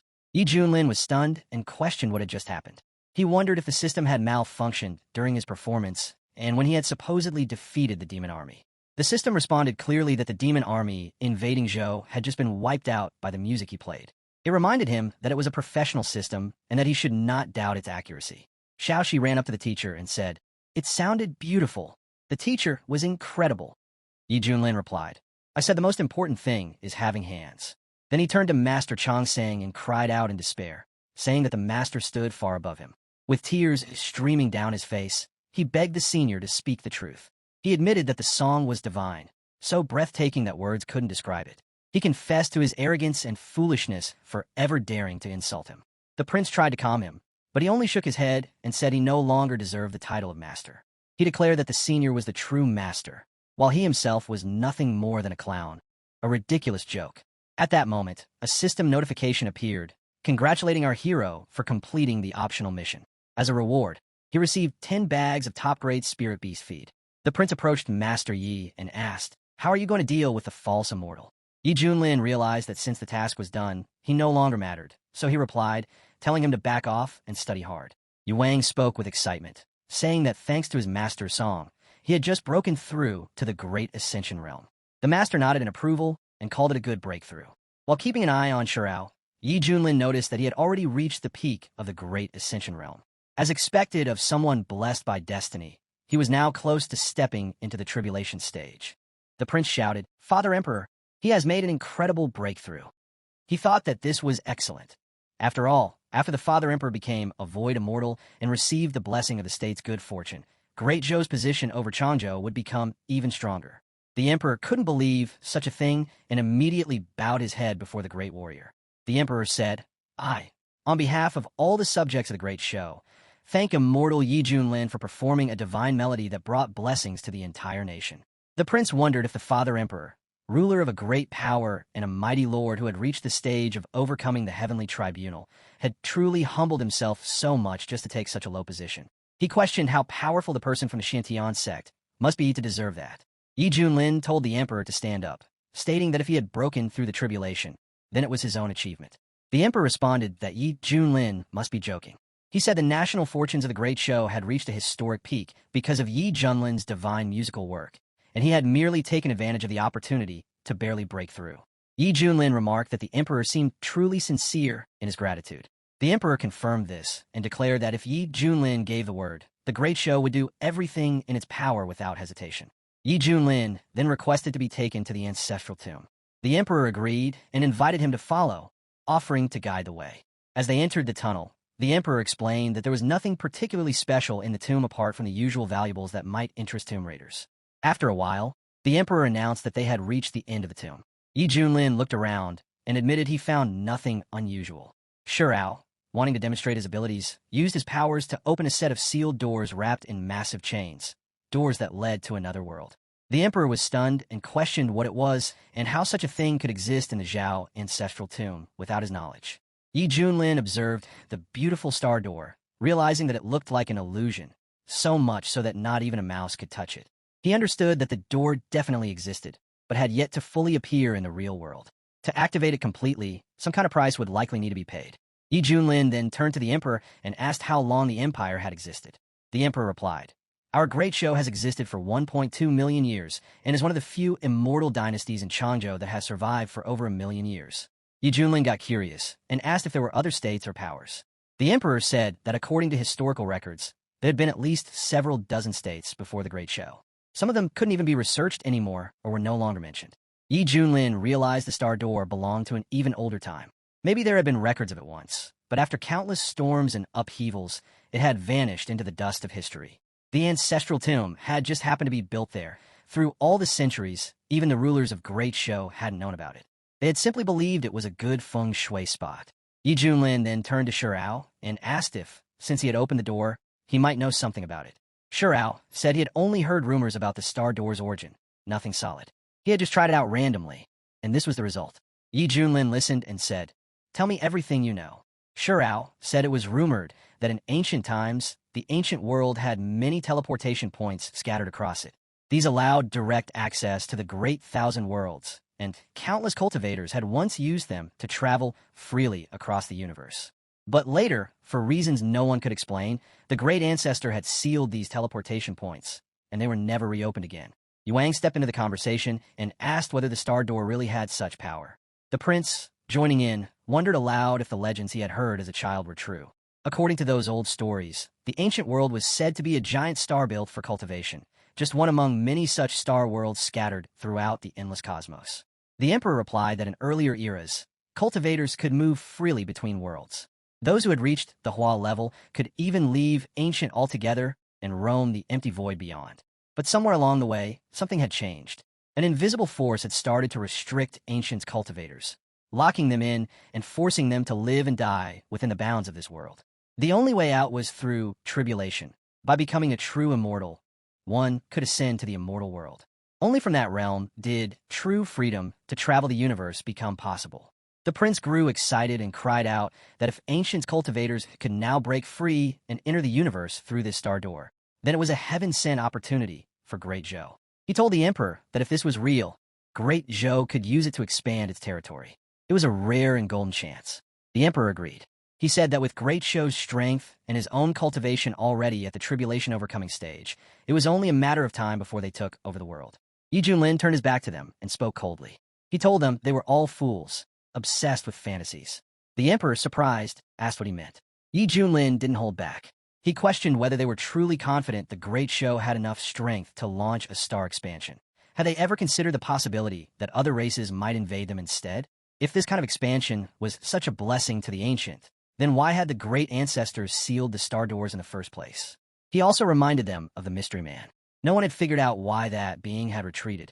He pointed out that they hadn't even been able to conquer Tanga, yet here they were dreaming of taking over other worlds. He compared their ambition to a snake trying to swallow an elephant, completely unrealistic and dangerous. The emperor lowered his head and admitted they had been too confident. Yi Junlin nodded and told them that of course they were. Then he reminded them of something crucial. Did they even know how to open the star door in the first place? The emperor lowered his head and said nothing. Yi Junlin told them to keep trying. As long as the star door still existed, the golden days of the great show were not over yet. The emperor nodded and said he understood. He promised they would keep a close watch on the situation. Yuang turned to his teacher and declared that if this was truly the case, then the dark creatures from Mingbian deserved death. They had betrayed the ancient and submitted themselves to alien races. Yi Junlin responded by saying what fascinated him most at the moment was the ancients' hidden past. He felt that Ming Yuan's invasion couldn't possibly be that straightforward.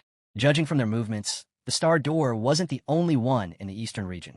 This suggested that travel through parallel universes was real. Things, he said, were about to get very interesting. Yuang agreed and said he too was curious. He believed that if they could uncover the ancients' past, then maybe the immortal world could help explain everything. With his teacher's power, he knew Yi Junlin would soon pass the tribulation and rise to the upper world. Yuang hoped that when that time came, he would be able to follow and reach the place all cultivators dreamed of. Shirao cut in with a grim tone. He said the immortal world was cruel, even more so than the mortal realm, where the strong crush the weak without mercy. He recalled his own journey. When he had endured tribulation and become an immortal, he hadn't ascended right away. Instead, he had remained in the central realm, focusing on refining himself and settling his conflicts with the fire teachings. The reason behind his delay was fear.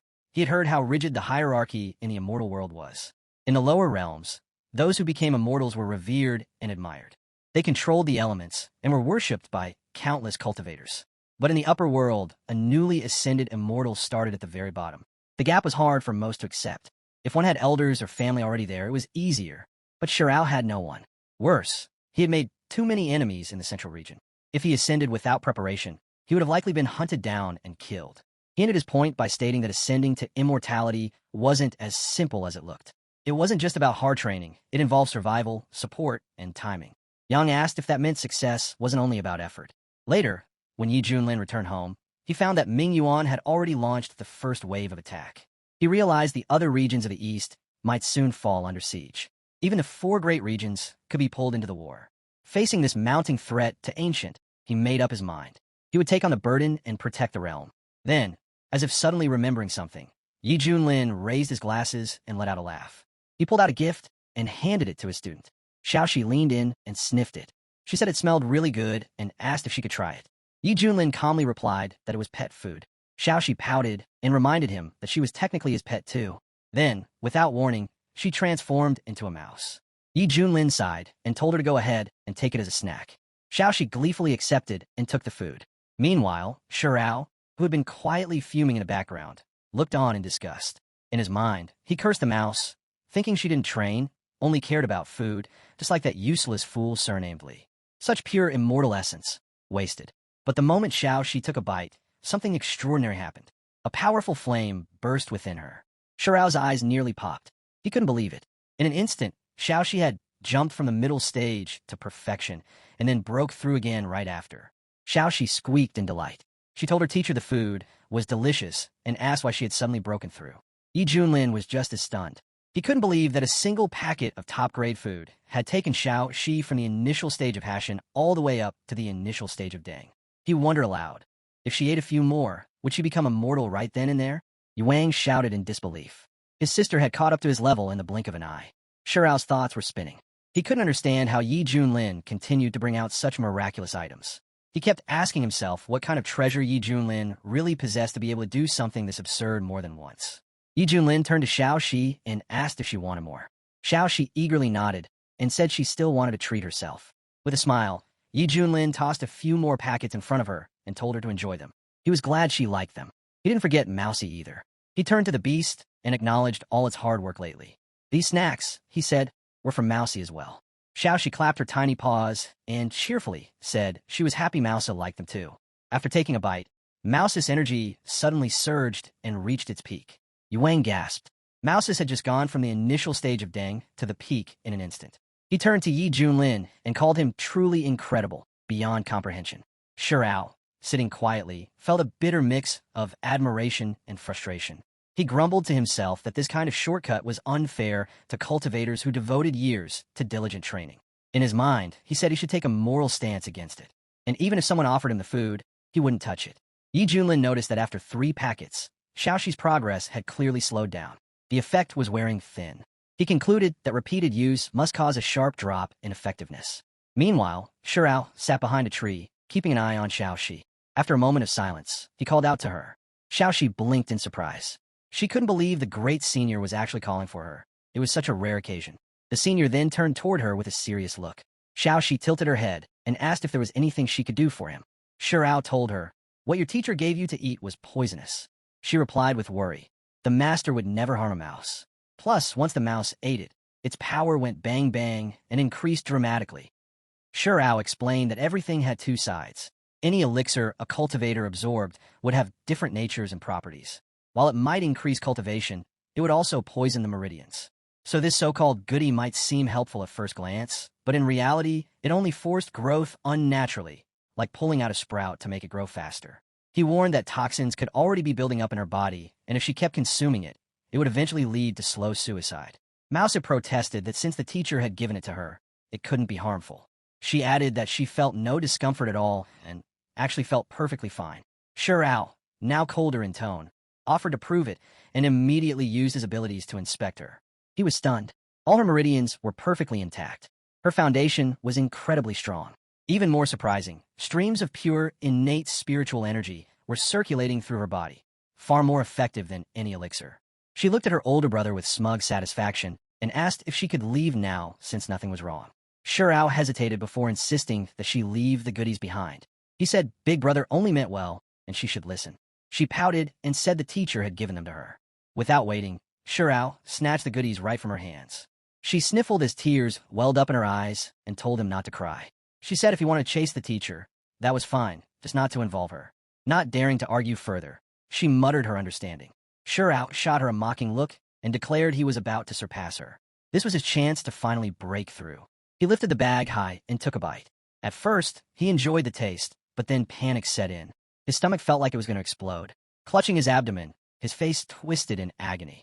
He shouted that his body was raging with uncontrollable energy, and if it didn't stop, it would destroy him.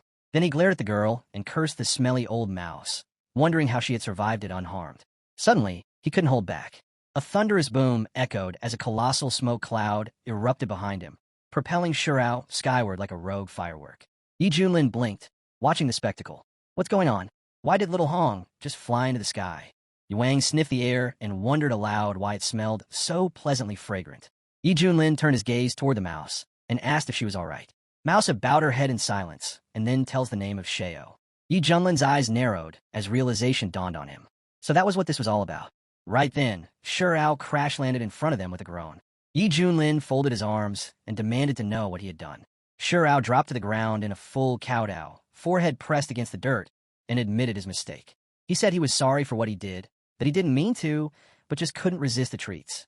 His selfishness had gotten the better of him. He spoke up, his voice filled with guilt. He explained that she had been the one who gave it to him since the older man said he wanted to try it too.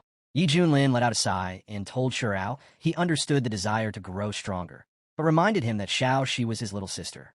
Shirao nodded over and over, saying as the teacher's student, he was ready to accept punishment. Just then, his stomach gave another ominous gurgle. He barely got the words out before another blast sent him soaring back into the sky. Yi Junlin yelled after him to stop making excuses and return for his punishment. While flying midair, Shirao cried out that he hadn't expected stealing a chicken would cost him the rice too. He vowed to be more careful next time and thanked the heavens that his old enemies weren't watching this disgraceful moment. Down below, some villagers pointed at the sky. One called out that a heavenly maiden had appeared. Another remarked on the beauty of the celestial being, but wondered why she was making strange noises. A little girl giggled and said it reminded her of her sister farting. A nearby man scoffed and said that was nonsense. He claimed a divine being wouldn't fart. She was clearly releasing heavenly energy. He urged everyone to breathe it in, calling a blessing. When Shirao finally landed, he groaned and said his energy had been purified. He told Yi Junlin he was ready to be punished. Yi Junlin stood firm with arms crossed and said if Shirao was feeling so proud, then his punishment would be this. For the next 3 months, he would serve Mousy. No complaints, no resistance. Obey every word. Shirao's expression darkened at the thought of serving the mouse. Still, he bowed stiffly and thanked the teacher for his mercy. 3 months later, a flying ship from the Dragon Gate soared past Wuzhou in the eastern region. At the Dragon Gate treasure ship, a man shouted excitedly, "The Medicine King's Valley is about to open. I can't miss this rare opportunity." His companion nodded. Medicine King Valley is a sacred place full of possibilities. Legend says its master, Yi Zun, had unrivaled medical skills, the most revered cultivator of ancient times. He planted rare herbs there himself. There's even a giant spiritual energy gathering formation inside. Even the most common herb from that valley causes bloodshed when taken outside. The first man grinned and said the valley only opened once every 10,000 years and entry was usually restricted. He added that they were lucky to get in this time, but the competition would be brutal. Only masters at the Hashian level were given VIP rooms, while beginners like them would be left outside enjoying the wind. His friend shrugged and mentioned hearing about a few Taizongs at the fusion stage in the top hall. Still, he encouraged trying their luck.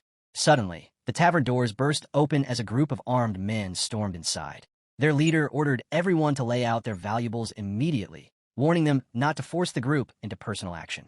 A warrior stood up in protest, questioning how an attack could happen there, especially with a heavenly ruler aboard who would surely protect them. An old man scoffed and challenged anyone daring to rob them in broad daylight. One of the bandits stepped forward with a smug grin and asked, "Who are you, senior?" The thugs introduced themselves as members of the Xintian sect, and their leader claims to be Yi Junlin. Just like our hero, he has also gathered a similar group of followers. One of the warriors suddenly shouted that it was him, the white-haired god of killing Yi Junlin. One of them shouts in disbelief, asking if they're really sure, wondering what kind of person would even do something like that, and suggesting it might just be someone who looks similar. Another one quickly points out that anyone with eyes should notice the people standing beside him match the rumors perfectly. The group starts throwing out different opinions. Some bring up the claim that his mount is supposed to be the legendary Kunpeng. Others react with clear disgust, since the Kunpeng has been extinct in the Kunlun realm for ages, making it impossible for anyone to ride one. A few agree, saying people are just blowing things out of proportion, and that even if Yi Junlin is strong, there's no way he has a divine beast like that. One of the men snapped that they should stop talking. If they wanted to survive, they had to give up everything they had right now. The old man smiled slightly as he thought to himself that these fools had taken the bait again. He waved his hand and told Li Wujie to accept the gifts from their honored Zhou friends. Wu answered right away. He jumped forward with his sword gleaming and warned everyone to hand over their valuables unless they wanted to be cut down. The crowd started panicking.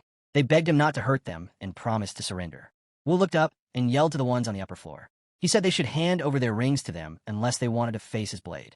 Then he stopped and wondered why those in the top room were staying quiet. He asked if he had to go deal with them himself. A guest quickly whispered that 2 people in that room were from Guangzhou. They were powerful and had real backing. Wu gave a cold smile and said he didn't care how important they were. They still needed to show respect to his teacher. If they had any sense, they would come out now. If not, his teacher would make them regret it. Just then a smooth voice spoke up. The speaker said they were from the Wendao sect of Guangzhou and asked for a favor. In return, they would make sure to pay a proper thanks another day. Wu felt his heart skip. The Wendao sect was one of the strongest in the East. Only Yuhua ranked above it. He had even heard that several immortals had come from it. But even the Yuhua sect had not been able to stand against Yi Junlin. He steadied his tone and told them to save their promises. They needed to come down now. In a flash, Fandijin appeared with his assistant, and Miaoi. Wu looked at the girl and gave a mocking look. He asked if they were joking by bringing along someone so weak. Miaoi flared up and demanded to know who he was calling weak. She charged forward, but Fan held her back. He told her to stay calm and let him handle it. As he looked at the group, he thought they matched the rumors. It really was Yi Junlin and his people. Their power felt hidden. The story said he always masked his strength. This was not a group to provoke without caution. He took out a glowing orb and said the Wendao sect offered 5 million supreme spiritual crystals along with several useful artifacts as a small gift for Yi Junlin. Wu gave a smirk and thought to himself that they were trying to play along. He said he would pass the message to his teacher. As Fan stepped back, Miaoi clenched her fists and asked her uncle why he gave in so easily. Fan hissed, "I acted for your safety. Yi Junlin's bloodthirsty temper is legendary. He's not afraid of the Yuhua sect. If he targets you, I'll face the Wendao sect's wrath." Yao spat and said that when those at the top are corrupt, the rest follow.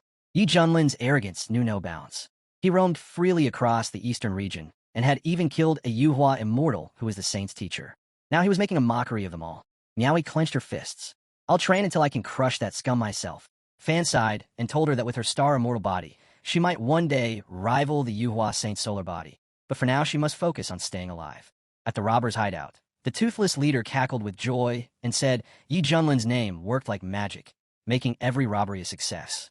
Wu agreed and added that even that Winda elder bowed to the name, and he nearly died from the shock. A girl sneered and said they respected Li Wu, the devil sword master, not Wu's face. Wu grabbed his sword and snapped back, reminding her that she was once carried on shoulders like a prize at Fenchan Luo, so she should not act so proud now. The leader slammed the table and warned them to stop bickering, saying they were all replaceable. One final job remained, and then they would scatter. Suddenly, a strong gale howled outside. The chief turned sharply and asked what that sound was. Wu turned pale and wondered aloud what kind of monster it could be. The leader saw the shadows flee and said it was a good thing they did not try to stop them. Those creatures would have eaten them like a snack. Meanwhile, with Yi Junlin's group, Shurao gently stroked the divine beast and softly said he really liked her, then thanked his big brother. Yi Junlin smiled and told him that his detention would soon end and that he had prepared a gift. He then turned and asked Sei to fetch some chocolate ice cream. She returned with a bright smile and offered swirled ice cream to his brother. Yi Junlin explained that it was the best cold treat in the world and was a reward for Shurao's patience.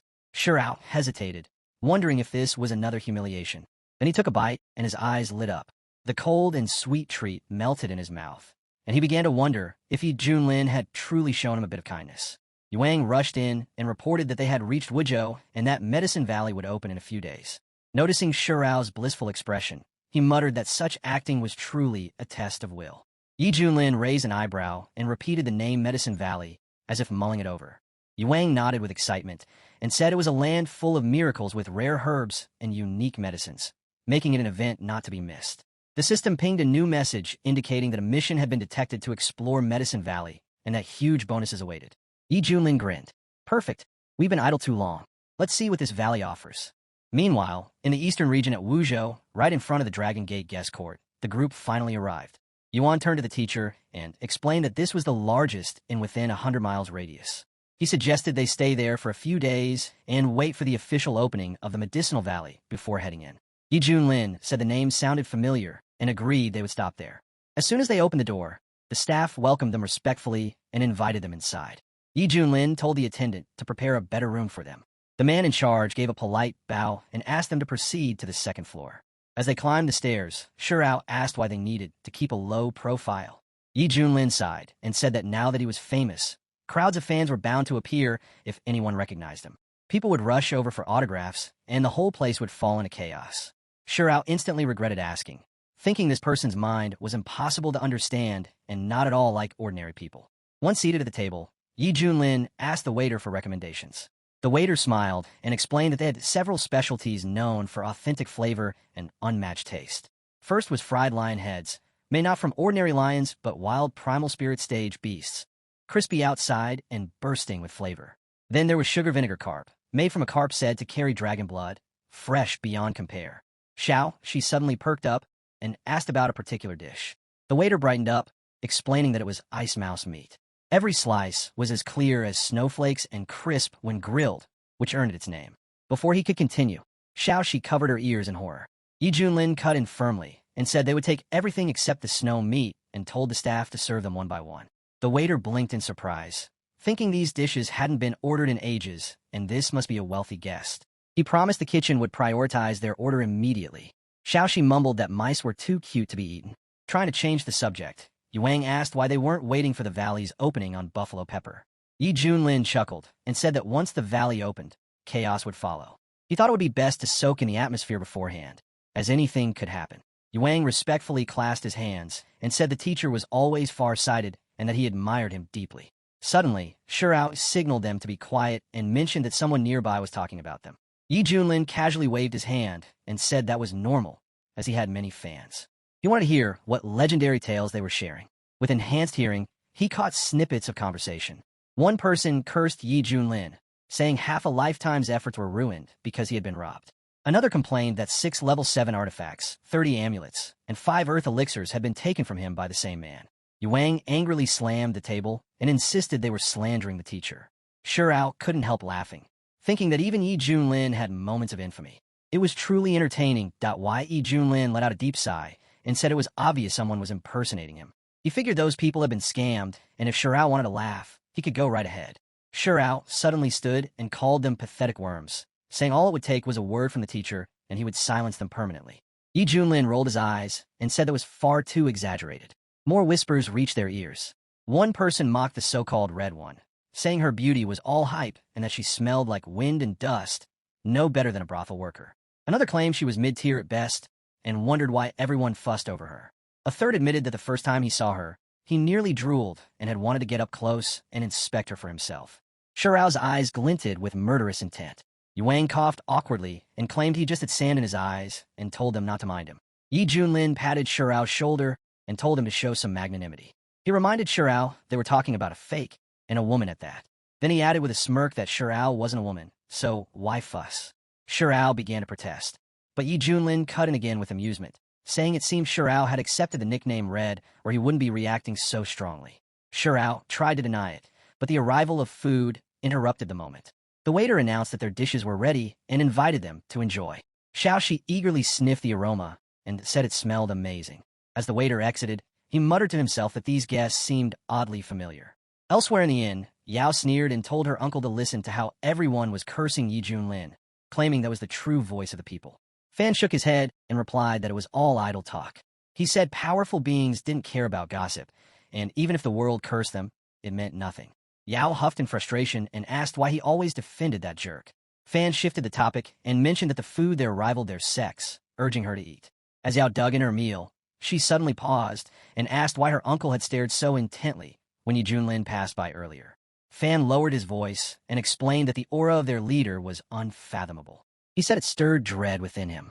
Yao's chopstick stopped midair. She muttered about another virtuoso showing up, first an immortal, now this. She said with the portal opening and so many strong cultivators gathering at this inn, it was best they tread carefully since they were far from home. That night, the attack occurs as the shadowy figures closed in around the inn. A warrior whispered to the one leading them and asked if they really needed to act now.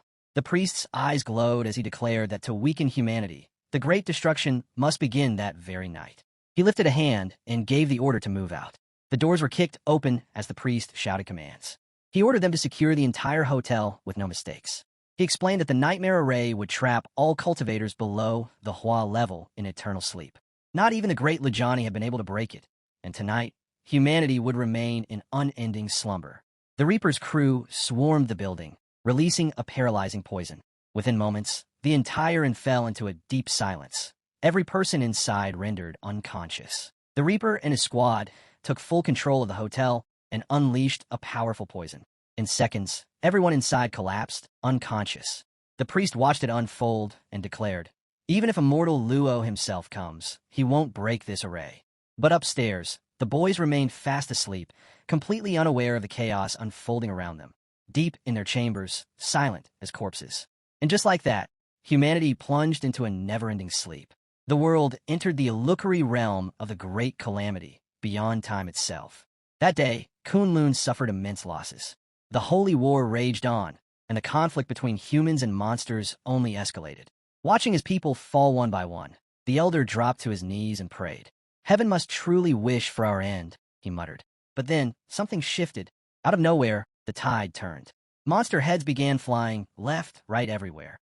People shouted in confusion. "Who is that? Who's doing this?" From behind a wall of dark clouds, a lone figure emerged, wielding a blazing sword. "It's me," the man declared. The crowd erupted.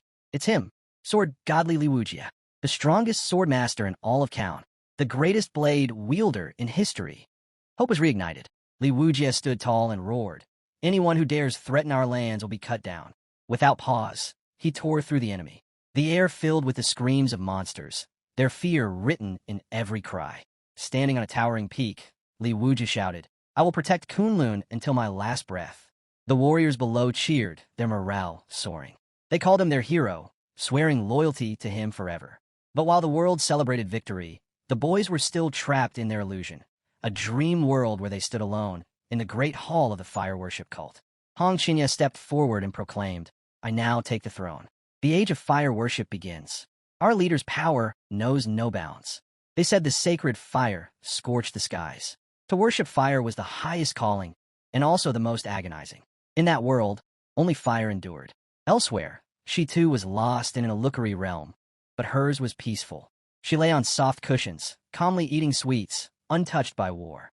That same night, Yifan stepped onto a balcony, gazing out over the city.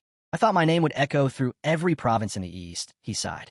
But instead, I've become a disgrace. He looked out at the world, bitter realization sinking in. People aren't who they used to be. Everything's changed. It had been too long since he last made a move. Now he knew. It was time. Is it still possible to make up for a missed signature? Yifan asked. The system responded without delay. Of course. From now on, you'll receive rewards for any missed sign-ins. Yifan was taken aback when he saw the reward pop up. What class is this item? He asked. The system replied, it doesn't have a class or level. Its power depends entirely on your flute-playing skills and your own strength. Yifan nodded. He hadn't forgotten. His flute technique had already reached its peak. There was no better time than now to release the tension building inside him. Without hesitation, he lifted the flute to his lips and began to play. A calm, soothing melody drifted through the air, quietly spreading across the entire city. Far away, a hydra pricked up its ears. What's that sound? It muttered. But before it could question further, its massive body started to sway. This music, it's beautiful, it murmured. Remind me of the old days, back in the tribe. Another monster nearby looked up. What are you doing? It barked. Keep the illusionary array stable. But it was too late. The melody had wrapped itself around them like a spell. One by one, the monsters stopped what they were doing and began to dance. Hydra watched in disbelief. What's happening? Who's interfering with our work? He shouted. Let the priest show himself right now. But even Hydra couldn't resist the rhythm. His body moved on its own, joining the others in the strange, spontaneous dance. Elsewhere, Elder Fan stirred. He blinked in confusion. A trap. I've fallen into a trap, he muttered. But I haven't slept in over 10,000 years, sir. So how did this dream catch me? Snapping out of it, he rushed into his assistant's room. Wake up now, he shouted. Meowie was seated on her bed, eyes closed. Fan ran over, touched her forehead, and activated his technique to awaken her. Her eyes shot open. Uncle, she asked groggily. What's going on? What did I miss? You didn't miss anything, Fan said quickly. We've been tricked. We've been trapped. Meowie whispered, stunned. But I didn't even want to wake up. The deeper I went, the heavier my soul fell. Fan nodded grimly. It's a powerful illusion. One of the ancient ones. While forgotten formations that bury a person in sleep so quietly, their mind and soul won't even notice. Eventually, they just die. Meowie shivered. That's horrifying, but why? What's the purpose behind this? Is it just for killing? Fan looked out the window. No, more likely, they're after the Medicine King's Valley. And with the way things are escalating, anything could happen next. Just then, the soft echo of Yifan's flute washed over them. The air stilled. Everything quieted. Fan turned to Meowie. Stay here. Don't run. I'm going out to see what's happening. He leapt through the window and flew into the sky. As he scanned the horizon, he muttered, creatures from the border abyss. I've only heard of them in legends. Evil snakes born in darkness. Down below, the monstrous snakes turned toward the great priest. Despite the interruption, the priest remained calm. Most human cultivators will choose to stay in their dreams, he said. They're beautiful, comforting. But if someone intervenes in time, there's still hope. Fan wasn't about to let it end there. He landed, voice thunderous. You foul beasts from the border abyss dare to attack the human race? The priest met his gaze, fully understanding. This fight was far from over. Nothing wrong with that, the priest said coldly. The army from the border abyss is destined to sweep through the eastern region. Wiping out these cultists ahead of time is just being efficient. Fan snapped back. That's arrogance. This is human territory. You're overstepping. The priest narrowed his eyes. You and I are both cultivators of great perfection, and I have over 10 seasoned body unification masters backing me. What exactly do you plan to fight us with? Just then, Yu Yang burst onto the scene. It's them again, the border abyss monsters. Last time, they slaughtered tens of thousands of our people, and now they're back for more. Hong Qinya joined him, glaring at the enemies. Disgusting creatures, slinking around, trying to ambush us like cowards. The priest glanced over. Are those two more great perfection cultivators? But something felt off.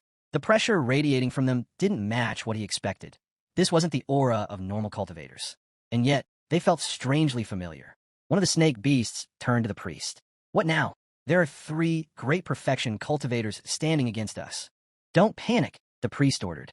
Redirect all your power into me, immediately. Energy began surging toward him in waves. With the darkness bone's power, he growled, they'll vanish, instantly and without a trace. Yu Yang's face darkened. This is bad. They're trying to flee, but we can't let them escape. He called out, don't think you can run and leave the rest behind.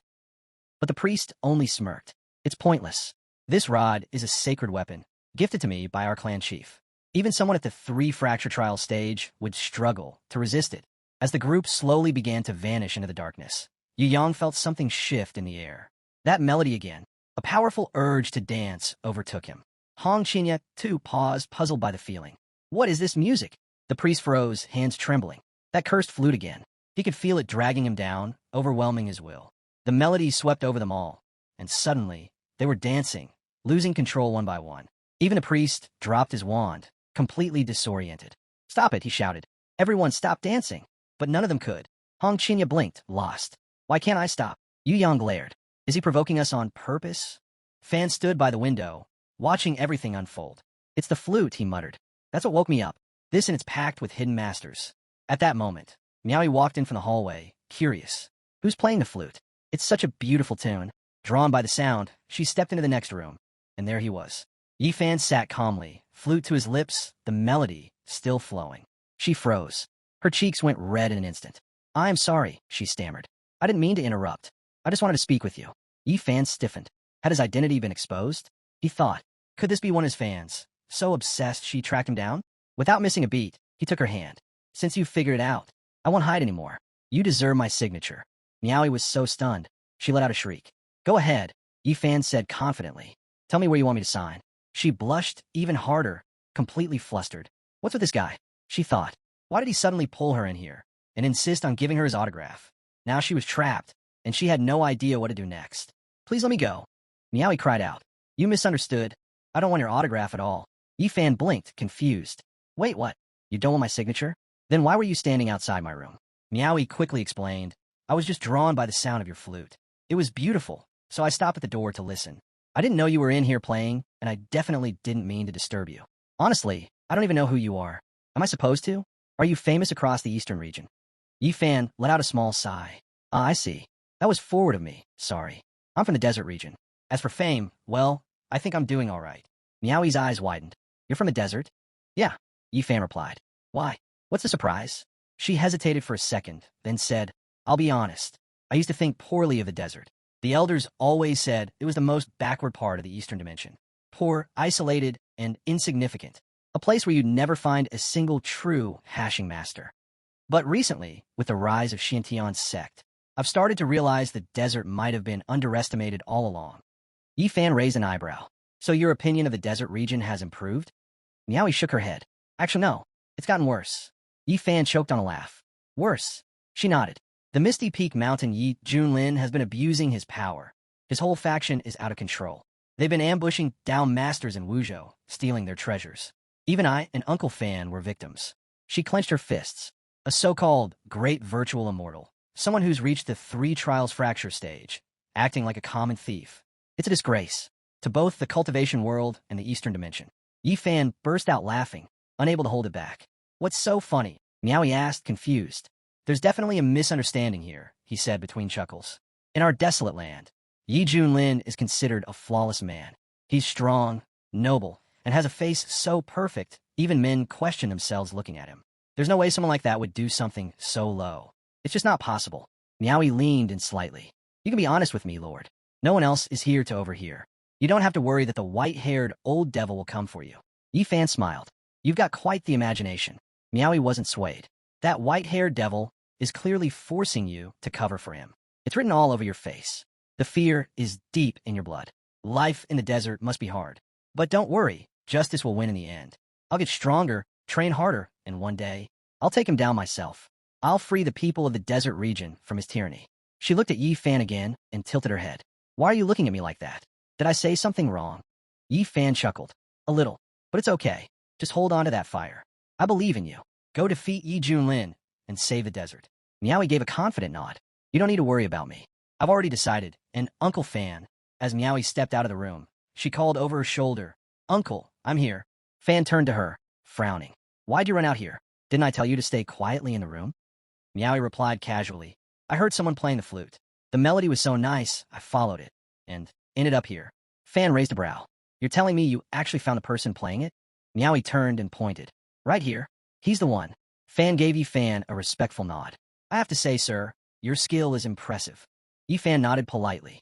You're too kind. It's just one of my signature techniques.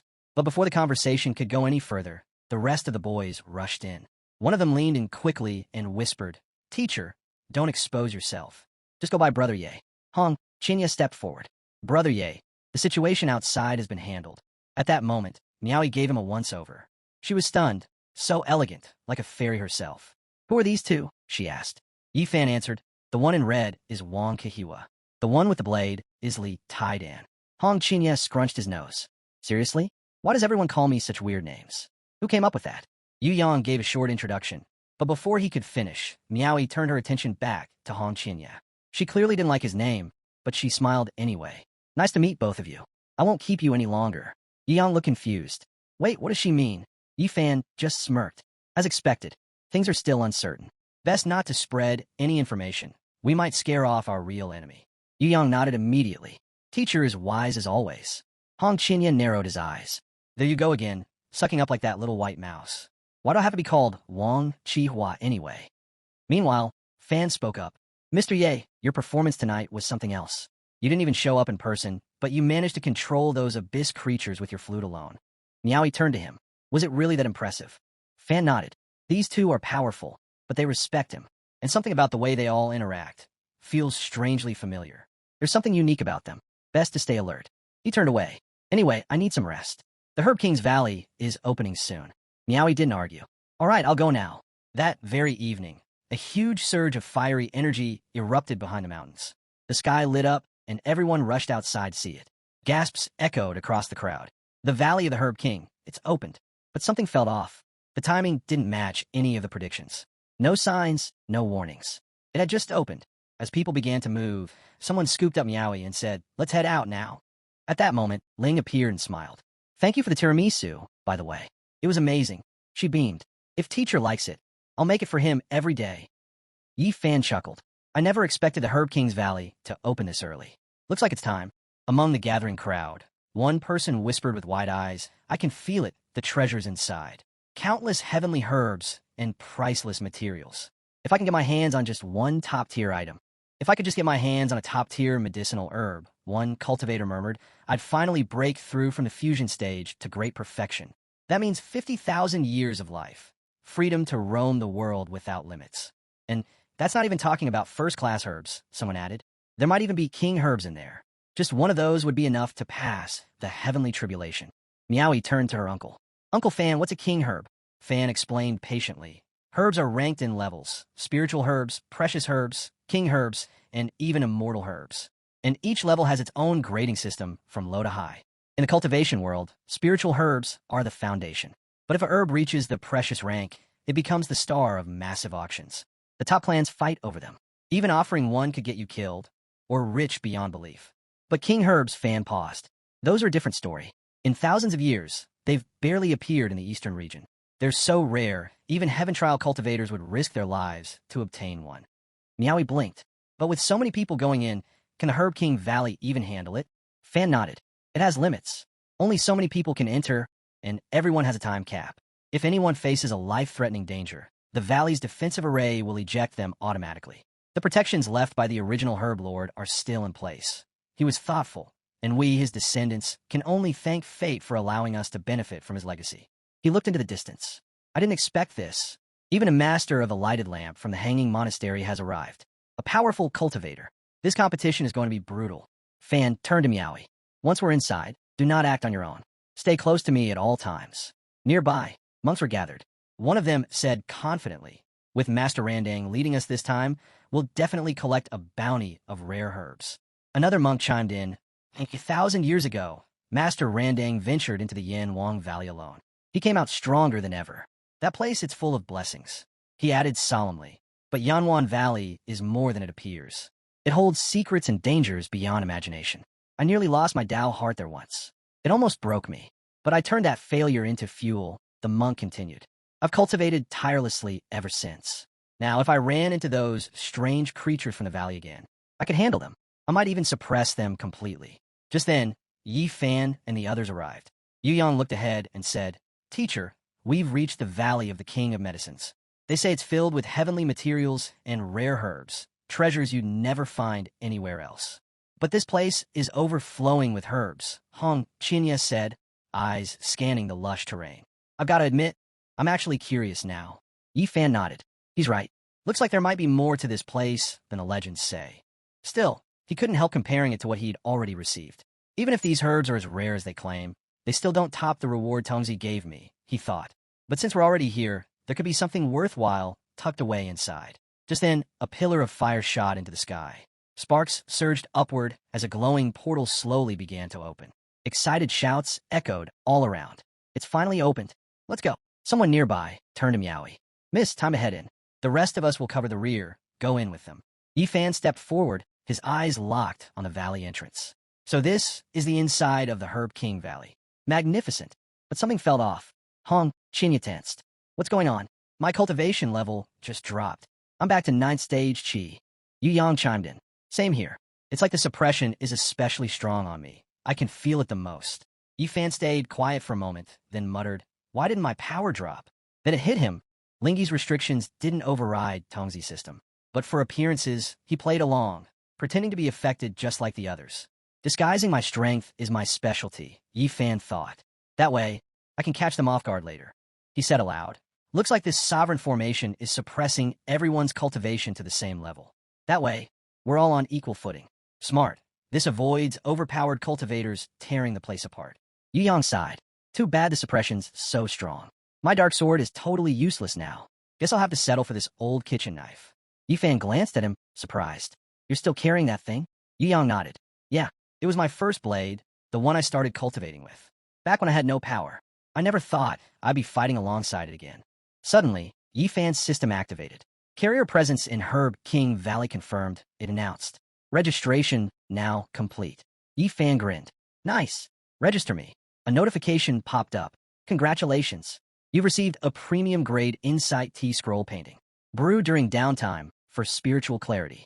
Yi Fan frowned. That's it? Seriously? I said I didn't need help with cultivation. Ugh, whatever. I guess it'll at least help with thirst. Hong Chinya was watching him closely. He's clearly annoyed about his cultivation being suppressed. He smirked to himself. Now that we're on the same level, I just need to find the right moment, then I'll go all out. Let's see how long the teacher lasts when I'm done with him. He started daydreaming about it, tying Yi Fan up, whipping him in revenge, savoring every second. But Yu Yang suddenly reminded him, hey, I heard that if a fight here turns life-threatening, the array auto-ejects the fighters. So no worries, we can go all out and still stay safe. Hong Chinya growled. What kind of dumb rule is that? If I can't take him out here, we'll be the ones eating dirt once we're back outside. Yi Fan, noticing Hong Chinya's mood shift, smirked silently. So that's his plan. Use the level suppression to settle old scores. Too bad. I was really looking forward to. Yi Fan watched Hong Chinya closely. He still thinks my power got suppressed too? He thought with a smirk. I can't wait to see the look on his face when he realizes it didn't. Just then, Meowie called out. Minter, look over there. The herbs, they're moving. They're alive. Yu Yang's eyes lit up. The heavens must favor me. The herbs are coming to us on their own. Hong Chinya shot him a warning glance. Don't get careless. These herbs are intelligent, and they're all at 9th level Qi. Suddenly, a 3-leaf clover stepped out of the brush. It wasn't just any herb. It was a rare precious medicine variant. The clover turned to the others and laughed. Elder Yaozuans sent us more toys. Let's have some fun, just like last time. Wheatgrass beside him chuckled darkly. Let's strip them down, make them crawl and bark like dogs around the valley. Yu Yang bristled. Since when did herbs get this cocky? Hong Chinya growled. They have no idea what death even is. He launched a fire attack. Nothing too serious, only 40% of his strength, but still strong enough to take down a cultivator of equal rank outside this valley. To his shock, it did nothing. What the? That should have roasted them, he muttered. Weed sneered. What's this? A little girl trying to pick a fight. He pointed at Hong Chinya and hissed, I'm going to rip your clothes off, string you up in a tree, and give you a proper beating. Hong Chinya's eyes flashed. You're asking for death. He summoned the red fire demon soul. Weed screamed. You little snitch. You dare attack me again? I won't go easy this time. As Hong Chinya's flames closed in, Weed panicked and shouted. What are you all just standing around for? Help me. I'm about to get roasted. The other grasses jumped into action, releasing a water-based counterattack that smothered the flames. Hong Chinya felt the pressure mount. How is this happening? With his technique and a heaven-level spiritual root, even cultivators at the Jiochi stage couldn't stand against him. Yet here he was, struggling with weeds. Yi Yang suddenly appeared at his side. Hang in there, brother. I'm here. He slashed forward with his blades, joining the fight without hesitation. Hong Qinya clenched his jaw. So this is the true face of the Medicine King Valley, a land where herbs rule supreme. Yi Fan, watching from the side, quietly analyzed the situation. With Hong and Li's talent, they should be wiping the floor with opponents like these. Yet they're barely holding on. Something's off. Then it clicked. The herbs are drawing their power from the valley's formation.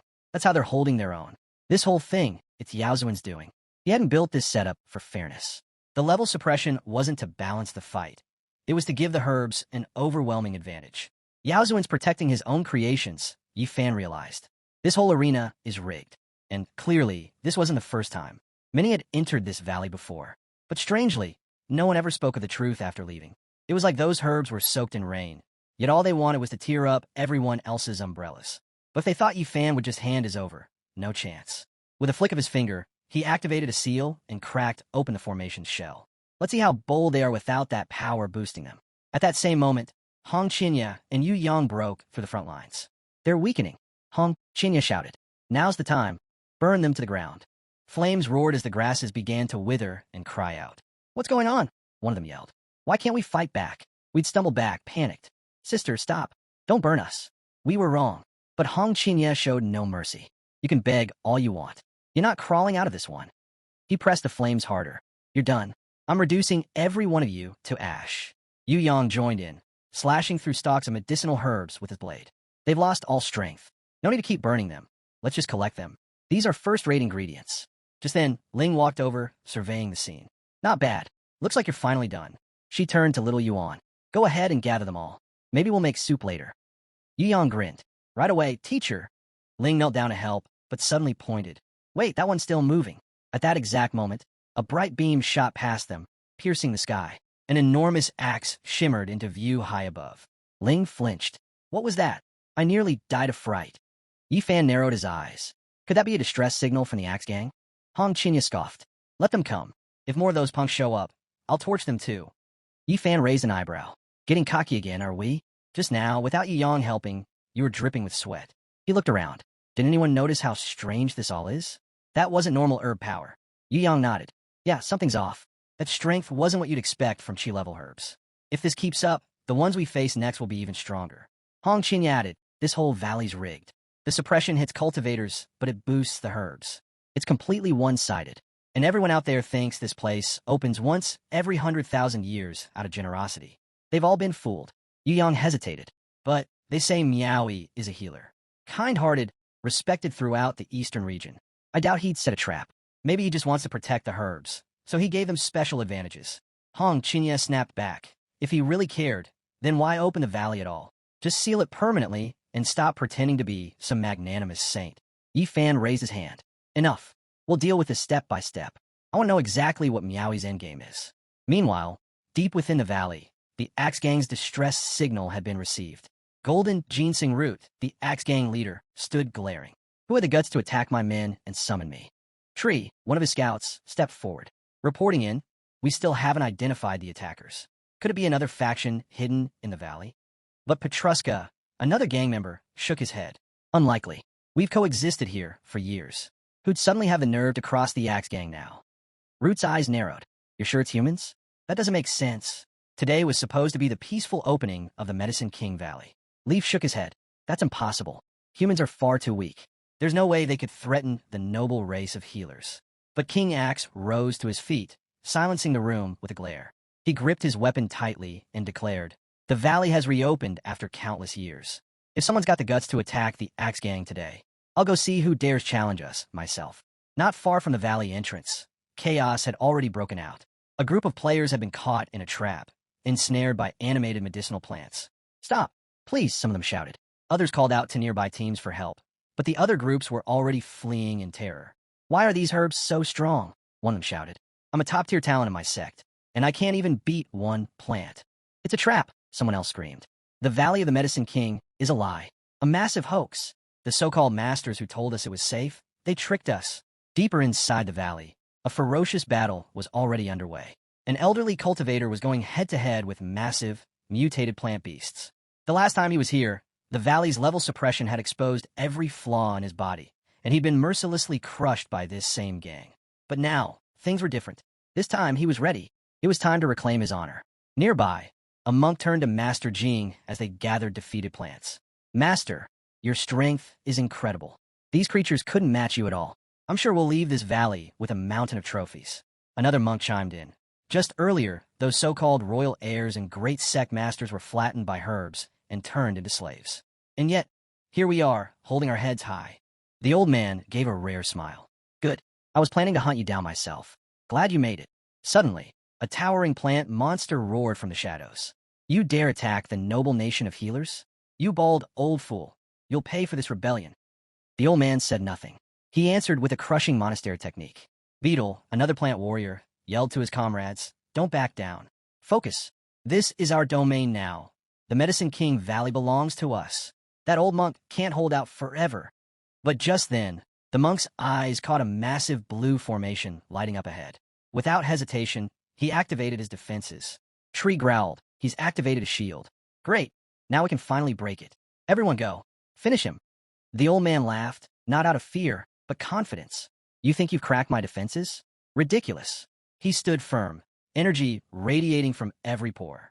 I've traveled across sacred mountains and ancient rivers, used every method available, and spent a fortune to refine my body. I've spent years perfecting the diamond invulnerable body technique. Today, it's complete. With only one final step before reaching the legendary transformation, he was untouchable, even with his cultivation suppressed. So go ahead, he said, eyes blazing. Let's see what else this so-called Valley of the Medicine King can throw at me.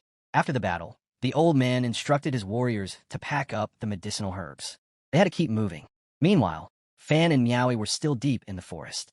Meowie mentioned the girl had the body of celestial stars. Even though her powers were being suppressed, she could still unleash incredible strength. Without that burst, they would have been overwhelmed by the surrounding herbs. But where had that power come from? Could it really have been Yatsen's doing? Meowie shook her head. She used to think Old Man was a kind soul. Now she saw him for what he really was, cunning and dangerous. They had only just entered the Valley of the Medicine King. Who knew what other horrors were hidden deeper inside? At this point, even Meowie was hoping the valley would just close off and send them out. Being defeated by a plant was crushing their spirits. Suddenly, a strange plant, monster grass, appeared and drifted toward Meowie. As she turned, it struck from below, latching onto her leg. She fired a beam attack in defense, but something went wrong. The beam passed right through her. No effect at all. Fan realized she was in trouble. He rushed in, striking the monster and shouting for it to release her. But his blow didn't even scratch it. The plant retaliated, whipping its branches toward the old man. Shocked, he gasped, could this really be the ninefold Thundervine? A mid-ranked Medicine King. Meowie shouted at the plant to let her go and cried out for Uncle Fan to help. Desperately, they both launched attacks, but the tree just laughed, enjoying itself. Forgive Uncle, Fan muttered. He's useless against this one. This Thundervine had strength equivalent to a mid-stage cultivator, and Fan was simply outmatched. Meowie's eyes welled with tears. She whispered that it was okay. He had done his best. Then she turned to the Medicine King itself, pleading with it to show mercy. She begged it to let the child go and take her instead. But the tree sneered. Do you think I've waited all this time just to let you go? Humans so naive. Look at her. She seems to be enjoying this. Without warning, it released a surge of electricity through her body. Meowie screamed in pain. Fan's rage boiled over, but before he could act, others arrived. Hearing her screams, one of them asked, what kind of twisted game is this? Yifan glanced over and replied casually, looks like a tentacle game. How embarrassing. When Fan spotted them, relief washed over him. They were allies, followers of his group. He shouted to them, help us. The Pathfinder Society won't forget this. Sha's eyes narrowed. That's the ninefold Thundervine, she confirmed. Yu Yang was stunned. A true mid-ranked Medicine King, unbelievable. Yifan stepped forward and looked directly at Meowie. It seems fate brought us together. How could I just stand by? Then he turned and gave the order. Hong Qinya, move in. Yu Yang stepped forward. I'll go first, he said. Hong Qinya nodded. I'll back you up in the rear, just in case things get out of hand. The tree twitched with excitement. So you brought me another toy? It sneered. But Hong Qinya didn't flinch. Let's see if you're still smiling once you're roasted alive. Without hesitation, he and Yu Yang launched a coordinated assault, striking from opposite sides. But the tree roared, you cursed wretches. How dare you strike the master?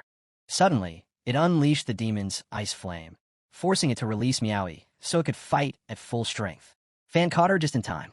We're falling back. Stay safe and let them handle it. Meowie nodded weakly. They're all 9th level cultivators, but even with my star immortal body, I can't keep up with the Medicine King. I can't even hold my ground. She turned to Fan. Were you and Father just lying to me this whole time? I'm not nearly as powerful as you said. Fan shook his head. It's not about you being weak. The world's just too vast. There's always someone stronger. Honestly, I don't even know where these people come from. They're on a different level entirely. Meowie thought back. Mr. E told me they're from Wild Joe. Fan froze. Wild Joe? That's hard to believe. The Medicine King laughed, voice crackling. I'm the boss here. I'll fry all of you until you can't even breathe. Lightning surged, trapping the boys in a web of electricity. Meowie's eyes widened. This is bad, even they're struggling. Yifan saw it too. They're reaching their limit again. Time to step in. Just then, Mouses shouted, My brothers are in danger. I'm going in. Without a second thought, she dove straight into the fight. Yifan was caught off guard. He'd rarely seen her take the initiative like this. Maybe now, her true strength would finally show. Yeong gritted his teeth. We underestimated the Medicine King's edge. In this place, it's almost impossible to land a critical hit. He was furious. This is worse than when Mr. E humiliated me. Back then, I had a little dignity. But now, even a lousy plant wants to crush me. Yeong spotted Mousa charging in. What is she doing here? He thought. It's way too dangerous. He shouted, Get out of here. This place isn't safe. But the tree noticed her too. You? A little thing like you dares challenge me? What do you think you're doing? Mousie wasn't fazed. She grabbed one of the tree's roots and growled. Don't you dare look down on me. Then, with a burst of solar energy, she slashed through the root in one clean motion. Don't even think about laying a hand on my big or little brothers back at school. She shouted. The Medicine King reeled in pain. She pressed forward, eyes locked on her target. I'm here to save you both, she declared. Yuyong stood there, stunned. Yuyong stared at her in disbelief. Is this for real? That silly little mouse, who's always tagging along and munching on snacks, has this kind of power. Yuyong turned to the white-clad elder sister, who knew she was hiding strength like that. Fan was just as stunned. Looks like this unassuming kid is stronger than both of us combined. Yifan nodded, eyes serious. That's the power of the first celestial body. It really is something else. As the battle raged on, Hong Qinya stepped up. If this rodent can just open a window, he muttered, we'll finish this thing for good. He charged deeper in and unleashed the red soul demon flame, slowly igniting the Medicine King. Finally, with a roar, the monster collapsed. Mouse had jumped up, grinning. We did it. Big bro, aren't you proud of me? Hong Qinya turned to her, unimpressed. After disappearing for so long, now you want to show off? I'm not your servant anymore. She blinked. What did I do wrong? Yuyong chimed in. Big brother. If it weren't for her, we'd be done for. And you, he said, turning to the white sister. You were amazing too. Hong Qinya sighed. Yeah, she really surprised us today. Mousa laughed it off. It's not a big deal. I just wanted to help. Meowie stepped forward, her tone sincere. I'm truly grateful all of you came to help. Yuyong waved it off. No need to thank us. It was our honor. But Mousie quickly turned away, covering her face. There are outsiders around. Meowie tilted her head. Why is she so shy all of a sudden? I always saw her as really confident. Honestly, I admire her. She's kind, and she doesn't need to worry about how she looks. Hearing that, Mousa peeked back and asked, Really? Did you hear that, Mentor? She said she admires me. Even the way I look? They all glanced over at Yifan. It seemed like his predictions were proving more accurate by the moment. Yifan smiled. Look at you now, getting all proud. Mousa beamed, her cheeks turning red. Just then, Meowie approached Yifan. So, you're the teacher of this little one? Yifan nodded. Yes, I raised her myself. Took a lot of time and care. Hong Qinya scoffed silently. How dare he say that? As if he taught her anything about cooking. Mousa chimed in. My mentor taught me a lot. He really looked after me. Meowie finally pieced it together. She looked at the group, frozen for a second. Something about these four felt oddly familiar, like she'd seen them somewhere before. Yifan noticed her expression shift. She's suspicious, has she figured it out? But just then, the nearby plants stirred and began to whisper among themselves. They turned to the clan king and reported, We've found the humans. That battle just now, they were the ones who caused it. Looking out at the devastation, they added, There are so many treasure-grade herbs here. But this is bad. Really bad. Hong Chinya's instincts flared. He could feel it too, an overwhelming energy approaching. Then the voice of the herb king thundered, Humans, you dare trespass in our domain and destroy Little Lei? Without hesitation, Hong Qinya replied. This place, it really was something else. One high-grade medicinal herb after another kept showing up. Even a medicine king of such rare quality had emerged. But the king wasn't impressed. How bold of you humans, he sneered. You dare set your sights on me? Yifan gestured toward a nearby axe. Look closely, everyone. This came from the Axe Gang, the ones who sent that distress signal using the herbs. Yu Yang turned to the white elder sister. This one's even stronger than the last. Can you handle it? She gave a calm nod. I'll do my best. Without hesitation, the king roared and launched his herbs to attack. She stepped forward and blocked his path. I'm your opponent now, she said firmly. The king burst out laughing. You? First the humans, and now even mice think they can challenge me? What a joke. He attacked from all angles, but she held her ground, deflecting every strike. Then, after the flurry of blows, she staggered back, dizzy and drained. I'm so confused. I feel sick. I'm done fighting, she muttered. The king smirked. Compete with me? You're too weak for that. Time for this stinking rat to die. He raised his axe high and swung down at her. But before it could land, Yi Fan appeared, calm and quiet, and shattered the weapon into pieces. This ginseng is a bit too cocky, he said coolly. Looks like we'll have to turn it into a decoction to make it behave. He turned to the mouse. Stop overthinking. Go help the others. Leave this to me. She lit up and rushed off to support her brothers. Meowie, watching closely, yelled, Yu Yang's about to step in. Fan just shook his head. No one knows how deep Yi Fan's strength goes. Not even me. At that moment, the Herb King gathered all of his mana and attempted to crush the hero with a devastating blow. But the hero stood completely still, protected by a powerful defensive magic circle that deflected every attack. Inside the circle, our hero grew, concerned that using full power might expose his true cultivation. Just then, a system notification assured him that Medicine King Valley would suppress his visible level to Chi Condensation Stage 9 after each attack, keeping his real power hidden. Our boy didn't even bother to look back. He smirked and said it was great. Now he could go wild. With just a flick of his wrist, a storm of mana burst forth and sent the Herb King flying. Meow, stunned, turned to Uncle Fan and asked if that was really the kind of power someone at Chi Condensation Stage 9 could use. Uncle Fan, sweating nervously, replied that something fell off. He had never imagined Yi could be this strong. He started wondering whether Yi had bypassed the restrictions of Medicine Sovereign Valley. The Herb King, struggling to rise, growled and accused the boy of using tricks, saying this was no Chi condensation power. Our boy stayed calm and replied that he was just a humble Chi condensation cultivator. He asked what tricks he could possibly use and suggested that maybe the king was simply too weak. He then invited him to try attacking again. Furious, the king leapt up and launched a heavy punch. Uncle Fan grew more worried, sensing the pressure in that strike. It felt like a golden core level attack. He doubted whether young Master Yi could block it, yet Yi remained relaxed and smiling. He activated the Human King's seal, and mana surged across his body. With it, he countered the attack and smashed the Herb King into the wall, shattering it completely. Uncle Fan stood frozen, questioning how someone at Chi Condensation Stage 9 could unleash such strength. Meow was also shocked. She wondered if he had mastered a secret art that bypassed the realm's limits. Bruised and pinned, the Herb King groaned and claimed he had been tricked.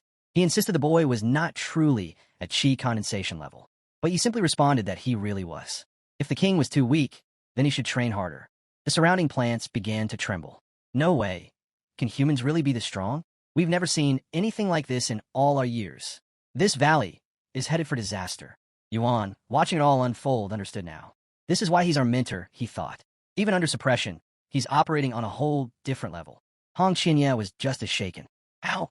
We're both at the 9th level of Qi. This ginseng field should be suppressing him. But he's overpowering me like it's nothing. I actually thought I could fight him on equal terms. What a joke. Then chaos broke out among the plants. Our king is dead, they cried. Run. Everyone run. Yang narrowed his eyes. Try to run now? You're all first-class medicinal treasures. Why not stay a little longer? Yi Fan stepped beside him. You did great, Yuan. Now go ahead. Gather every last one of these precious herbs. Yu Yang bowed slightly. Thank you, Master. But really, it's all because you took down the Ginseng King. I'm just riding on your fame.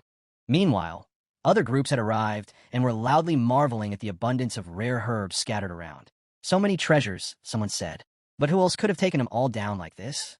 Other than Master Burnt Lantern, is there anyone in the Valley of the Medicine King with that kind of power? All eyes turned toward a small group up ahead. It was clear who the real players were now. A monk approached his master. This ginseng, it's no ordinary herb. His master nodded. That's not just any herb. It's a first-class Medicine King.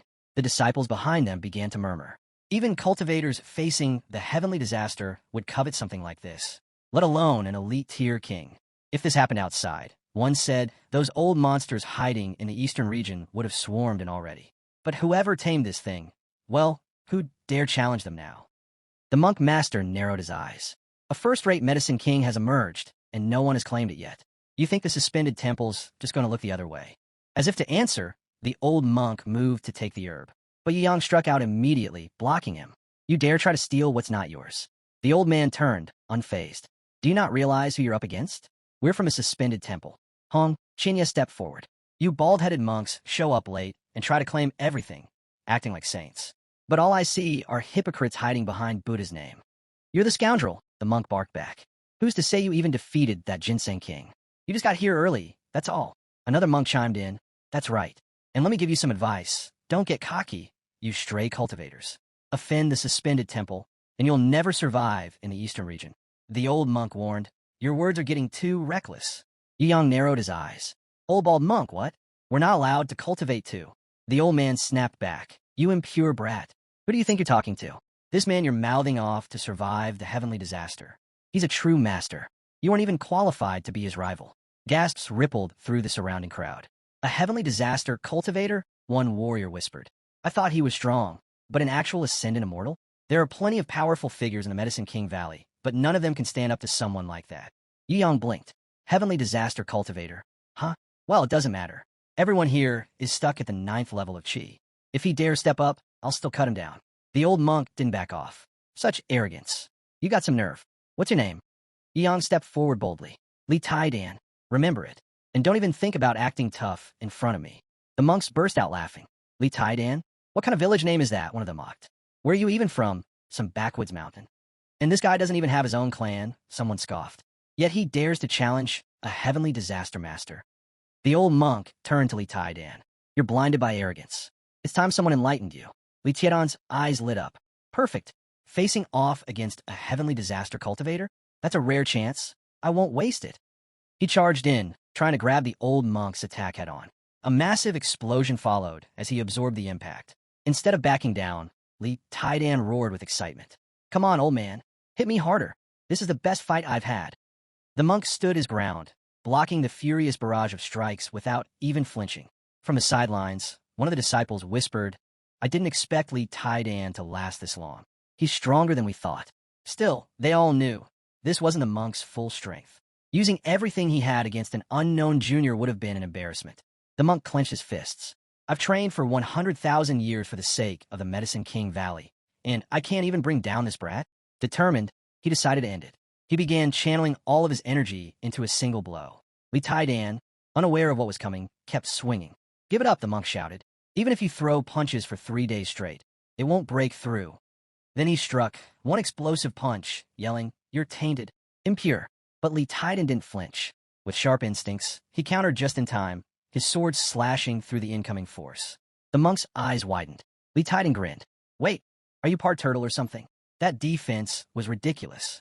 The old monk looked at him grimly. Why push yourself this far? You're not staying in the Medicine King Valley forever. The other disciples chimed in. Does he think standing toe-to-toe with a master is some kind of badge of honor? If he keeps this up, the second he leaves, he's a dead man. Yi Fan stepped forward, calm and unwavering. This Medicine King belongs to me. If your pendant temple thinks they can take it, then they clearly don't understand boundaries. The old monk sneered. Things have changed since you interfered. Just because something hits the ground doesn't mean it's yours. He crossed his arms. Only what's in your hand belongs to you. That's what we believe. Suddenly, Hong Chinya lunged in from behind. Old bald monk, you're looking for death. The monk turned, unfazed. You too? Are you going to try and stop me? Don't bother. This Medicine King is mine now. Before Hong Chinya could respond, a scorching blast flew past his face, nearly grazing him. He froze. The next moment, Yi Fan was already beside the monk, glaring him down. You really think no one here can stop you? He asked coldly. The monk's eyes locked on Yi Fan's fist, just inches away, and his expression darkened. He could feel the overwhelming pressure in that one punch. It was terrifying. That strength, it felt like it broke through the valley's suppression. Yi Fan didn't waste another word. His fist drove straight into the old monk's chest, sinking deep. The impact launched the monk backward, sending him crashing through the trees and deep into the forest. Watching from the sidelines, the other monks jeered. Is that all he's got? Small tricks like that, and he dares to act tough in front of Master Burnt Lantern? Loud threats, no real strength, another sneered. Let him try attacking our master again. We'll see who's laughing. Yi Fan just smiled. So, how'd that punch feel? I even held back. If I hadn't, well, the rumors wouldn't be kind. The old monk managed to sit up, coughing hard. Buddha is merciful, and so is the benefactor. He forced a nod. Farewell. The others weren't ready to let go. That's it? After all that? No winner's been declared. They turned to their master. Are we really walking away from all these precious medicines? But the senior monk only glanced back at them with one cold, sideways look. Yi Fan chuckled. He knows when to retreat. As they left, the elder monk suddenly doubled over, coughing up blood. One of his disciples rushed to him. Master, are you okay? The old man waved him off. Just surface wounds. I'll be fine. But deep down his thoughts churned. Who is he, really? That silver-haired one. His power defies logic, even here in the Medicine King Valley. Has the era truly changed? Has the chaos begun? Even someone like me can no longer keep up. But once I leave this place, I'll personally see to it that they're sent to the next world. Meanwhile, deep within the Medicine King Valley, a secret gathering had begun. At the headquarters, the Medicine Kings convened. Jiningzi, the Medicine Queen, spoke first. These human cultivators are tearing through our valley. Even the Thunder King and Ginseng King have been defeated. We're at a breaking point. Tension filled the air. We must choose, she continued. Hide and wait for the valley to seal itself, or stand and fight. Blood Jade, Flaming Bone Bamboo, slammed the table. Hide? This is our territory. Every time the humans came before, we crushed them. Why retreat now? We fight. Red Chi Jingzi agreed. They're right. If we surrender now, we lose everything. We are the true rulers here. But Ghost Lotus cautioned them. These cultivators aren't like the others. Their power rivals ours. Even with our strength, we risk being completely suppressed. Antler Fungus leaned forward, especially that silver-haired youth. He defeated the Ginseng King in a single move. That's not ordinary strength, it's terrifying. Medicine King Hishwu spoke up. Then what about him? Should we invite him into the fight? You mean him? The room went silent. He used to follow the Medicine Lord himself, Hishwu added. If he joins us, this battle is over before it begins. The Queen hesitated. We all know his temper. He won't come easily. He's unpredictable. Antler Fungus shook his head. The valley is falling apart. And he's the first heir of the Medicine Lord. He won't just stand by while we're chopped up and turned into soup. No more waiting. It's all or nothing. The room filled with silent agreement. And so, with the decision made, they all rose as one and headed straight for the Great King of Mushrooms. The Great King of Mushrooms, one of the first-class Medicine Kings. The Queen stepped forward and bowed deeply. Great King of Mushrooms, she pleaded, please save the Medicine King Valley. The other Medicine Kings joined in, urging him to awaken. Your valley is in danger. We need you. Suddenly, the Great Mushroom King stirred. A strange, overwhelming energy pulsed out from him as his eyes opened. Servants cried out in excitement. He's awake. The Great Mushroom King is awake. But the Mushroom King immediately panicked. Without a word, he ducked behind a tree. Stay back, he warned. If you got something to say it from over there. The Queen sighed. Our apologies. We understand the Great King of Mushrooms prefers solitude and dislikes strangers. But we beg of you, please listen. She bowed again. Human cultivators are ravaging the valley. If we don't fight back now, we'll be wiped out. We need your protection. The Mushroom King peeked out from behind the tree. How could that be? Didn't the Medicine Lord leave behind barriers? No one should be able to pose a real threat. Unless... He paused. Unless the intruder is the most powerful genius in all history. Someone beyond anything we've ever seen. The servants all nodded. It's true. Many of our brethren have already fallen. You are our last hope. You have the highest status, the strongest power. If you take a stand, the entire valley will rally. But the Mushroom King shook his head. No, I don't want to fight. I just want to stay here in peace. The valley will close soon anyway. The humans will be expelled. It's better to just hide. Root stepped forward. You're oversimplifying this. Those human cultivators, they're after you. You're the oldest being in the entire Medicine King Valley. They'll stop at nothing to catch you. The Mushroom King froze. They're coming for me? Root nodded solemnly. Yes. If they find you, they'll torture you, parade you around, sell you at auction, let strangers poke and prod you. Stop. The Mushroom King squealed, terrified. Please stop. Antler Fungus stepped up. If you can help us deal with the strongest one, we'll take care of the rest. Root added, help us, and you're helping yourself. Once this is over, you can go back to sleep. No one will disturb you again. Slowly, the Mushroom King stepped out from behind the tree and faced them. Fine, I'll intervene, but only against the strongest of them. The rest are yours to handle. Suddenly, a voice echoed through the mist. Thank you, Great King of Mushrooms. A shadow appeared beyond the fog. The voice ordered the rest of the group to wait outside. Root turned to the others. There he is, but can the King of Mushrooms really handle him? He wasn't convinced, but the Queen gave a firm nod. Don't underestimate the Great King of Mushrooms. He's a supreme gold pill-level medicine king. He'll crush those simple cultivators with ease. Meanwhile, deep within the forest, another group of cultivators encountered a wandering monk. One of them stepped forward and spoke. Is this the oldest one? As they were leaving the valley, one of the elders from the setting sun cult approached a monk. Since we're parting ways, would it be possible to purchase some rare herbs from you? He asked. The monk gave a calm nod. No need to worry. The price will be more than fair. This meeting, it's destiny. Buddha only aids those who are destined to receive it. Your wish, blessed one, is sure to be granted. The elder bowed gratefully. In that case, I'm looking for dragon blood and a lightning tree. Name your price. Consider it done, the monk replied. With your sincerity, the elder will surely receive the medicine he seeks. But before the deal could go further, rustling came from the distance. A team of plant warriors advanced toward them. One disciple turned quickly. Master, the enemy's approaching. The old monk grinned. Wonderful. I was just wondering how to find them. Now they've come to me. Staghorn stepped forward, shouting, Don't celebrate just yet, old bald monk. I'll finish you here and now. But the monk stood firm. You're stubborn, blinded, and defiant. My Buddhist grace has delivered you to me. It's time your souls were freed. Antler Fungus wasn't fazed. Enough talk. Accept your fate. Explosions rocked the area.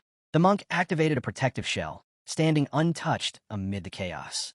Root's eyes widened. Such strong defense. Could he be a demon king? The old monk narrowed his gaze. A powerful demonic cultivator, hiding here in the valley of the medicine king. Root turned, looking for the mushroom king, only to find it already started sneaking away from the fight. Hey, Root yelled, chasing after him. Don't run. We're counting on you. If you bail, we're all going to end up in someone's soup pot. The mushroom king glanced nervously at the growing crowd. There are too many people here. The people around them were whispering. Is that really the legendary mushroom king? But one scholar shook his head. I don't think so. Ancient texts from Huang Kansa describe a rare mushroom-like herb with a bluish glow, known as the mortal chaos mushroom. The monk's eyes lit up. If a cultivator swallowed that, their power would skyrocket. Their lifespan would stretch for millions of years. And if you cooked it into a soup, it would accelerate one's path to immortality. Another monk added, almost drooling. The monk pressed his palms together. It must be fate. My sincerity has clearly moved the Buddha. Enlightenment is near.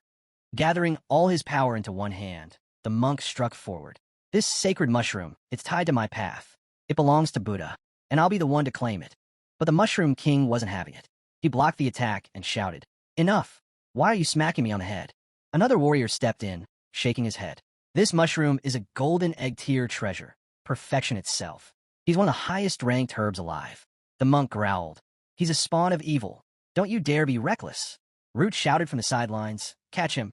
If we can capture the Mushroom King, we'll auction him off and make a fortune. But the Mushroom King backed away, defiant. You'll never get your way. My body's as tough as diamond. You won't even scratch me.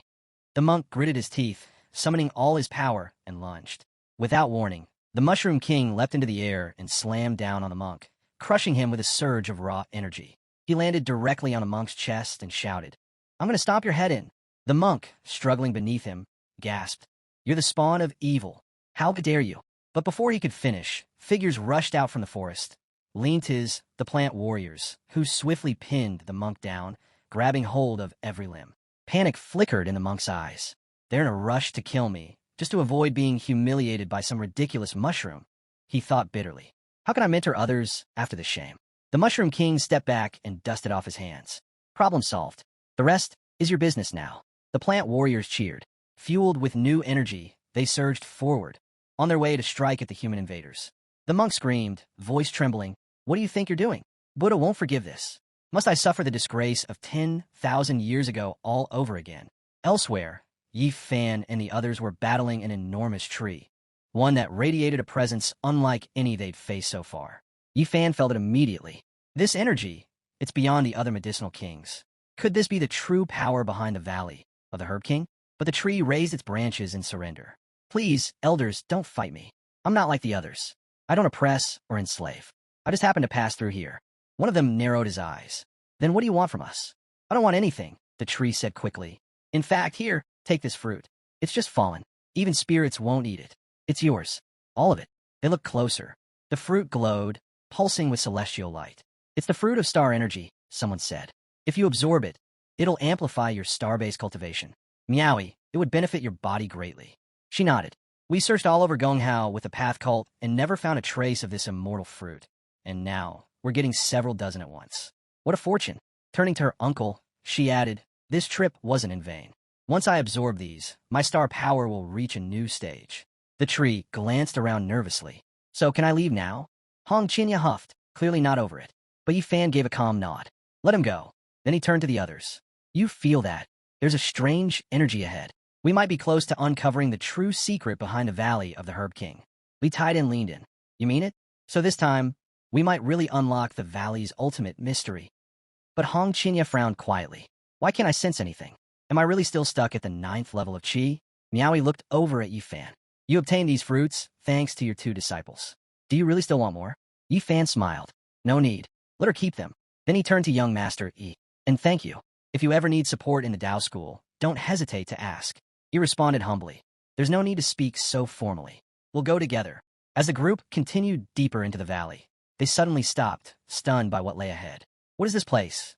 Why are there so many medicinal herbs at the level of the Medicine Lord? Hong Chinya's eyes sparkled. This is amazing. Truly exciting.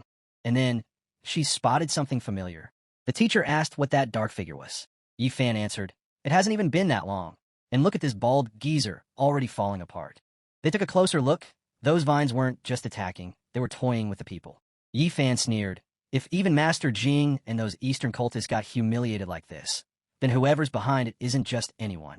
Yu Yang turned to the teacher and said, the stronger the medicinal plant, the more terrifying its grade. We might be looking at something from the elite great medicine realm. Just then, Root snapped at them, demanding they get on their knees and beg for forgiveness. But Yi Fan smirked. Oh, I'd love to know who gave you the guts to say that. That's when Monk caught sight of the figure. He muttered, enjoy these last moments as a human. You'll soon wish you hadn't been so clueless. Root's expression twisted in fury. He stared at the silver-haired youth and barked. Is that the guy who destroyed both the Lightning King and the Contestant King? But now, with the Mushroom King in control, he was nothing more than their plaything. Suddenly, the surrounding plants began shrieking in panic, calling desperately for the Mushroom King to save them. The thought struck them. Could there really be such a terrifying monster in this place? Hong Chinya's eyes narrowed. Even at my peak, I'd never have dared to call myself a great demon. So who is this guy? Yi Fan leaned in, intrigued. Now I'm curious to see what a true great demon looks like. Root glanced around, no sign of the Mushroom King. And without a second thought, he turned and bolted. But even as he ran, he yelled back, you fools. The Mushroom King is the strongest villain here. Only he can defeat that monster. Yi Fan raised an eyebrow. Is he really the strongest creature in Medicine King Valley? The Mushroom King appeared, answering confidently, absolutely. Without a doubt. Hong Qinya looked at it and gasped. That's an immortal chaotic mushroom. Yi Fan turned to him. What's so special about that thing? Is it powerful? Hong Qinya explained. It's one of the rarest types. Eating it boosts power, extends life. It's basically the closest thing to a legendary divine potion. Yi Fan's mind raced. A true high-grade medicine. Root nodded. He's a master, perfected the golden fruit egg stage. Mr. E, be careful. If anything goes wrong, we'll find a way to teleport out. But Yi Fan shook his head. Relax. I know what I'm doing. Meanwhile, the Mushroom King growled. Humans are wicked. All they think about is eating me, disturbing my sleep. He glared. Why did you come here? That cold voice crushed the air. Yi Fan felt the gap between them. It was huge. But instead of backing down, he reached for his trump card. You came at the perfect time, Yi Fan said. He activated it. A sudden beam of sunlight swept the area, making the plants tremble in fear. Watching this, Miaoi whispered to her uncle, looks like young Master's technique isn't bound by the Qi practice realm. Her uncle nodded, eyes sharp. Yes, and it carries a terrifying force. It ignores.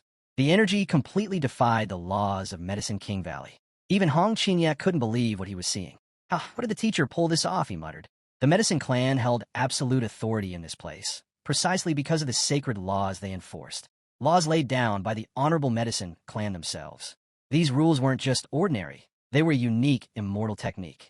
Anyone stepping in a Medicine King Valley would be immediately bound by them. The only exception, of being on the same level, or stronger, than the one who cast the rules. Only then could those boundaries be bent or shattered. Hong Qinya stared at the scene in disbelief. No way, he thought. There's no chance he's that powerful. If he was, none of us would have survived his first strike. Still trying to make sense of it. Hong Qinya turned to Wang Cuihua. Are you okay? Even the monk was stunned. Just moments ago, he remembered how his own palm strike barely left a mark. Meanwhile, the blow from the great Mushroom King had hit with crushing force. And yet now, that same monster had been swatted away with a single slap. The monk could feel it. His Buddhist heart was trembling, about to burst. Our protagonist sensed the Mushroom King's slam into the ground. Bruised and dazed, he wondered, was I just sent flying? That can't be. Back then, the herb sage personally placed a seal here, claiming no one below a level 4 true immortal could break it. So what's going on? Did the seal weaken over time? He turned to the Mushroom King and said, "If you've got no other tricks left, I'll be turning you into soup." Power began to gather at his fingertips. The Mushroom King shouted, "You big jerk! I won't let you have your way."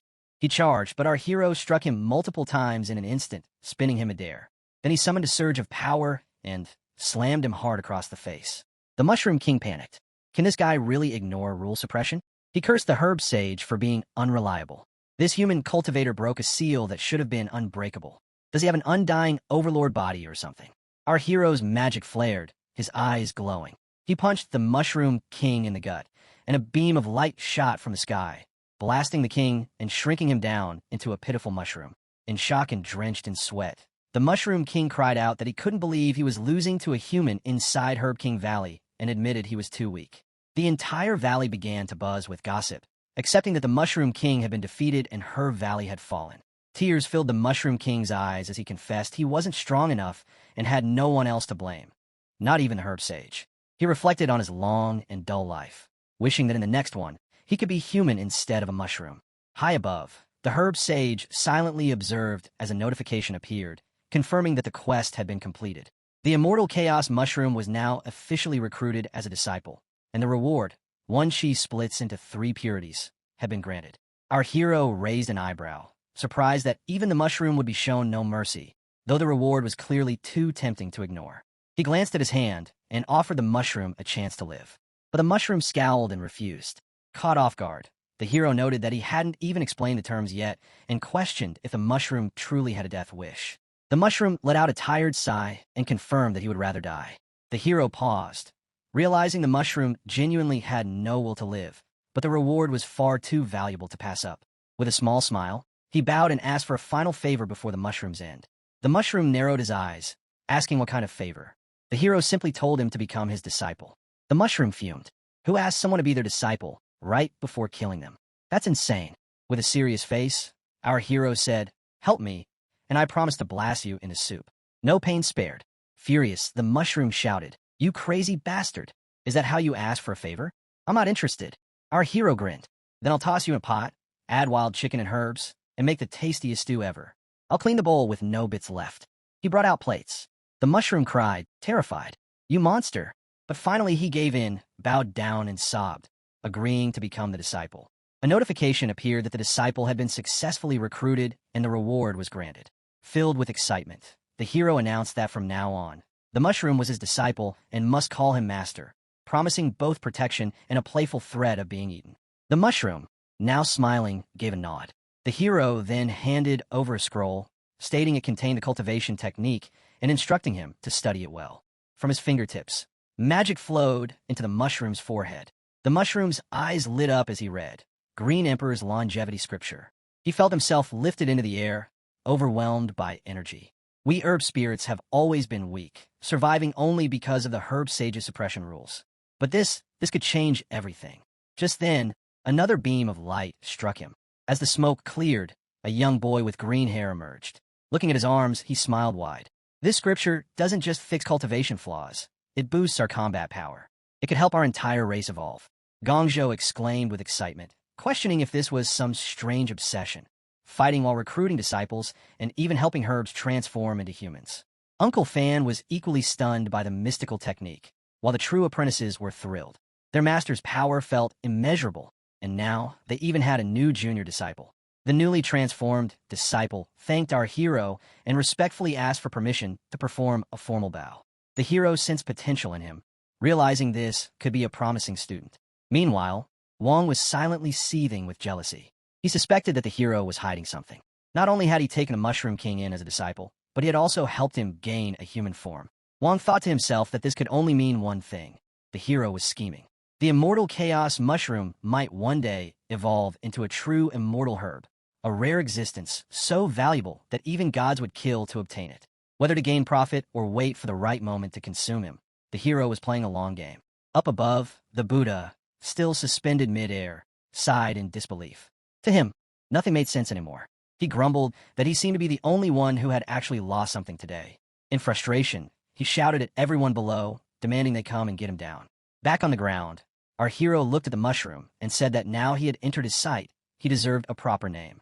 He paused to think as the mushroom crowd buzzed with excitement. Finally, he named him Xiaohei. The name felt right, even though Xiaohei preferred something more low-key. Still, he gratefully thanked the hero. The hero then asked a pressing question. If the herb sage had willingly opened Herb King Valley, then why suppress human cultivators? Xiaohei replied that it was because the sage was one of them. He wasn't human. He did it to protect their kind from extinction. This stunned everyone. The herb sage wasn't a human? Zhao explained further that the sage was a Kirin herb, an incredibly rare type of immortal plant. He had witnessed firsthand the cruelty and danger of the world.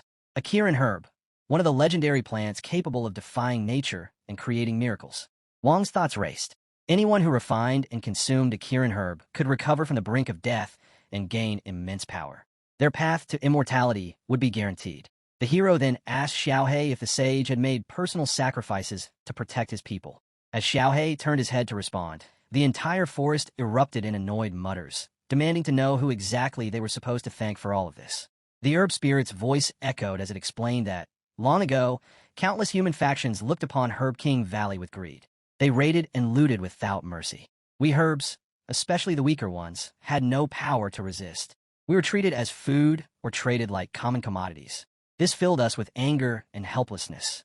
To protect us, the herb sage burned his own life force, offering it to appease the invading cultivators, just to buy the rest of us a little breathing room. Shay added that the sage had used his own body and strength to carve a path forward. But the voice reminded them that energy is finite, while human greed knows no limits. Eventually, the sage made the difficult decision to ascend to the immortal realm, offering himself in exchange for long-term protection for the valley. The immortals agreed on one condition. Herb King Valley had to open once every 100,000 years to maintain their protection. The sage accepted the terms, but in secret, he placed powerful formations around the valley to suppress human cultivators and ensure the safety of the herbs. Only high-tier herbs like us know the truth. Most younger plants believe the sage simply became an immortal, and that's why the valley remained at peace. Even in such a harsh and dangerous world, our tribe never killed a single human. We only played with them out of boredom. Hearing this, our hero reflected aloud that the sage had sacrificed himself for the future of his people, and that it was impossible not to admire such a selfless act. Yang's followers praised the sage, calling him a true hero. Uncle Fan shared that he had always admired the herb sage, even more so knowing he came from the Western human realm. He respected that the sage gave everything to protect his own. A girl in the group added that, compared to what humans had done, it was clear who should truly feel ashamed. Just then, the exit portal began to open. Members of the visiting clan, eager to leave, cursed the place and declared that anyone brave enough to return someday would be welcomed as a guest. Meanwhile, the bald monk, still suspended in frustration, seethed silently. Umaba, finally free, he thought. But when I get out of here, I swear I'll wash this disgrace away with blood. As the portal opened, our hero and the others prepared to leave. Just before stepping through, he turned around and asked, Zhao, aren't you coming with us? Zhao hesitated. He thought to himself, I was just planning to resolve this crisis and go back to sleep, but now everything has changed. I've been taken in as a disciple and given a supreme cultivation technique. Should I really go out and explore this unfamiliar world? While Zhao wrestled with his thoughts, our hero looked back one last time and said, Your master awaits your decision. If fate permits, we'll meet again in 1,000 years. Until then, Zhao stood frozen. Am I really going to stay here and rot away again? Why does it feel so empty inside now? Something sparked in his eyes. Am I really returning to that long, lifeless existence? No, I don't want that. Suddenly, the ground beneath him began to smoke. Zhao shot upward and cried out, The world is vast. I want to see it. He shouted toward the portal. Master, please take me with you. I want to see the world by your side. Our hero smiled and responded. Then from now on, I'll take you flying with me. The rest of the herbs stood in stunned silence. One wondered aloud why the Mushroom King was leaving too. Another speculated that he must have gone crazy after turning human. Others grumbled among themselves, assuming he had been tricked by the human and cursing quietly under their breath. As they passed through the portal, the crowd on the other side greeted them with excitement. Some spectators even felt envious that they hadn't been chosen to enter Herb King Valley themselves. Then, to everyone's surprise, the Buddha emerged from the portal too. He muttered, "Finally, I'm out of that cursed valley." His disciples rushed to him eagerly. "Master, how did it go?" The Buddha scowled and snapped, "Do I look like I made a killing in there?" His disciples bowed in apology, clearly regretting their curiosity, while the rest of the crowd sweated nervously. Suddenly, a loud voice cut through the commotion. "Everyone who came out of Herb King Valley, stand still and don't move." A group of strangers armed to the teeth blocked their path. "Anyone who resists, don't blame my master for being ruthless. Our master is Yi Junlin, a pseudo-immortal." This group, pretending to serve the legendary Yi Junlin, had no idea what kind of storm they were about to stir. Some of the bystanders scoffed, calling them shameless robbers. But others urged silence, warning that they could be dangerous. One girl was visibly frustrated. "These clowns again," she muttered, clearly fed up. But our hero stepped forward, eyes cold. Well, I didn't catch you before, but now you've walked right into my hands." The fake Yi Junlin group readied themselves for battle. But the crowd's anger intensified the moment they realized that some of the imposters were women dressed up as Yi Junlin. It was a blatant insult, one that our hero could never tolerate. His brother, furious beyond measure, shouted with rage that he was a blade demon feared by all, and now they had reduced him to a joke. He vowed to grind every last one of them into dust. Meanwhile, Zhao nervously glanced around, overwhelmed by the chaos and sheer number of people. He quietly wondered to himself if this was what the outside world was really like. One of the white-hatted cultivators approached him and reassured him that their clan would handle the rest, and there was no need to worry. Zhao then looked at the girl nearby and asked how he should address her as a senior. She responded with a gentle smile, saying her name was Bai. When Zhao tried calling her by a more affectionate nickname, she blushed, bouncing slightly on the ground with excitement, saying it was the first time anyone had ever called her that. As they turned their attention back to the unfolding scene, Xiaohei, now fully human, muttered in disbelief that humans were truly next level when it came to being shameless. At the center, the bald monk stepped forward, power coiling around him like a storm. His expression turned grave as he asked the opposing group if they were truly prepared to go through with their plan. The fake group started to sweat nervously. They realized the monk wasn't afraid in the slightest, and worse, that was clearly tribulation energy radiating from him. He had to be a pseudo-immortal. Their leader tried to maintain his composure and reason internally that there was no need to panic. After all, Yi Junlin had once killed a pseudo-immortal from Feathergate. As long as he acted confident, he might be able to bluff the bald monk into backing down. So, with forced arrogance, he confronted the monk, demanding to know if he dared challenge him and whether he even understood who he was. He declared that when he made a move, no one in the entire Easter domain could stop him. The monk's disciples were left stunned by this revelation. They whispered among themselves that the man standing before them was Yi Junlin, the very same warrior who had annihilated Feathergate's million-strong army. That one battle had cost Sky Temple dozens of elders and countless disciples. The monk let out a sigh, the truth dawning on him. So this was the infamous Yi Junlin. He murmured that heaven must truly be favoring him today. Nearby, an elder's expression turned pale as he whispered that the bald monk was from Sky Temple, a group that held a deep grudge against Junlin. This situation could turn catastrophic. However, the monk simply brought his palms together and responded with calm reverence. He greeted Junlin as Brother Yi, adding that it was an honor to meet him at last, and that he had heard many things. The elder watching from the crowd began to sweat. The monk's respectful tone was unexpected. Was he really letting go of past grievances? It seemed the name Yi Junlin held far more weight than anyone had imagined. Another monk disciple leaned toward his companions and questioned quietly why Master Rendang was being so polite, given that the two were supposed to be sworn enemies. Another observer muttered to himself that Yi Junlin had truly become someone no one could afford to provoke anymore. From the side, our hero let out a chuckle. One of his disciples leaned closer and remarked with admiration that even the bald monk was showing their master such deep respect now. The fake Yi Junlin stepped forward, pretending to speak with calm authority. He said that since fate had brought them together today, he hoped the monk would stay out of whatever happened next. But the monk replied with a serene smile, acknowledging him as Brother Yi and offering to lend a hand. Without warning, the monk soared into the sky and summoned a massive formation tool. The artifact rapidly grew in size, glowing with divine energy. He invoked the Heaven Net Subjugation Formation and brought it crashing down on the imposters. The old man leading the fake group cried out in panic, demanding to know what the monk was doing. The monk's voice rang with finality as he declared that, since fate had brought them together, he would personally guide them all toward nirvana and eternal peace. The disciples, overwhelmed by the monk's fury, began to panic. They insisted they had no quarrel with him and offered to hand over the treasure peels if that was what he wanted. One of them questioned whether this was because of the incident in Medicine King Valley and assured that they would not reveal anything about it. The monk, his voice unsteady, denied there had ever been a deal. But deep inside, he knew the real issue. They had witnessed his humiliation in Xianbai Valley. He couldn't allow that disgrace to spread eastward. Silencing them, taking the peels, and placing the blame on Yi Julin seemed like the perfect solution. 3 birds with 1 stone, and he would emerge as a hero of justice. One disciple held out a scroll and revealed that he was an elder of the Great Yan dynasty, warning of the consequences of harming him. Another, a burly man with a wild appearance, claimed to be a core elder of the Chinquan sect and declared that any harm to him would bring ruthless retaliation from his sect. At that moment, a glowing magical hand materialized in the air. The monk emerged from it and coldly declared that the time for talking was over. The magical hands seized the sect members and crushed them into pulp.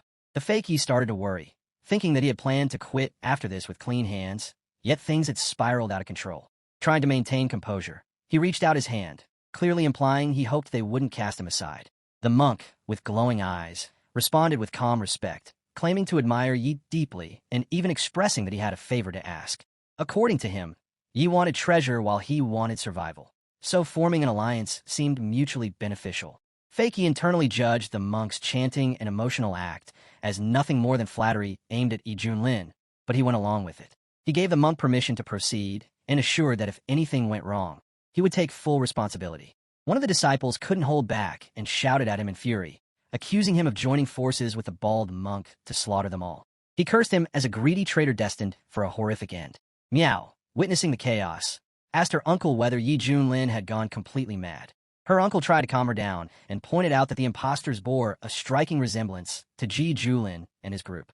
She then admitted that she had been suspicious for some time, and after all that had happened on this journey, she had come to believe that Yi Gongzi might truly beat Ji Julin. Her uncle advised her to stay composed and wait to see how everything would unfold. The monk began casting another spell, creating a glowing yellow flower that emitted a sharp clang so painful that everyone instinctively covered their ears. Shay reported that, as instructed, the entire event had been recorded using the image-capturing pearl. Another disciple remarked that now they had proof, it would be interesting to see how the hypocrites try to play innocent. Then, deciding to warm up a little, he shot into the sky. Our hero burst upward at insane speed and shattered the monk's barrier with a mere flick of his fingers. The monk stared in disbelief, wondering who this man really was. Then he realized the truth. It was Ji Julin from the Yuantan sect.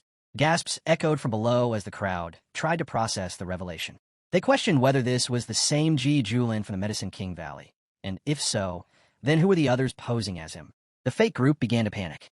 Miao confirmed to Uncle Fan that this was indeed Ji Julin, just as she had suspected. Uncle Fan agreed, recalling how even at the Dragon Gate Inn, Ji Julin had seemed extraordinary, and in the Medicine King Valley, that feeling only deepened. He believed that Ji Julin was like a soaring dragon, far above the rest of them who were merely ants. Hovering in the sky, the real Ji Julin remained silent while the impostors sweated, realizing that their act had been exposed in front of the real one. Their thoughts screamed that they were doomed, having performed their charade while he watched silently from the sidelines. The monk gave a dark, mocking speech, expressing how he had been played and how he had treated Ji Julin with so much fake respect. Turning to him now, the monk acknowledged that it all made sense, especially the humiliation back in the Medicine King Valley. Everything was clear now, and he demanded they settle both old and new grudges right then and there. But Ji Julin had anticipated this. He revealed that he had recorded the monk's entire performance and wondered aloud what the world would think of the Sky Temple if that footage was made public. He hinted that the monk's plan to shift all the blame onto him wouldn't work. The monk snarled that no one would leave alive, so there'd be no one to leak the truth. In his view, Ji Julin's reputation could easily be turned against him. Ji Julin responded coolly, thinking the monk was far too overconfident. Now furious, the monk began channeling an even darker energy. He explained that the only reason he had lost in the Medicine King Valley was due to his suppressed cultivation. But this time, things are different. He bellowed at Ji Julin to prepare for death as he unleashed a thick wave of electrified mana. Shay nervously commented to his brother that the old monk had reached the peak of tabulation transcendence and worried that their master might be in real danger. Meanwhile, Wang quietly observed, thinking that anyone who could defy the rules of immortality must be hiding a terrifying trump card. The monk hurls a spell at our boy. A notification appears. A horse has been hit by a pre-tribulation transcendence enemy. Passive abilities activate. Power rises to match perfected tribulation transcendence. Our boy says, here we go. He breaks the spell with one clean strike and says, is that all? The monk takes the hit and stumbles back, with blood dripping from his mouth. You are hiding deep, he shouts. You are actually at the peak of tribulation too. Our boy stands tall and says, tell me, how do you want to die? The monk grits his teeth and shouts, so what if you've reached the peak? I spent years building the indestructible diamond body just for battles like this. You won't break me that easily. Our hero replies, I gave you a chance. You chose to throw it away. The monk yells, stop acting proud, and raises both hands to summon a spell. A giant golden dragon bursts out from the air and roars as it charges forward. The beast is enormous, glowing, and filled with destructive energy. Our boy doesn't flinch. He flicks his fingers, and a powerful spell takes shape.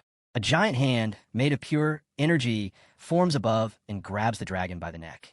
The dragon cries out as the hand tightens and shrinks it into nothing. The monk stares in disbelief. His strongest technique vanished like smoke. The hand now floats over his head, ready to strike. He quickly calls on his last resort and summons the Vajra Infinite Lamp.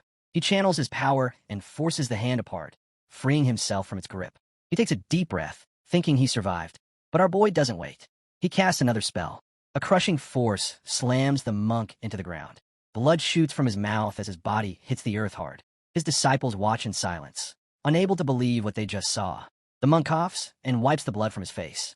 He lies there, worn out and confused, asking himself if he is still alive. He realizes that the strong body he once trusted is nearly broken. With no other option, he reaches for the treasure pills from Medicine King Valley. Suddenly, herbs from every disciple start floating toward one spot. Panic spreads as everyone watches helplessly. In less than a minute, the monk's body is fully healed and shining with energy. He rises again and casts a stronger spell, filled with intense mana. He shouts, this fight is just getting started. But our boy stares at him calmly. No, he says, it's already over. The monk asks, what do you mean? Our hero holds up his hand and begins forming a glowing sphere of energy. Lightning sparks from every side of the ball.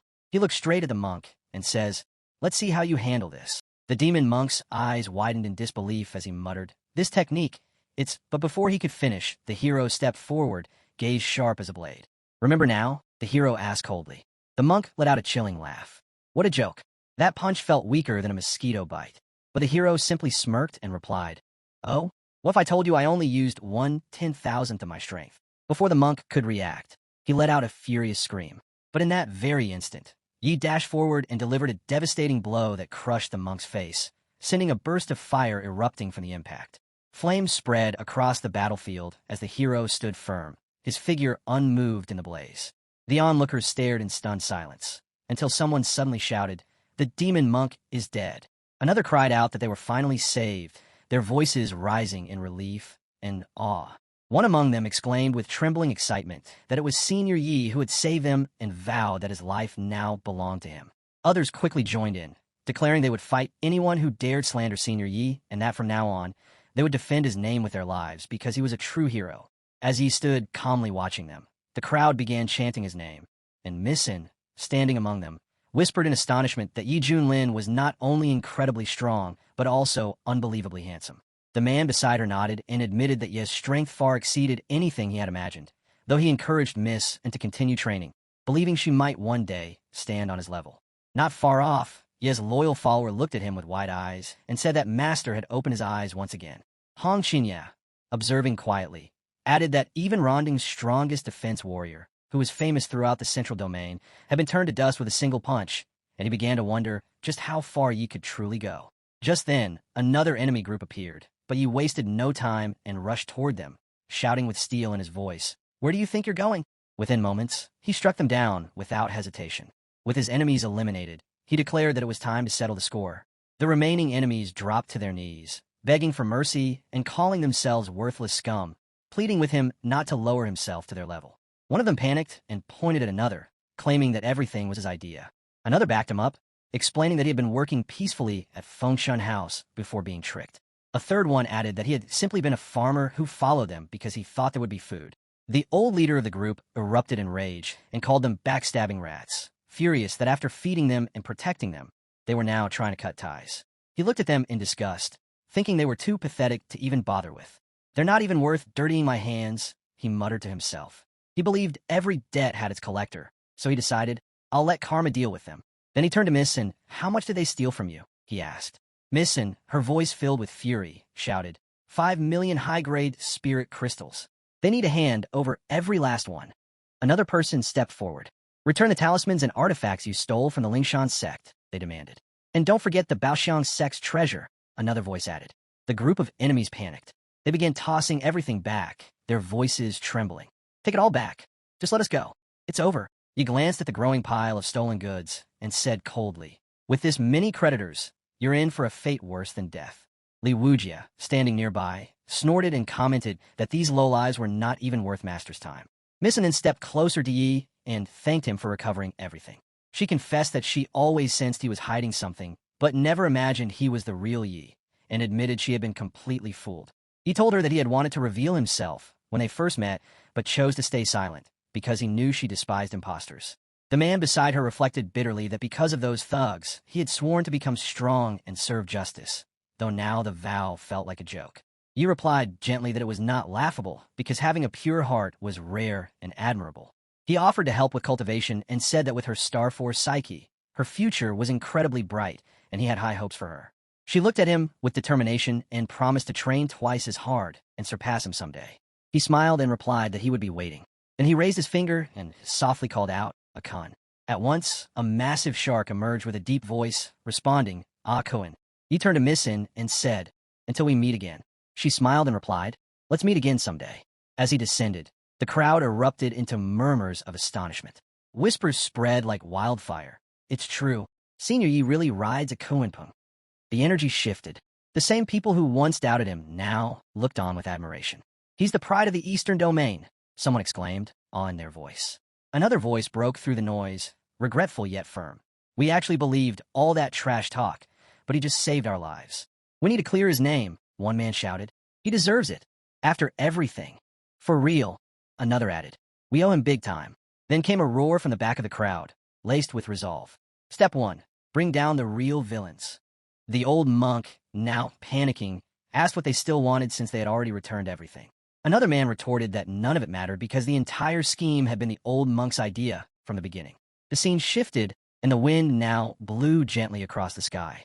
On the back of Kuenpeng, Xiaohei stared in amazement and thought the creature's back felt like a paradise floating in the clouds.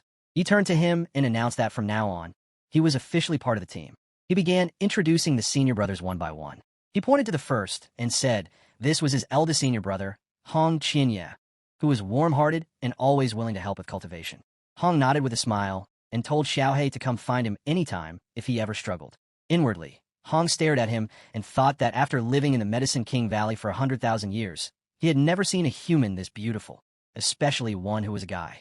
Yi continued the introduction and said the second senior brother was by Xiaoxi, who served as a personal chef and housekeeper. If Xiaohei needed anything in daily life, he was the one to ask. Then he introduced Li as the third senior brother, who acted as Ye's scout and vanguard. If anyone tried to bully Xiaohei, Wu Jie would be the one to handle it. Xiaohei bowed respectfully and asked his senior brothers to take care of him.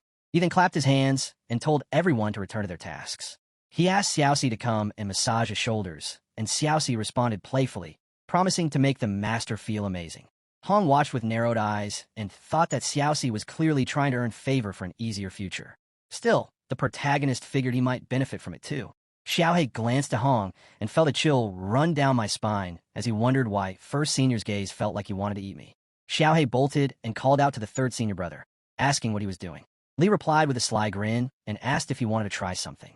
He immediately panicked, thinking this guy was trying to make me eat my own kind, and desperately asked myself if he could still run. Li laughed and apologized, saying he didn't really mean it. Xiaohei fled and shouted that the third brother was terrifying. Wu Jie sighed and thought he had left a terrible impression already. Later, the scene shifted to a quiet moment where Yi stretched and said that hit the spot, and now he wanted some good tea. Xiaoxi leaned in and commented that it smelled amazing. Yi smiled and invited him to help brew something together. As they prepared the tea, Hong suddenly stared in disbelief and asked if the leaves were what he thought they were. Yi confirmed with a nod, and Hong realized that it was enlightenment tea, an incredibly rare spiritual brew. He thought to himself that even a tiny handful of it could spark a war among top-tier powers in the Central Domain. The legendary Ling, Yin Immortal, only allowed selected immortals to taste a cup every 50,000 years, and Hong had only ever smelled it from afar. Now he wondered if this could be his chance. He respectfully asked Yi if he could have the honor of tasting a cup, and Yi handed it to him without hesitation.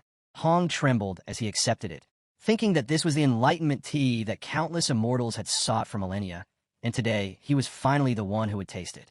As he took a sip, his eyes widened and began trembling. A single drop of water slid down his cheek as his entire body surged with power.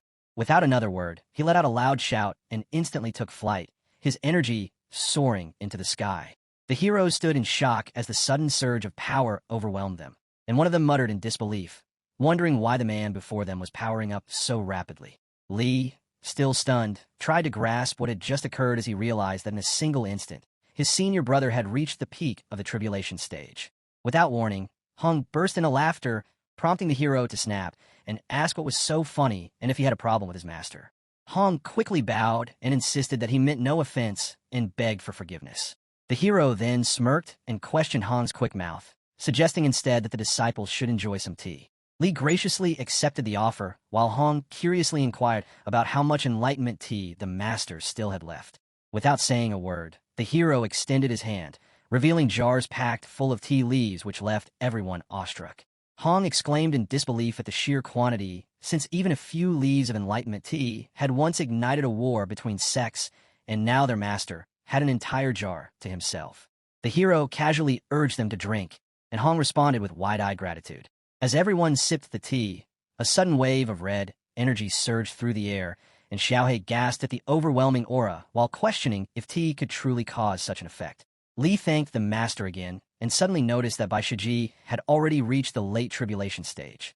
Xiaoxi added that the master himself seemed stronger and that the tea had an incredible taste. Drink quickly, fourth brother, Li urged. This tea seems to heighten enlightenment. As fourth brother drank, he wondered, will this work just as effectively for the people of the Madison tribe? Xiaoxi soared into the sky. Golden core perfection. Li yelled, divine transformation. Perfect ascension. Xiaoxi quietly thought to herself, it's wise to stop at perfect ascension. Anything beyond that might overshadow my own seniors. Meanwhile, Hong realized that the tea had majorly boosted everyone's cultivation, and even after the buzz wore off, it still hit deep with the martial brainpower. He was like, damn, this tea's worth more than any shiny loot we've ever snagged. Out of nowhere, this glowing screen popped up with a new quest, and he couldn't help but grin.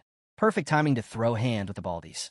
He yelled out to Shaolu, told him to snatch the recording sphere because we were rolling out to the Hanging Temple. When Plaid gave the usual yep got it response, the hero dropped some lore, told them the Hanging Temple's basically the East Divine Gym for cultivators. Then he hit him with the main quest vibe. It's time to snuff out their sacred flame. Low-key, he didn't think we'd get into it this fast, but hey, the abbots there? Yeah, they ain't your average bald dudes in robes. The scene shifted dramatically to the eastern domain, where flames engulfed homes, and a monk was wreaking havoc while a woman begged for her child's life, and offered herself instead. The monk coldly stated that the child must bear his father's karmic debt, and that a death must be repaid. Just then a sharp and blazing burst of energy struck the area, and the monk turned with fury, asking who dared to disturb them. Soldiers charged in, and their leader, Murong Hai, declared, "This is now the kingdom of kindness." He then warned the monk, "Your actions will not go unpunished." The monk sneered. "Not even the king would interfere," he stated, then asked Murong, "Who do you think you are?" Murong declared, "These children will be protected under the Lord's mercy." He accused the monk, "You disguise monstrous cruelty behind holy robes." He further accused, "You monks are cannibals. The children you rescued likely ended up in your stomachs." Enraged, the monk demanded that Murong watch his tongue and stop insulting the mountain lord. Murong charged in, shouting for the monk to die, and flames erupted violently around them as the battle intensified. Yang appeared just in time and warned the governor to stay alert while preparing to intervene. The governor pointed at the monk and demanded surrender, but the monk smirked and suggested they show their version of compassion. Before Yang could respond, the monk attacked with swift brutality, and the governor was struck down. As he fell, he called out to Yang Yu, and the monk mocked his downfall by addressing him with twisted courtesy. Yang stepped forward and revealed that the Hanging Temple had already absorbed the rest, and that the governor was the last one standing. The wounded governor called him a traitor and accused him of conspiring with the temple to assassinate leaders. "The Empire isn't going to let these crimes slide," he warned them. But the monk cackled. "The kingdom of kindness has been in our pocket for ages," he boasted, "and, plot twist, there's literally no one left to snitch." Yang jumped in all smug. The past governors were the same brand of stubborn and got clapped for it, he said, then added sarcastically. So, has anyone seen the Empire come running? Nah. The governor just face-planted in full disbelief mode while I gave him one last warning and got ready to launch him straight into the Afterlife Express. No return ticket. Just as the monk moved to strike again, the governor used the last of his strength to stand and shouted that he would drag the bald monster to hell with him. Yang called him a fool, and at that moment the scene sharply cut back to the hero, who sat with frustration and exclaimed that the storyline was awful. He questioned who wrote such nonsense and asked when the artist even started sketching. Hong sheepishly admitted that he hadn't started yet and was just thinking, which prompted the hero to snap and tell him to stop thinking and start drawing since the pen wasn't going to move on its own. Fellow cultivators, don't be reckless, someone shouted just before three figures clashed in a flurry of motion and suddenly froze mid-battle as a towering presence filled the battlefield with an ancient force. The governor's voice shook as he identified the creature before them as Kunpeng, the ancient divine beast of the Kunlun Mountains. The monk's face went pale as he muttered that a supreme demon beast at the tribulation stage had no reason to be there. Just then the hero smirked and gave a calm, yet commanding order telling Kun to swallow all those baldies for him. A burst of green light exploded through the air. With horror, the monk realized the tribulation stage demon beast actually belongs to that man. Staggered by the force, he was flung into the sky and screamed, "Mercy!" as the energy washed over him and his fellow monks. One by one, the false monks were crushed beneath the devastating wave. The governor recognized the devastating power as the Kunpeng swallowing technique. Yang stood among the wreckage with trembling hands. "All the monks are dead," he muttered. "I don't know what to do anymore." The hero descended gracefully alongside his companions and stepped forward to ask the governor who he was and why those monks had been slaughtering innocents. Muronghai introduced himself respectfully as the governor of the city and explained that the monks were not true disciples, but minions of Hanging Mountain who had come to abduct 800 boys and girls to serve their mountain lord. He bowed deeply and thanked the hero for arriving in time to stop the massacre. Hearing the name of Hanging Mountain, the hero asked if it was connected to the Hanging Temple. A local cultivator stepped forward and revealed that the mountain lord had once been a gray wolf spirit who gained enlightenment under the temple's abbot. He was once offered incense like a deity, but later fled to establish his own order where he now commanded 3 demon protectors and over 48,000 lesser demons. The governor added that the beast used the guise of Buddhism to rally criminals and sent them across 36 kingdoms in the Buddhist province to kidnap children. Outwardly, they claimed to enlighten the young into Buddhism, but in reality, they devoured them. Why hasn't the Buddhist province intervened? They cursed the monsters, demanding to know. The governor sighed. The kings had sent envoys to the Hanging Temple seeking help, but none ever returned, he explained. Clearly, someone was protecting the beasts. He added, the Hanging Temple stands as the pinnacle of Buddhism in the East, and its spiritual leader, Abbot Shuyun, never admitted any connection to the atrocities. Because of this, the kingdoms had no choice but to suppress their anger and endure in silence. The governor admitted, I have done what little I could to resist. Han called out their trash behavior like, wow, so y'all just ignore the abbot's crimes and murder envoys to save face-nice priorities. Murong was like, yep, nobody questions the Hanging Temple, and even if they did, nothing ever changes, so why bother, right? Then our dude turned to Yang and hit him with the coldest where you think you're going bro Murong, snatched him up, and called him a full-on traitor for riding with Hanging Mountain and offing governors, and said if it weren't for me, he'd be 6 feet under 2. Our boy looked at Yang's face, and the dude was sweating like he saw a ghost, and he knew something big was going down, probably gray wolf-level chaos. Then boom, he cracked like a cheap teacup and spilled that the Mountain Lord was throwing some birthday bash from hell and wanted them to double the abduction quota. Like, bro, what kind of party needs that many kidnapped kids? He was crying that it was too much, and they couldn't keep up like no duh. Murong straight up lost it when he realized they wanted 800 kids from just one city and across the Kingdom of Kindness and 35 other countries. It was giving a horror movie. He screamed that every one of them deserved to catch these hands. Yang pleaded that Hanging Mountain was too powerful and backed by forces no one dared to provoke, and insisted it wasn't his fault. The hero calmly responded that in that case he could go join the beasts and unleashed a wave of red fire. Kunpeng appeared once again with piercing eyes, and Yang screamed for mercy as the system congratulated the hero for his actions. The hero smirked and thought the timing was perfect since he had planned to deal with those monsters anyway. He turned to Murong and asked if he would lead them to Hanging Mountain. Murong quickly agreed and bowed deeply, thanking the hero for saving their people and calling him a true hero. The hero replied with a small smile, saying it had been a while since someone called him that. As Kunpeng soared into the sky with everyone riding on his back, Morong looked around in awe at the beautiful garden growing there. He turned to the hero and asked respectfully for his name and promised never to forget his kindness. The hero answered with a calm voice, saying his name was Yi Junlin. Morong repeated the name with wide eyes and suddenly realized that this man was the infamous white-haired demon known as the Slaughter God. Yet nothing about him matched the cruel rumors. As Morong pondered how monks could be more monstrous than demons, he found himself questioning who was truly evil in this world. The scene shifted to the eastern Buddhist province where the mountain lord of Hanging Mountain vibrating in a dark hall munching on some mystery meat like it was fine dining. He looked at his creepy squad and asked how the evil plan was cooking. This eagle-faced demon bowed, all serious, and said by the mountain lord's birthday in 5 days we'd be hitting 66,666 kidnapped kiddos like bro, that number screams cursed. Then the cow-faced dude started laughing and was like the little gremlins don't even know what's coming. Foxface over here was straight up licking his lips, saying just thinking about the tender meat got him drooling like a chilled dude that's messed up. The gray wolf spirit grinned like he was hosting a barbecue.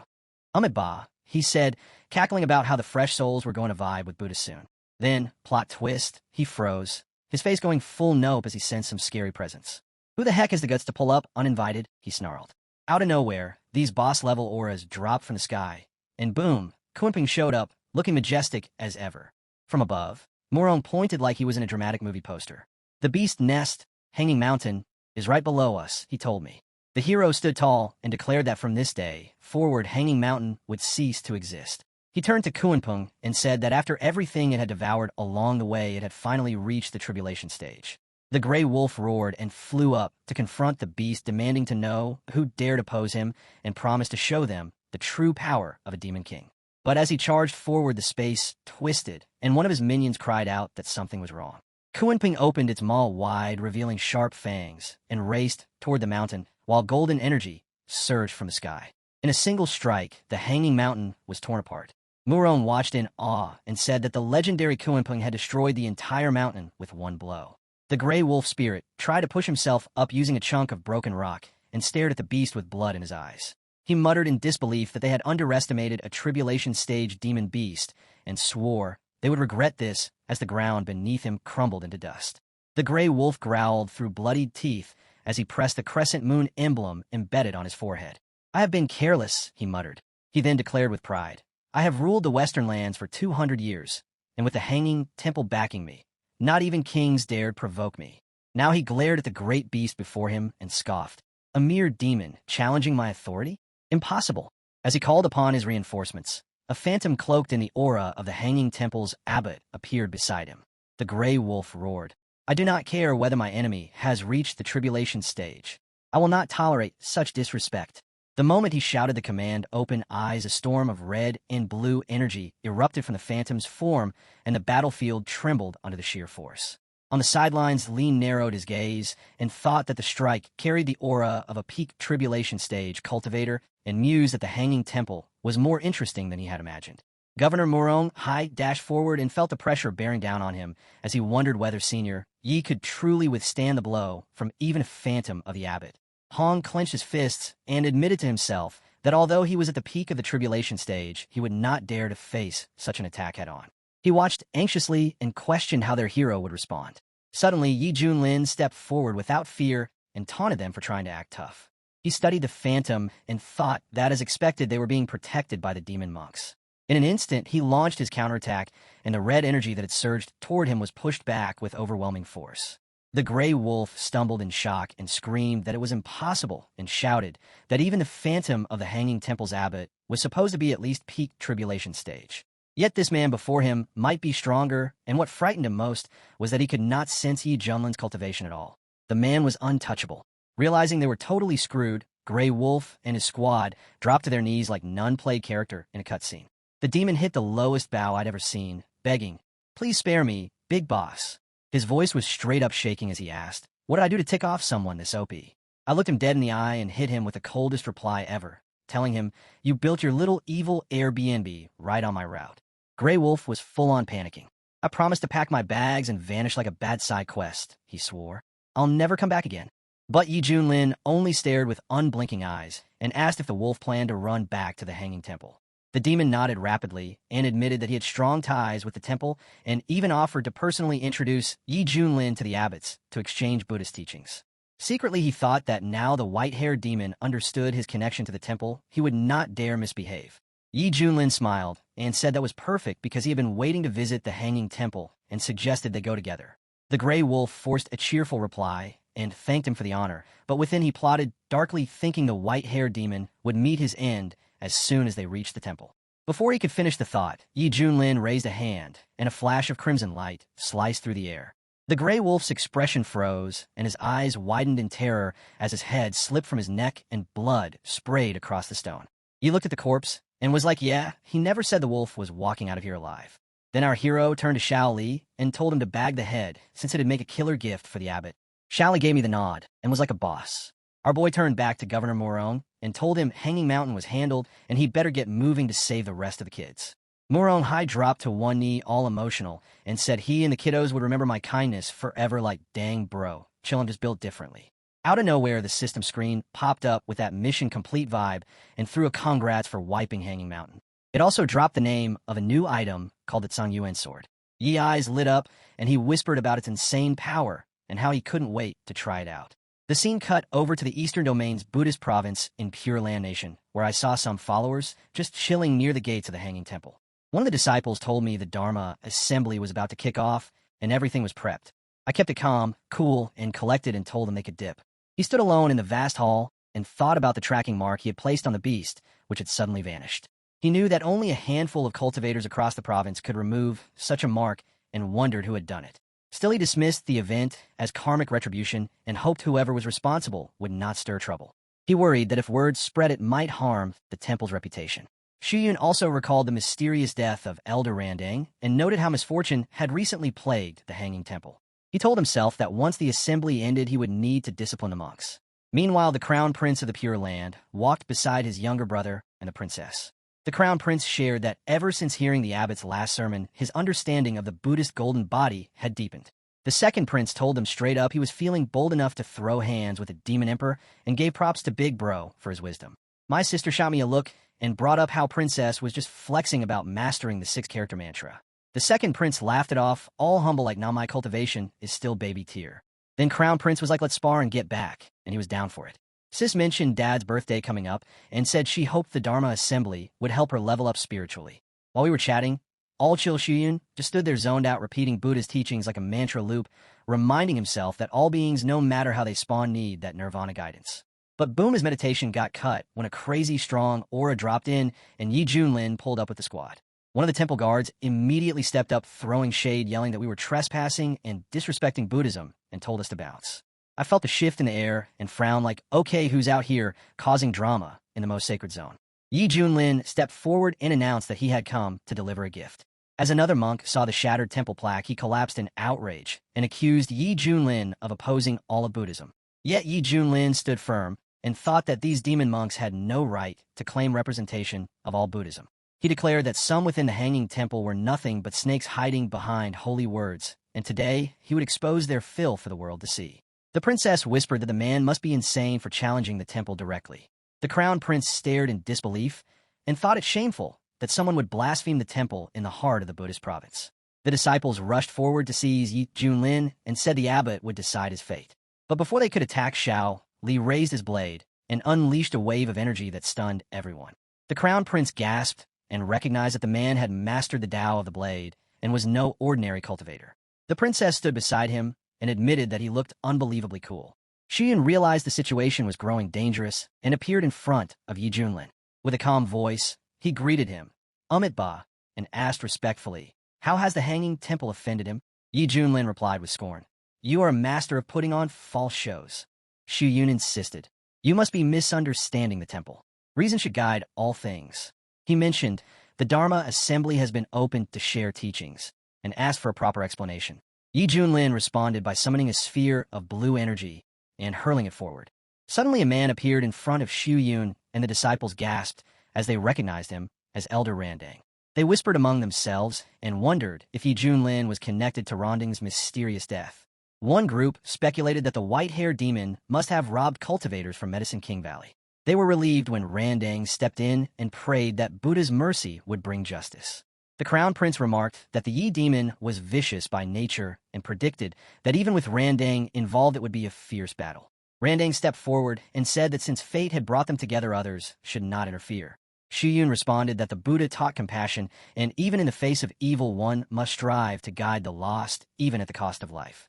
Randang smirked and thought that Shiyun was merely trying to blame everything on Yi Junlin. He told the others to proceed and promised to take responsibility for it later. The Crown Prince watched in shock and asked aloud why the monk was attacking his own people and whether he was truly working with a white-haired demon. Shiyun turned pale and realized that the entire encounter had been recorded. Yi Junlin gave him a cold look and said the battle had only just begun. As he launched another attack, the truth started to unravel. Whispers filled the air that this was the slaughter god himself. Some recalled that he had saved cultivators whom Randang had tried to kill. A murmur spread through the temple as the people realized that one of their own elders had been exposed for his treachery, and the so-called righteous temple might be hiding something far darker beneath its sacred exterior. The Crown Prince stepped forward and told his younger sister to stay behind him as the tension rose. Princess asked, then questioned aloud why Yi Junlin had saved the cultivators, calling him a hero. The Crown Prince, sensing something off, replied that the situation was suspicious and advised waiting to see how it unfolded. Meanwhile, Shiyun thought to himself that although he hadn't expected Randang to be killed, restoring their reputation took priority. With anger in his voice, he accused Yi Junlin of tampering with the recording orb to frame Elder Randang and tarnish the Hanging Temple's name, calling it a cheap trick that wouldn't fool the world. In response, Yi Junlin forcefully pinned the gray wolf to the ground and mocked Shiyun. "Baldy, I even returned your precious pet." Shiyun denied any connection with the beast. "Have you killed it as well?" he asked. Just then, the recording orb projected a scene showing the wolf's atrocities in the Western Wasteland, where its actions had stained the reputation of the Hanging Temple. The people there had suffered for years and cried out for help, while the temple had secretly attempted to clean up the complaints just to save face. The crowd began to murmur in shock. One person recalled seeing the gray wolf at the temple long ago, while another questioned whether Master Shiyun had truly ignored such dark arts. A third voice added that there had been rumors of children being kidnapped in the temple's name. However, an elder from the Heavenly Artisan sect stepped forward and swore upon his sect's honor that the recordings were real and untouched. With this confirmation, the Crown Prince declared there could be no doubt. The second prince noted that the Pure Land Nation's top sect would never lie. Horrified, the princess called the truth filthy while people in the crowd lamented how their master had hidden behind a mask of holiness. He straight up told anyone still doubting to go check the Western Wasteland themselves if they needed receipts. He called Shiyun out as a full-on wolf in monk drip and dragged him pretending to be some holy icon. He said that the lotus seat Shiyun was chillin' on was soaked in the blood and tears of kids who never stood a chance, and no amount of chanting Amitabha was going to save those souls now. The crowd started snapping out of it, saying they'd been blind way too long. Li called the whole thing a disgrace to Buddhism and the world itself. People were heatedly yelling that Shiyun was an old dog who didn't deserve the title of monk and shouting for him to dip from the Eastern Domain and quit Buddhism for good. Suddenly, Shiyun clenched his hand and yelled for silence. The force of his voice caused immense pain among the people and injured many, though Yi Junlin quickly countered the spell. The Crown Prince expressed gratitude, and the second prince admitted he had narrowly escaped death from the sonic attack. The princess declared they had to report everything to their father immediately. As chaos erupted, the people fled in fear when Shiyun screamed that no one would leave alive. Unleashing a sharp wave of energy, he rose into the sky. To the terrified crowd below, he announced that the Dharma Assembly had been invaded by the Eat Demon and that despite brave resistance, many had died in the fight. Someone in the crowd called him a liar and accused him of destroying the temple's reputation. Yi Junlin then pointed out that Shiyun, like Randang, was just as vile. The Crown Prince asked the monks whether they truly sided with Shiyun and was met with their blind loyalty. They insisted that everything the abbot did was for the good of the temple and vowed to defend it to the end. The princess told her brothers that the monks had been completely brainwashed. The Crown Prince realized they had no choice but to fight their way out. "Little Red, move forward," Yi Junlin ordered. In frustration, she grumbled, "Being used like a dog again." Shiyun grinned. "You have come at the perfect time," he said, "to be used as a sacrifice for the temple's array." Just as he prepared, Hong stepped forward and silenced him with a powerful presence. The scene then shifted to a quiet area beneath the mountain in the Eastern Domain's Buddhist province. Two watchers observed the activation of the mountain defense array and speculated, is Hanging Temple under attack? The focus then moved to the Pure Land Nation's royal capital. A soldier rushed in and informed the king that something had happened at the Hanging Temple and the royal heirs were still inside. The king immediately ordered the city's defense forces to mobilize and head for Mount Fontaine. Meanwhile, the soldier hurried down a corridor and activated a secret device. Li grew angry, blaming the array for causing trouble. Hong, facing the array's suppression, mocked its weakness and prepared for battle. Yi straight up called Shuyun an arrogant clown and dropped the golden crow, blazing sun art like boom, let's go. Dude barely blinked and hit back with some Buddhist hellfire mess, then pulled out the nine hells karma flame like it was nothing. He swore under my breath, realizing that junk had Underworld Clan energy all over it, and called him out for being the biggest hypocrite.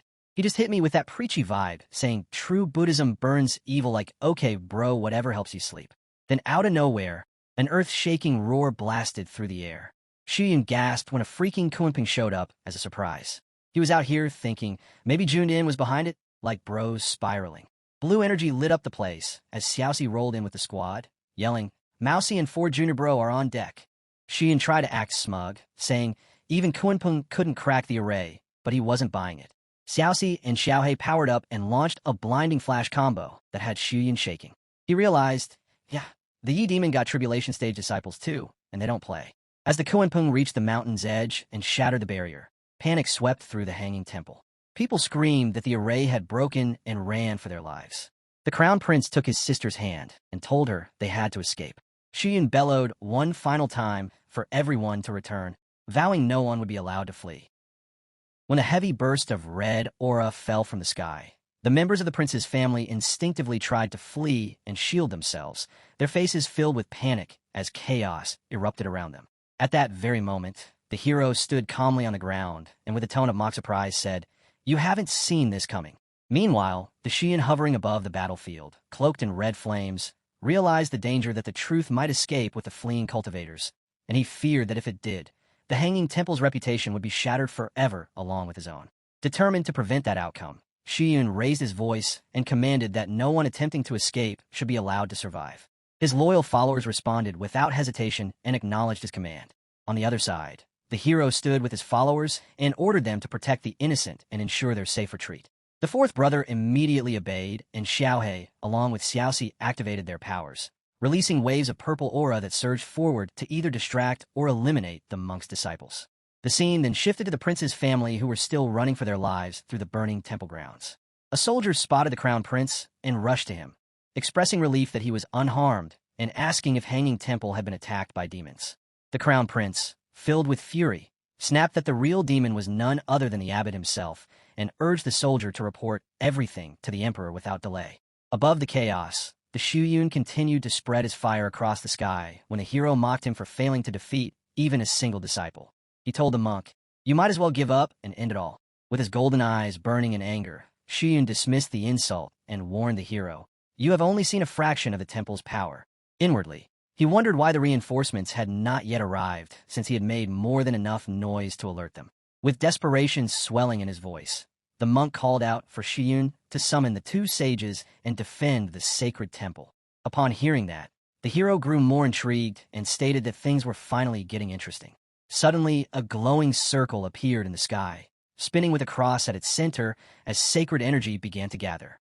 One of the monk's followers shouted in joy and thanked the heavens, as both the demon-subduing staff and the Vajra bracelet appeared, signifying the arrival of the 2 sages of the Hanging Temple. The bracelet descended rapidly toward the hero, who dashed aside to avoid it, and stared upward with fierce determination as he summoned a wave of intense blue energy and shouted for everyone to fall back. In the next instant, 2 mighty figures descended from the heavens, each radiating immense spiritual power. These men were none other than Elder Dragon Elephant and Elder Purity, both part of the legendary 3 saints of the Hanging Temple. As they landed, golden energy surrounded their forms, and the disciples watched in awe, recognizing the once-retired legends who had once stood at the pinnacle of the Eastern Domain alongside the abbot. Murmurs of reverence spread among the monks as one disciple whispered that he had grown up hearing tales of their power and never imagined he would see them with his own eyes. The Shuyun became visibly relieved and joined his hands in greeting, expressing that he would never have disturbed their cultivation had he not been so desperate. He silently admitted that without them, he would have already met the Buddha in death. Elder Dragon Elephant turned to the monk and asked who the man was that dared to attack their temple and left him in such a sorry state. Elder Purity criticized the monk for activating the mountain defense array and questioned what the late abbot would have thought of such disgrace. As the two elders confronted the monk, the latter pointed toward the hero and claimed that he was the infamous Yi demon who had forged false recordings to slander the temple, incited chaos among the cultivators, and now intended to destroy the temple entirely. He added that this man had already slain the elders of the Feathered Gate and the Great Sun Master and begged the elders to uphold justice. The hero stood across from the Shuyun and thought that the man had once again twisted the truth to suit himself. He noted that once the cultivators escaped, there would be no witnesses to contradict the monk's lies. Shuyun prepared to strike and declared, "Your lies will end here and now." He vowed to defend the hanging temple at all costs and called upon the elders to join him in slaying the demon. A massive blast shook the earth as the Shuyun charged forward with his staff, delighting his followers who rejoiced at the destruction. One disciple shouted, "The monk has brought out the sky-piercing staff, the most powerful treasure of the Hanging Temple and a grade 9 spiritual artifact." Elder Dragon Elephant joined the assault with his own weapon and coordinated his attack with the Shuyun, both aiming for the hero with synchronized precision. They accused him of disgrace and warned that he was about to die. Just as their weapons closed in, a majestic sword descended from the sky and landed before the hero. It was Gung Yuan's sword, another grade 9 spiritual artifact, and its arrival shocked the elders and the Shuyun. The hero took hold of the blade and smirked, thinking aloud that the others acted as though they were the only ones with high-grade treasures. He rushed forward with the sword in hand and declared that he had far more treasures than they could ever imagine. The only real question was whether they would survive long enough to witness them. He acknowledged the sword's immense power, but admitted that he lacked proper sword techniques to fully utilize it.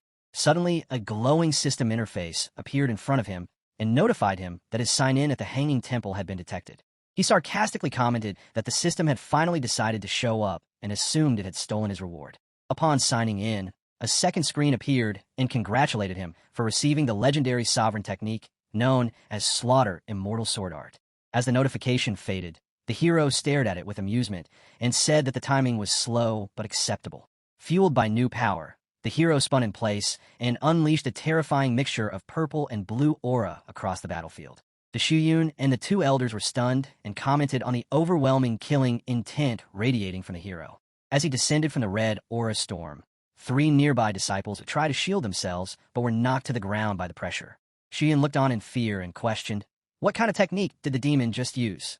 The hero stood tall and declared, "The technique is called Donkey Slaying Sword Art, and it is meant for cutting down hypocrites and frauds like them." The elder dragon elephant charged again and shouted, "Your arrogance is intolerable."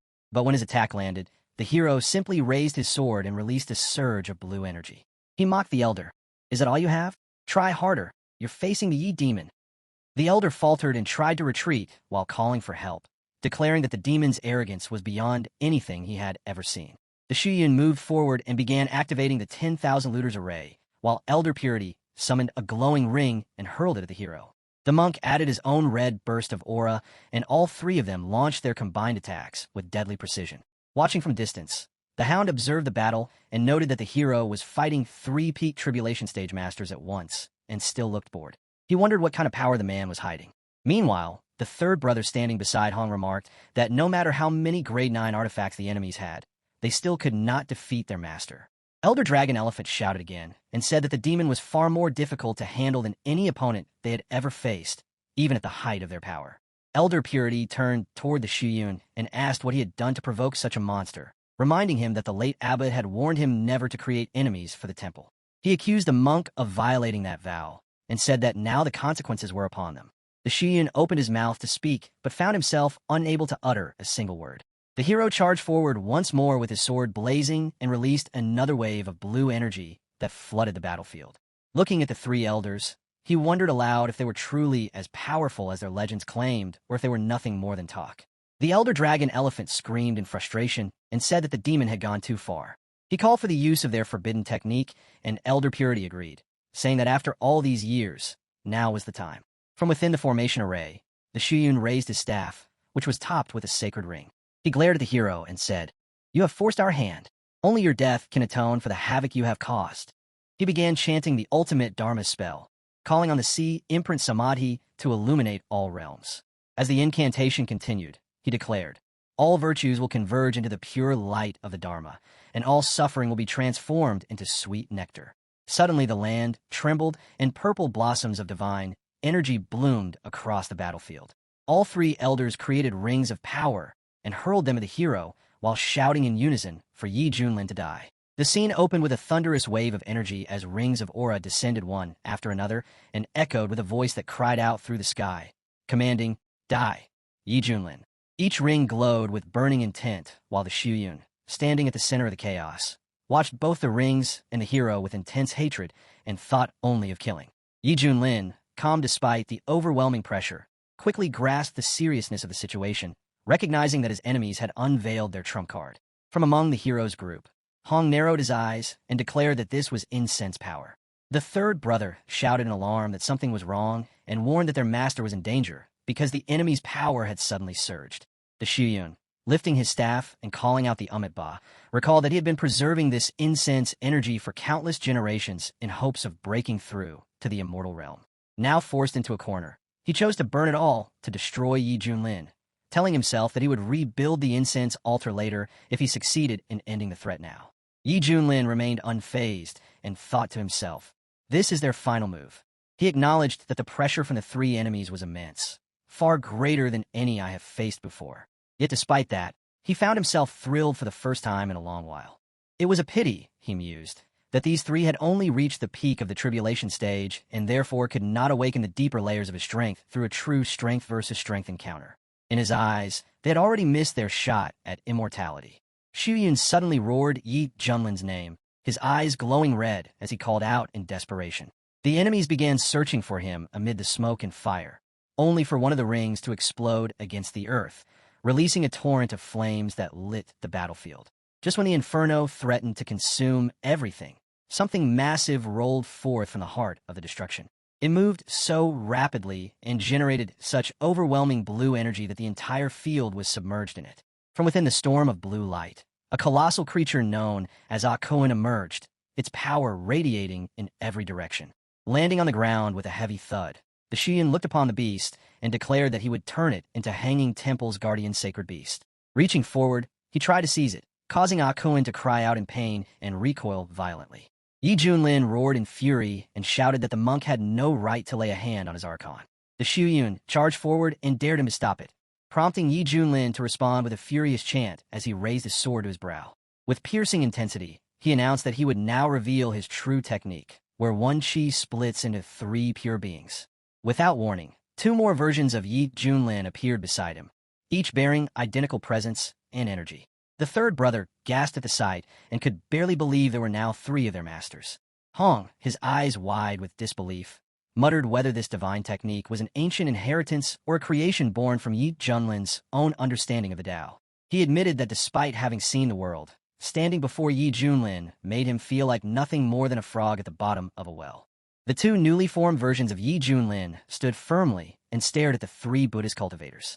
Elder Dragon Elephant opened his mouth to speak, but Elder Purity interrupted and noted, "These three are not simple clones, since their auras and cultivations are identical. These are not illusions, but full existences capable of battle." The Shuyun, visibly enraged yet dismissive, insisted, "The one she split into three techniques is mere bluff, and without spiritual artifacts, they could not possibly be real threats." Yi Junlin calmly raised his hand and said that the coffin of heaven was not yet full and the song of longevity had yet to end. The Shuyun stared at him in disbelief as Yi Junlin revealed grade 9 artifacts in his grasp. Elder Dragon Elephant's thoughts turned heavy as he wondered how Yi Junlin could possess so many grade 9 treasures when even the Hanging Temple only held one. Yi Junlin's face twisted into a smile as he told them that his Chan Yuan sword thirsted for blood and that their corpses would soon satisfy it. The Shuyun's fury boiled over, and he demanded to know if Yi Junlin truly believed that a few copies of himself would be enough to defeat them. Without blinking and without even raising his voice, Yi Junlin simply replied that they would find out soon enough. As he charged forward with blue energy exploding from his body, the Shuyun's thoughts filled with fear as he realized that not even his incense power could block a single strike from this man. Elder Dragon Elephant shouted for the abbot to fall back and not act recklessly, but Yi Junlin's sword was already bearing down on them. Elder Purity leaped into action to protect the Shuyun, but Yi Junlin locked eyes with him and declared that his opponent was standing right here. One of Junlin's copies also joined the fray and began chanting as he slashed forward, reminding the enemies that they had agreed to one-on-one duels and that it was dishonorable to interfere in each other's fights. The other copy unsheathed his sword and used the blood-borne fade technique to summon waves of dark blue energy that overwhelmed the Buddhist defenders, who cried out in panic and struggled to defend themselves.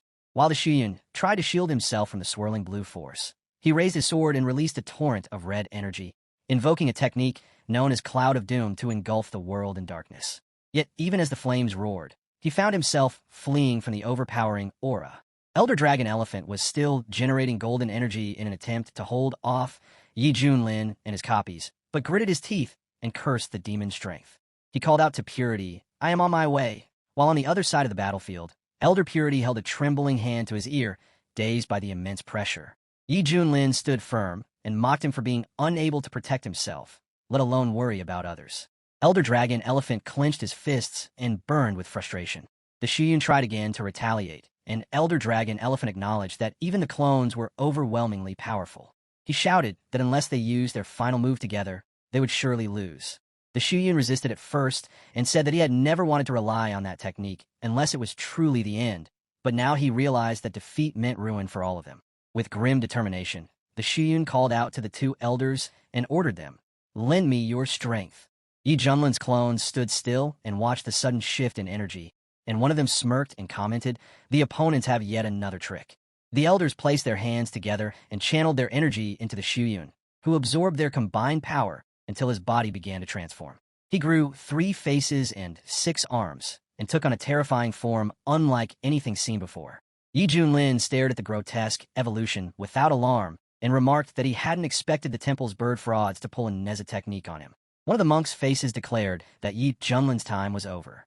The second face invoked Amitba and recalled how the 3 saints of the Hanging Temple had once used this technique to reign over the Buddhist world of the Eastern Domain.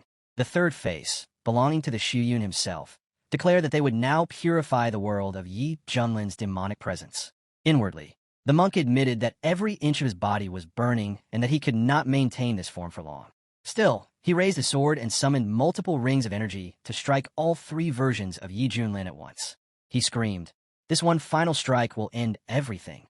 Junlin watched him and spoke with renewed confidence. "It looks like I'll finally need to get serious."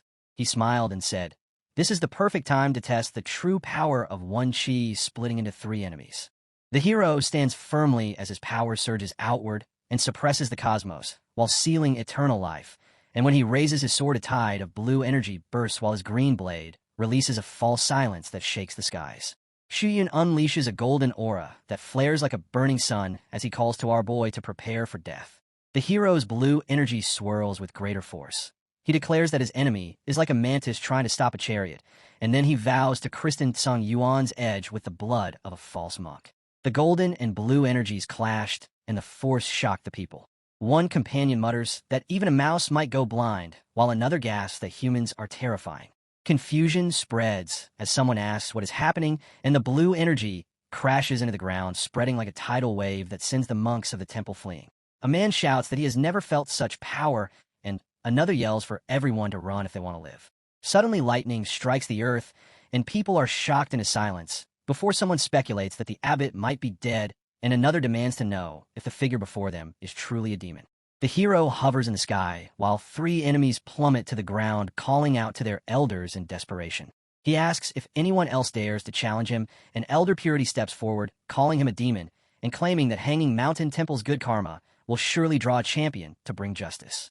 The elder laments that the land once dedicated to saving all beings has now been defiled, and that the ancestors have been failed. Shuyun speaks with grim certainty, saying that not even a merged stage cultivator can defeat the hero, and that they must escape, but the hero cuts him off, accusing Hanging Mountain Temple of being the true desecrators of holy ground. Elder Elephant roars that the temple has always served the people and trained disciples to fight evil, and that the hero's words are meaningless slander. Elder Purity adds that victory does not give him the right to disgrace them. The hero mocks them, claiming that after they retire, Shuyun dragged the temple straight to hell, and he fixes his gaze on them, demanding to know if they will still hide the truth. Elder Purity turns to Shuyun, asking what the hero means, but Shuyun dismisses it as demon lies. The hero raises his hand, declaring that if they will not speak, then he will make them see the truth for themselves. Shiyun screams in protest, but the past is revealed before the elders' eyes, and they react with shock. A voice among them cries out at the slaughter of innocents committed by one who calls himself a monk, while Elder Elephant calls Shiyun a monster, and Elder Purity accuses him of destroying the temple's legacy and betraying the vow he once swore.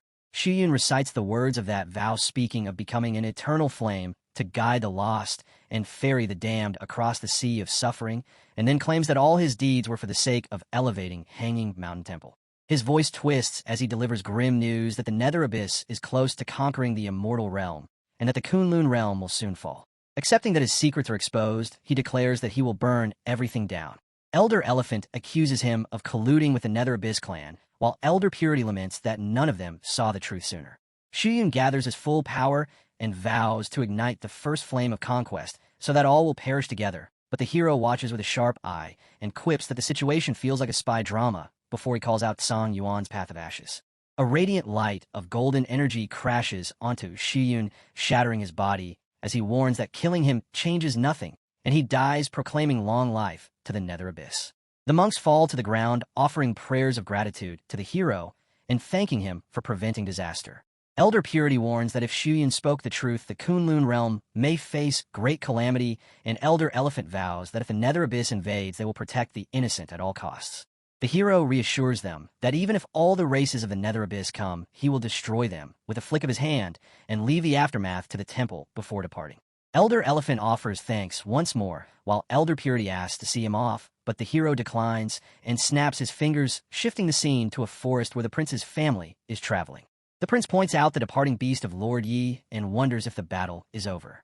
The crown prince says they should report to their father before knowing who truly won, and the scene changes to the temple grounds where smoke rises and a voice admits partial blame for the temple's fall. Elder Elephant regrets that they never suspected Shiyun's allegiance and vows to restore the temple, but suddenly he senses an intruder. A group of ghosts emerges, mocking them for being the last of the temple's 3 sages. Elder Purity demands that they show themselves, and the lead ghost taunts them with memories of a summit from long ago. The Elder Elephant realizes this matter is larger than Shiyun and the Nether Abyss, and orders them killed, but a bolt of lightning from the sky strikes both elders down. The ghost mocks them as spent arrows unable to resist and prepares to end them.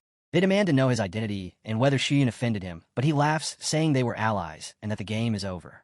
With a flick of his fingers, he drives deadly energy into their foreheads, and blood spills as he declares that Hanging Mountain Temple will cease to exist in the Eastern Realm. Far away, the hero senses something amiss, and Hong asks if something happened, but the hero only says he caught the scent of a familiar rot and wonders if the Nether Abyss is acting ahead of schedule. In the Pure Land Nation, the heated conversation was about what happened in the Hanging Mountain Temple. One man says he imagines Buddhists across the land will soon denounce them. He suggests they should prepare accordingly. Along with him, his son also thinks the same and says that Lord Yi has already left. It seems the temple was defeated. He asks if they should march up the mountain and strike now, as it would show their strength to the world. But listening to them was the Pure Land Nation sovereign. He says angrily that they are all too hasty. Hanging Mountain Temple has a reputation built over 10,000 years. It will not vanish so easily, and they do not even know the full truth yet. He says to wait and see. The scene shifts to the princess outside the temple. She is observing through the blue magic ball the situation outside the temple, wondering if everything was already settled, that gray smoke. She guesses something else must have happened as she looks through the magic ball, the smoke above the mountain. Then she's shocked to hear someone shouting that intruders have entered the palace. As she looks up, multiple men in cloaks shoot toward the palace. She looks again and wonders what the hell is going on. The breachers are cultists. Their leader orders the slaughter of every soul within the walls. They start to shoot magic laser beams that strike the place guards and kill them right on the spot. Watching the chaos, everyone comes out of the hall. The second prince stands frozen to see the chaos and asks his father what is happening outside. His father's voice is tight with dread as he looks at the guards lying dead on the floor. Just then a burst of golden energy shoots into the sky, leaving the cloud of smoke behind. It's the king who flies into the air and furiously demands to know who dares to invade the royal palace and commit such carnage. The cultist surrounds, and the king gets stunned as he feels 4 distinct auras blaze before him, each at the early tribulation realm. He thinks that gathering this many elite cultivators at once is no act of a minor sect. He grits his teeth as he is unable to guess their identity. Although he is surrounded, he is protected by yellow mana, so he advises them to respectfully leave all at once because the Buddhist sanctum lies just within the capital, which will back them. One cultist chuckles and asks if he means the Shuenkong temple, then declares that it has already turned to dust. The king stiffens in shock and can't believe them. He demands to know if they really destroyed Shuenkong temple. The cultists stop the chit-chatting and decide to kill the king with the rest of the people so that they wind up their mission pretty quickly. They strike their blue energy on the protective shield of the king. They mock his strength, saying that even though the national faith has raised him to the mid-tribulation realm, he is still too weak to even be worth picking their teeth with. The king grinds his teeth as the cultist energy is overwhelming his barrier from all around. Meanwhile, down at the palace, his children cry out from the ground below, and the young princess asks why such horror has arrived so suddenly. As his barrier starts to crack, the king shouts for them to leave Pure Land and go as far as they can, urging them to hurry. The cultist sect master immediately calls for the slaughter of any survivors at the palace. As the cultists run down upon them, the princess brings out her flowing cloud silk and tells her siblings to jump on it immediately. As they race toward the palace's outer grounds, the cultists chase them to get them to escape their sight. The kids are about to reach a teleportation array. One of the brothers says that he carries the activation token of teleportation and they can escape just in moments and uncover the truth about these breaches once they are out of danger.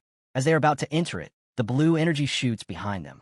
It hits them hard and their flowing cloud silk gets torn, slamming them onto the ground. One brother uses his magic to throw her sister midway falling and tells her to hurry up and pass the teleportation array while he pushes back the cultist. As the younger princess speeds toward the array, the cultist says that none will touch the teleportation array. Sensing his one brother's intent to self-destruct, the cultist calls for retreat. As golden energy detonates, engulfing the young prince with a big explosion, the princess screams for her brother. The scene shifts back to the king, where his yellow mana barrier is barely resisting the overwhelming blue energy of the cultists.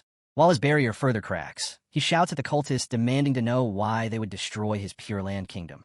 The cultist drifts closer to the golden barrier and tells him to blame fate for his misfortune, for his kingdom simply stands upon the place where the gate lies. The king stares in disbelief and whispers what they mean by gate. The cultist laughs and explains that once they finish him off, abyssal creatures will pour through and consume the land in no time. The kingdom will be overrun, and its people will still serve a greater purpose. A conspiracy unfolds, one woven by sorcerer's will and steeped in terror. Just then, the king's barrier shatters and gets brutally killed by the cultists.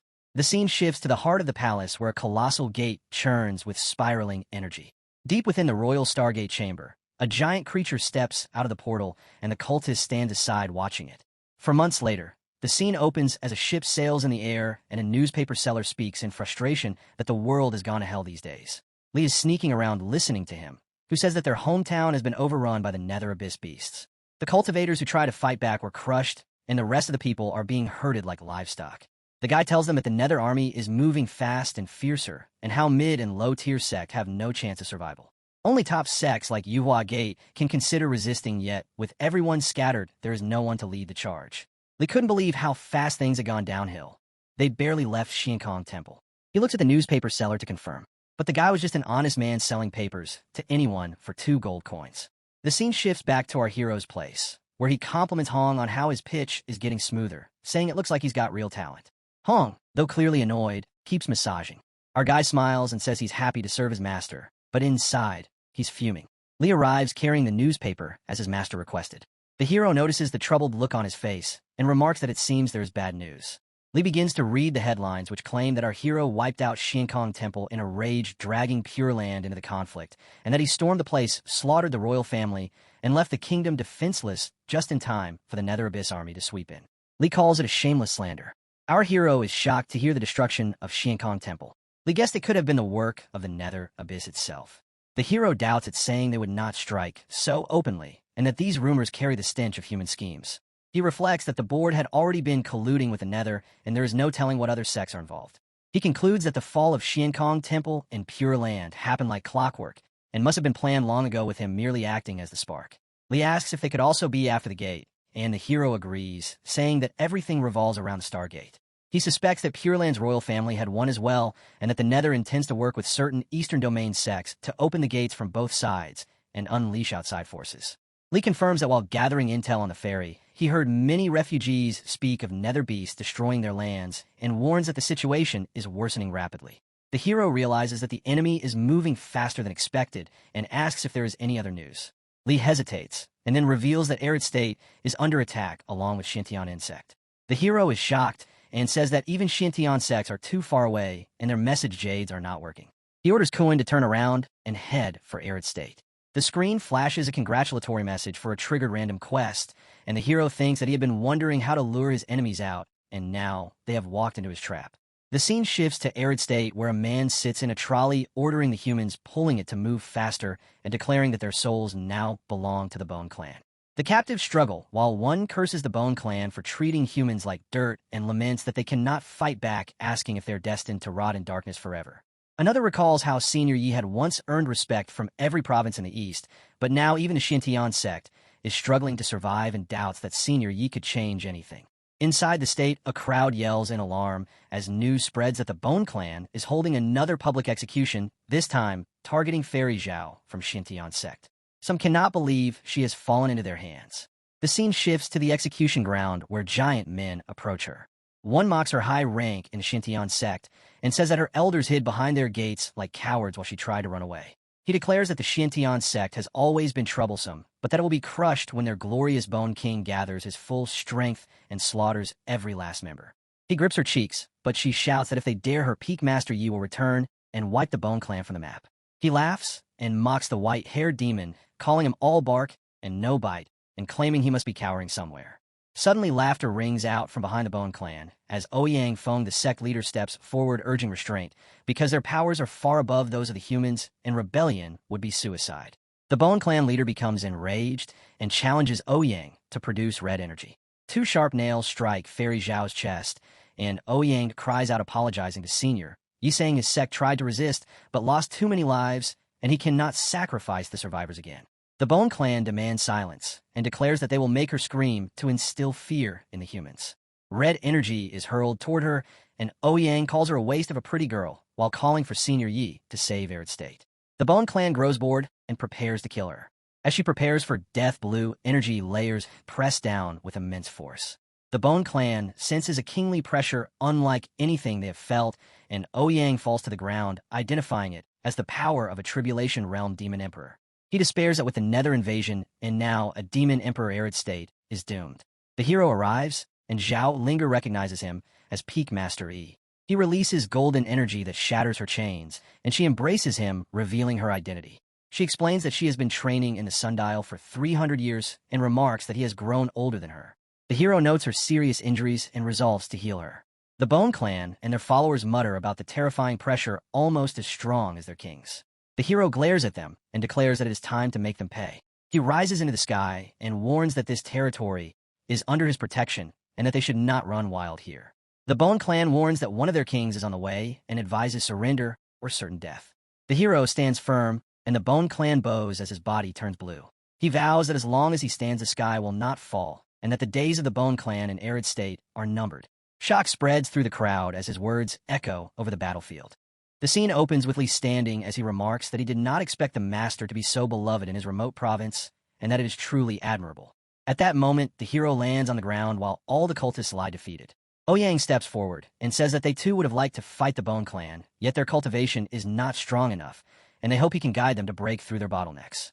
Zhao Linger speaks, as well, saying she has been stuck at the nascent soul realm for years, and that this is how she was captured by the Bone Clan, and she pleads for guidance.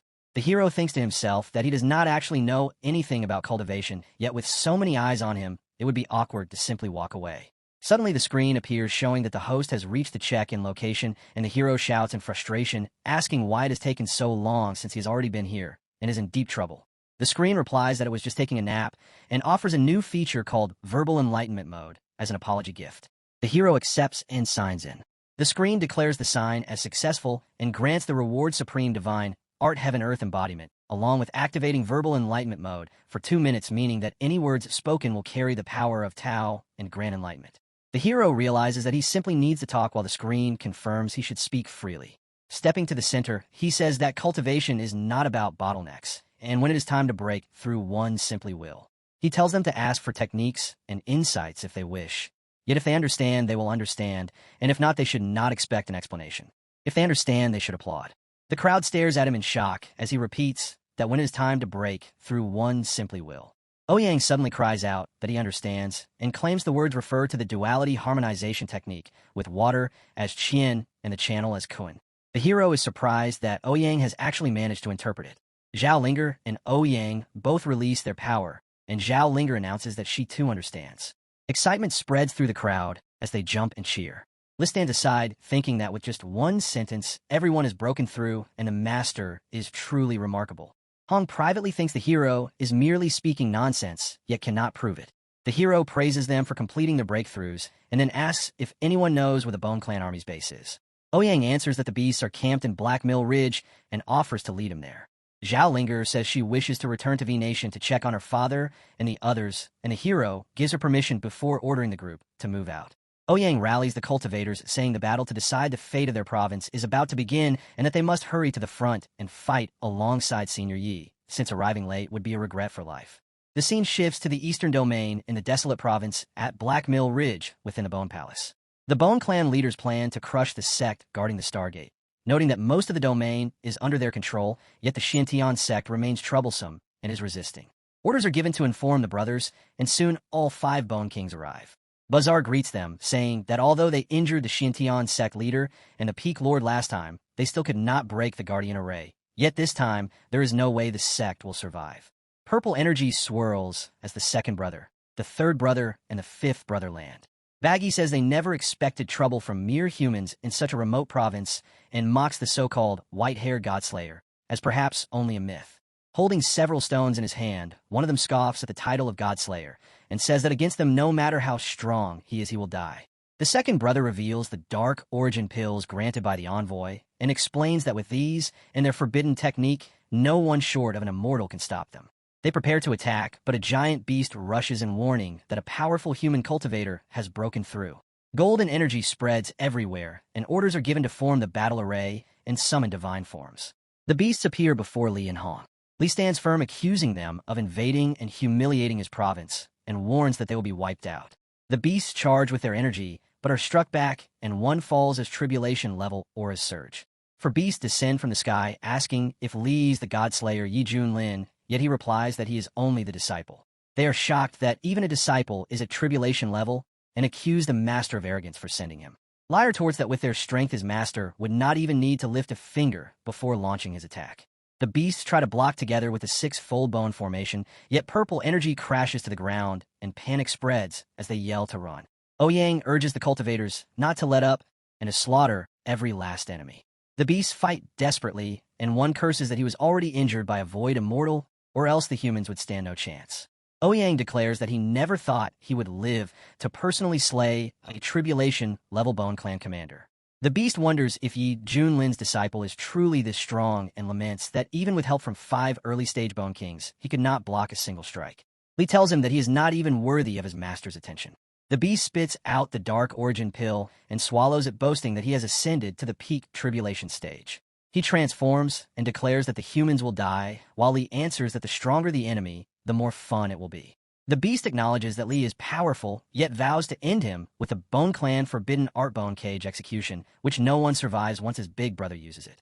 Bones form a deadly circle around Li, yet suddenly golden fire bursts forth, and the bloodline of the mad fiend awakens.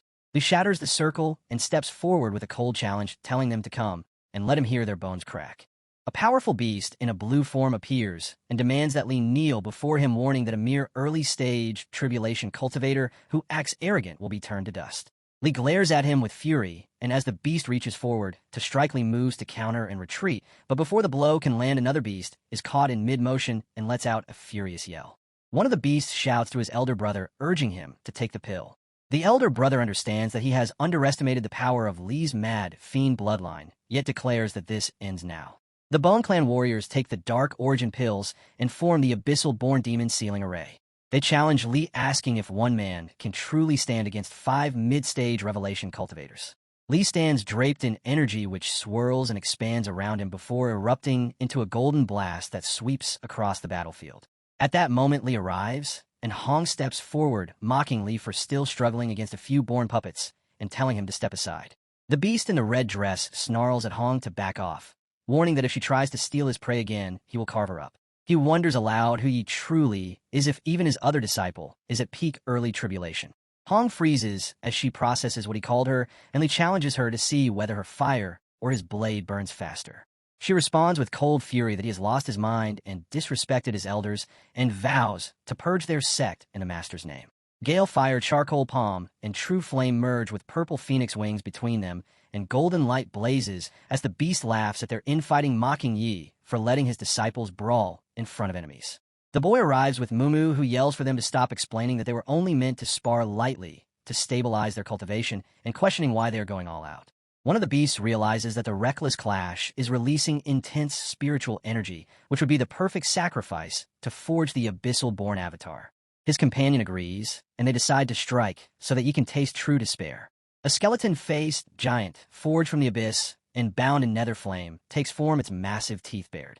The Tribulation Realm perfected stage aura shakes the air, and Ouyang asks what it is. Mumu remarks that it is even bigger than Archon and more powerful than the six-armed trinity of the Hanging Temple. Hong stares in shock as the giant boasts that it is invincible below the immortal realm and dares them to act brave now. Hong retorts that she has faced worse and questions how long it can maintain its form. The avatar attacks her with a massive palm and mocks her for dodging before striking again, claiming that no matter how fast she moves, she will be crushed. The crimson flame palm of the wild wind descends, and Hong's anger surges as she recalls her former days as a true immortal who gazed down upon all beings. She unleashes red and blue energy in a violent burst, which makes the beast admit she is stronger than she appears. As it moves in closer, she stumbles, yet strikes back with her full strength when it attacks again. Bone Clan warriors melt under the onslaught as she stands firm and remarks that their natural defenses are formidable, and without the power gap, she would have burned them to cinders already. Li greets her lightly, and she reminds him of what he said earlier. His ignorance, blaming his bad mood, and dismissing whatever he may have spouted as nonsense. Internally, he curses his bloodline and wonders if he can still escape. When he sees the massive creature, he is stunned and asks if she had been fighting that thing. She claims she was only testing its weight and calls it all bones and no bite. He tries to flatter her, but she warns him to hold his tongue or she will start cleansing the sect herself. She notices the monster heading for their master and warns that the situation is bad. The avatar approaches our protagonist and claims that he has overestimated himself, thinking 2 disciples could defeat them. The beast tells him it is his turn while mocking his calm demeanor. His composure provokes the brothers, who accuse him of treating them like a joke. Our hero responds with sudden anger, asking if they think they are a big deal. The beast grinds his teeth and boasts that his true form towers above the heavens with a palm that can shatter the sun and moon, while Yi is nothing but dust. Our boy tells him to remember his pride, because soon he will be kneeling and screaming. He leaps forward as golden energy gathers and takes on the heaven-treading form. Laughing at the arrogance of a makeshift pile of bones daring to call itself heaven, piercing, he transforms into living fire and closes in, promising to show the beast what it truly means to stand tall. The scene opens as the hero stands firmly, his powerful body radiating. He challenges the massive beast before him, questioning if it still believes him to be small. The beast narrows its gaze and declares that size is not strength, and that simply growing bigger does not put one on par with the abyssal-born avatar. The giant beast roars in defiance, yet the hero glares back and remarks that the Bone Clan even forges mouths from bone. The beast lunges forward in a vicious attack, but the hero simply raises his hand to meet it and retaliates with effortless precision. Golden energy bursts from him, forcing the giant creature back. As the beast stumbles, it cries out in disbelief that the hero stopped the attack, as if it were nothing, and that its own shoulders nearly dislocated. It admits that the hero's body is impossibly tough, but insists that brute strength alone cannot overcome the avatar, which is forged from the souls of millions dead in the nether abyss, and stands as a pure embodiment of hatred. Purple energy begins to stream from the beast's eyes as it warns that even peak tribulation cultivators could not withstand its might. The hero calls to his disciples, Little Yu and Little Red, instructing them to pay close attention since he will demonstrate this only once. Li gasps in excitement, declaring that they will finally witness their master's unmatched brilliance again, while Hong mutters that the master is simply putting on another show. The beast growls a warning not to get cocky, but the hero faces it calmly, declaring that today he is not Yi Junlin but Yi Wan, Master Yi. The beast snaps back that knowing a few martial arts tricks is no reason to act smug, yet the hero repeats his command to call him Yi Wan and questions the beast's hearing. In frustration, the beast wonders why it cannot land a hit, realizing that the hero is not even countering but instead toying with them. The hero again addresses his disciples, urging them to watch carefully, and spreads his golden energy toward the beast while declaring that in martial arts, speed reigns supreme.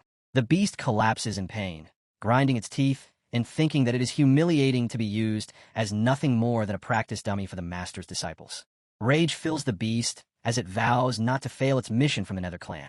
The blue giant rises and calls upon 6 abyssal bones to offer their sacrifice, summoning a swirling storm of skeletal fragments that form the 1,000 bones of abyssal destruction. Lee shouts a warning to his master, but the hero simply raises a finger, producing golden energy, and mocks the attack as a cheap trick. As the beasts rush in, the hero unleashes the Wing Chun 1-inch punch. Golden energy collides with the purple energy, blooming in a sudden destructive blossom that obliterates the beasts. The Bone King's remains clatter to the ground, and with his final cry, he laments the failure of the Nether Clan's mission. The hero stands firmly as the crowd erupts in celebration, chanting that Senior Yi is unmatched. With the Bone King dead, the rest of the enemy force scatters. Placing a hand on Akuin's shoulder, the hero admits that such victories feel lonely. Lee, smiling with admiration, praises his master's technique of using an opponent's momentum against them. Hong, in secret, acknowledges the hero's skill, yet harbors irritation at his constant showing off. The scene shifts to a nearby town, where Mumu blocks the hero's path, calling his battle incredible. Hong and Lee approach with apologies for embarrassing their master and forcing him to clean up after them. The hero chastises them for fighting among their own sect and for failing to handle even a skeleton, yet he acknowledges that it was a good lesson. They agree, though Hong secretly thinks that one day the master's arrogance will be his downfall. Akuin then passes by as the hero announces it is time to return to Shintian's sect. Upon arrival, the sect members greet him warmly, relieved that the Nether Clan threat has passed. The hero casually reveals that he killed the Bone King on the way back, and that Linger has gone to visit her father. The disciples are astonished, realizing that such a foe was at the tribulation stage, but the hero dismisses the feat as nothing. Introducing Li Wujie and Xiaohei to sect leader Su Yonyan, the hero watches as they offer respectful greetings. The sect leader acknowledges Li's fearsome reputation, yet reassures him that his trust in the hero is enough for the sect. The leader then invites everyone to Misty Peak for a gathering. Within the sect's hall, they gather around a table. Yi commands Xiao Shi to prepare a pot of their finest tea while asking Little Red, the eldest, to show Li and Hei around. Both disciples answer cheerfully, entrusting the task to Mousy. The curiosity of the disciples soon rises again. One asks Yi to share the events of the past year, for his cultivation has risen to incredible heights, and he now stands with 2 outstanding disciples by his side. Yi agrees to recount his journey. He begins with his first steps on the floating isle of the Shui clan. Time passes like the burning of a single incense stick before the disciples sit in stunned silence. They exclaim that Ye's past year has been nothing short of insane, and that his life resembles a hero's tale brought to life. Leader Su adds with grave seriousness that the destruction of the Hanging Temple and a massacre at the Pure Land were matters blamed on Yi, and he demands to know who orchestrated it all. A girl interrupts with sharp suspicion, pointing out that such events reek of a grand conspiracy. Yi explains that the masterminds are tied to the Nether Abyss, perhaps even to a major Eastern power like Xuanyun of the Hanging Temple. He warns that they're all after the ancient Stargates, and that the Wildlands will not remain safe for long. Leader Su recalls that the Bone Clan has been relentlessly attacking their sect and questions whether the Shintian sect itself possesses one of these Stargates. Yi confirms that the Stargates connect countless realms, and that in ancient times cultivators used them to traverse the universe. Their value is immeasurable, yet opening one would be disastrous, for it would draw their enemies directly to their gates. Su Yonyan, his voice filled with resolve, swears that he will protect the sect with his life. He urges the others to agree that for now, their only priority must be safeguarding their home. The scene shifts to the eastern domain, Qingzhou, within the forbidden grounds of the Yuhua sect. There, Chun Xiao, the saint son of the sect and a cultivator in the mid-stage of the tribulation realm, returns from seclusion. 2 disciples bow before him, offering their welcome. Chen's eyes flash with arrogance as he calls Hong and Yi Junlin lowly Ascension realm bugs, mocking their weakness before his newfound power. He laughs bitterly, declaring that he will be the one laughing in the end. Demanding the presence of his disciple Juyong, he questions why Juyong has not come to greet him, for he could have aided him in stepping into the tribulation stage and becoming a pseudo-immortal. The disciples exchange uneasy glances before one hesitantly reveals that shortly after Chun entered seclusion, Juyong succeeded in breaking through to the tribulation stage, achieving the status of a shadow immortal. Chun interrupts impatiently, demanding to know why Juyong has not appeared to pay his respects. The disciple lowers his head and struggles to answer, finally confessing that Juyong cannot come because he is dead. Chen's fury erupts like a storm as he demands to know who dared to kill his disciple. The disciple trembles and utters the name of Yi Junlin of the Xintian sect. Chen's rage grows uncontrollable. He roars that he has not only slain his father, but now his disciple as well, and he swears he will not rest until Yi Junlin lies dead at his feet. His followers plead with him to calm down, warning that Yi Junlin may already stand far beyond his reach. Chen scoffs at their words, accusing them of inflating Ye's name while belittling his own strength. He reminds them of his power, claiming that even if he has reached the late stage of the Tribulation realm, he will still kill him, for not much time has passed, and Yi could not possibly have advanced so far. Yet the disciple warns that Yi Junlin is a master of concealing his true cultivation. He reveals that Yi is neither in the early stage nor the mid-stage, but already at the peak of the Tribulation realm. Chen's face twists with disbelief as he screams in denial, unable to accept that his rival has soared so far ahead. The disciple tells his master that Yi Jun's cultivation has already far surpassed theirs.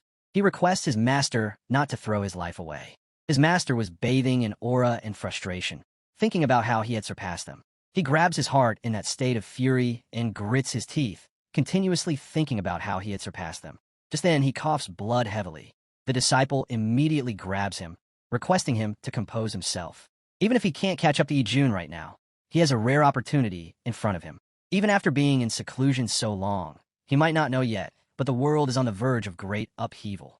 He tells his master to let him explain what is happening. He tells his master each and everything in a little while, and hearing it, Chen's face is in great shock. Chun furiously remarks that the Eastern Domain is like this now, and that he needs to prepare and get ready for the Abyss invasion. The disciple behind him smirks and says that with his strength, Saint's son, he is certain to shine in the coming crusade. Once his reputation peaks, the position of sect leader will be within his grasp. All the resources, all the support, with his monstrous talent, becoming a true immortal will only be a matter of time. Chun sillily grins, knowing that's right. Immortality. As long as he can ascend, he can finally get his revenge. Once he is immortal, he will stand above everyone. Thinking about our hero, he dares him to just wait. Saying so, he unleashes a colossal amount of mana around him that emits clouds of smoke. It is then revealed that after emerging from seclusion, Chen naturally assumed command of the Righteous Alliance as Yuhua's second son, and even the abyssal creatures came to dread his name. In the months that followed, Chen led the vast coalition from state to state, relentlessly pursuing the invading abyssal forces. With the backing of his mid-revolution cultivation and the overwhelming might of the solar immortal body, he crushed his enemies on every battlefield, rescuing countless territories and spreading terror deep within the enemy's ranks. Chun Zhao's reputation rose like wildfire, and his prestige within the cultivation world soared until he became the undisputed figure of attention. More and more cultivators across the realms praised his feats, and in time, he became recognized as the brightest star of the Righteous Path's younger generation. The scene then shifts to Xintian's sect, where our protagonist is enjoying a moment of ease. Li arrives with the latest reports of cultivation news, while his older brother watches with faint irritation, secretly annoyed at how their hero is constantly being tended to and praised by his disciples. Our hero, chewing idly on spirit fruits as he lounges in midair, guesses the nature of the news before Li can even speak. He remarks that it must be yet another article about Chun, since every issue these days seems to revolve around him, and jokes that Chun probably has the publishers in his pocket. Li replies with admiration, telling him that he truly does see through everything.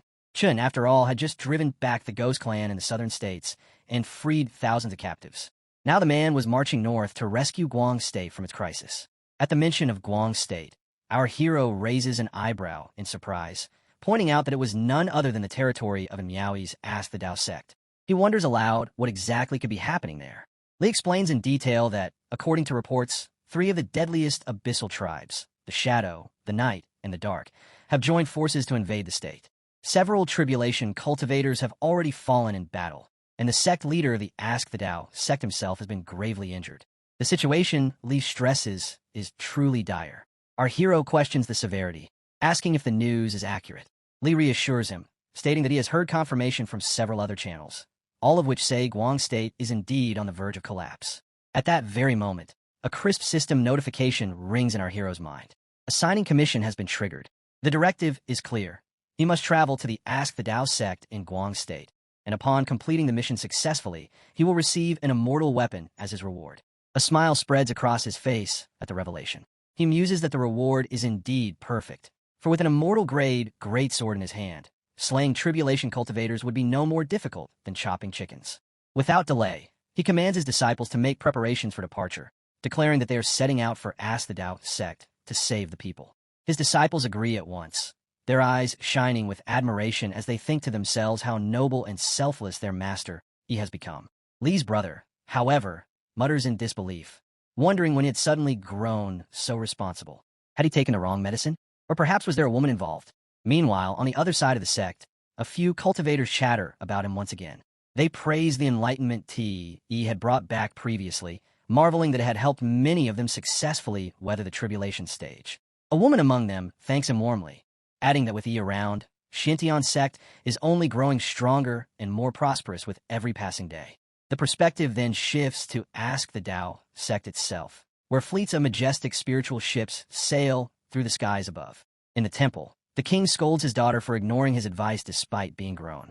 He urges her to consider Commander Chun, but she defies him, saying she has no intention of marrying Chun or taking any interest in him. The king pleads with her to listen. He reminds her that he himself is wounded and that the invaders are watching them closely. If something happens to him, who will be there to protect her? But she, her temper flaring, retorts that she does not need anyone's protection. With biting sarcasm, she adds that if her father cares so deeply about Commander Chun, then perhaps he should marry him himself. She threatens to light incense at her mother's shrine and tell her that he has found someone new. This mockery infuriates the king, but before he can respond, a fit of coughing overtakes him and he spits blood. His daughter's anger breaks into concern, and she rushes to his side, asking if he is all right. The king steadies himself, gathering a thread of mana to heal his injuries, and reassures her that she need not worry. The poison festering in his body lingers, but it will not kill him yet. What she must think about, he says, is her own future. Commander Chun is young, accomplished, and destined for greatness. She, as the sect's next leader, must understand that these are perilous times, and she could do far worse than him.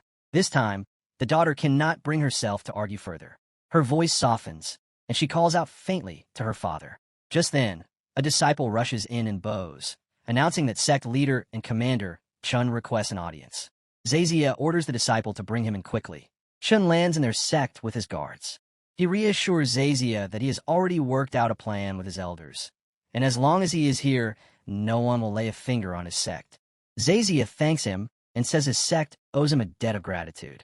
Chun then asks about his health, adding that if it does not improve, he will request some king herbs from his own sect to help him recover. Zazia can only thank him for his kindness. Chun replies that it is nothing, really just a small favor, but in his mind he was racing with the thought that, as if I would take that at face value. Just then, Zazia introduces his daughter Miaoi to him, and lies that she has always admired his deeds. When Chun asks her if he could share some of his stories with her, his daughter is surprised, but she remains quiet and does not say anything. Chun says that it would be an honor if her daughter is entrusted, and his father then turns away, saying how wonderful it is and that he just remembered something urgent, so the two of them should chat. Miaoi returns and asks her father, but her father simply raises his hand, ignoring her and refusing to listen. Chun smirks and tells them to take their time, leader. Then both of them are left alone in the garden. Chun looks at her with strange eyes, thinking to himself that she should just butter him up a little, please him, and maybe he would save her family since right now he is the only one who can save his sect. But as he watches, she goes to the flowers, and Chun cannot understand why she is playing hard to get. Her father is basically handing her over to him, yet she still acts shy. Chun then asks Miaoi if she must have a fondness for flowers and offers to gather the various blooms and deliver them himself, asking what she thinks. But Miaoi only replies with a little murmur. This annoys Chun, but he shrugs it off, smiling as he says she might not be in the mood and that if she wants to talk, he is there to listen. Then she laughs strangely and tells him that he is quite the character and suggests a walk since she has not had a chance to enjoy his sex scenery yet. But she only mutters again and keeps plucking the flowers.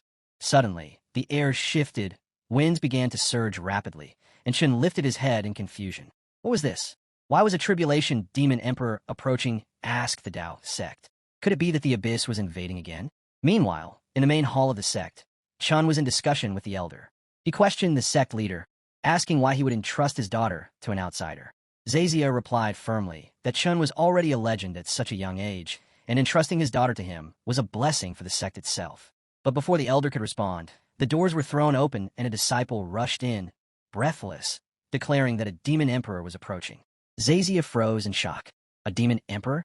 Impossible. He strode out immediately to see for himself.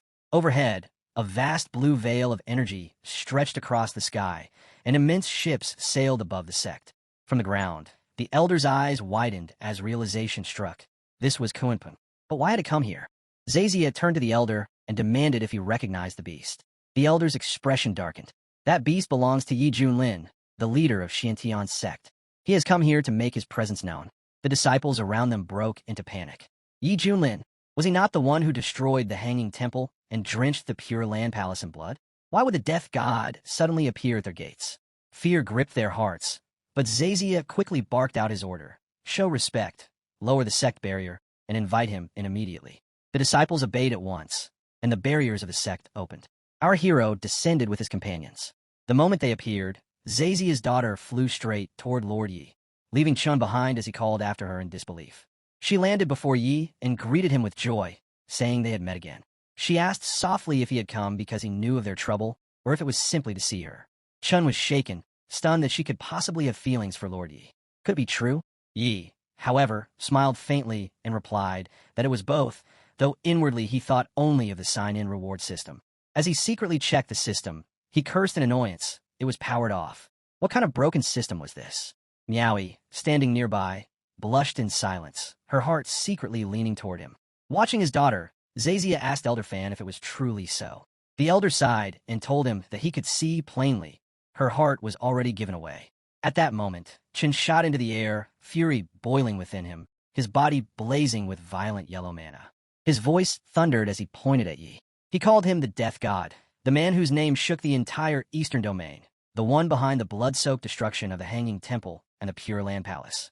Those crimes, he shouted, remain unsolved. And now, with Guang State suffering under the triple invasion of the Abyss, what was Yi Junlin doing here? Had asked the Dao sect. Had he come to lend his aid, or to take advantage of their plight? Zazia wonders why Chan is grilling Lord Yi the moment he shows up. He is clearly trying to pressure him. His daughter is also concerned, thinking about what Lord Yi will do, but our hero simply lands on the ground right in front of Chun. With a confused face, he asks who he is. Li bursts out in laughter, saying that this is as expected of Master Yi. Few words, low damage, and maximum humiliation. Elder Lewis is stunned to hear that, and so are the rest of the sect clan members, because they know this will enrage Chun. Chun is now boiling with anger, mana buzzing all around him. He furiously shouts at our hero to keep acting as if he could ever forget him. Our hero replies that some nobody like him is not worth remembering. Chun immediately points at him, calling him outrageous. He loses his cool and then shouts that his father, a sect member of the Storm Thunder sect, died by his hand, and that his master was also slain by him. He demands if he has forgotten all of that. Our hero responds that those two names barely ring a bell. Chun grows furious at this humiliation and shouts again, accusing him of being a tribulation stage true immortal who butchered other true immortals for minor sects, demanding if he feels no shame at all. At that moment, Li jumps in, shouting that Chen's father tried to seize their sect and that master only defended their home, nothing more. He adds that Chen's uncle attacked master without cause, and that he died simply because he was not strong enough. He tells Chun to stop crying like a thief while holding the lute. Our hero thinks to himself that Li is worth taking in, unlike Li's brother, who is just watching the scene. Surprisingly, he also points at Chun while saying that his master tried sneaking, attacked, and got himself killed.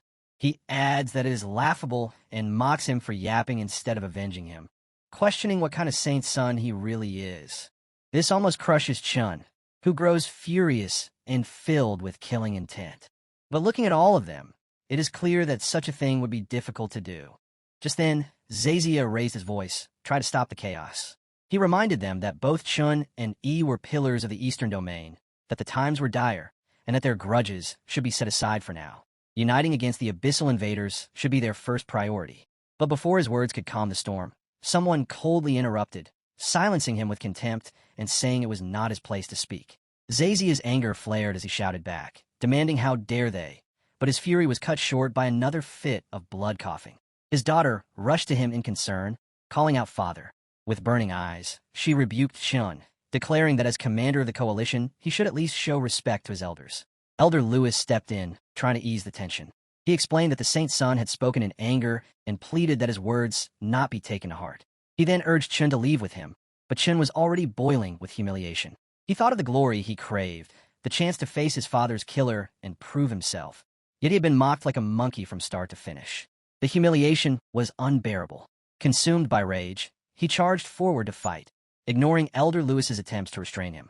Lewis warned him not to disgrace himself and to return, reminding him of his usual calm and noble demeanor, but Chun refused. He wanted revenge above all else. Our hero only watched, his expression indifferent. He told them that even if they were not convinced, his actions had been legitimate self-defense. But Chun roared back, calling Yi shameless scum and accusing him of luring countless cultivators to death by concealing his true cultivation realm. He challenged him to suppress his cultivation and fight fairly. Inside, Chun was confident.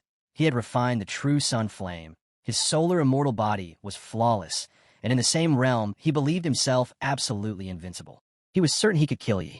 Before our hero could reply, Li's brother stepped forward coldly. He declared that with Chen's caliber, he was not even worthy of challenging their master.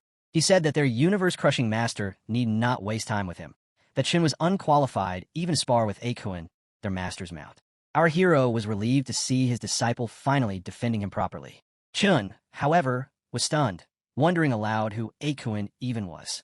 Li's brother sneered, explaining that Akuen was an ancient divine beast and the noble mount of Yi Junlin. As he spoke, a roar split the sky, and a massive beast appeared above them, floating in the air and radiating terrifying might. The sight left Chen shocked. He exclaimed that they actually expected him to fight a mere mount. But our hero warned him not to underestimate Akuen. Chen snapped back that as a man of status, fighting an animal would only diminish his grace. Yet Li's brother quickly reminded him of the humiliating beating he had already suffered before, saying he wasn't qualified to face their master, or even his mount, again. Humiliation twisted into rage, and without hesitation, Chen shot into the air, his body glowing with surging energy. He called out to the beast, daring it to fight him, unleashing his aura to pressure the skies.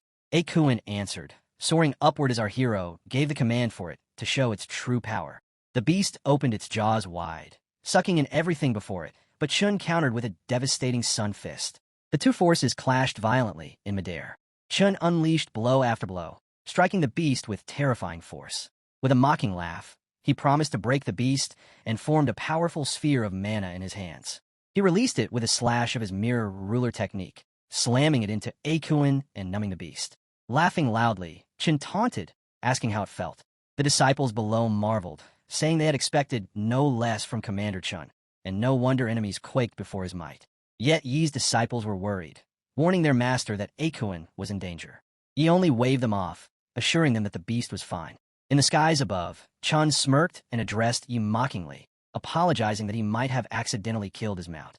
For glowing mana balls appeared around him as Akuen disappeared into the smoke. Yi looked up calmly and asked if Chun was finished. Just then, a figure burst out from the cloud, striking Chun across the face with a devastating blue beam. Chun reeled from the hit, barely keeping his balance, stunned and demanding to know what this thing was. It was Akuen, now radiating a stronger form, holding a pebble as if mocking him. Chen's fury doubled as he heard Chong shouting from the ground, asking why Ye's beast wasn't dead yet. Akuen sneered, taunting back that it was Chun who was finished. Enraged beyond reason, Chun unleashed his solar immortal body, his forehead glowing with strange mana, and shouted that Akuen dared make a fool of him. But the beast only roared that it feared no child like him, surging with blazing blue energy. The two clashed again, their collision shaking the skies with catastrophic force. On the ground, Ye's disciples cheered wildly for Akuen, chanting for him to hit Chen harder. The elder watched in awe, wondering aloud if Kuenpeng's descendants were truly this powerful enough to push even the saint's son to the brink. Desperate, Chen revealed his trump card, summoning a celestial sword. Brandishing it with killing intent, he roared for Akuen to die. The beast surged forward, answering with a single devastating punch. The clash shattered the skies, and under the might of Akuen's blow, the celestial sword crumbled into fragments. Then, With a blur of speed, Ekuin slammed into Chen's belly with its iron mount lead, pinning him to the ground as the earth split open. Smoke billowed upward as Chun crashed heavily. From the haze, a strange fluid splashed across Chen's forehead. It was Ekuin urinating onto his face in triumph, humiliating him further. The disciples, along with Miaoi, erupted in cheers, praising Ekuin's overwhelming might and marveling at how easily it handled the so-called monster. But Elder's rage boiled over at the insult. He bellowed in fury that they had dared humiliate the sect's Saint's son and immediately unleashed a spell. Dark energy chains burst forth, rushing toward Ekuin with killing intent. Before they could land, Yi Junlin stepped forward. His eyes sharpened as he entered the fray, his voice cold and cutting. He declared that the old fossil could not accept a simple loss, and yet still dared to lay a hand on his Ekuin. Yi blocks the chains, shoots towards Ekuin with Mir's arms. The Elder Master Gong's demon says that now you want to fight him all by himself. Master Gong's demon knows that if Yi Julin can suppress the 3 sense of the Buddhist path, then this old man likely cannot handle him alone. As his chains are deflected, the demon tells Gong that now is not the time to fight each other, and that he should think of the bigger picture. He urges Gong to get the young master out first, and then, when the time is right, they can return and kill their way in. Gong's eyes narrow as he contemplates this. Yet, on the other side, he is cuddling Ekuin, completely ignoring the heat of the moment. Master Gong then descends to the ground and respectfully says to Yi that he truly means no harm, admitting that he was impulsive just now. He earnestly asks for forgiveness before preparing to take his leave. Ekuin annoys him by saying that Master Yi is so dope that an old man like Gong shrank like a turtle. Gong grabs the young marshal and withdraws, bidding farewell to Yi. While on the other hand, our boy keeps cuddling Ekuin's cute cheeks. Ekuin says that the bad guy has run off and then asks about his performance. Yi appreciates his skill in the fight, but he cherishes even more his little cheek that has such a nice squish to it. Miaoi also cannot handle his cuteness and asks if she can pinch his cheeks too. But Ekuin tells her that his face is not for just anyone to play with. She begs him, saying he is too pretty, so he must let her do it once. She blushes and says that if he calls her a few more times, she will consider it. She repeatedly calls him Brother Ekuin, and he finally grants her one chance to pinch his cheeks. She thanks him and starts squishing his soft, marshmallow-like cheeks. Seeing them all so happy, Master Zazia thinks to himself that it has been so long since his daughter smiled like this. If only she could always be this careful and carefree. But just then, he coughs out blood because of his illness. Miaoi becomes worried about her father. Other disciples also gather around and ask why the master is not getting better. He insists that he is fine and that he can still hold on a bit longer. He then points toward the abominable outsiders who caused this problem and reduced the indomitable Master Zazia to such a weakened state.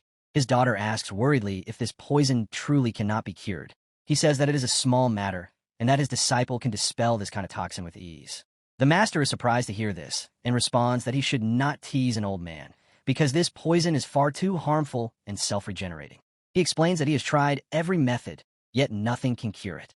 A hero then looks aside, calls out to Xiao Yi, and tells him to cleanse the sect master's poison. Miaoi thinks to herself that he is calling someone as if he were summoning a puppy. Suddenly, a young man presents himself, though he appears a little shy. Master Zazia explains that he is a newly taken disciple of his, and that he looks rather nervous. Mousie reassures Zhao not to be nervous and urges him to step forward. He reluctantly says, "All right." Somehow, he makes his way to Master Zazia and begins curing the poison. He uses the Qing Emperor longevity art on the master, and a dense green energy gathers around the master's body. Suddenly, a blue energy begins to crackle.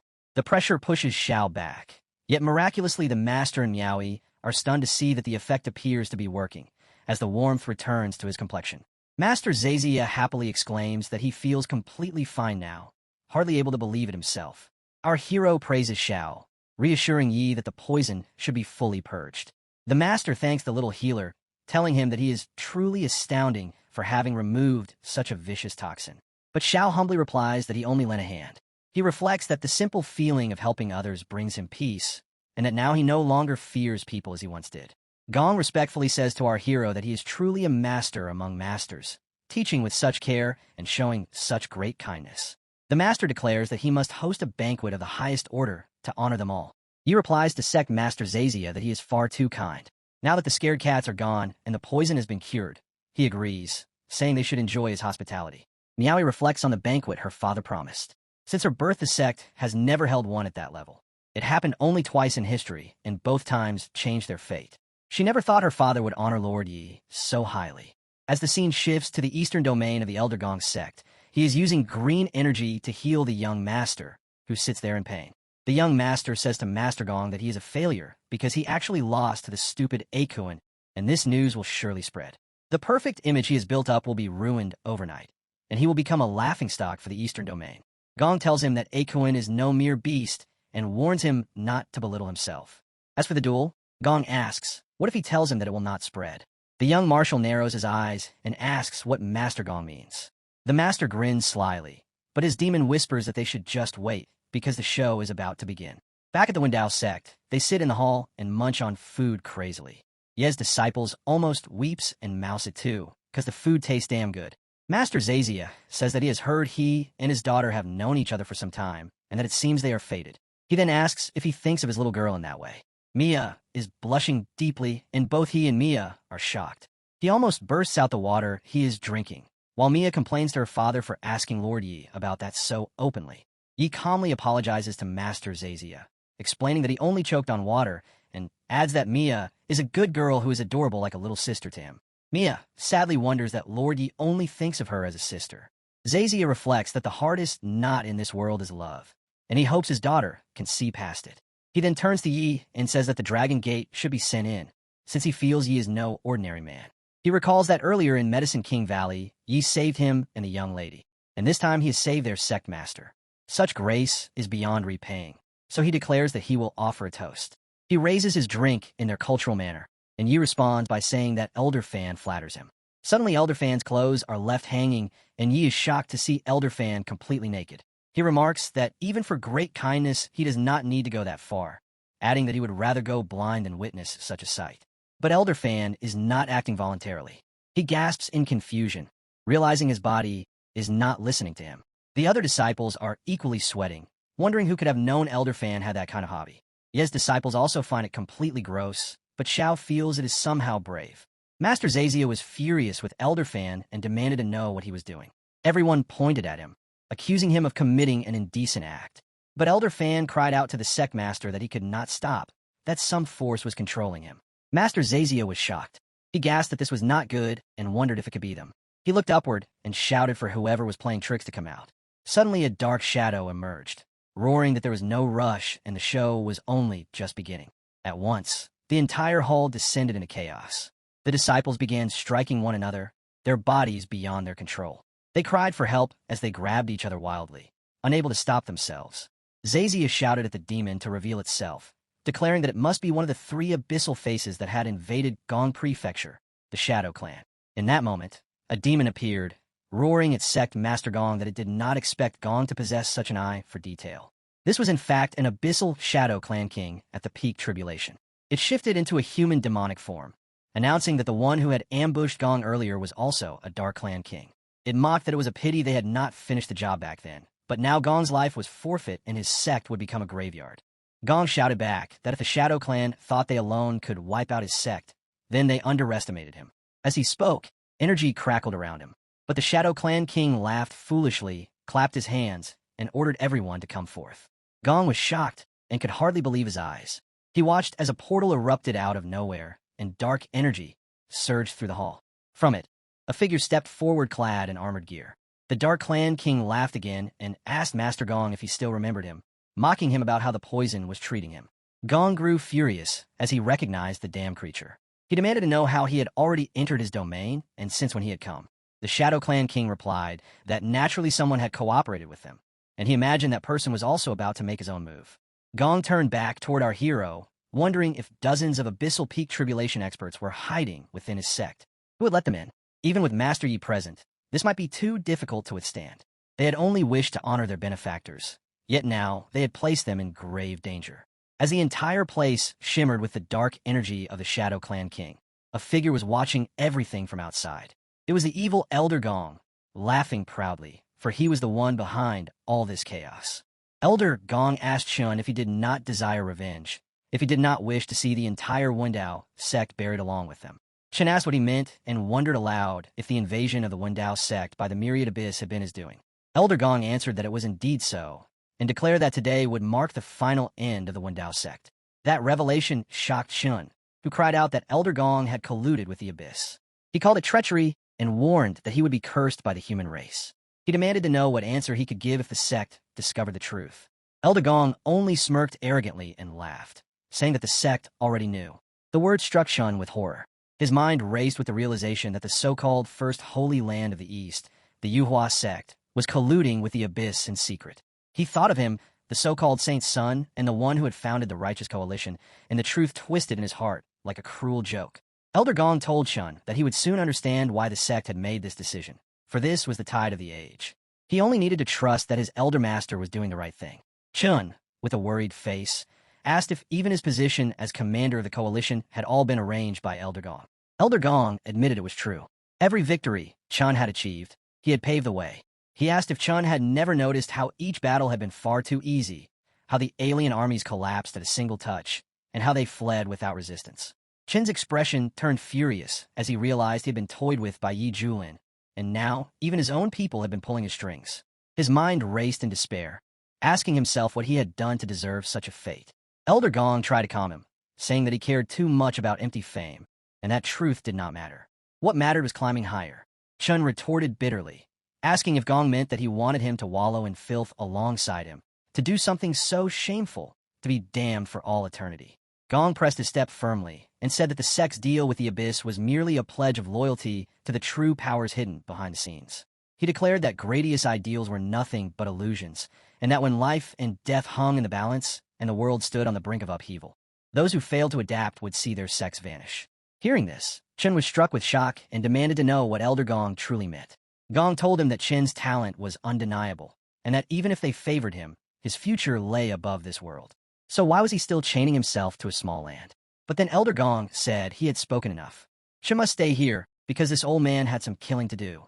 Gong turns into a blue energy that shoots towards the halls on the ground, wowing Yi to give his life for good. Inside the hall, the Shadow Clan King was just about to devour a pink ball. As he consumed it, energy crackled violently around him. He roared that the Lord of the Abyss should take his nether pills, and declared that tonight the Wendao sect would become hell itself.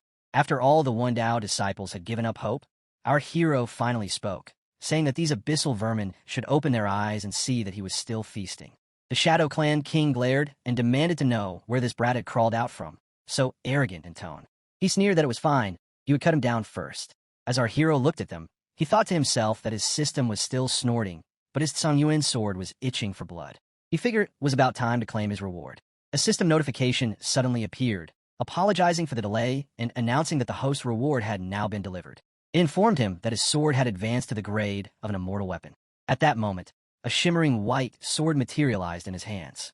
He grew a little annoyed at the system and scolded it, saying that these days it was always late, as if it planned to hand out rewards at his funeral dinner instead. The system, practically sweating, protested that it would never do something like that, and insisted that it was a rare mistake that would not happen again. As the Shadow King darted toward our hero, the sword summoned itself into his hand, and with one swift motion, he pierced it straight into the Shadow King's heart. Energy surged across the demon's body as blood spurted from his face. In pain, the Shadow King cried out in disbelief, demanding to know what had happened and how an immortal weapon could have stabbed him. Our hero then slashed with his sword, splitting the Shadow King's body apart, and coldly declared that he hated interruptions during a meal, and the Shadow King had just crossed the line. But the Shadow King regenerated his body, his fury igniting as he beamed with even greater energy. His thoughts raced. An artifact of this caliber existing in the East was supposed to be impossible. Now he realized the legends were true. Yet even with such a weapon, he reasoned that they had a dozen peak tribulation experts on their side, enough to suppress this enemy. Our hero asked him what exactly he was saying, and then, without hesitation, he shot a blue light from his fingertips. The blast cut through the Shadow King with sheer brute force. Among the disciples, one whose heart was not pure grew envious, thinking to himself that their hero not only wielded an immortal weapon, but had just one shot a peak tribulation lord with it.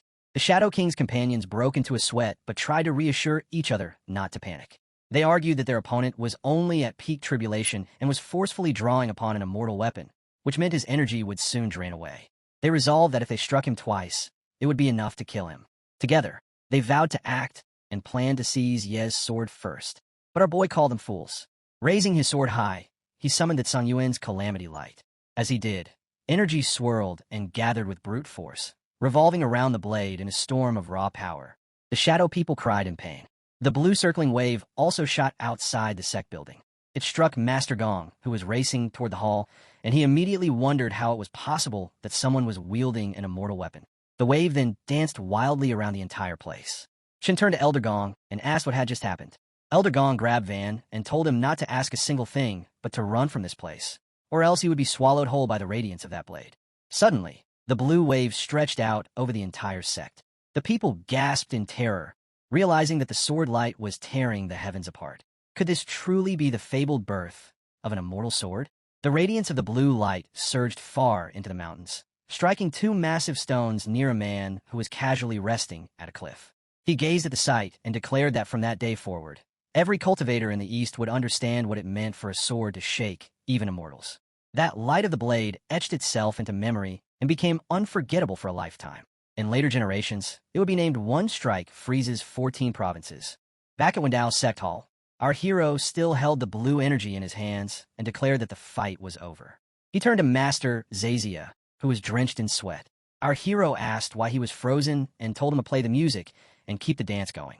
Zazia pointed out that he was really carrying an immortal weapon so casually, and our hero replied by asking if he had a problem with that. Zazia hesitated, then quickly said of course not. He added that after this, Ye's name would be eclipsed, and Chen's so-called glory would be nothing beside his. They scoffed that Chen was just a brat, not even in the same league as their master. While munching on his food, our hero said that fame meant nothing to him, and he had never cared for it. Yet Hong, who carried a grudge, felt disappointed. He thought his master was still showing off his skill, and now that he had unveiled an immortal weapon, making a comeback had become far more difficult. As our boy prepared to leave, he thanked Master Zazia for the feast and said he would be taking his leave. Master Zazia told Yi that he was too polite, that it was their honor to host him, and promised that if he ever faced hardship, the Wendao sect would march through fire for him. Our hero then mounted his flying beast, slid into his airborne residence, and departed, calling out, "Until next time, friends." As he vanished into the distance, Master Zazia turned to his daughter and told her to keep working hard, for men like you may always remain out of reach, so she must be prepared for that. She only replied softly that she had no need to catch up, for simply following his shadow and catching a glimpse from afar was enough for her. 3 days later at Yuhua Sect, people were gossiping about how Yi Julin had slaughtered the Abyss army with a single strike. Even a Tribulation King had fallen on the spot. Stealing the spotlight was one thing, but what drew even more attention was that the Saint Sun Chun had lost to Ye's mount, Aquin. Chen's reputation was ruined, and many worried that it might shatter his Dao heart, though the sect's future still rested on him. In the forbidden grounds of the Yuhua sect, Master Gong, along with Chen, enters. When Chen asked Elder Gong what this place was, he wondered why even his sect would keep such a dowdy place hidden. As he walked inside, Gong told him not to ask, saying things had changed and that he was taking him to meet someone, the real ones behind it all. Chen did not understand what he meant by the real ones. As they reached deeper inside, they saw an old man, and Gong called him Sect Master. The man's eyes shone brightly, and his presence revealed he was also at the peak of Tribulation Crossing. His name was Chong. Gong bowed respectfully before him and said, "Sect Master, in such a place." Chong spoke to Chun, telling him he was the first Saint's son in generations worthy to stand here. Chun wondered what kind of person he was about to meet in a place like this. Then suddenly, behind Chong, the air cracked open, already surrounded by dark energy, and a giant horrifying eye emerged. Chun grew uneasy, unable to understand what was happening. Chun asked worriedly from his sect master what the things he was seeing were. Gong told him to show respect, saying these were their sect's 5 ancestors. Suddenly, the single eye turned, and along with it, for more eyes erupted, all fixed intently on him. The sect master greeted the ancestors, introducing Chun as the prime candidate to inherit the solar body. Chun wondered, even the sect master bows so deeply. He felt the overwhelming pressure and questioned if these could be the legendary 2 immortals. Suddenly, the eyes spoke, declaring that this child's roots were extraordinary. He had nearly drawn out the full potential of the solar body, but his Dao heart seemed a little unstable. Chun bowed profusely and admitted that a while back, he had lost to a beast, and since then, his path forward felt clouded. The eyes demanded to see for themselves. As they invaded Chen's memory, they witnessed Akuin punching him around like a little brat. The ancestors' eyes immediately recognized Akuin's pure Kunpeng bloodline and realized this was all Yi Julin's move. The eyes declared that Yi was not simple at all. As energy crackled before Chun, He affirmed that he knew Yi was a peak master of the Xianyuan sect and that his strength was unfathomable. Chen himself had witnessed Yi suppressing the 3 saints of the Hanging Temple alone. He concluded that Yi was their greatest obstacle. Master Gong agreed, reminding them that during the joint siege at the Wendao sect, Yi had drawn an immortal weapon and struck down the kings of the 3 Abyss clans in a single strike. That, he said, was why they failed. The ancestral eyes were shaken upon hearing this, exclaiming about the immortal weapon. But then the ancestor declared that an immortal weapon was nothing. The Yuhua sect had one as well, and no matter what tricks he pulled, he could not halt the tide. The ancestor then declared that the defenses of the immortal realm were already broken, and outer clans were pressing in from beyond. They considered themselves fortunate, for their founder had secured footing among those powers. When the immortal realm fell, their sect's shackles would instead become their rise. Chun, however, was shaken. He thought to himself, what the hell are these people saying? Their sect was colliding with aliens. Was the immortal realm truly doomed? He questioned it aloud. The ancestors grew furious and called him a whelp for showing such fear, demanding how he dared call himself the saint's son of the Yuhua sect. Trembling, Chen immediately dropped to his knees and begged forgiveness, admitting that he had been careless. The ancestor then reminded him that losing to Kunpeng was unfair, but to wallow in defeat was foolishness. They told him he had heard their words and now must understand them. Kunlun would become the battlefield of all races. In a great struggle to come, would he not crave to soar above all? Chun furiously demanded if they truly had to surrender their land. At that moment, a colossal hand loomed above his head. The ancestor declared that if the gains were great enough, anything could be traded. They told him to think of the humiliation he had suffered. All of it was born from weakness. Hearing this, Chin clenched his fist so tightly that blood seeped from it. His eyes sharpened as the ancestor offered him a path. Join them, and he would wield the strength to crush everything. The thought of such power filled him. To never again be beneath another, to crush everything in his way. He realized that strength was all that mattered. With his heart darkened and his mind turned evil, Chen agreed. He declared that he wanted strength, that power was everything, and that righteous ideals were nothing but lies. The ancestors approved, saying this child could indeed be taught. They told him to stay, and that from now on, he would be guided until he stepped into true immortality. Suddenly, a dark energy seared across his forehead, marking his advancement. He thanked the ancestors and declared with fervor that he, Chan Zhao, would devote himself wholly to the Yuhua sect. The scene shifted to the eastern domain, the desolate province of Xianyuan sect. Our hero was relaxing with food and drink, remarking that ever since Chan had been so humble, his sect had grown unusually quiet. Even the Abyss had halted their attacks, which could only mean they were planning their next move. At the sect gates in the eastern domain, a girl walked toward the great building, exhausted and breathless. She thought to herself that she had finally made it. A guard stepped forward and asked what business brought her there. She answered that she must speak with Senior Yi. The guard scoffed, saying she seemed like yet another one of those looking for peak Master Yi. Another fangirl, most likely. The second guard added that the count had reached the hundreds lately, so it was best to turn her away. Hearing them, the girl pleaded that they at least let her in. The guard apologized, but firmly told her it was not possible. In response, she drew out a golden blade and revealed that she was the last surviving member of the royal family of Pure Land. She had come to tell Master Yi the truth of that day. The guard frowned and replied that she now claimed to be royalty simply to meet Master Yi, and that she should leave. The girl grew annoyed, insisting that she spoke only the truth and demanding why they would not believe her. The guard reminded her that everyone knew Pure Land had fallen to the Abyss and that none had survived. Worse still, the Abyss had tried to pin the destruction on peak Master Yi himself. How could anyone believe her now? He explained that many had shown up at the gates with wild stories. Even one woman who arrived pregnant, swearing that she carried peak Master Yi's child. He told her to leave and suggested that next time she returned with a better tale. The girl was furious. After all her struggles to reach this place, to be turned away like this was unbearable. She declared that she would not give up and try to step forward as energy flared around her. She apologized, but forced her way in. The guards immediately countered her aura with their own and warned her not to do anything rash. She was stunned to realize the pressure they exerted was at the divine transformation level. These were no ordinary disciples. They were divine transformation experts. Pressed by their might, she quickly devised her next plan in her heart. She was not here to give up. At that moment, Sister Zhao appeared. She asked what was happening. The guards explained that the girl claimed to be royalty of Pure Land and said she had a secret from Master Yi. They told Zhao that she had even tried to force her way in, so they had stopped her. The girl quickly presented her token to Zhao, insisting she was telling the truth and that she carried the royal token. Zhao took the token to examine it. The guard muttered that it had to be a fake, since forgeries were all too common these days. But Zhao was stunned as soon as she looked at the golden plate. She exclaimed that this metal was black gold, embedded with runes flowing with spiritual light. It was no mere imitation. The stranger pressed again that they had to believe her. The token was real. Zhao confirmed it, declaring that the token was indeed authentic. She ordered the guards to step aside, warning them that they had nearly caused a disaster. The guards immediately obeyed, both ashamed and shocked, but at last they believed the girl was truly a princess. Zhao welcomed her respectfully and promised to take her directly to Peak Master Yi. The stranger thanked her deeply, her heart swelling with relief. At last, she thought she would see him. The final hope of Pure Land survival, Master Yi. Inside, Yi is getting a massage from Hong. Just then Li comes and tells him that Sister Zhao brought a guest from a far location. He tells him to let them in. Hong started to think that because of his humble looks, he must never leave the Xinyuan sect. But he asked him why he stopped his hands, making him swear silently. Inside, Yi was receiving a massage from Hong, who asked if the pressure was right. Yi replied that it was fine.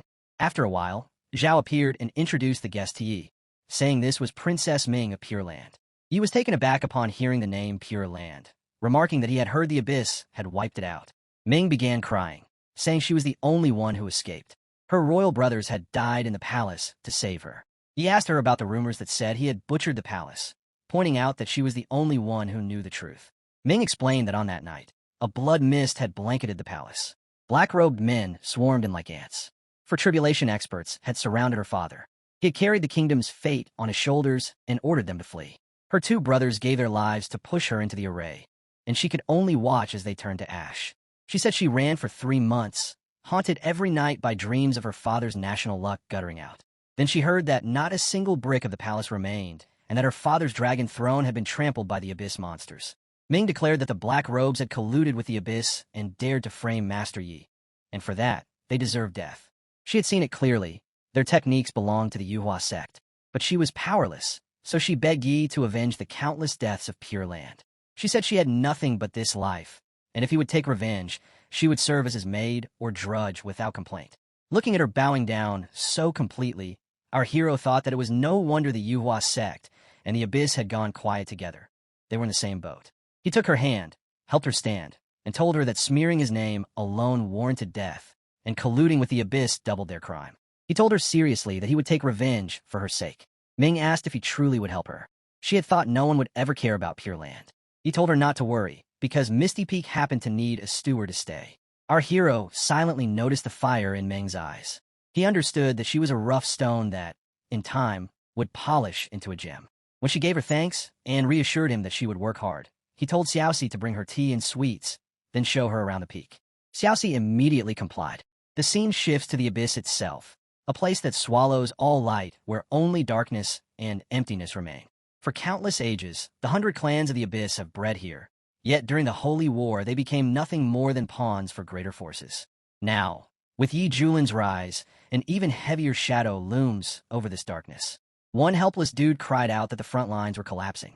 By royal decree, all cultivators at Qi Training Stage 9 and above are to be conscripted for the Holy War. He begged them not to kill him, saying he had an old mother to care for.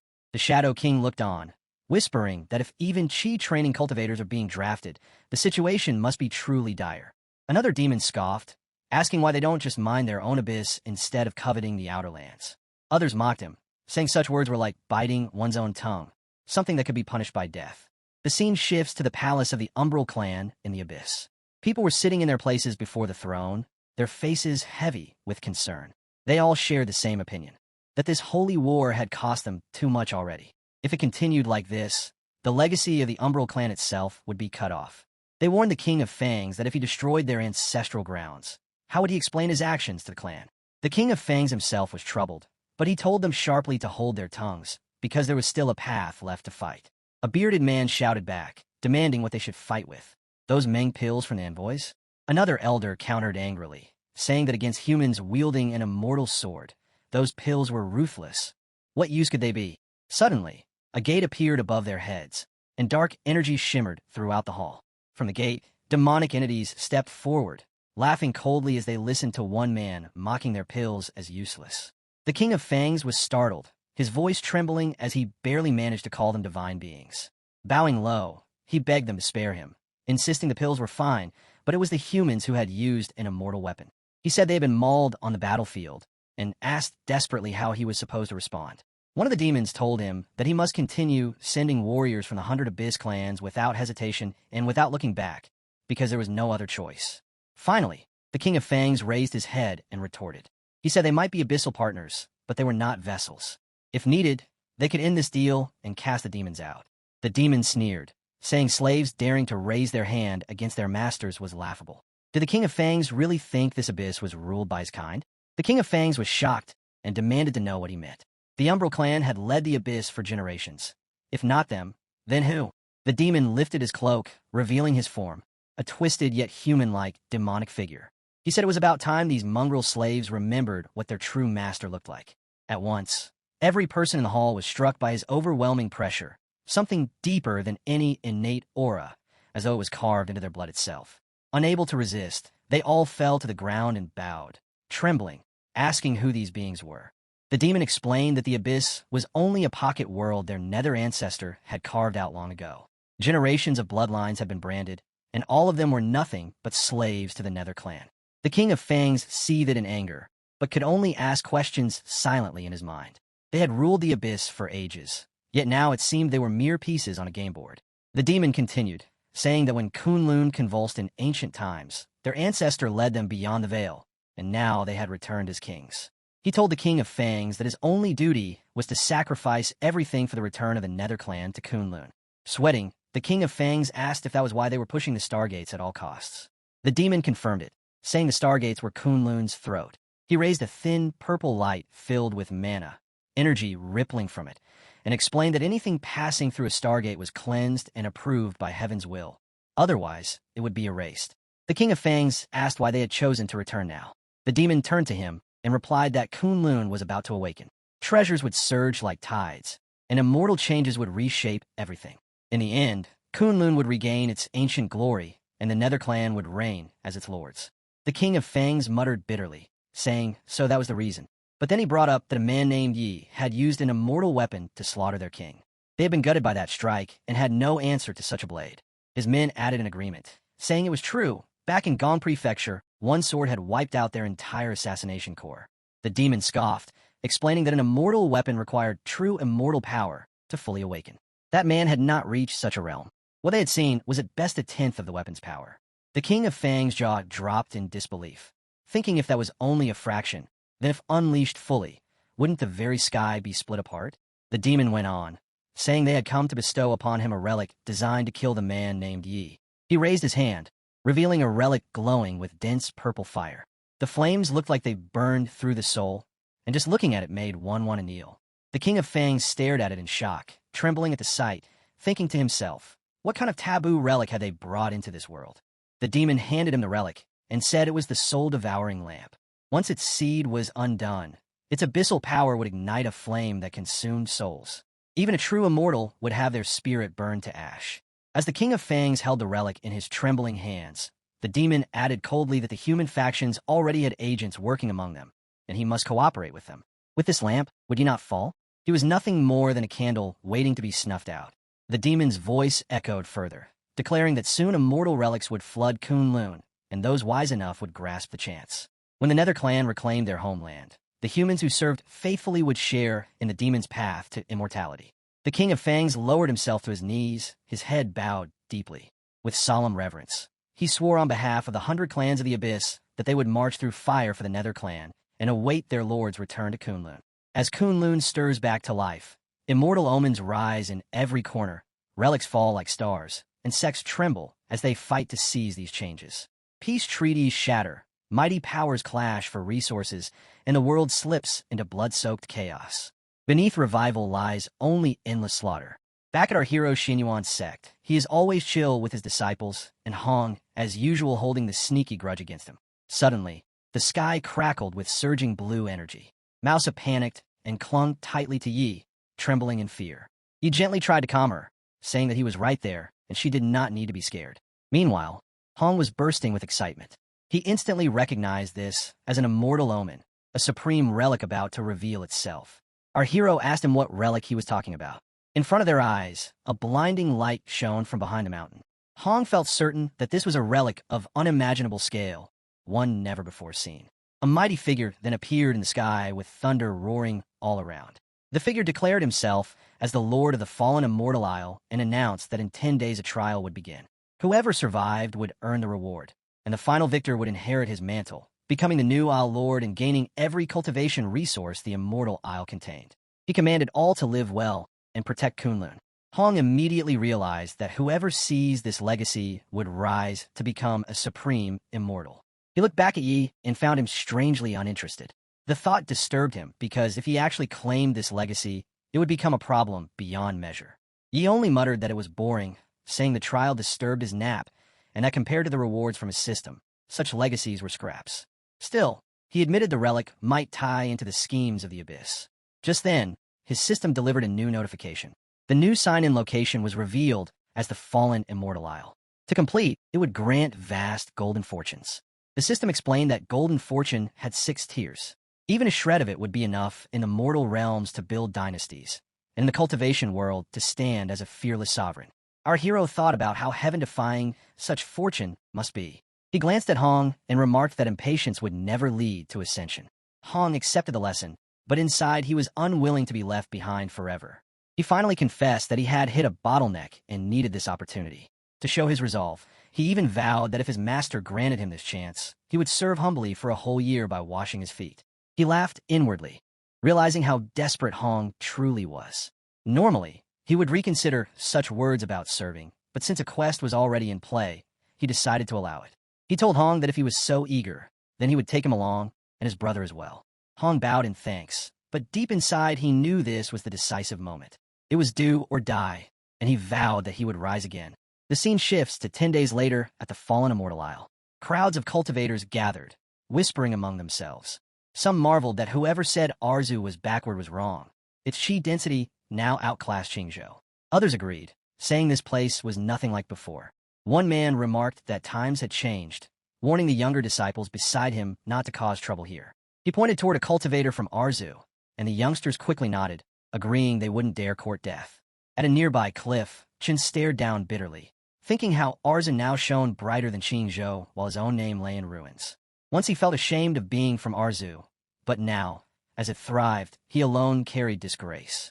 Master Gong tried to ease him, reminding him that in just 10 days the 5 ancestors had raised him to the tribulation stage, and his future was boundless. But Chen replied that until he ascended, he would never know peace. He must succeed on Fallen Immortal Isle. Gong agreed, assuring him he was the perfect choice. Then, as Gong looked down, his eyes widened in surprise. Among the gathering stood a figure he hadn't expected, Shui Wuhan, the legendary swordsman of the Xuanji sect. Known for mastering the sword Dao when he was young, even 5 millennia ago, Shui Wuhan was still recognized as the strongest swordsman of the East Domain. Gong recalled that he had once crossed blades with Shui Wuhan. The swordsman's strike had grazed his throat just half an inch closer, and he would have been a corpse. Chen asked why such a man was unknown, since he had never heard of him before. Gong explained that for 1,000 years, Shui Wuhan secluded himself within his sect, sharpening his sword and ignoring the affairs of the world. Yet his mere presence kept the 5 ancestors cautious, which was why they never dared to seize the stargates openly. In his heart, Gong realized that it made sense. Behind the Xuanji sect and its hidden backers, the foundation was far deeper than it seemed. The crowd proclaimed that the legend of 5 millennia had returned and that Fallen Immortal Isle would be swept in storms. This man was none other than Shui Wuhan, a cultivator at tribulation perfection. Without even drawing his sword, he radiated invisible sword intent, standing only a single step away from immortality. Just then, the gates opened, and Yu Julin entered with his 2 disciples. Whispers spread among the people. The dead man had finally appeared with his deadly disciples, and this legacy was as good as his. When Yu Julin greeted the crowd, they greeted him back warmly and with joy. Watching this, Chen seethed with resentment. To him, everything should have belonged to him, yet he hid in the shadows like a rat in the street while Yu Julin stood in the light. He felt proud, thinking that his master truly won people's hearts. And with such a master, who wouldn't feel pride? But Hong carried opposite feelings. He sighed inwardly, remembering that when he was sect lord of the demon cult, his former glory eclipsed even this. The scene then shifted to the swordsman Wuhan, whose sharp gaze locked onto Yi Julin. Recognizing him instantly, he suddenly surged forward, The crowd gasped and hurried to move aside as the legendary swordsman advanced straight toward Yi Julin, crackling energy surrounding him. He stopped directly in front of Yi, and the people held their breath in awe, waiting to see what would happen. Two peak powers now stood face to face. Whispers spread. If they clashed, would the very sky itself split? Hong, tense, warned his master to be careful, saying that this swordsman was terrifying, standing unmatched beneath immortality itself. Elder Gong, however, smirked to himself, secretly wishing for a fight. If Yi Julin wielded his immortal weapon and slew Wuhan, the entire Xuanji sect would never forgive him, and then Yuhua could sit back and reap the profit. Yet what happened next shocked everyone. The swordsman didn't even draw his blade. Instead, he bowed respectfully before Yi and asked with utmost sincerity if Yi Julin would teach him swordsmanship. The crowd was in complete shock. One person asked if he had heard correctly.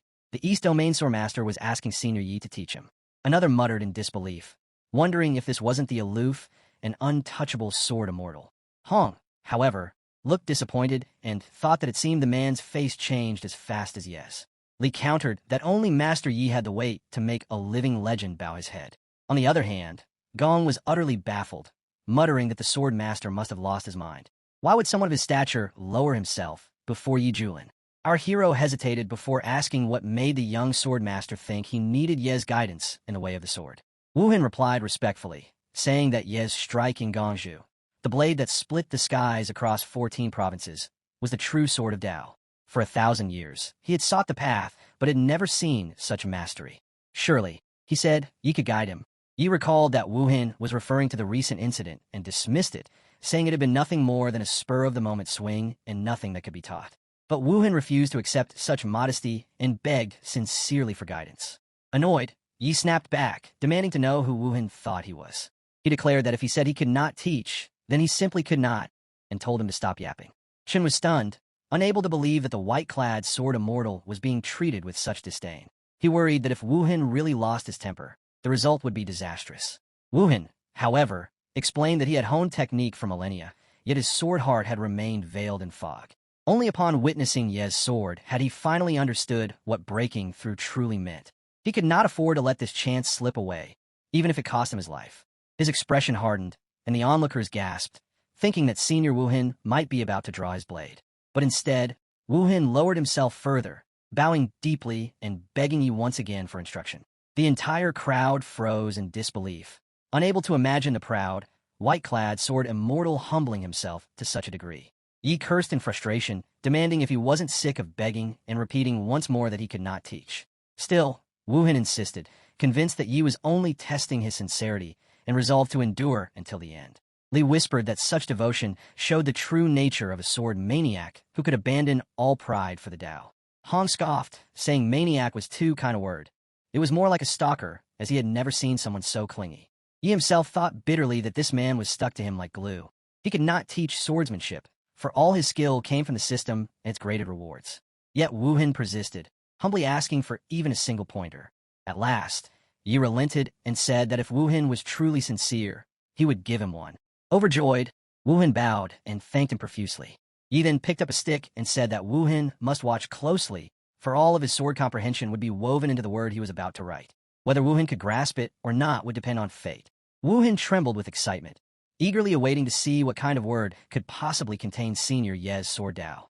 Ye's disciples were equally thrilled, whispering to one another that their master was really about to inscribe something. Hong, however, scoffed with suspicion, muttering that Yi was just pretending again and that they would soon see what kind of nonsense he scribbled this time. Yi swung the stick, and immediately a bright yellow light rippled outward. Energy waves surged and struck against the surrounding mountain peaks. Li was wide-eyed, realizing that even the forming word itself carried the force of crushing waves. Suddenly, the wave condensed and blazed with light upon the mountain, taking shape as a bird. He told Wuhan to comprehend it if he could. The onlookers were left stunned once again, marveling at how even a single word from Senior Yi could stab at their eyes and press them to their knees. As the oppressive force of the writing eased, Wuhan finally looked at the text left behind. His jaw dropped when he realized what it said. The character was simply grass. He turned to Yi in shock, asking what deeper meaning lay hidden in such a plain word. Grass was the most ordinary thing in the world, so why would Yi write it unless there was a profound reason? Wuhan muttered without pause, repeating to himself that he must grasp it, that he must seize the meaning hidden within. Yet he still did not know what the word truly meant. The only thing he understood was that Ye's entire sword Tao was concealed inside it. He refused to believe, he was unable to comprehend it, and questioned in his heart if he was truly that unworthy. Our hero grew reluctant, telling him that if he could perceive it then, that was fine, but he should not force himself. Still, Wu Hin stood trembling and drenched in sweat, determined that the Tao was right before him and he could not retreat. Around them, the crowd whispered and mocked. Some claimed it was nothing but a casual stroke. Aside from its size, there was nothing special. Others retorted that Senior Ye's level was far beyond common judgment. Li exclaimed that Master was truly incredible, as one word had driven Senior Wu Hin into obsession. The debate spread endlessly, some calling it the true, formless Tao, while others dismissed it as mere pretense. Hong sneered inwardly, convinced that it was all nonsense, and that Yi had only scribbled the simplest word to appear profound. Yet Wu Hin's heart blazed with conviction. He realized that grass was not just a common plant. It embodied resilience, bending in storms yet never breaking, enduring fire only to sprout anew. With sudden clarity, he declared that he understood. The word was chosen because it represented rebirth through destruction, the essence of the true Sword Tao. Yi himself was surprised, unable to believe how Wu Hin had spun such meaning from it.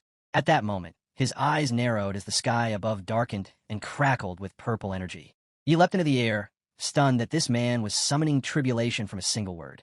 His disciples were equally astonished, questioning in their hearts if Wu Hin was truly doing this. The clouds gathered darker and heavier than even when Hong had crossed into the tribulation realm, as if Wu Hin was aiming straight for Ascension. The crowd broke into frantic whispers, fearing and marveling alike. If he succeeded, Wu Hin would transcend mortality and become the first true immortal of the East. Even in the great central domain, true immortals were rare, each one the pillar of an ancient sect. Gong was shaken as well, unable to believe that with just one word from Yi, Wu Hin had discovered the path to immortality.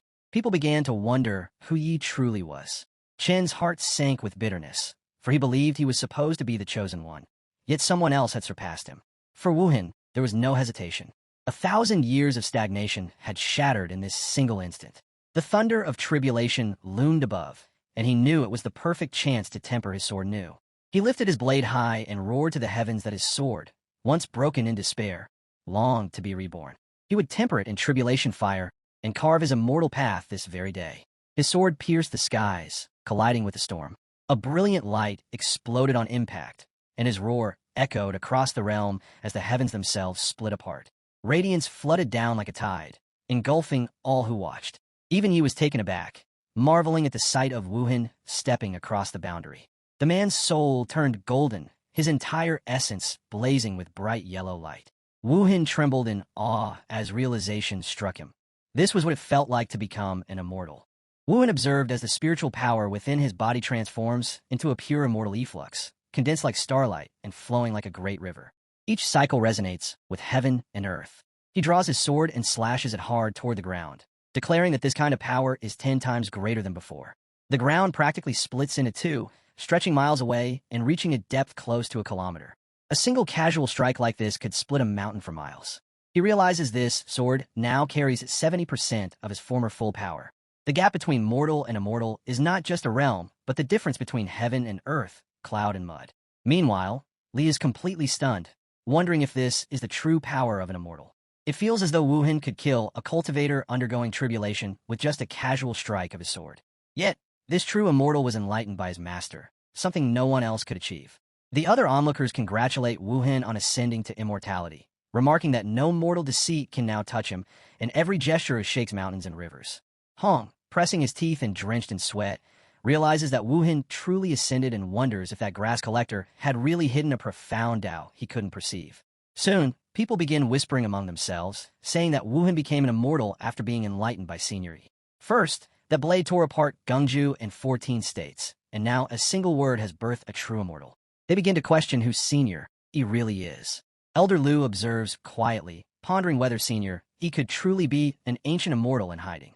One, however, looks most annoyed. He wonders why it is always Yi stealing the light. He recalls the humiliation Snow Immortal suffered and cannot understand how he can let it go. Yet before his eyes, Wu Hin bows respectfully before Yi and admits that his ascension is entirely thanks to him. Without Yi's guidance, he could never have become an immortal. Though surprised and sweating inwardly, thinks how unbelievable it all is. He wonders if being struck by Wuhan's sword might also make him ascend, then dismisses the thought, believing his own ascension will come soon enough. Perhaps the fallen immortal's land still holds a fortune meant for him. He calmly tells Wuhan that it is good he understood his guidance. Wuhan, filled with excitement, responds that Senior Yi's intentions run deep and his kindness is immeasurable. Wherever he commands, he will draw his blade and follow, even unto death. He replies that it is fate that brought them together and there is no need to worry too much. Meanwhile, one's fury keeps growing. He cannot understand why cultivators are willing to throw away their dignity just to advance their realm. He cannot believe Wuhan was humiliated and still did not retaliate.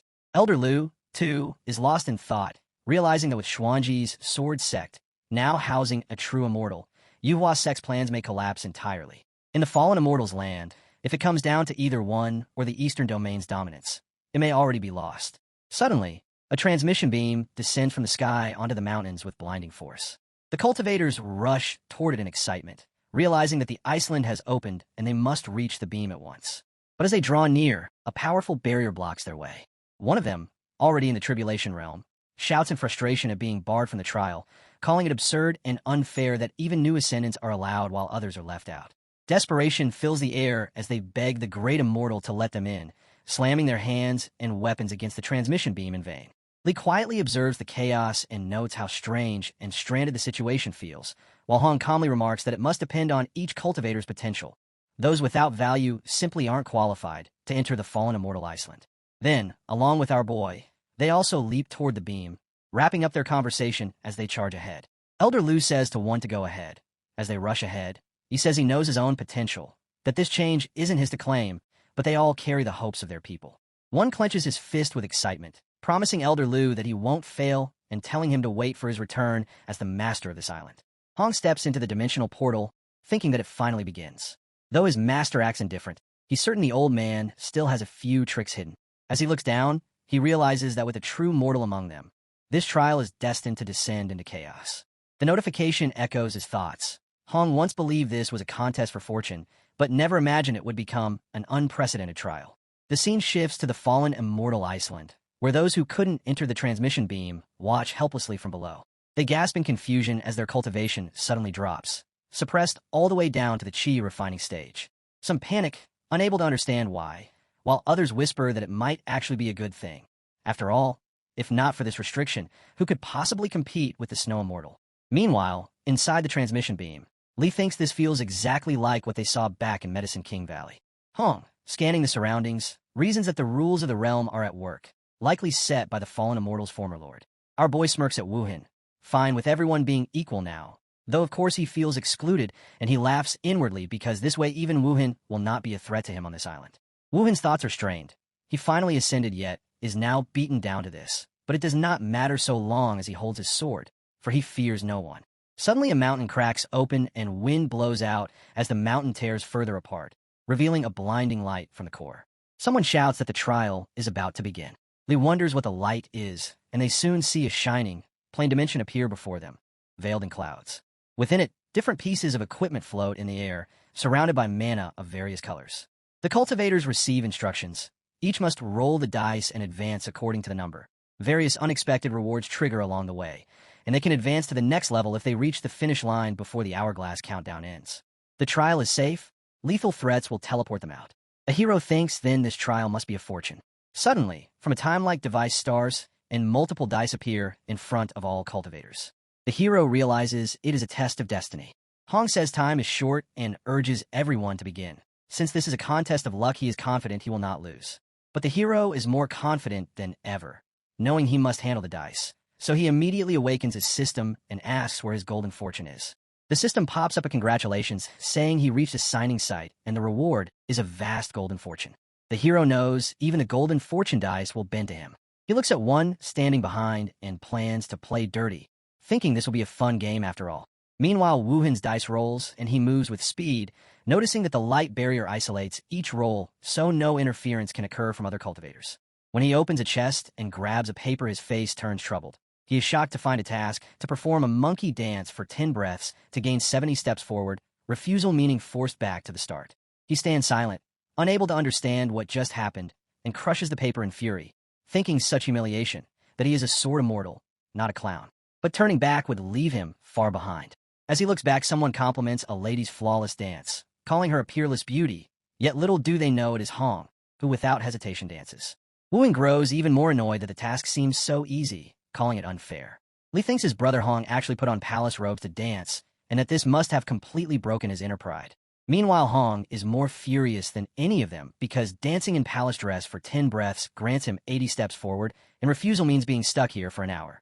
He does it just to advance despite the shame. Anyone who saw this, he vows to gouge their eyes out when he leaves. Passing the round was easy, but the price was too high.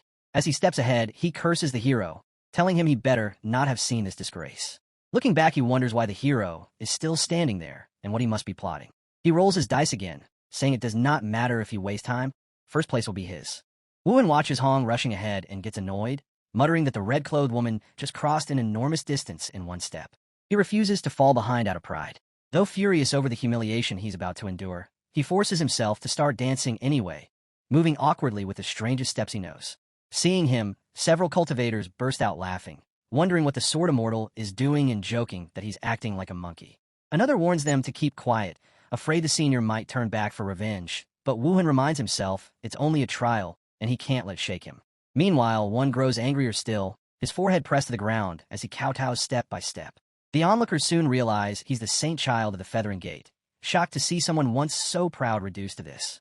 None would have believed that just to pass this stage, such an arrogant figure would throw away his dignity. Hong stays focused ahead, thinking that as long as auto-rolling lets him skip the dice and keep advancing, even losing his dignity is worth it to seize the inheritance. He slams his head hard against the ground, drawing gasps from others who question if the effort is worth the shame. From a pool of glowing green liquid, Elder Lu's reflection appears, watching everything unfold. He observes Hong's determination and nods, saying that at least this one is teachable. Glancing through the liquid, he sees the other two as well, acknowledging their resolve to abandon pride for a greater goal. But then his tone sharpens as he calls the rest useless trash, unworthy of contending for the fallen immortal island if they can't even let go of their egos. Suddenly, his eyes widen at the sight of someone still at the starting point, our hero, sitting relaxed on a chair. Elder Lu wonders if it's pride that holds him back or simply a lack of confidence in his fortune. With a sigh, he decides that if the boy won't move, he might as well send him out. Before he can act, the hero stands, casually rolls the dice, and a brilliant light bursts above his head as the dice stops at 60 steps. Elder Lu freezes in disbelief. He had designed the trial with a hidden trick, making it only a 1 in 1,000 chance to roll a 60, yet this boy hits it on the very first throw. The elder mutters that he'll see how long such luck lasts. Around them, the other cultivators gape in shock, questioning if their eyes are deceiving them. They whisper in disbelief, since when do the dice even go up to 60? Some insist they saw it too, while others complain that it's far too unfair to everyone else. At the frozen Bazaland of Zone 2, our hero realizes he's already made it this far faster than expected. Curious, he checks out the first golden chest and opens it. A burst of blinding light flashes out, and from it, a dragon's face emerges, covered in sharp, glimmering scales. The ground trembles as a colossal frost dragon bursts out of the tiny chest. The system chimes in, congratulating him for obtaining a flying pet, the frost-winged dragon, a beast that lets challengers soar freely across the snowy mountains. Amazed, our hero hops on and commands it to fly. The dragon takes off, slicing through the icy winds with insane speed. He can't believe something this incredible came out of a chest box. Down below, Wuhan looks up in pure shock as he sees our hero riding a dragon through the sky. The others stare too, wondering why he isn't the one flying up there. Wuhan clenches his fist, feeling the huge gap between him and Senior E, silently promising that in the next zone, he'll close that distance. The scene shifts to Zone 3, Flaming Mountain, where lava shoots up from the cracks of a blazing volcano. The whole place burns red, and the dimensional steps ahead are surrounded by roaring fire.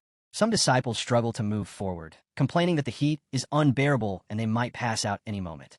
Molten lava bubbles dangerously close, and they warn each other to stay alert. One wrong step, and they'll be kicked off the floating ice land. Meanwhile, our hero stands calmly, holding his dice. He smirks and says he's curious. Since the last zone was ice and this one's fire, maybe this stage will hand him another mount. He rolls the dice again, and a chest materializes before him. Inside, he finds a small paper that reads, "Shout retreat 3 times loudly, and the path ahead will be completely unobstructed." He raises an eyebrow at the strange rule, wondering what kind of effect it could have. Pointing forward, he gives it a try. Retreat, retreat, retreat. Instantly, the flames vanish, the lava settles, and a perfectly smooth path opens before him. He laughs lightly, saying this feels way too easy, like straight-up cheating, definitely simpler than the first stage. As our hero steps into the great grassland, he spots another chest gleaming under the sunlight. He smiles, saying this place already feels way more relaxing than the last zone and wonders what kind of bonus it's hiding this time. Opening the chest, the system congratulates him. From now on, you can run freely, ignoring all snares until you exit the grassland. Grinning, he leaps forward, thinking that's perfect. No more dice rolls needed. But behind him, Hong charges ahead too, muttering that this must be another tricky stage. The field may look calm and flat, but it's loaded with hidden pitfalls. One wrong step, and they'll be teleported straight out of the Iceland. Suddenly, a sharp vine shoots up, stabbing into Hong's arm. He winces, realizing he failed to dodge the trap. Looking back, he spots Woohin racing forward on horseback, rapidly closing the gap. Hong grits his teeth. If Woohin overtakes him now, catching up later will be near impossible. But just as Woohin surges ahead, his horse gets tangled by vines too. Unfazed, he sneers, saying a few vines can't hold him back. He decides to circle around the poisonous mist instead, confident his horse will regain the lead soon enough. With a flick of his finger, he slices through the vines using his skill. Out of nowhere, the ground beneath his horse turns to quicksand, sucking the beast down. Woohin leaps off, cursing the endless traps, shouting that his horse just got conned. Meanwhile, Hong speeds ahead with a smug grin, taunting that without a mount, Woohin won't be competing for first place anytime soon. As Hong charges ahead, he suddenly squints. Thick clouds of smoke explode right in front of him, blocking his view. Through the haze, he spots our hero blazing forward on a perfectly clear path, completely untouched by traps. Hong's eyes widen in disbelief as he mutters that something just flashed past him. Our hero, sensing the movement behind him, slows down for a moment and glances back, confused to see Hong already there. Hong freezes, completely stunned. It's his master. But how? He was sure his master was still at the starting point not long ago. A chill runs down his spine as he watches our hero move effortlessly through the trials, unhindered by any obstacles. For the first time, Hong feels a creeping fear, realizing just how far beyond him his master truly is. Our hero points at him with a teasing grin, saying that's right. As his master, he didn't want to bully him, so he decided to hang back at the starting point for half the day. Then, with a confident smirk, he speeds forward, calling out that Hong still needs a lot more training. Waving goodbye, he adds that he'll be waiting for him at the finish line. Hong stands there, completely stunned. A moment ago, he thought his master was just bluffing about taking first place, but now he's left speechless, half shocked and half insulted. Woohin grits his teeth, muttering that the guy must be cheating. Why does he have to struggle so much while his master treats the whole thing like a game? The two lock eyes with worn-out determination and roll their dice at the same time. Hong swears that even if he can't beat his master, he won't let anyone else take second place. Woohin nods, saying it's still only the first stage. There's room to turn things around. Far ahead, our hero glances back and sighs softly. There's no one left to keep him company now. He chuckles, saying being invincible can get painfully lonely. Then he laughs again, joking that if he'd known it'd turn out like this, he would have walked slower. Glancing at the ticking time loop, he notes there's still half the time remaining. He smirks to himself, thinking this golden fortune he's gained truly defies the heavens. And in the coming trials, it's bound to bring even more unbelievable rewards. Elder Liu is left speechless, wondering what kind of heaven-defying fortune this boy carries. He reached the finish line far ahead of everyone, not just with miraculous dice rolls, but also treasure chests that granted top-tier rewards, allowing him to skip entire zones, as if guided by heaven itself. Elder Liu stares through his magical viewing water in disbelief, his eyes wide with shock. When he looks at Li struggling against the lava, forcing his way forward, he lets out a quiet sigh, thinking only someone with such fortune can continue walking the great Dao struggle. His gaze shifts to Woohin battling fierce air currents, and he mutters that without such fate, they would all be swept away by the tides of the era, just like back during the Great Calamity. Even beings like them could not stop it. Yet as he remembers our boy calmly playing with the dice, he begins to wonder if this heaven-defying child of fortune might be the turning point the Kunlun realm has long awaited. As he looks ahead, he sees our hero sitting casually at the top munching on food like it is nothing. The old man frowns and asks what the brat thinks he is doing. This is the greatest inheritance trial of the Kunlun realm, so he should show some respect. Our hero looks up surprised and almost chokes on his bite. Behind him, countless challengers are still struggling through the trials while he sits there relaxed and enjoying his meal like it is a normal day. On the other hand, Hong is struggling, thinking he must not let these mud vines touch him. He focuses his chi refining cultivation, hoping it will be enough to dispel poison of this level. On the other hand, one is struggling with the mud vines, shouting, why will these things not stop? He curses our hero, who has already vanished from sight, while he is stuck suffering here. Hong barely escapes the green vines and coughs hard.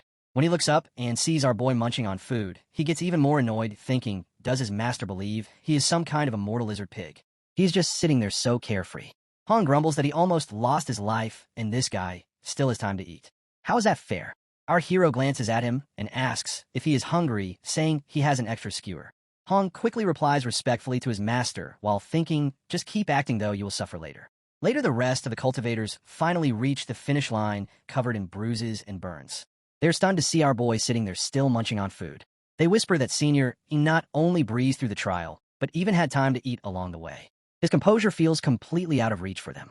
As Senior E lands beside him, his face swollen from all the traps he faced, he asks our boy to at least leave some meat for him. Our hero frowns and kicks him back, asking if he even knows him and why he's trying to snatch his food the moment he arrives. The man hurriedly explains that he is his third disciple and asks how his master could not recognize him. Our hero glances at Hong for assurance, and when he nods, he smiles and hands the leftovers to his disciple, saying he recognized him long ago and was only testing his reflexes. Lee laughs and says since the master is done joking, can he finally eat? Our hero chuckles and tells him to eat up. Lee grins and says the master really knows how to comfort people. Just then, the glowing timer in the sky starts to shine brighter and brighter. When it finally runs out, the crowd cheers that the round of the trial is over. The announcer congratulates the challengers who advance, saying the first-place winner will receive the immortal technique baptism. Mana gathers around our hero, wrapping him in a radiant glow. Everyone already expected him to take first place. They whisper that with this baptism, his cultivation path will surely become divine, and his rise to immortality is only a matter of time. Meanwhile, one curses under his breath, saying that guy stole the reward and vows to make him pay later.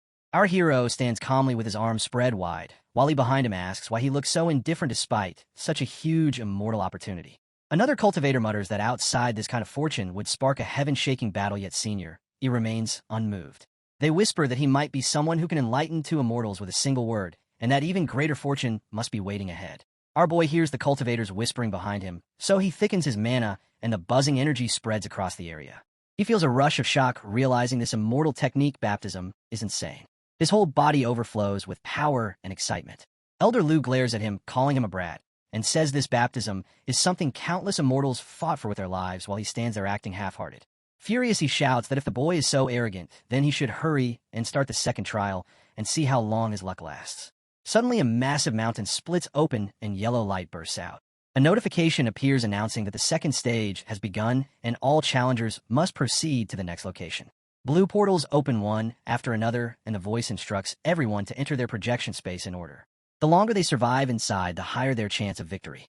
It also warns that only 100 slots will remain, while the rest will be eliminated from the trial. Hong frowns and mutters that it is a survival test, which means danger everywhere. Still, he rushes in without hesitation, saying no matter how hard it gets, he will go first. The moment he steps through, he finds himself in a dense forest.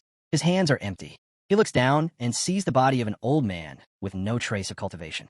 Confused, he asks how he is supposed to survive like this.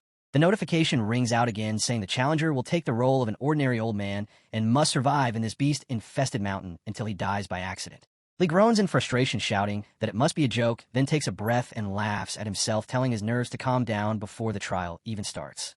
Outside, Elder Lu explains that this round tests adaptability and instinctive judgment. Even the strongest techniques are useless here. As others step into their portals, he continues, saying that surviving 100 days is considered excellent, 150 is outstanding, and lasting more than 200 is extremely rare. After 200 days, the mountain beasts grow stronger and appear more often, turning the place into pure hell. Elder Lu laughs, saying since the boy is still so arrogant, he will watch how he suffers this time. Our hero finally walks calmly into his own portal, while Elder Lu smirks, wondering how long it will take before he dies inside that world. The scene kicks off in Lee's second trial space. Right from day one, he's bundled up in a black shawl, with his breath freezing in the air. It feels like the icy sky could take him out, and his battered body can't even reach the basics of Chi's introduction. If it weren't for a few breathing techniques he picked up ages ago, he knows he'd be done for on day one.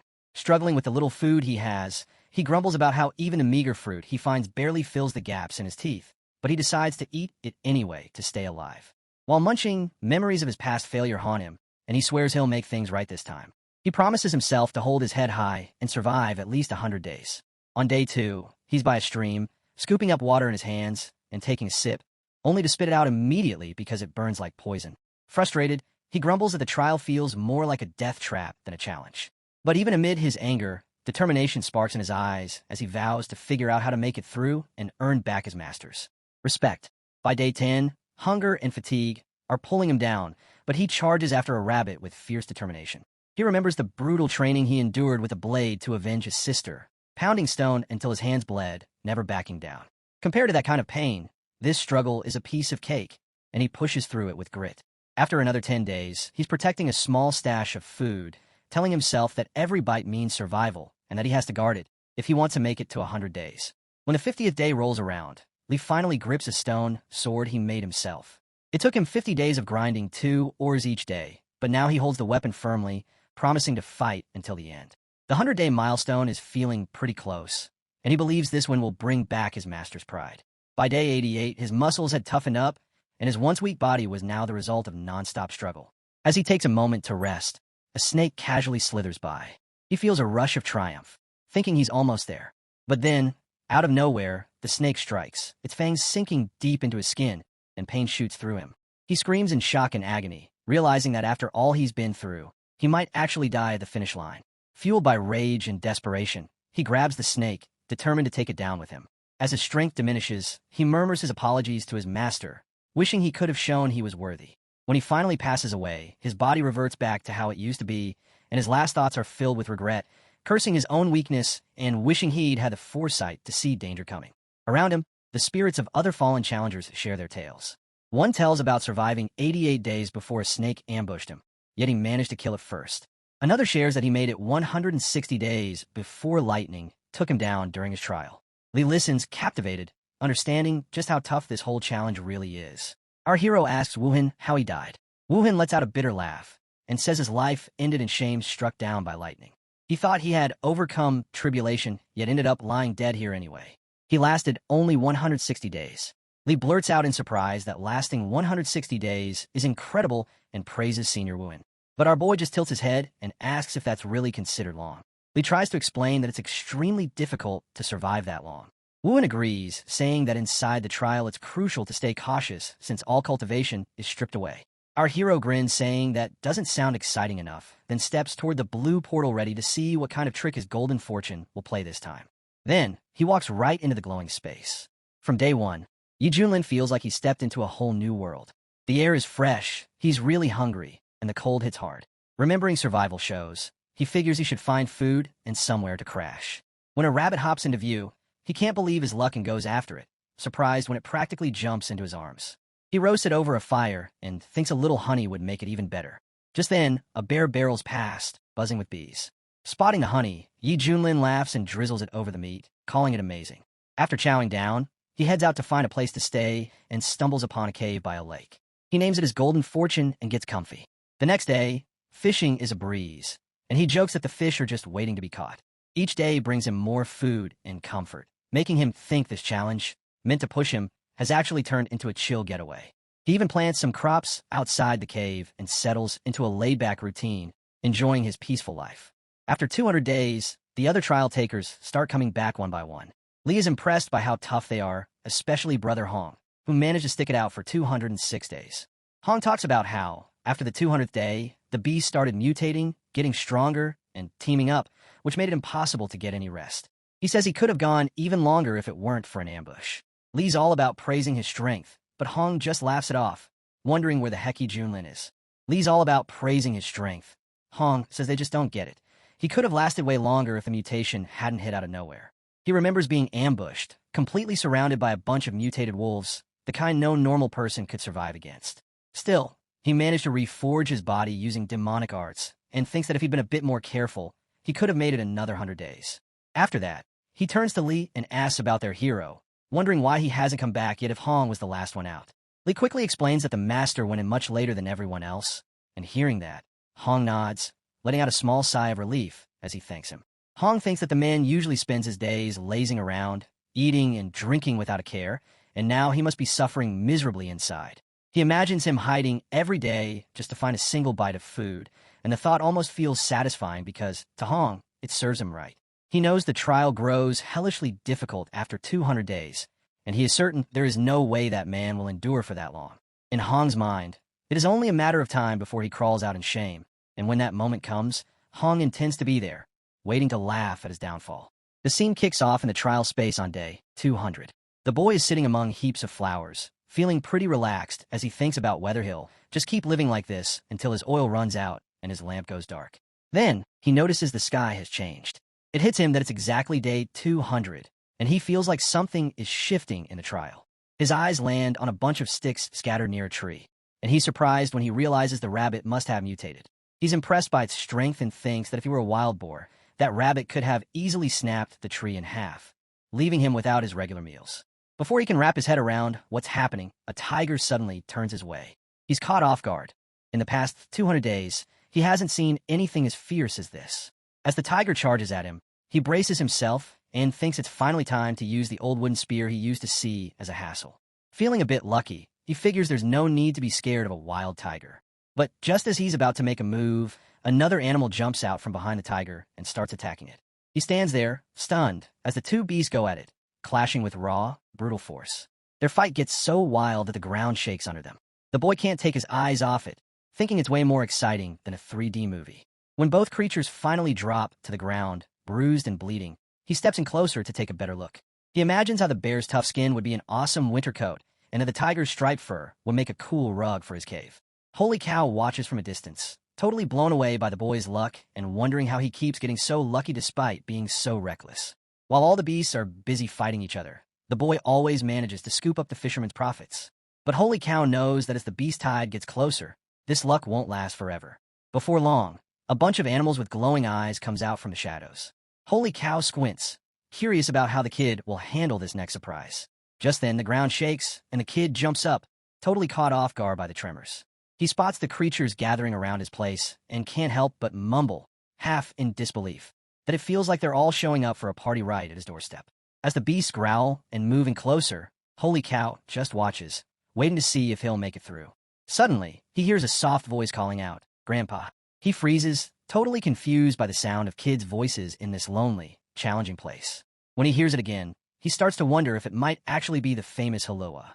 He glances at the gourd tree and hears voices coming from one of the gourds, promising to protect him. He chuckles, realizing that looking after plants and gardens can lead to some pretty surprising perks, especially when things get tough. Suddenly, a huge lion charges at him, but then a glowing figure pops out of the gourd and lands right next to him. The boy stares in amazement as this childlike figure yells at the lion, saying it'll crush it for trying to hurt his grandpa. With some serious strength, the gourd kid slams the lion to the ground, leaving both the boy and the lion completely shocked. The boy watches as the other gourds start to light up and come alive. The big gourd kid lets out a furious roar, calling the beasts to their end, and charges ahead. When a wolf leaps at the boy, the gourd steps in and stops the attack, smashing the creature's teeth with his bare hand. Flames burst from his mouth as he lets out a fiery breath, turning the horde into ashes. As the smoke clears, the boy is left in shock at all the destruction. The gourd child gathers up the strength of the fallen creatures and promises to protect his grandpa for good. The boy can't help but think this is like seeing the 8 immortals crossing the sea, each showing off their incredible powers. He starts to wonder if he's become unstoppable and questions whether he's still in his trial space, or if this is really the gourd's world now. The gourds look over at him, letting him know that there aren't any beasts left in the tunnel. The boy grins, calling one of them kind and saying that with them around, he can finally kick back and enjoy life. But then he starts to think that this peace might actually be a problem, because besides just getting old, it feels like there's no way for him to get out of this place. As the days pass and turn into months, the boy is living a pretty laid-back life with the Halua. By the time it's been 300 days, he's sitting on the big gourd's shoulder, taking in the amazing view and enjoying how cool it is to be up high and see so far into the distance. The gourd kid reminds him not to waste any roasted birds, and why keep up their chill routine? By day 500, the boy had settled into this amazing house that the big gourd built just for him, enjoying a pretty chill life. When he hits day 1001, he can't help but think how fast time has flown. Compared to all the fighting and chaos he faced in the Kunlun realm, these peaceful days feel like a totally different lifetime. Outside the trial space, his followers are getting anxious. They keep looking at each other, wondering how long it's been and why their master still hasn't come out. Some are worried he might be dead, while others think he could be busy figuring out how to become immortal. Hong says it's just not realistic for an ordinary guy without any training to last this long, and Li, getting fed up, is yelling at the island Holy to let his master go. The island Holy Cow laughs it off, insisting that none of his stages have ever messed up. He tells everyone to just hang tight, sure that his design will hold up. Meanwhile, Holy Cow watches in shock, mumbling that his trial stages are always solid, but this one human just keeps breaking the rules. As he looks into the trial space, he can't help but wonder if this oddball will actually be the first person to grow old and still not finish the second stage. In the 25th year of the trial, Yi Junlin is lying weakly in his bed, surrounded by the 7 gourd spirits. They're all huddled around him, begging him not to leave. He gives a faint smile, a little tremble in his body, and thanks them for sticking by him over the years. He tells them he'll really miss them when he's gone, and tears start to roll down his face as he struggles to breathe. Then, the trial screen lights up, saying that Yi Junlin has made it through, but passed away due to old age. Holy Cow can't believe what he's seeing and can't help but say that Yi Junlin is the first trial taker to actually die of old age during the second stage, passing away naturally on that crazy mountain. He calls it an unbelievable achievement, but he also points out that while the first 2 trials were all about individual efforts, the final stage changes things up since everyone has to compete as a group.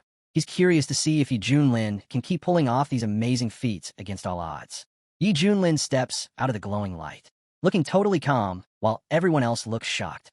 The group can't believe how chill he is, especially since most of them came out feeling either hopeless or really angry. His disciple runs up and respectfully asks how many days he lasted and how he died. Yi Junlin just replies, pretty casually, that he passed away from old age. Han can't believe what he's hearing and is really trying to wrap his head around how anyone could survive for so long on a mountain filled with dangerous creatures and tough conditions. While most people barely manage to last a few dozen days, Yi Junlin has somehow lived there for decades.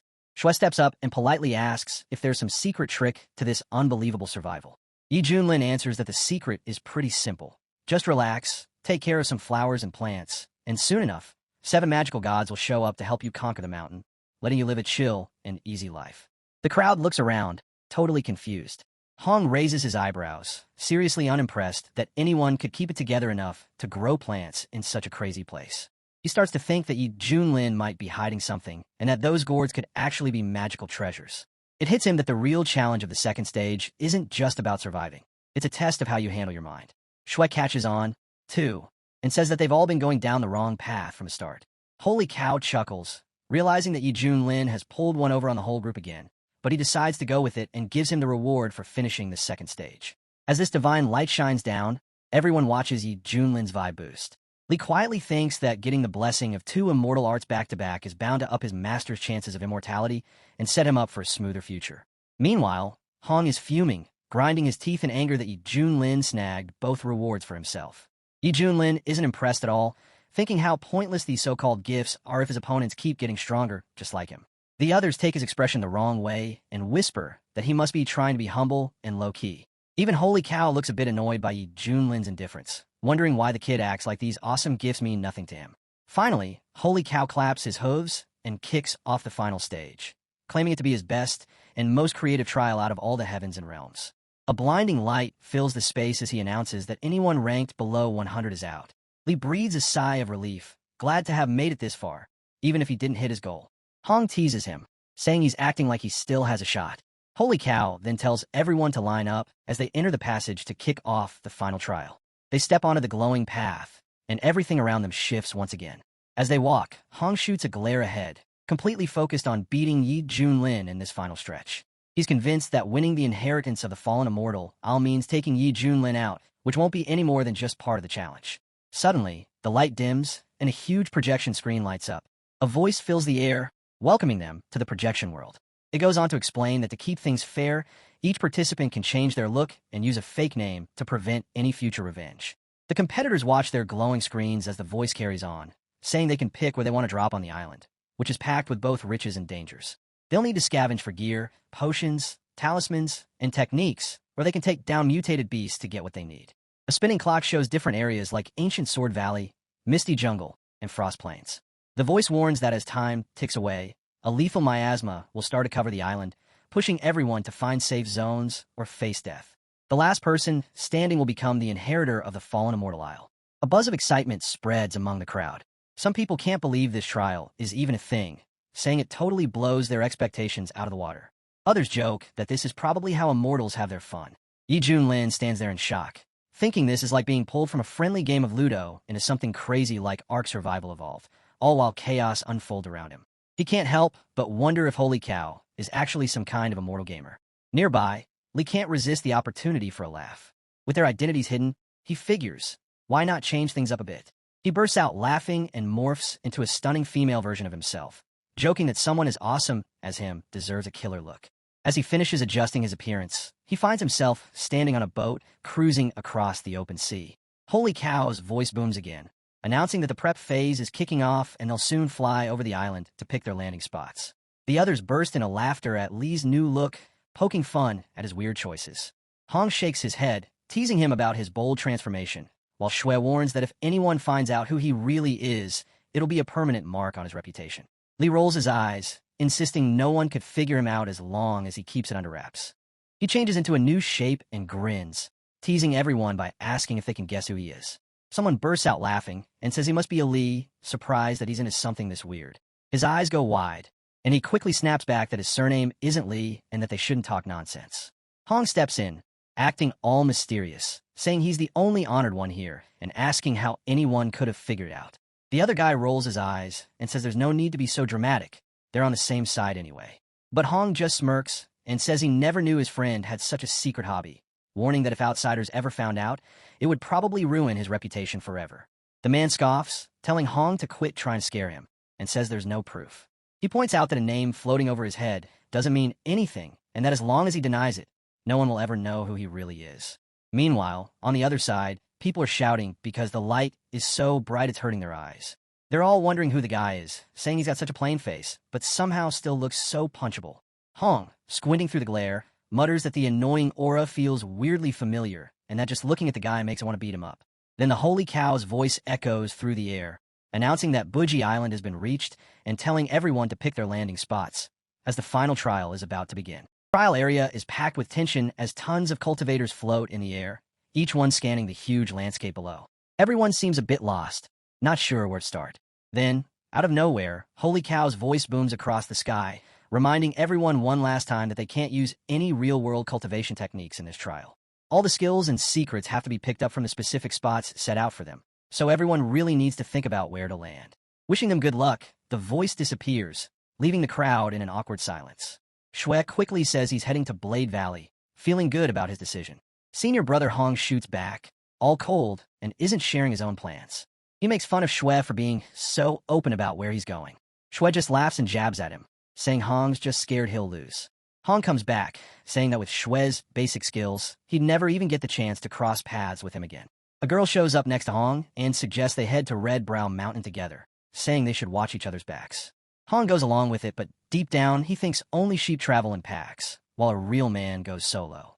He believes that since only one person can win in this trial, teaming up doesn't really matter. Invincible Bro stands there as usual, full of himself, bragging that with his good looks and unbeatable skills, fate will take care of everything else. He throws his arms out wide and dives down smoothly, surrounded by a golden glow as he descends. He lands close to Crescent Moon Lake, one of the main spots around, and spots a ton of glowing orbs floating in the air. He quickly realizes these are fragments of cultivation techniques, crucial for creating new arts. They come in different types: Heaven, Earth, Mystic, and Yellow grades, each packed with serious power. Just as he's about to make a move, he hears a loud voice from a nearby cliff. A guy is laughing like a maniac, claiming all the fragments are his. In a fit of rage, another cultivator rushes at him and unleashes the violent lightning fist, making the ground tremble. The attacker is laughing like crazy, feeling empowered as he realizes that even a basic yellow grade technique from this world is stronger than an earth grade technique from back home. Everyone else starts freaking out, realizing he's already put together a complete technique, and they take off in fear. With a dark grin, the guy yells that the only way to win this trial is through killing and looting. His words bounce off the lake, sounding almost like a curse. Invincible Bro watches all the craziness unfold with a smirk, thinking it's pretty pathetic how desperate they all are. He confidently boasts that as a pro at winning, he'll snag the best gear in the whole realm before long. Meanwhile, deep in a misty jungle, Hong is moving carefully through the thick fog, keeping in mind that it's the perfect spot to safely gather resources. As he's exploring, he notices a little glow coming from the ground. When he gets closer, a fire dragon talisman bursts out, giving off a huge amount of spiritual energy. He recognizes it as a super powerful attack talisman, probably top tier. Just moments later, he stumbles upon a book called Shadow Escape Art and realizes it's a full technique he can use right away. Super excited, he can't believe his luck in scoring both a blue-grade talisman and a ready-to-use technique so early on. With golden energy swirling around him, he raises his arms and promises that he'll be the one who wins this third trial. Off in the distance, the long-haired guy who ruled Crescent Moon Lake is grinning to himself, thinking he has everything under control of the area. He's ready to move on and raid some other places when he spots someone he recognizes. It's the bald young dude he had laughed at earlier. With a cocky laugh, he figures it's time to finish the guy off and take his legacy for himself. He zooms in with a burst of purple energy, sure that he's got the upper hand. But when he gets there, his grin fades fast. The bald guy, Invincible Bro, is decked out in some rare purple armor and wielding some serious weapons. Stunned, he can't believe it. He thought he had taken everything from Crescent Moon Lake. Trying to play it cool, he forces a smile and warns Invincible Bro to watch out, acting like he's being nice and claiming that the outside world won't be as easy on him.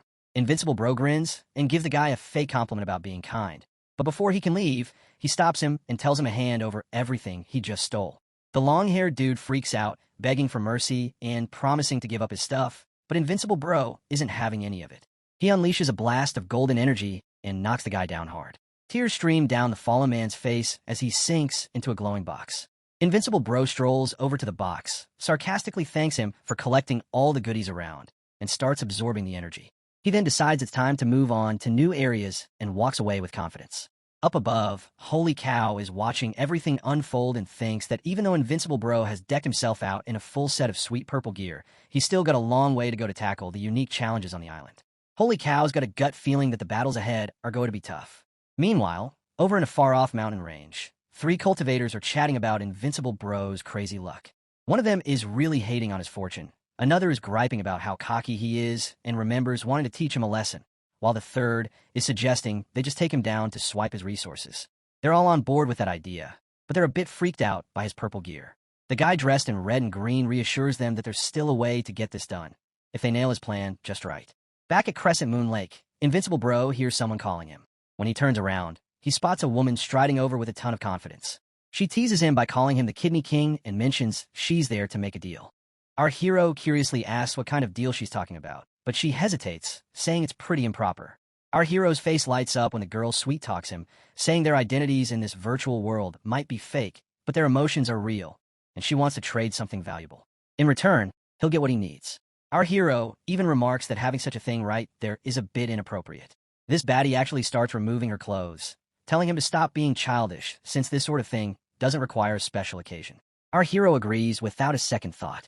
She glances at him, thinking this guy must be really lonely to agree after just one line. She asks if he's ready to clap, but instead, he drops a marble and tells her to do push-ups. She's totally shocked. She was about to take her clothes off, and this idiot is asking her to do push-ups. She asks if he really means what he says. Our hero, thinking she's demanding more marbles for the task, drops even more. The girl shifts into a more revealing pose and tries to explain that he's completely misunderstood. What she actually meant was that he can do whatever he wants with her. Our hero blinks, finally realizing what she's saying, and his expression shifts from confusion to mild amusement. The girl, thinking he's finally caught on, gets all excited and ready to go all in, but instead of doing anything remotely wild, he just crosses his arms and tells her to do a few sit-ups. This time she gets angry, accusing our hero of messing with her on purpose. Then she spots something glimmering beside her. Profound tear fragments, rare treasures only top cultivators ever touch. She's stunned that he tosses them around like cheap candy. Now, our hero makes her a tempting deal and asks again if she's going to do it or not. The girl doesn't go for the sit-ups. She goes straight for the push-ups like some kind of training recruit. She can't help but agree, cause the reward is too damn big. Meanwhile, hidden nearby, a group of guys spying on them are losing their collective minds. Their vampire girl, the one who usually looks down on everyone, is actually working out in front of him like an obedient student. When they watch her sit up, they realize our hero is clearly mocking her on purpose, and it's driving them insane. Finally, their patience snaps. They rush to attack our hero from every direction. But our guy, calm as ever, already knows they've lost their cool. One of them steps forward first, furious, shouting at our guy for daring to humiliate them and vowing to kill him right there. Our guy doesn't even flinch. With a single, fiery swing of his sword, he cuts through the air and sends the guy flying straight to the afterlife. The next attacker leaps in, using a skill called Mountain Shaking Ram to blow our guy away. But our guy just swings his blade sharply, shattering the man's weapon and turning him into a box ready for delivery. The last one crouches in the bushes, realizing our guy is using a low-level, heavenly rank technique far beyond their reach. He tells himself not to panic. It's just a sword skill. If they coordinate, they might still overpower him and claim it. He shoots arrows at our hero, but they're blocked effortlessly by his defense. Our hero jokes that the attack feels like a mere tickle. The archer, furious, leaps out of hiding and screams for our hero's death, charging with everything he's got. But yeah, that ends the same way. One smooth strike later, he turns into another box ready for mail. And the strongest one of their group steps out. He mocks his fallen teammates, saying at least their deaths weren't completely useless. He triggers a hidden effect, a six-fold weakening curse, and boasts that our hero is finally doomed. Even heavenly rank powers won't save him now. All that's left, he claims, is for our hero to fall. Our hero's mana thickens around him as he calls it a pathetic, twisted plan, saying they sacrificed their teammates for a cheap trick. He mutters that they've brought this purification on themselves. The guy panics, dropping his arrogance and begging him not to kill anyone else. He offers everything he owns. Even the girl promises she'll serve our hero loyally in future trials if he just spares her life. Our hero stabs his sword into the ground, his aura burning like molten fire, and tells them they're not even worthy of serving him. He says if they want to ambush him properly, they'd better train for another 800 years. Then, with one sweeping strike, he wipes them all out in a blazing burst of power. Amid the rising smoke, he calmly starts checking what loot they've dropped, like nothing even happened. Meanwhile, deep in the dragon's lair, another guy is locked in a brutal fight with a terrible creature. He goes straight for the gold quality talisman, the Holy Sun's ultimate trump card. He activates the Divine Fire Talisman, unleashing waves of blazing energy that burn through the massive fire beast in front of him. After killing the beast, he opens a glowing golden chest and finds a mysterious map. Turns out it's real, the legendary hidden map leading straight to the dragon's true lair. He steps inside, and his face lights up. The guy even calls himself the Holy Sun's chosen one. A massive golden tree stands before him, glowing with divine energy. He instantly understands. This is the essence of the divine dragon itself, a force so powerful it could crush anyone fully geared within just a few breaths. Elder Gong gazes at the glowing tree, sensing the awakening energy. He realizes that someone has finally discovered the technique he left behind years ago, and he already has a guess about who this new successor might be. Gong wonders how Yi Julin will contend with this rising successor. Meanwhile, back in the Gujin clan, warriors can't believe their eyes. The immortal swordsman's moves are unreal. How can someone have that kind of power, even inside a virtual world? Desperate to survive, they start begging him to spare them. But Wuhan doesn't hold back. With one lightning-fast swing of his sword, he cuts them all down in a single strike and collects their loot as rewards. Just then, the system's voice echoes, announcing that the trial on the island of the fallen immortal is over. The death zone starts shrinking and a countdown begins. Wuhan now faced with a terrifying choice: either die or become the law itself. Shock hits him hard as he realizes the death zone is closing in fast. Though the Gujin clan is still safe for the moment, he knows he'll need a strong and reliable steed to survive what's coming next. Our hero leaps towards the sound, thinking if he can tame that beast, it'll make the perfect mount. Meanwhile, in the chaotic Blade Valley, a massive bird suddenly swoops down, attackingly yells that the great eagle is his, and that with it, he can escape the death zone. But Lee isn't backing down. She wants the eagle too. Lee points out that the creature has cyan feathers, and that if they can tame it, they'll be safe. Lee doesn't waste a second. He jumps in, shouting at everyone else to stop standing around. He claims the eagle, impressed by its huge and majestic form. He then suggests that the great eagle should fly over the shrinking zone. In another part of the foggy jungle, a team gathers at a single point, convinced they're surrounded by heavenly treasure. They see a bright light and rush toward it, thinking there must be some epic gear waiting for them. With all the chaos around, they know they have to move fast before anyone else snatches it. But the elder tells everyone not to stress about it.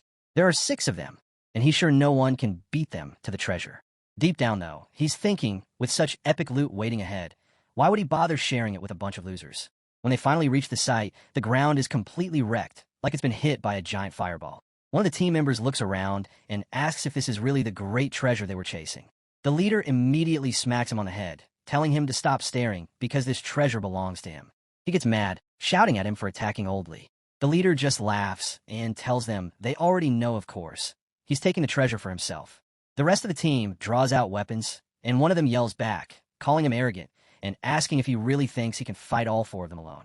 That's when the elder's whole vibe changes. He transforms into a monster right before their eyes. He says everything they had, everything they built together with Old Man Lee, is now in this monster's hands. Now that Li is gone, the old man starts mocking them, asking if they actually think he's afraid of them. The elder completely loses it, unleashing his true strength to kill them readily. Nearby, Hong watches everything unfold. How? In a place where only the strong survive, someone actually dares to trust others. After wiping out his entire team, the elder stands alone, proud and greedy, ready to claim the treasure all for himself. But before he can rejoice, Hong steps forward and mocks the elder, calling him a sheep who should know his place and questioning his worthiness for the greatest treasure. The elder quickly gets into a defense stance to block the golden paper lightning. He furiously yells at Hong, who has been waiting for this all along. To him, Hong is nothing but a disgusting, shameless opportunist. Hong just laughs, reminding him that when he killed his own teammates, he didn't seem too worried about being mean or unfair then. After all, Hong is just an observer. With a single clean strike, he kills the barbarian, not letting anyone else lay a hand on his prey. After claiming his reward, he makes it clear that the barbarian seriously overestimated himself. Suddenly, the gift he earned from that fight materializes in front of him.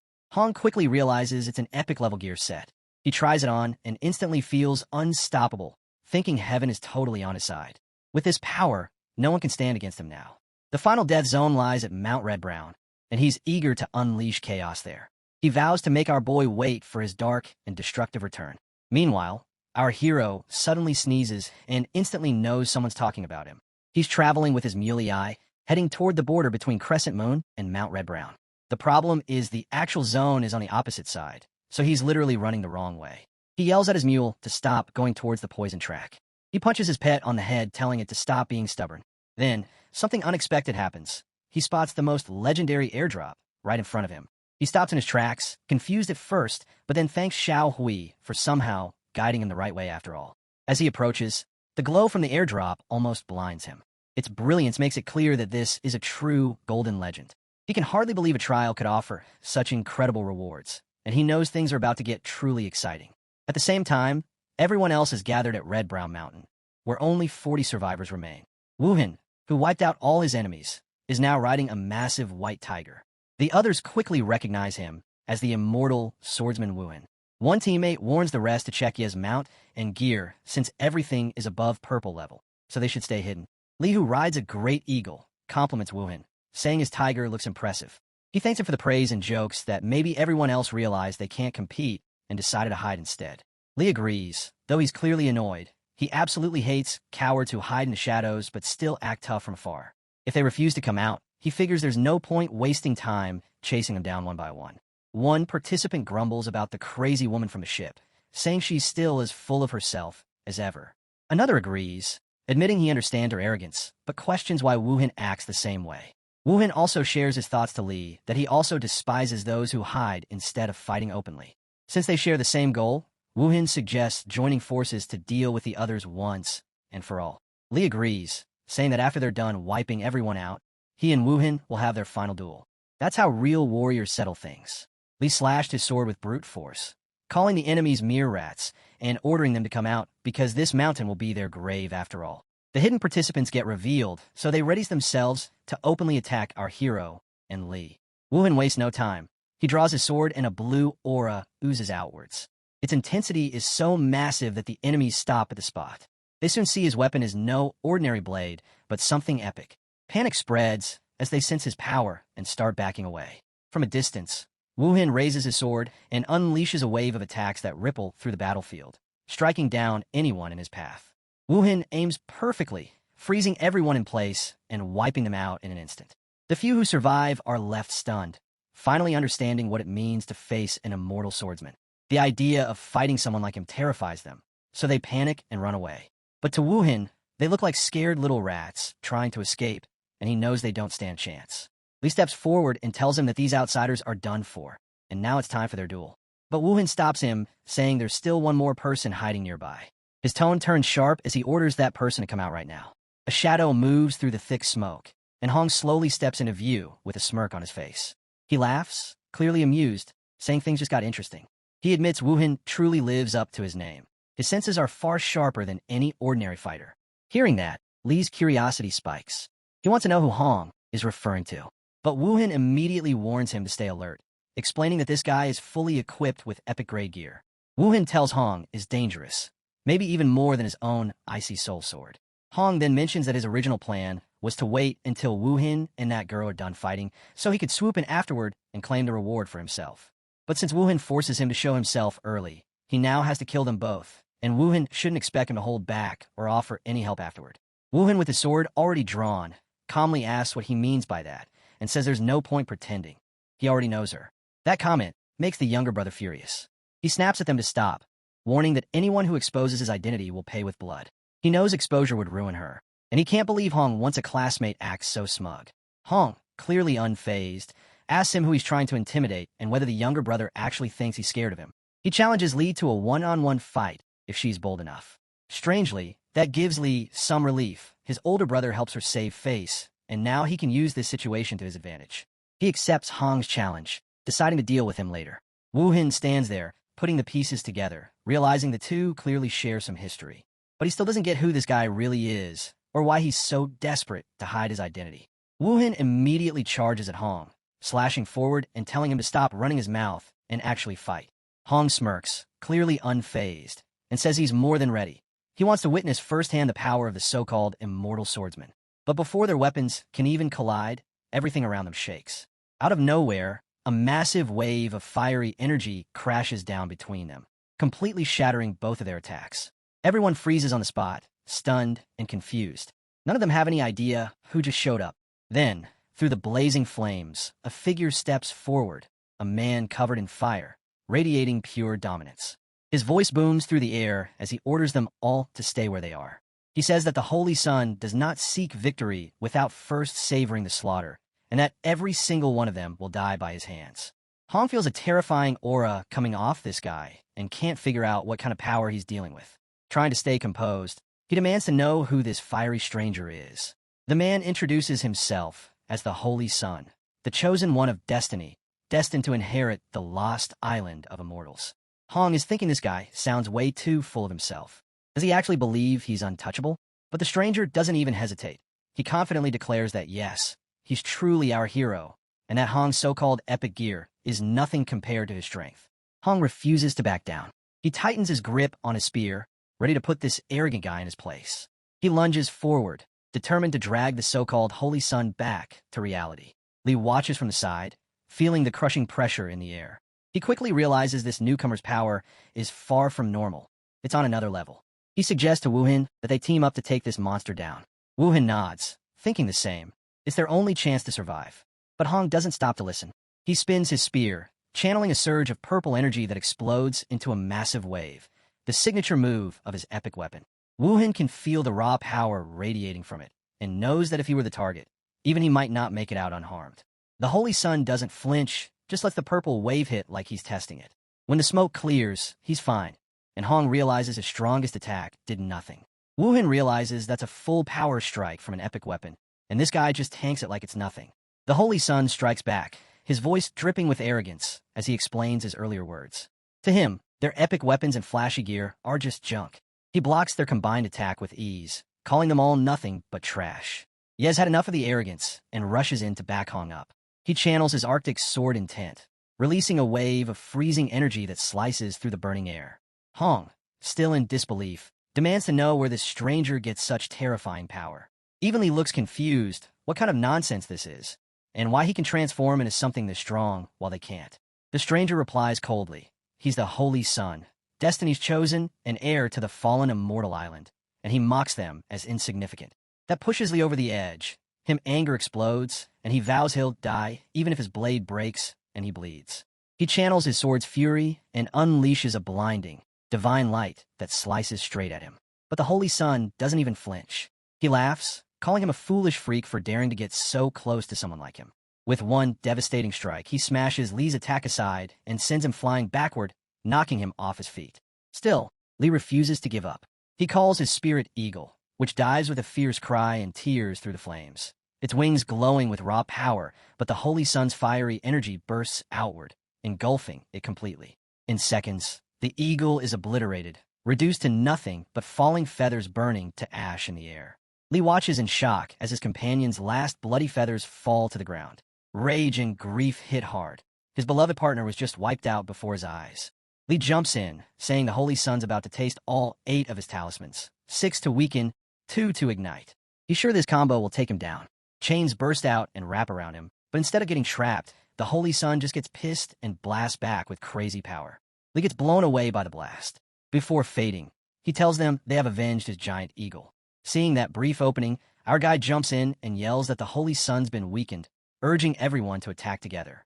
Hong fires off a destruction ray straight at the Holy Sun, but the Holy Sun barely reacts. He looks at them mocking their attempt and acting like they never stood a chance. Then, unleashing his true power, he basically tells them they've made the biggest mistake of their lives by pissing him off, because against absolute strength, their little resistance means nothing. The scene shifts to our hero, watching a massive dragon soar into the sky. He's awestruck, but also hyped. Finally, something big enough to make his golden legend mean something. Outside the battlefield, Li watches everything go down and curses the arrogance of the Dragon Man, trying to figure out who this monster really is. Meanwhile, the Holy Sun, now fully transformed into his dragon form, laughs at his fallen enemies and claims this is what happens when someone dares to defy him. The crowd is stunned, calling his dragonoid form a demon dragon come to life. They whisper that even with top-tier gear, the sword immortal wouldn't stand a chance. Against power like this, they're all just ants. Hong stands frozen, completely shocked by the Holy Sun's transformation, wondering how he can turn into something so monstrous. Wuhan quickly warns him to stay alert, saying that this kind of power is way beyond what the trial is supposed to handle. Without hesitation, the Holy Sun unleashes Twin Dragon, devours the heavens. Hong fires back with purple flame rends the sky, refusing to back down, but it's pointless. The Holy Sun's power tears through it like nothing and completely wipes out his attack. Wuhan just stands there, stunned, questioning how this black dragon can be so insanely strong. When the Holy Sun's energy wave blasts toward our boy, he activates his shield of extreme cold in defense. But the shield doesn't even last a second. It shatters instantly, and he struggles just to stay on his feet. The force is way too much for him to handle. He realizes it's over and apologizes to his fallen comrade, admitting he won't be able to avenge him or his eagle. The Holy Sun laughs mockingly, calling their so-called legacy and gear worthless compared to his dragon claws. Hong, barely holding himself up, mutters under his breath, realizing that maybe this entire immortal opportunity really does belong to the Holy Sun. The Holy Sun laughs even louder, declaring that after everything he's endured, victory finally belongs to him, and no one can stop him now. Outside the arena, chaos breaks out. Some accuse him of basically cheating, while others wonder where he disappeared to. How can someone that lucky just vanish? Most figure he's already out. No way anyone survives that demon dragon. As the Holy Sun prepares to finish off Hong, he smugly says that only a true son of destiny like him deserves the legacy of fallen Immortal Island, and tells his dying opponent to come back as someone stronger in the next life. Right then, a lazy, almost amused voice cuts through the chaos, commenting that this game really has little dragon dudes now. The Holy Sun freezes for a second, annoyed, and then realizes someone's still alive. Barely conscious, Hong feels the familiar aura and realizes this might be the same weirdo from the Immortal Boat. The Holy Sun glares, demanding who dares challenge him, declaring himself the Great Dragon King. The crowd outside loses it, calling he insane for showing up now instead of staying hidden and taking second place quietly. He stands there, totally unbothered, and mocks the Holy Sun, saying he might have changed his look but still acts like he's the Dragon King. The Holy Sun, furious at being mocked, charges at him, determined to crush him in one strike. The audience gasps in horror, convinced that the bald guy just gets flattened into mush. But as the smoke clears, everyone's jaws drop. He counters with a massive sword strike that actually injures the Holy Sun's hand. The Holy Sun lets out an angry roar, refusing to believe that his mighty dragon form can be hurt. Hong's eyes widen as he recognizes the weapon, shouting that it's the Golden Legend, the highest tier weapon of all. The spectators lose it, chattering in disbelief. They talk about how they've searched through 3 entire zones and only managed to gather fragments of epic gear, while he somehow has a complete legendary weapon. He just smirks and starts joking around, talking about his dragon-slaying saber and calling himself Johnny Noob, daring anyone dumb enough to challenge him. The Holy Sun looks totally confused, trying to figure out what this weird legend or Johnny Noob thing even means. Then it hits him, the weapon's name. If it's literally made to kill dragons, then his transformation might have just made him the perfect target. Hong, still half-conscious, hears his strange words and realizes that only someone truly exceptional can wield a weapon that defies the heavens like this. Outside the arena, Li watches closely and starts to suspect that Junlin might actually be their master. The crowd buzzes with excitement, agreeing that only Yi can be this lucky and this strong. One girl proudly says she knows he isn't gone, that he's just been saving up his energy for this moment. But the Holy Sun doesn't back down. His aura explodes with fury as he declares himself the real son of destiny, saying the legacy belongs to him alone. Gasps ripple through the crowd as his dragon form mutates even further, becoming more monstrous and terrifying. Some of them start to doubt whether Yi can even survive this.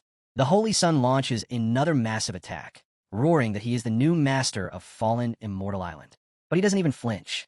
With that confident fire in his eyes, he says that with the legendary blade in his hands, the world already belongs to him. In the next moment, he completely destroys the Holy Sun's attack like it's nothing. The Holy Sun, shaken but trying to stay calm, starts analyzing the situation. He tells himself that aside from the legendary saber, his other gear is just epic tier, meaning if he plays his cards right, he might still have a chance. Holy Sun gathers his power and unleashes Twin Dragon devours the heavens again.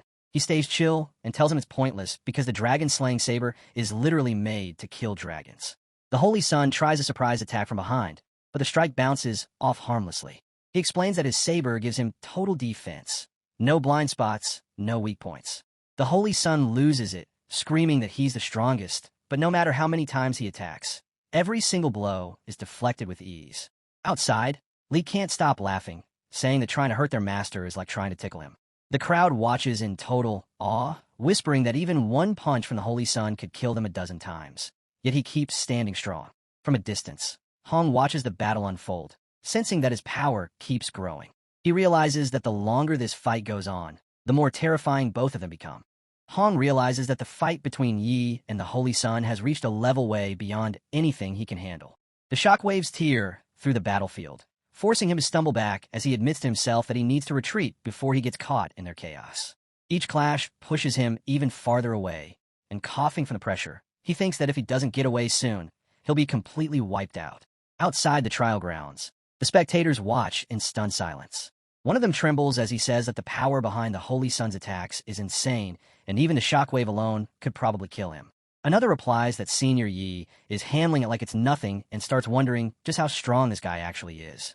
Back inside the battlefield, the Holy Sun is losing it. Rage and disbelief twist across his face as he gathers his energy, shouting that he refuses to accept this loss.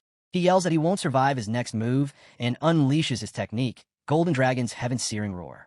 A gigantic wave of golden fire explodes outward, swallowing the entire battlefield and setting everything ablaze. The sky turns into a sea of flames as spectators panic, screaming that even a legendary weapon's shield wouldn't last against that attack. But through the inferno, our hero stands tall. He shakes his head, completely unimpressed, calling a small trick and reminding everyone that he already says he's invincible. Hong, meanwhile, can barely breathe. The shockwaves hit him like a storm, and he curses himself for being too weak to even endure the leftovers of their battle. Outside, people fear that Senior Yi is finally consumed by the dragon's fire. Watching from a distance, Li clenches his fists, praying that his master somehow survives and avenges him. As the flames fade and smoke clears, he walks out without a single scratch. The Holy Sun stares in shock, unable to believe his strongest attack did nothing. Demanding to know why, he gets a calm reply. The Dragon Slayer saber gives absolute control, and a half-dragon like him was never a threat.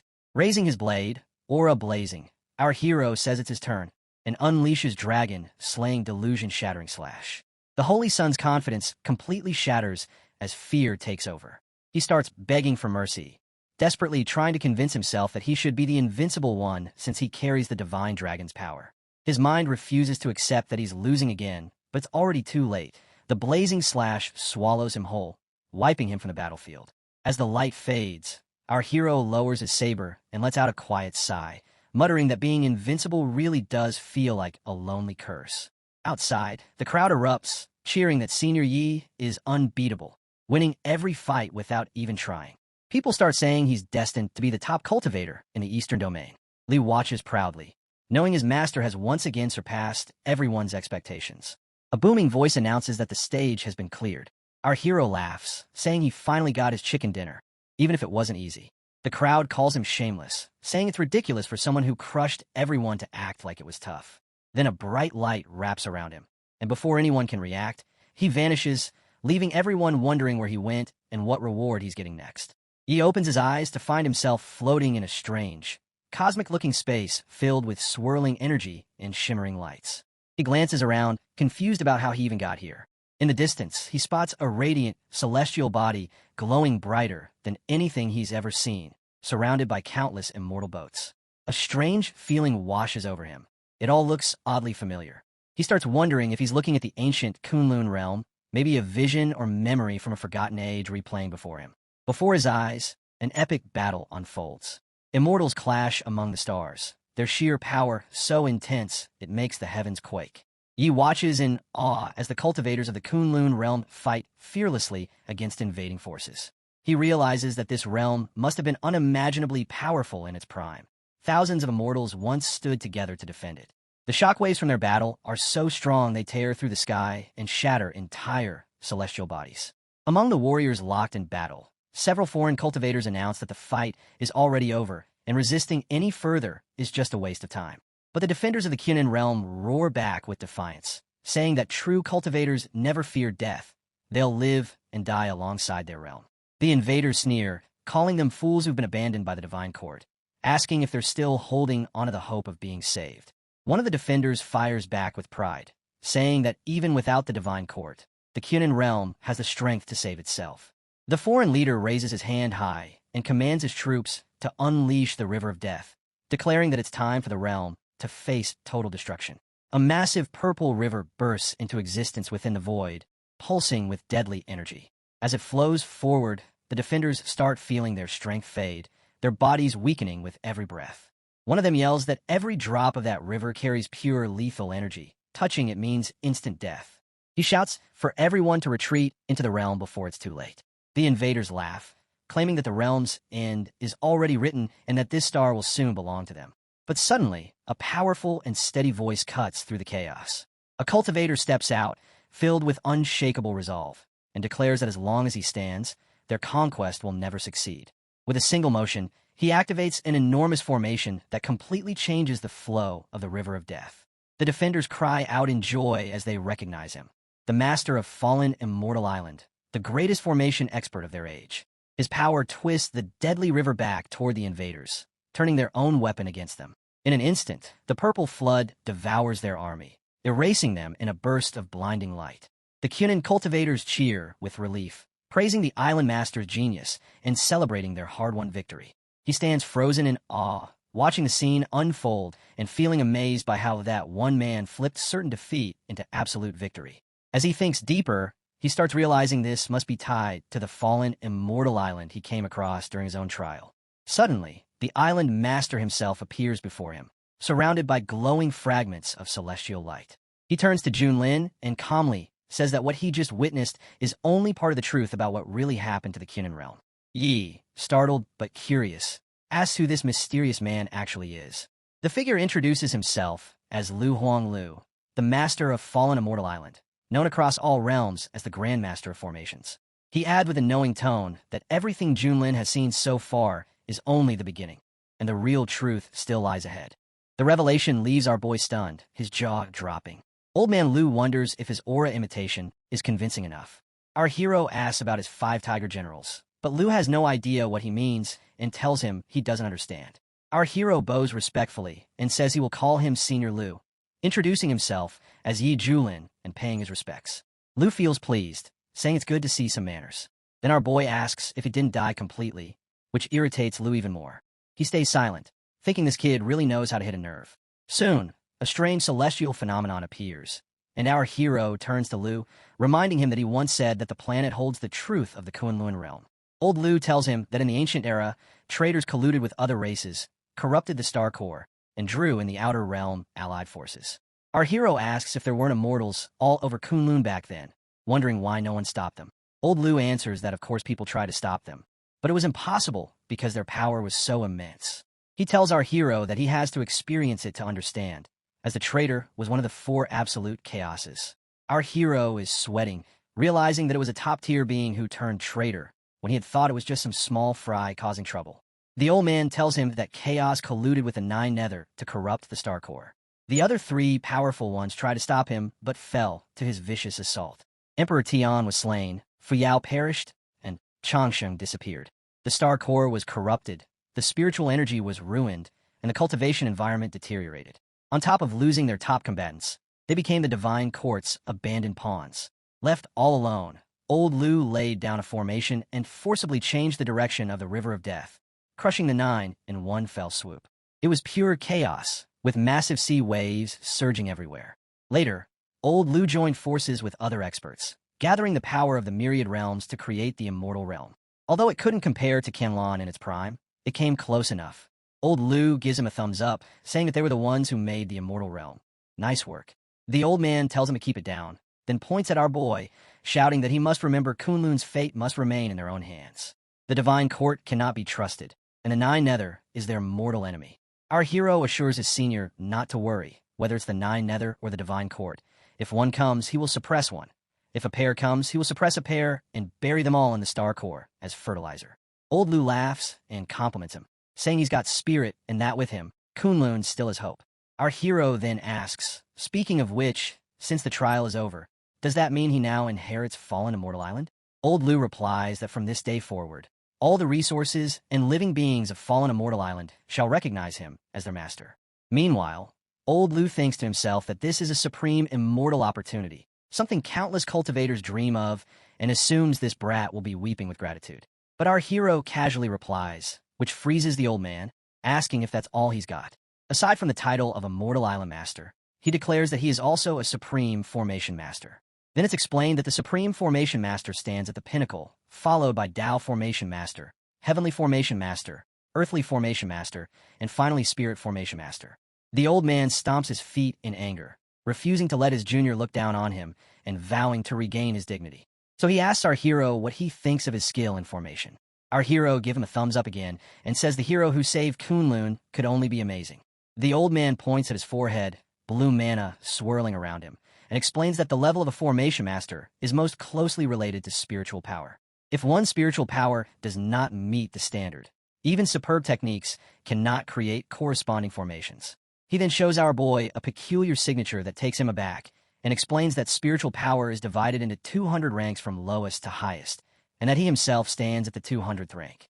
Our hero is amazed, thinking that if he provoked this big shot with his golden finger, his own spiritual power might soar straight to the top. Old Lu notices the look of anticipation in his eyes, and before he can react, our hero bows respectfully and asks the senior to use his rank 200 spiritual power on him. That leaves the old man speechless as he says he's only a divine projection and can't use his main body's power. Thinking his junior has lost it, our hero simply says it's fine and that he doesn't blame him. The old man grows even angrier and asks what that's supposed to mean, demanding who said he needed forgiveness. Determined to put his junior in his place, he points at our hero's forehead, saying he can't use his spiritual power but can at least detect how much the boy has. Thinking this is his chance to humble him, Old Lu releases a yellow glow as he warns that if the number turns out low, he shouldn't be disappointed, since he's not even immortal yet. A glowing number 10 appears on our hero's forehead, and the old man nods, saying it's expected. But then his expression shifts as the number rises rapidly, from 20 to 50, then surging to 100. The old man is shocked, unable to believe how high it's soaring. His mind refuses to accept it, calling it impossible. Our hero remarks that 100 is still far from 200, praising his senior's greatness and saying he feels ashamed in comparison. The old man grabs him by the collar in fury, muttering that when he first became immortal, he hadn't even reached 50, and now this kid shows such absurd talent. Our hero asks if he said something wrong. Old Lu lets go and says casually, though reluctantly, that rank 100 spiritual power is indeed possible. Looking up, he sighs that this must be what people mean when new waves push the old ones to the shore. Finally, he extends his hand to our hero and asks if he would like to further his studies in formation, offering to give him some pointers. He tells our boy to watch closely, because he is going to perform a wondrous formation from ancient times. A blue circle appears behind him as he tells our boy to learn it, saying that by doing so, he will instantly become a heavenly formation master, able to walk unchallenged in the immortal realm. Our hero turns away while yawning and casually says that he's not interested. Then not only breaks the formation, but also shocks the elder, Old Lu. He leans in and whispers in our boy's ear that heavenly formation masters are highly sought after by the great powers of the immortal realm, and that countless mighty factions would beg him to set formations for them. Our hero still acts uninterested, So the old master continues, saying that resources and status would all be within his grasp. Our hero keeps acting indifferent, which finally pushes the old master to shout, asking who gave him the right to act so damn cool. Our hero simply looks at him in silence before laughing, thinking that with the system directly imparting knowledge, who would bother suffering through learning all this stuff? The scene shifts to another location where a large crowd gathers before a glowing blue screen. They grumble in frustration, tired of being treated as cannon fodder. All eyes turn to Senior Wuhan, who has just been eliminated, as they wonder who could possibly possess the power to take him down. Meanwhile, Wuhan worries about his partner, Li, after they were forced to part ways. He wonders how anyone could even grasp the strength of such an expert. Then he smirks as he remembers the time he carried Li and how that mix of masculine grace and gentle charm was strangely endearing. It made him want to protect Li without knowing why. Still, he cannot understand why Li has not come to find him. The bond they once shared in battle seems to matter only to him now. Nearby, his two admirers swoon at his devotion and call it a tragic and beautiful moment that breaks the heart. In contrast, his disciples stand frozen. Hong leans toward Brother Li and quietly asks if he heard that the Sword Immortal is deeply in love with him and why he will not show his true self to complete that romantic story. Li looks annoyed and mutters that it was a mistake, perhaps the greatest mistake of his life. In the crowd, Chun is secretly disguised, waiting for his destined opportunity. He remembers our hero and swears upon him, promising that he will tear him limb from limb.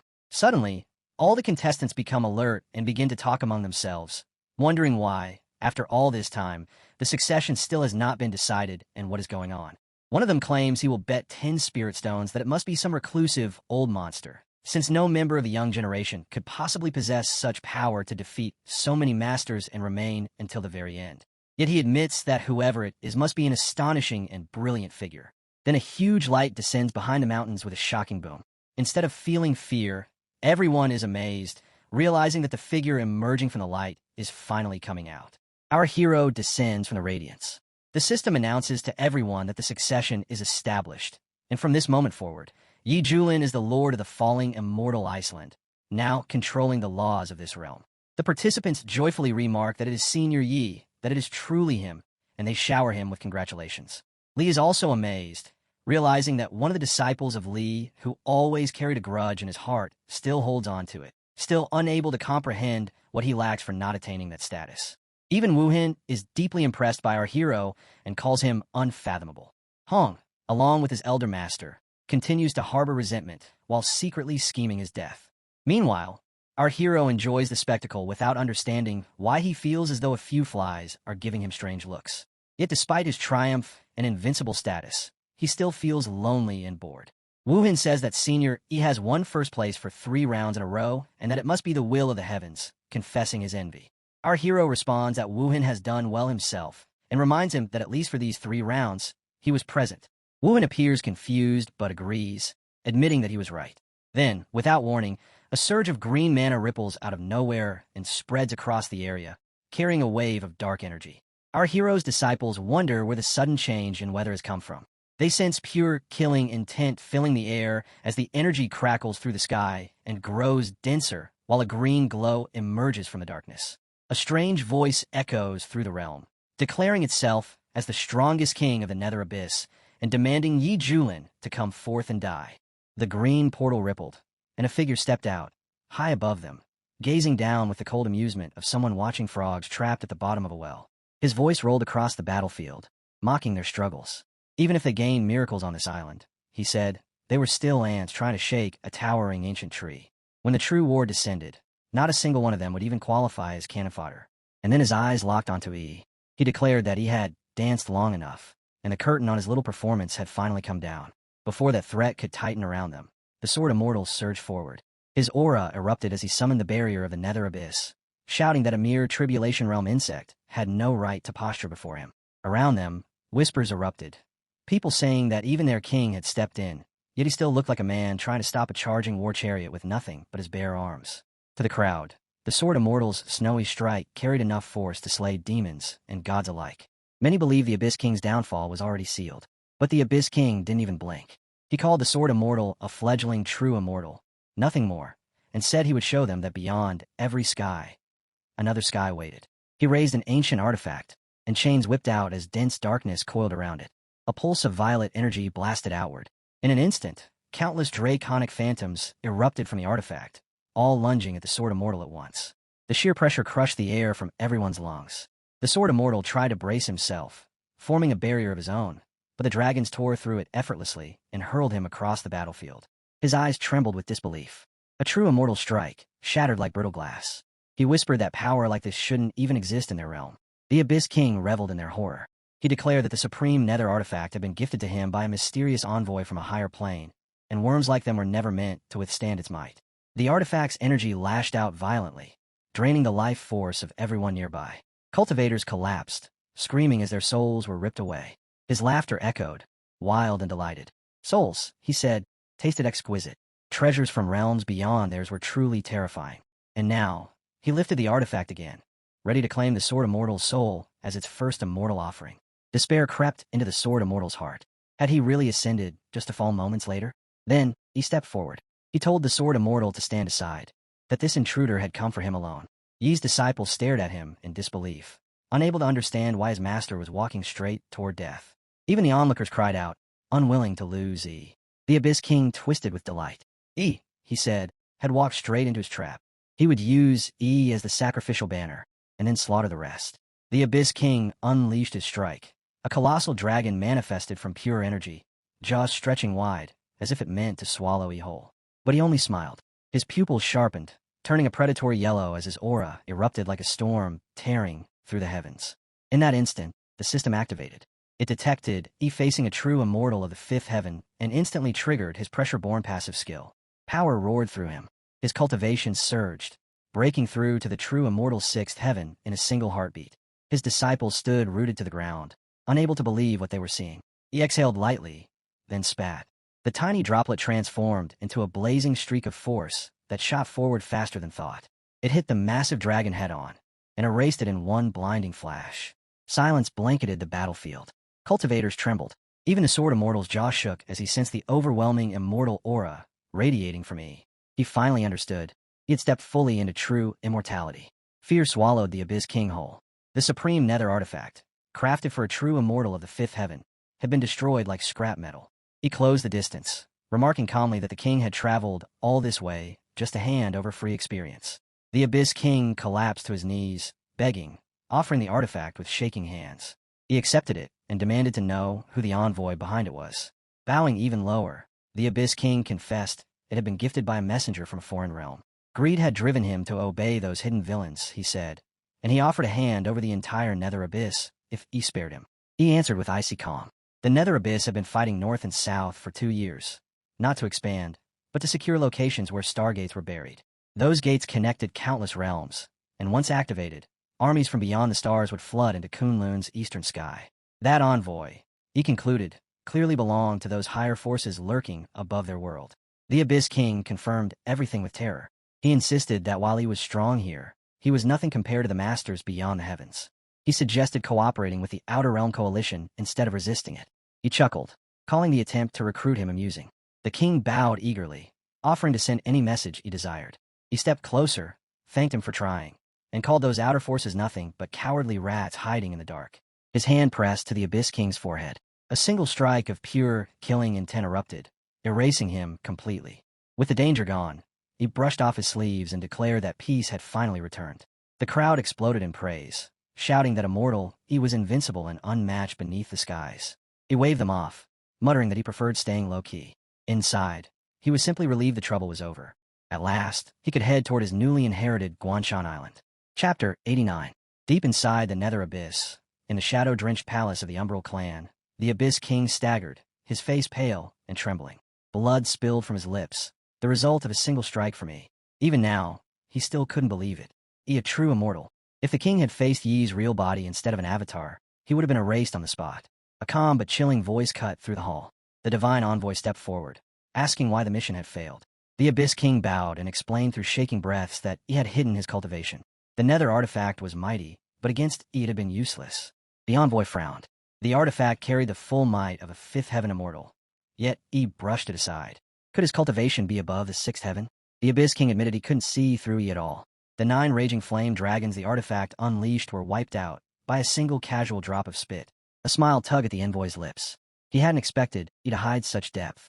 That kind of strength and that kind of mental fortitude was terrifying, but it also made things interesting. Now he would pay the price. The Abyss King asked softly if the envoy had already decided the next step. The envoy nodded. The Nether Abyss, he said, was the sacred ground of their umbral ancestor. It hid a world-shattering secret, one so deadly that even the immortal Lord of Kuan would never return alive. Someone like he, meaningless. Shock rippled through the Abyss King. The Nether Abyss was that powerful. But how would they lure cultivators of the Eastern Domain inside? The divine envoy chuckled. That, he said, was where the chess piece he planted outside would be used. The scene shifted to the Xintian sect, where elders gathered in awe. The sect leader declared that junior brother, he had shocked the world. None of them knew he had already ascended. Another elder praised Yi's caution, saying he hid on purpose. A female elder added that he had been tempering his Tao heart and blending into the crowd. Clearly, his vision was leagues above theirs. He simply sighed, reminding them all to stay low-key. Shin muttered that his master was a professional actor, while his older brother practically vibrated with pride, insisting their master shouldn't be modest after inheriting Fallen Immortal Island, one of the Immortal Realm's top-tier legacies. The sect leader eagerly asked Yi to show them the inheritance. He brought out Fallen Immortal Island and told them this was the legacy bestowed upon him by Lu Huangshu, but whether any of them could ascend would depend entirely on their fate.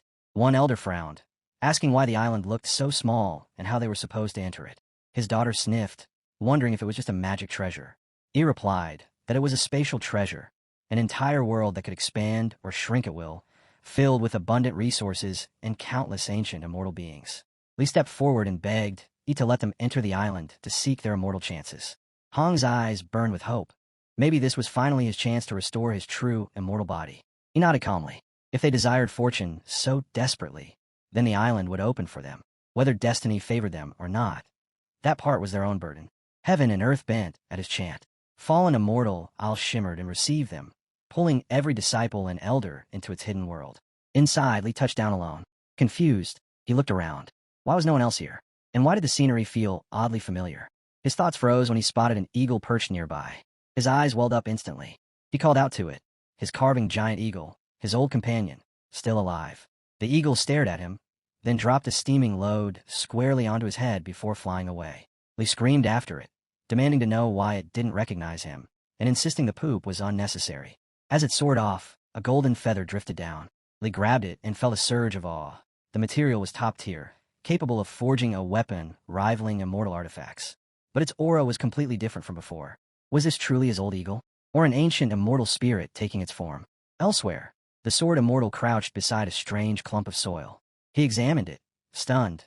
It was immortal soil, an incredible stroke of fate. He tasted it, and nearly gagged. It was foul, bitter, like something dredged from the bottom of a latrine. But the immortal energy within it was real. A beast shuffled up beside him and casually defecated, revealing the truth. What he tasted wasn't soil at all, it was dung. The sword immortal retched violently, face twisting with despair. But after a long, tortured moment, he forced himself to endure it. If consuming dung granted immortal progress, then so be it. The second elder found himself facing a beast wrapped in pure lightning. Thunder danced across its hide, illuminating the sky. The elder watched awestruck. He had been stuck at a bottleneck in his thunder path for years, and now, every movement of this creature shattered his limitations. The cheesy female disciple sat in a field of radiant flowers drenched in immortal aura. Tao resonance flowed through her, deepening her understanding.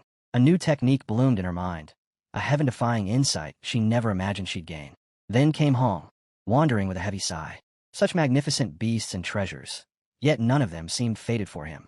As he trudged forward, he noticed a plain courtyard, oddly simple for a celestial residence. Maybe, he thought, its inheritance was hidden within. A donkey trotted out and immediately called him its son.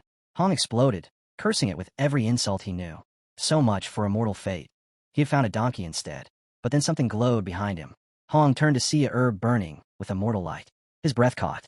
Burn immortal grass. A plant so fierce that even immortals turned to ash upon touching it. A phoenix descended in front of him. Then he realized the entire courtyard was filled with phoenixes. Nearby, two ordinary fish suddenly twisted, expanded, and transformed into dragons. And among them, a pure-blood, five-clawed golden dragon. Hong's soul nearly escaped his body. As the divine beast approached, he threw up his hands and shrieked for them not to come any closer. Chapter 90. The donkey suddenly warped, its harmless shape stretching into a monstrous silhouette, radiating terrifying demonic energy. Hong froze. His voice cracked as he whispered that this thing, This was a supreme great demon. Just as panic began to consume him, he appeared behind him. He blinked in disbelief, wondering since when this rebellious disciple had turned into such a trembling coward. The moment Hong saw him, he bolted straight into Yi's arms, shouting for his master to save him. He looked around calmly, just a few chickens pecking at the ground, a donkey chewing grass. What danger could possibly exist here? Hong, practically shaking apart, explained that the chickens were phoenixes in disguise, the donkey was a supreme demon, and even the innocent-looking potted grass was burn immortal grass capable of killing immortals on touch. He stared at him and asked if he had a fever. What phoenixes? What demons? Where were they? Hong pointed frantically, but the donkey had already reverted to its ordinary form. Hong sputtered in confusion, insisting he wasn't lying. He crouched beside the hen, remarking that she reminded him of an old friend, Chicken, and calling her quite gorgeous. He hummed thoughtfully, wondering if Hong's wild claims had any truth at all. Hong insisted the creatures were acting, begging Yi to believe him. He shook his head. Little Gray, he said, could never be a demon. The grass was just grass. Nothing here could burn immortals. Then he asked Little Red if he had finally gone mad chasing immortality, and told him he was hallucinating. Hong refused to accept it, saying they must be toying with him. He patted his shoulder and told him not to overthink. If he didn't want to leave, he could stay right here with them. Hong's blood drained instantly. He waved his hands and agreed to leave at once. Outside the courtyard, Hong puffed up his chest and claimed he had only been pretending earlier. He told him not to ask questions, that those who knew knew. Hong groaned, calling Yi a cryptic old master yet again. But he knew the truth. That courtyard was terrifying, a forbidden land more dangerous than anything else in Kunlun. Every existence inside had unimaginable origins. Though he had inherited Fallen Immortal Island, he couldn't fully command it yet. The truth behind those beings would only reveal itself when the right moment arrived. Inside the house, the rooster strutted proudly, asking if everyone heard the new island master call Granny Phoenix beautiful. The second rooster puffed his feathers and agreed that Granny Huang was indeed lovely. The donkey snorted, grumbling that the new island master clearly had no taste. How could he give him such a ridiculous name like Little Gray? The bamboo tree rustled, silencing them all. It declared that the arrival of the new island master meant the gears of fate had begun to shift, and their duty was to aid him in protecting Kunlun. The rooster ruffled his feathers anxiously. He muttered that the new island master was far too weak, only at the sixth heaven of the true, immortal realm. With them sealed for so long and their own realms having declined, guarding him would not be easy. The fish swam lazy circles nearby, its voice carrying quiet warning. Kunlun was reviving, yes, but its heavenly laws were fractured. If beings of their level acted recklessly, the backlash from the incomplete heavens could tear them apart. The bamboo tree swayed gently, its leaves humming like runes. It told them it understood their fears, but Lu Huangshu had chosen this young island master for a reason. If he was selected, then he was the child of destiny. Their duty was to wait, assist when needed, and trust that when obstacles arose, the heavens themselves would clear a path. 10 days passed. Inside the Shintian sect, the sect leader and elders finally emerged from Fallen Immortal Island, their auras freshly sharpened. The sect leader bowed deeply to Yi, thanking him for allowing them into such a treasure. Many had even broken through to the Tribulation realm. He waved off the gratitude, saying their fortune came from their own fate, not from him. A talisman flashed into the sect leader's hands. His expression shifted instantly, eyes widening in shock. The female elder hurried forward and asked what had happened. The sect leader announced that the Feathering Gate had gathered a coalition army and intended to invade the Nether Abyss to wipe out all future threats. The second elder scoffed that Feathering Gate had suddenly grown bold. To attack the Nether Abyss directly, what were they planning? The sect leader shook his head. It wouldn't be that simple. Nether Abyss had suffered after he wiped out their elites, but for Feathering Gate to strike now meant something deeper was at play. He turned to E and asked if they should head to the Nether Abyss. He calmly sipped his cold coffee. The system chimed to life. A new check-in location had been triggered, Nether Abyss. A successful check-in would yield unexpected rewards. He told the sect leader that Ming had mentioned earlier that Feathering Gate had ties to the Nether Abyss. Something was definitely suspicious, and since they had framed him once, he would go personally to uncover their scheme. The sect leader bowed again, saying that with E involved, the eastern region would surely prevail. The talisman also stated that the coalition army would assemble at Shanghai Pass in 3 days. He nodded, and preparations began. 3 days later, at the edge of Shanghai Pass, mist drifting over the towering cliffs, a lone figure stood waiting. Another cultivator approached quickly, bowing as he reported to the sect master that everything was proceeding smoothly. Every major expert from the eastern sects had arrived, except for one person, still missing. Chapter 91. The leader of the Yuhua sect stepped forward first, calling for the Dao sect to join them. A moment later, an elder of the Zhou dynasty responded, moving to stand at his side. Then came the Lingzhou family elder, offering support. Finally, the elder from the Shin Sword sect stepped out as well, adding his strength to the gathering. The Yuhua leader spoke for the entire Yuhua Gate, thanking all fellow Taoists for uniting behind them. Just then, a powerful wind cut through the air. Yi's group arrived atop Kunpeng, the enormous divine beast casting a shadow that made the mountains tremble. The moment people saw him, murmurs exploded across the crowd. That's Kunpeng, the divine beast of legends. And that means immortal Yi is here. A demon emperor at the peak of tribulation, yet serving as someone's mount. How is this even real? 3 days earlier at Qingzhou's Yuhua Gate, the sect master smashed a table in blind fury. Elder Lu approached cautiously, asking what the god's envoy had decreed since their attempt to seize the inheritance on fallen Immortal Island had failed. The leader's voice was cold as frost. The god's envoy wanted them to gather the powerhouses of the 14 states of the eastern region, form a coalition army, and march on the Dark Abyss. Elder Lu was stunned. Were they abandoning their allies? Was the Stargate project now hopeless since he had crippled the Dark Abyss? Perhaps, he speculated, the envoy intended to discard the Dark Abyss and raise Yuhua Gate as their new champion. But the leader shook his head. The Dark Abyss was the god envoy's ancestral land. They would never let it fall so easily. No. If the envoy insisted on gathering every major powerhouse, then it meant a trap had already been laid. They would lure the experts of the eastern region into one place and erase them all at once. Elder Lu praised his brilliance. If the plan succeeded, the eastern region would be helpless, and Yuhua Gate would stand unrivaled. The leader nodded. Forces from beyond their world were merciless. Siding with them had been the only logical choice. A wise man must adapt, or die. As for Yi, he would become the funeral offering of Yuhua Gate. The scene shifted back to Kunpeng's descent. Everyone was suffocating under the divine beast's pressure. This, they whispered, was the true magnitude of its power. The Yuhua leader watched Yi's impressive entrance and smirked, convinced this would be the last moment he dared act arrogant. He patted Kunpeng and told him to calm down. He was scaring people. Kunpeng snorted but lowered his aura. At that moment, a sharp sword aura approached. The sword immortal appeared and bowed respectfully.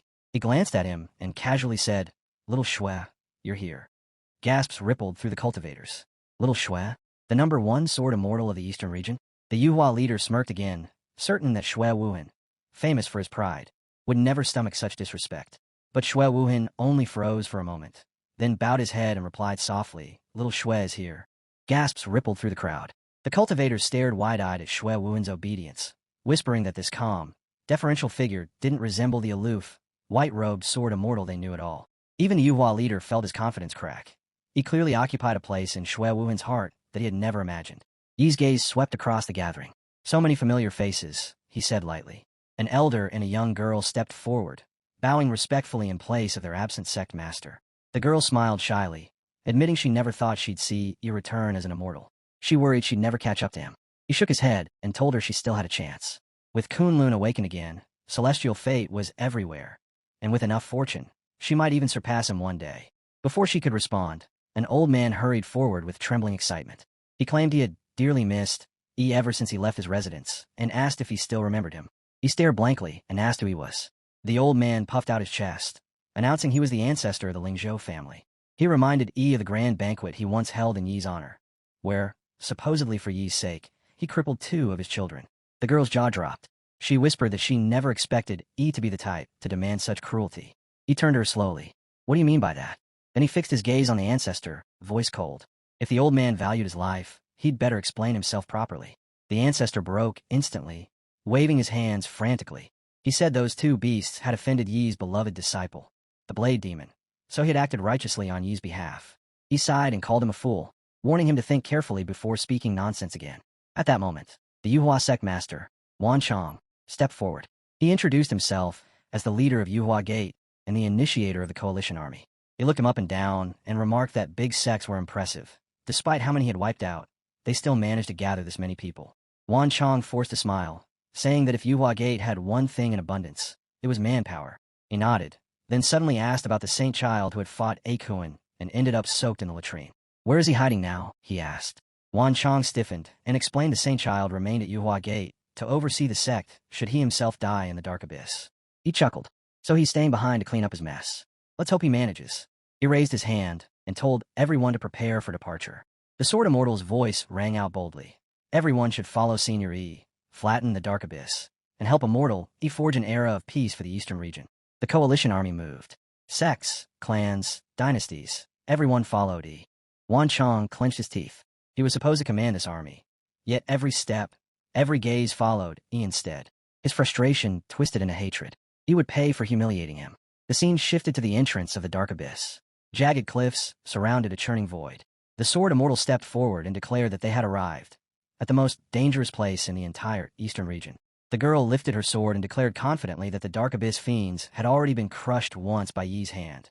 This time, with their full force assembled, they would obliterate them completely. The elder nodded firmly, saying the fiends were barely hanging on and that today, alongside Yi, they would cut down all evil and restore peace to the eastern region. The Sword Immortal raised his blade and announced that with Yi present, the fiends were nothing. He urged everyone to charge. The coalition surged forward into the abyssal portal. Wan Chong watched them disappear, a cruel glint flickering in his eyes. Fools, you finally walked right into the trap. Chapter 92. Inside the dark abyss, Yi's group descended on Akuin's back. The girl shivered as she scanned the surroundings. This was the true interior of the abyss, a world soaked in cold, hateful gloom. Ahead, demons of the nether abyss spotted them and panicked. They cursed their king for expanding the clan and screamed that the humans must have come to take revenge. Some fled. Others trembled. He stepped forward, his voice echoing through the abyss. These demons had invaded the eastern region once, leaving countless innocents in agony. Today, he said, they would repay that suffering in blood. The coalition roared and charged, unleashing their fury. The demons had no choice but to fight back. Explosions tore through the air as cultivation arts collided. Sword slashes lit the darkness like falling stars. Hong strode in, with blazing confidence. He ordered the demons to tremble before his might. Then a pillar of fire erupted from his hands, incinerating an entire cluster of fiends in one devastating strike. Next, Li flashed across the battlefield, unleashing his sword art. One sweeping slash vaporized everything in its path, leaving nothing but drifting ash. Then another powerful strike rippled through the chaos. Wan Chong, sect master of Yuhua Gate, arrived at the front lines. His blade carved through demons effortlessly. Coalition members shouted his praises. How with him leading the charge, victory was guaranteed. Wan Chong basked in the attention, pride swelling in his chest. At last, some dignity restored. Now he only needed to guide them closer to the royal city. He raised his weapon and declared that the main army of the Dark Clan had collapsed. The royal city lay just ahead. They would pierce straight into the Dark Abyss Palace and take King Dongyo's head to end the threat forever. His followers roared their loyalty.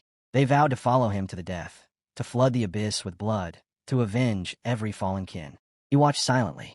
Since when had Wan Chong become so enthusiastic, so eager to command? It wasn't hard to guess. Wan Chong could no longer contain whatever scheme he was hiding. And indeed, behind his confident smile, Wan Chang's thoughts curled with malice. Soon, the entire coalition would become sacrifices in the Dark Clan's trap. And his death was almost at hand. Deep within the Dark Abyss Royal City, the atmosphere inside the Imperial Palace pulsed with oppressive gloom. The Nether Abyss King stood tensely before the throne when the divine envoy descended in a whisper of dark light. The envoy announced that he could already sense the human coalition drawing closer. The moment had finally arrived. The Abyss King bowed, voice shaking. Their forces were almost spent. Could the envoy truly eliminate E and the others? The envoy's eyes narrowed. He had already stated he could wipe them out with ease. He disliked being questioned. The Abyss King immediately lowered his head further, insisting he dared not doubt and only wished to know what traps awaited. The envoy dismissed him coldly. He wasn't qualified to hear the details yet. He would understand soon enough. Then the envoy pressed his foot against the palace floor. The ground split open as a demonic pillar rose from below, carved with a snarling, fiendish face. When he placed his hand atop it, the face ignited, glowing with eerie crimson light. Dark energy seeped outward like venom. Quietly, the envoy thought to himself. Once he stepped into the palace, it would mark the moment the entire coalition army was erased. Chapter 93. Outside, the coalition assembled before the towering palace gates. Wan Chong strode forward, raising his sword high and declaring that the royal palace was straight ahead. Once they crushed the enemy inside, the war would end. His sect members echoed his words with fiery devotion, praising him as their fearless leader and vowing to follow him into the palace to drown the dark abyss in blood. Inside the throne hall, the Abyss King emerged, roaring that the human cultivators dared trespass into the royal city and that every last one of them would be buried here. The Sword Immortal stepped forward, blade humming. He called the Abyss King arrogant. Last time he had only won by relying on a divine artifact. Today, that old score would be settled. Today, he would cut down this abomination with his own hands. But as he advanced, a subtle glance passed between the Abyss King and Wan Chong. Wan Chang's eyes gleamed, so blinded by anger. He's exposed a fatal opening, he thought. This was his chance, to kill an immortal and prove his loyalty. His sword lashed out in a ruthless sneak attack toward the Sword Immortal's back. The Sword Immortal spun in shock, but before the blade reached him, a roaring fire dragon erupted, intercepting the strike. Flames burst against Wan Chang's sword. Hong stood behind the Sword Immortal, glaring.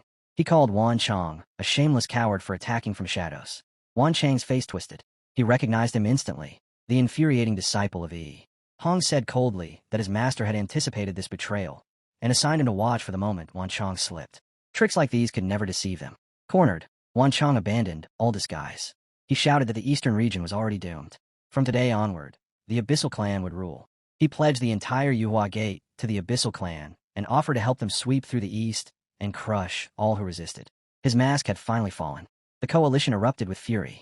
Countless voices condemned Wan Chang, calling him a shameless traitor who had disgraced the entire human race. They lamented how Yuhua Gate, once the greatest force of the eastern region, had produced a sect master vile enough to betray all of humanity. The Sword Immortal's eyes turned razor cold. Since Wan Chang had chosen treachery, he said he would first cut down the powerful backer behind him, and return later to claim Wan Chang's head. He raised his blade. Frost Heaven Slash tore through the air, a world-freezing strike capable of cutting mountains in half. But before it reached its target, a dark portal opened. A single hand reached out, calm, effortless, and caught the attack, shattering it like thin ice. The divine envoy stepped forth, surrounded by an escort of abyssal elites. Among them strode an abyssal knight radiating terrifying might, someone who had already reached the true, immortal fourth heaven. The envoy sneered at the Sword Immortal. A mere first heaven immortal daring to posture? Laughable. The Sword Immortal's pupils contracted. Around the envoy stood not one, but 6 true immortal powerhouses, all hiding in this tiny abyssal realm. Meanwhile, he arrived with his group, taking in the scene with quiet contempt. He said he already knew the Abyss clan wouldn't have betrayed humans for the sake of a Tribulation Realm king. They clearly had a true immortal behind them, which was why they behaved like obedient lapdogs. The envoy turned toward Wan Chang with a smile that didn't reach his eyes. He asked how Wan Chang planned to refute Yi's insult. Wan Chang straightened himself and declared that a wise man adapts to the times. Being a dog, he said, was nothing shameful. Serving the divine envoy was the greatest honor of his life. The envoy nodded approvingly. A man who knew how to seize opportunity deserved rewards. Once the Abyssal Clan unified the eastern region, Wan Chang would enjoy endless benefits. The Abyss King glanced sideways, smirking. Since Wan Chang spoke so sweetly, he suggested that the man bark a few times to amuse the envoy. Wan Chang froze. Why me? What have I ever wronged this bastard? But the Abyss King leaned forward and warned him. Deceiving the envoy meant death. Choose carefully. Wan Chang swallowed his pride and said that if barking pleased the divine envoy, then barking was nothing. And so, he dropped all dignity and barked loudly like a dog. The envoy smiled. Excellent. Very realistic. Wan Chang puffed out his chest, declaring that barking was his strongest talent. Disciples in the back whispered in disgust that a man who sinks this low becomes unbeatable, and that they once actually believed in this dog. The Sword Immortal's voice thundered. Wan Chongwei and the entire Yuhua Gate would be nailed to the pillar of shame for all eternity. And then, he stepped forward. He said their shamelessness had reached the heavens themselves, and that their dog barks were frighteningly authentic. Wan Chang snarled, saying he shouldn't act arrogant now that the divine envoy stood before them. Today would be Yi's last day alive.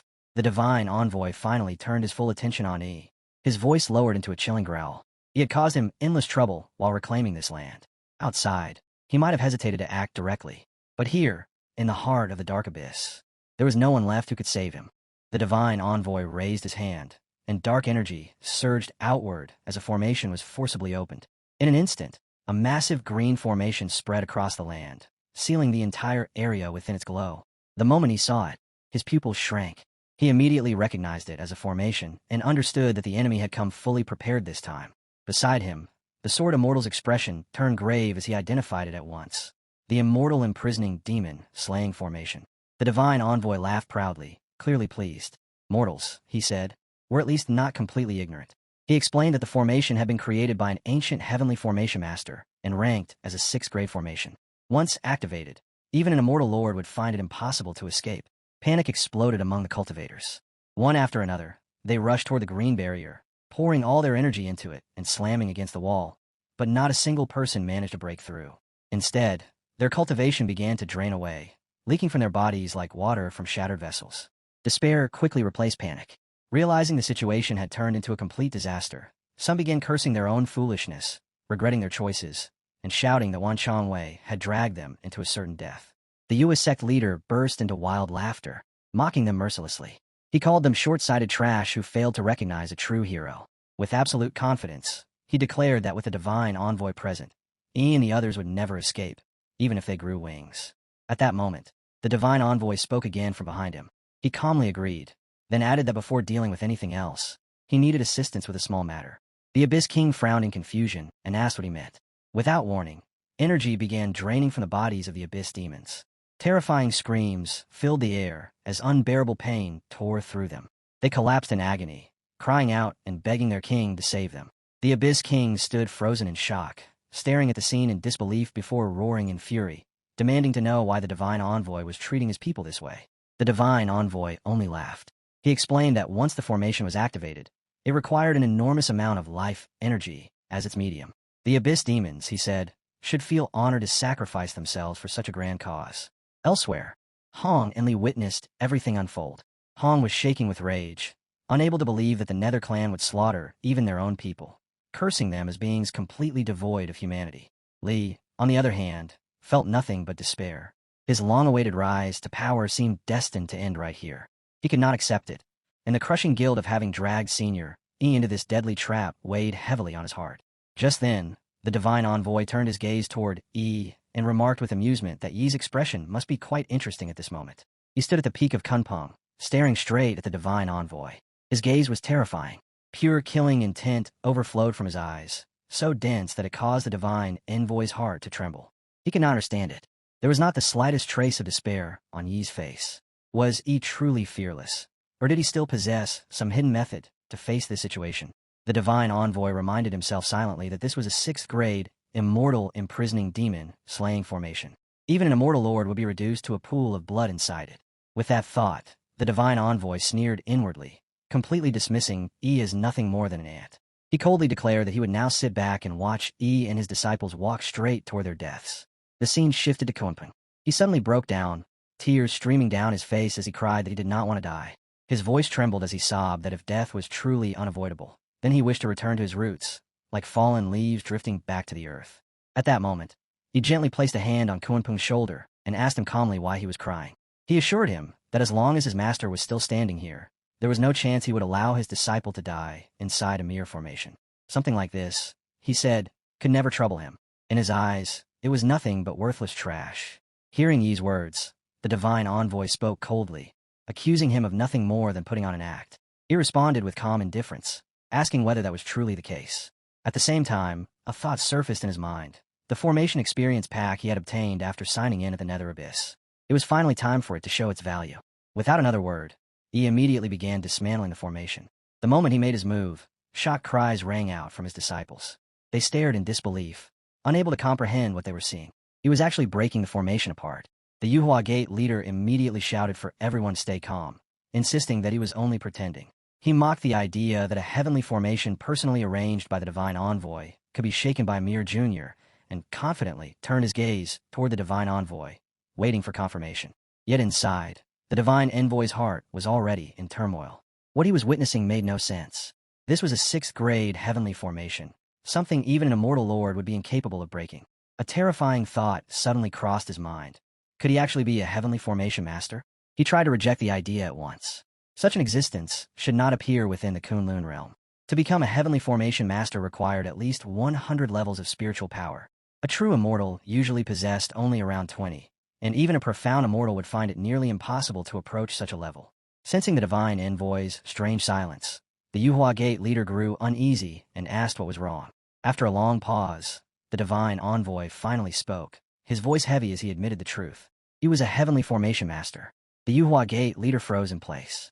He repeated those words in disbelief, the weight of that realization crashing down on him.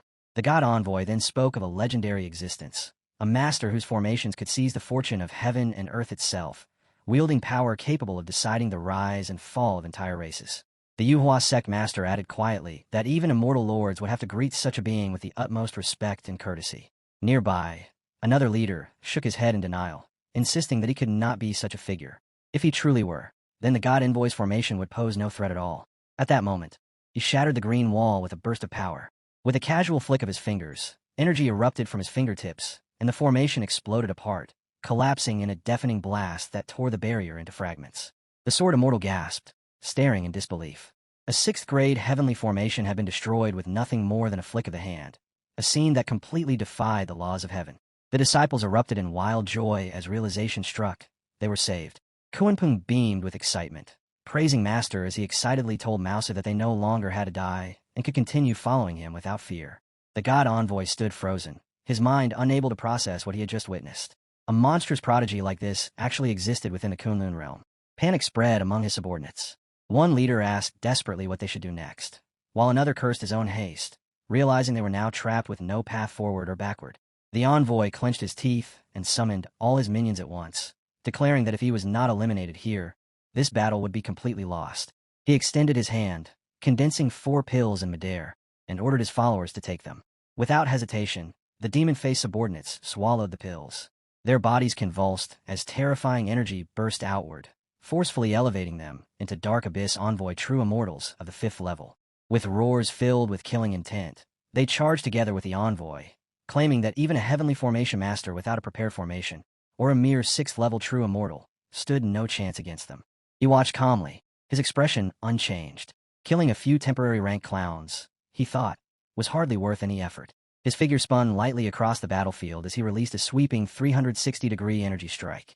The minions shouted insults and unleashed a 5-fold annihilation attack in response. He answered with a single move, a Tsang Yuan Cosmic Ring Slash. The slash erupted with terrifying force, tearing straight through their combined attack in a nuclear-like explosion. Shockwaves rolled across the battlefield, freezing the minions in place. Their energy was completely dominated by that casual slash, which ripped upward through their bodies from the ground, shredding them apart. Agonized screams echoed through the air. The Sword Immortal stared blankly, his heart trembling as an old memory resurfaced. Back when he had once severed 14 provinces with a single sword, the god envoy roared in fury, ordering his minions to unleash all their trump cards. With the pills rapidly restoring their strength, the 5th-grade true immortals stabilized themselves. The envoy shouted that if he forced them to use their ultimate moves, then dying would be without regret. The Sword Immortal's expression darkened. He realized the situation had spiraled out of control. These enemies were preparing to self-detonate their immortal sources. He remained composed, quietly observing their desperation. He raised his hand, and a massive coffin descended from the void. He lifted it effortlessly and stated calmly that if they wished to self-destruct, they could do so inside. As the coffin opened, dark red matter shimmered within, releasing a terrifying suction. One by one, the demons were dragged inside, their bodies dissolving as they were converted into incomprehensible energy. The coffin slammed shut, erasing them from existence forever. The god envoy collapsed to the ground, trembling uncontrollably, his eyes filled with disbelief. He looked down at him coldly and said that whether it felt real or not did not matter. He would experience it personally. A slash descended toward the envoy. He roared and countered with dark blue energy that swallowed the attack hull. Yi's eyes flickered with surprise. In that instant, he understood. The envoy was using his final trump card, the authority bestowed by the Dark Abyss itself. The envoy raised his palm, revealing a strange pill resting at its center. Without hesitation, he swallowed it and burst into a menacing laugh. He claimed that surviving such desperate circumstances proved that even the Dark Abyss itself stood behind him. With destiny on his side, he declared himself invincible. He slowly drew his sword, his gaze locked onto the envoy, calm and unwavering. He stated plainly that the word invincible did not truly exist in this world, because there was only one being who could bear that title. Julin. The divine envoy spread his arms and declared that he now controlled the will of the entire minor world. Within this place, he said, he was a god. Looking down at with cold disdain, he claimed that he was nothing more than a mere, true immortal. Even if were an immortal king, it would still be insufficient to challenge him here. Hearing these words, the Abyss King and the US sect leader immediately stepped forward. They bowed deeply and congratulated the divine envoy on becoming the true lord of the Nether Abyss, praising him as the incarnation of its heavenly Tao. Only now did they finally understand. Everything that had happened before was part of his grand design. Every sacrifice, every step, had been to gain the recognition of the Nether Abyss's will. In their eyes, he was clearly a man favored by destiny itself. The divine envoy then released his pressure without restraint. Terrifying might descended upon everyone present as he demanded to know why these insignificant ants had not yet knelt. The Sword Immortal's expression turned grim. He could feel it clearly. This oppressive force was completely impossible to resist. This was the power of a world's will. Hong fell into despair. He muttered that the divine envoy had become the embodiment of the nether abyss's heavenly Tao. In this place, if he ordered them to kneel, they truly had no choice but to obey. At that moment, Mouses spoke up in confusion, asking why their master was still standing. Hong cried out in disbelief. He could not understand it at all. How was this possible? How could he withstand the will of an entire world? The divine envoy's pupils contracted. Even he was shaken by the sight. He muttered that the rules appear to be ineffective against E. Without hesitation, he decided to test something deeper, the origin laws themselves. Chains formed from terrifying power lashed out toward E, carrying the authority of the world. Yet when they struck him, they failed to cause even the slightest harm. The divine envoy roared in disbelief. Even the origin laws were ineffective. To him, this was impossible. It directly violated the heavenly Tao. He declared himself heaven incarnate, the living laws of this realm, commanding all things to submit and be suppressed. In the next instant, destruction spread outward as his power tore through the surroundings. Space trembled violently, and everyone cried out in fear, feeling as though the entire world was on the verge of collapse. Only then did he speak. His voice was cold and dismissive as he stated that with such a pitiful amount of power, calling oneself heaven was nothing but a joke. To Yi, this so-called heavenly Tao was riddled with flaws. Seeing his indifference, the divine envoy flew into rage. He struck out again, roaring that anyone who dared defy the heavenly Tao deserved death, and unleashed the 10,000 calamities nether heaven palm. The U.S. sect leader gasped in reverence, praising the divine envoy's overwhelming might. He claimed that this palm gathered the nether power of heaven and earth itself, and that even an immortal king would be instantly annihilated if struck by it. He merely glanced at the attack and asked calmly whether that was truly all there was. As his words fell, he raised his hand and released a golden palm strike of his own. The two forces collided, and the nether palm shattered instantly, dispersing like smoke. The divine envoy froze, eyes wide with disbelief. He shouted that this was impossible. Wasn't the power of the heavenly Tao supposed to be invincible? He answered indifferently that if this was what people called invincible, then it was simply weak, and weakness only meant one should cultivate harder.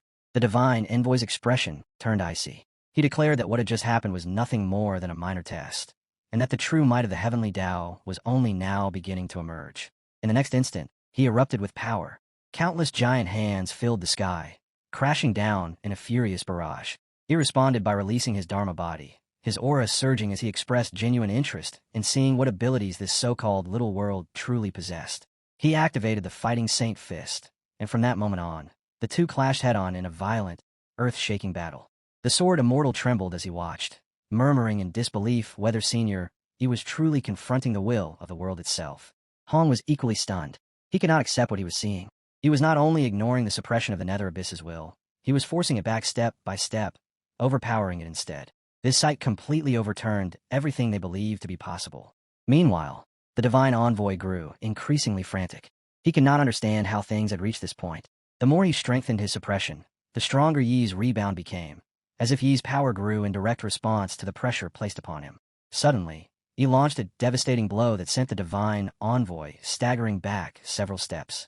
Enraged, the divine envoy roared and demanded to know what he truly was, how he could distort the heavenly Tao itself. The sword immortals silently wondered the same, desperate to understand how he could resist the will of an entire world. He answered calmly that the reason was simple. The stronger his opponent became, the stronger he himself would grow. Hearing this, the divine envoy exploded with fury, roaring that he was using such a ridiculous excuse to mock him, demanding to know whether he found this amusing. He replied with complete indifference. He was not toying with him at all. He was simply stating a fact. When he faced something stronger, he truly became stronger in return. Those words shattered the last restraint within the divine envoy. His fury finally erupted. He roared that he had endured enough. Within this world, he was the absolute ruler. No one could stop him. No one at all. In the next instant, the divine envoy unleashed a terrifying burst of power, forcibly drawing out the full might of the heavenly Tao. A massive purple sword manifested in the sky, radiating pressure, so overwhelming that everyone cried out in shock. The force pinned them down completely, leaving them unable to move. Even the Abyss King trembled, his body shaking under that crushing authority. The divine envoy roared madly, declaring that he would send Yi's soul into nothingness and erase him from existence forever. Yi answered without hesitation, his voice firm, repeating that the stronger the opponent before him, the stronger he would become. Yunlin's hand strike collided head-on with the divine envoy's purple sword. For a brief, suffocating moment, the world fell silent. Then, a cataclysmic explosion erupted. The purple sword shattered into fragments, as destructive energy surged outward in all directions. The Abyss King screamed in horror. He could hear it clearly. The netherworld will itself was screaming in agony. As the sword collapsed, the oppressive pressure vanished instantly. Cheers and cries of relief burst out from all sides, as everyone realized the truth. Immortal Yi had won. The sword immortal stood frozen in disbelief. Senior Yi was confronting the will of the world using nothing but his own strength. Such power surpassed everything he had ever known or imagined. Li shouted excitedly, unable to contain his amazement. Even the heavenly Tao of the netherworld could not affect their master. Hong, however, remained shaken. He could not accept what he was witnessing. How could a mortal possess the ability to defy an entire world? Deep down, he suspected that he must be concealing some heaven-defying treasure. Otherwise, such a feat should have been impossible. The divine envoy completely lost control. He roared that since the heavenly Tao could not suppress Yi, then the entire netherworld would become his coffin, and all living beings would serve as sacrifices. With madness in his eyes, he began forcibly collapsing the nether abyss itself. He responded coldly. Trying to drag him down along with the world was nothing but wishful thinking. Such an attempt was destined to fail. The divine envoy shouted that within this realm, he embodied the heavenly Tao itself. When the heavenly Tao fell, the world would perish alongside it. He vowed to show everyone what a true apocalypse looked like and declare that everything would be annihilated together. Under the terrifying destructive force of the heavenly Tao, the nether abyss began to crumble. Space fractured, land disintegrated, and the world itself started collapsing piece by piece. Panic spread as everyone cried out in fear, realizing that the nether abyss was vanishing before their eyes. The Abyss King roared in despair, watching his homeland fall into ruin. Amid the chaos, Elder Lu asked anxiously what they should do. The Yue sect leader answered with rage and regret, cursing those who had encouraged him to side with the netherworld race and lamenting the catastrophic disaster that had now unfolded. Hong quickly realized that once a world chose self-destruction, it was no longer something human power could resist. Even if he were to defy the heavens once more, reversing such an outcome might already be impossible. The divine envoy, however, laughed like a madman. He declared that this destruction was the inevitable price of forcing his hand, and that no one could change the fate of the netherworld's annihilation. As everything collapsed, the divine envoy reflected on himself. He believed that no matter what, his name would be carved into history, that the great cause of the netherworld race ruling the eastern region would forever bear his mark. He acknowledged the effort, considering it barely acceptable. Yet his expression remained calm and dismissive. He said plainly that if someone wanted to explode like fireworks, they should do it alone instead of dragging others down with them. He had no interest in being buried alongside lunatics. The divine envoy's pupil shrank. In that instant, he realized that a massive teleportation array had already been completed. Its scale was terrifying, far beyond anything he could comprehend.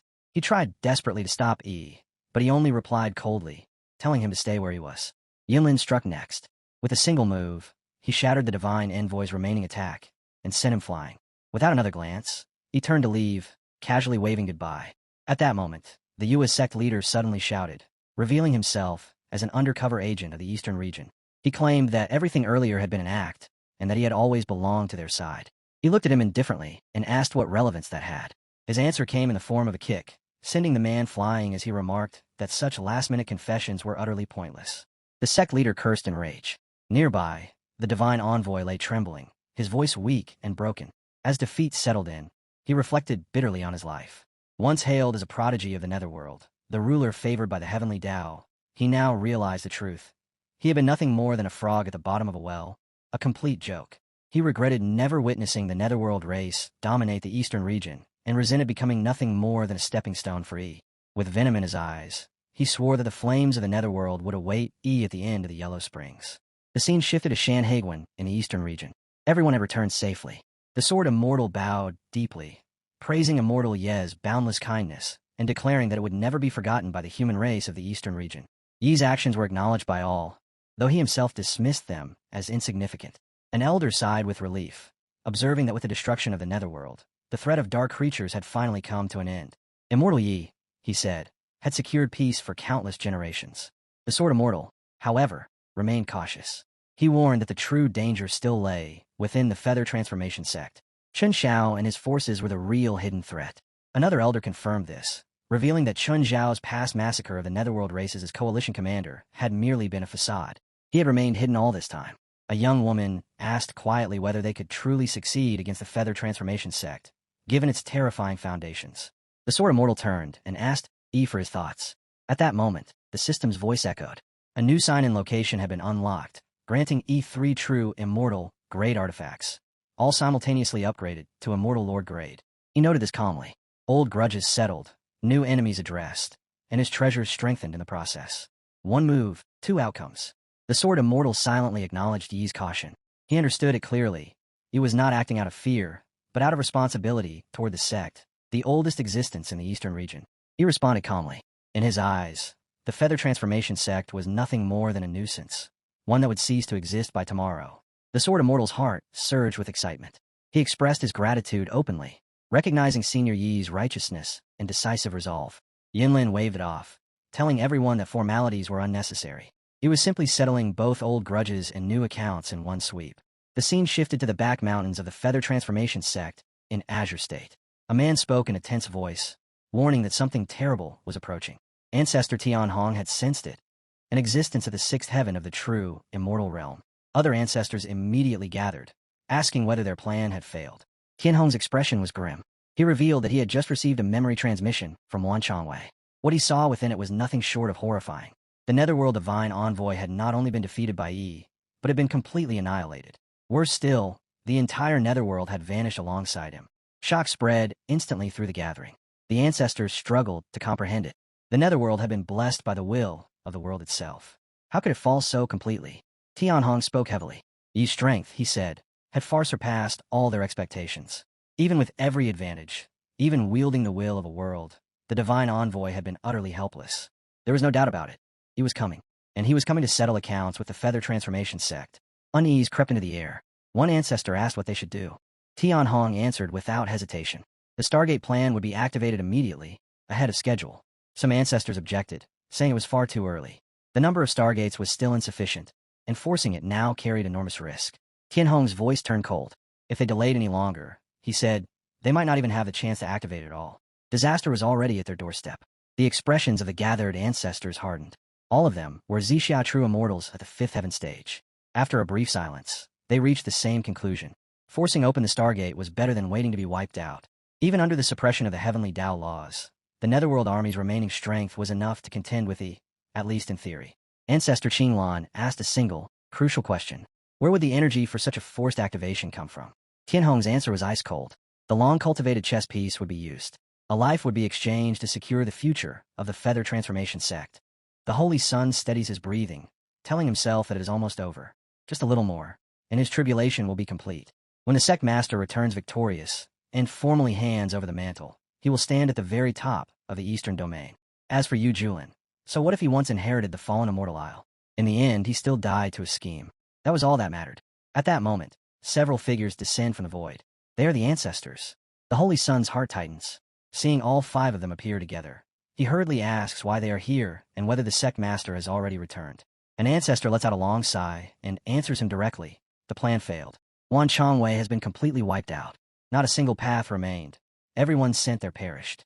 The Holy Sun freezes, his mind going blank. He blurts out that it is impossible. Wan Chongwei has stood firm in the eastern domain for countless ages, its foundations unimaginably deep. How could it be erased just like that? Panic floods his voice as he asks again. What about Yu Julin? Did he die in Yuan as well? The ancestor's reply is icy. Not only is Yu Julin alive, he says, he is likely already leading the Eastern Domain Coalition toward the Feathering Gate sect to settle old grudges once and for all. Before the Holy Sun can process this, the ancestor raises his hand and begins forming seals, preparing a Stargate. His tone remains calm as he declares that there is only one way left to stop Yu Julin. The Stargate must be opened, and the Holy Sun is the key. The Holy Sun's eyes widen in horror. He shouts for the ancestor to wait and demands to know what he means. The ancestor looks at him coldly and asks what he thinks it means. They have nurtured him all these years for this very moment. As those words fall, the ancestor reaches out and begins extracting the Holy Sun's core. A scream tears from the Holy Sun's throat. He cries that he is the Feathering Gate sect's Holy Sun, born to ascend, destined for greatness. How can they do this to him? The ancestor answers without emotion. Precisely because he is the Holy Sun, when the sect faces life and death, he should be the one to stand forward and reverse fate. The extraction completes. The Holy Sun's body core is torn free. He collapses into despair, screaming and demanding to know why. He swears he has always been loyal, risking his life again and again for the sect. Yet they deceived him, cultivated him, and used him as nothing more than fuel. The ancestor replies calmly, telling him to rest easy. As long as this trial is overcome, this old man will reconstruct his solar immortal body.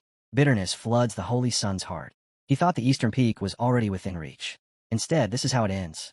Meanwhile, Yu Julin only continues to soar higher, farther beyond anything he can ever touch.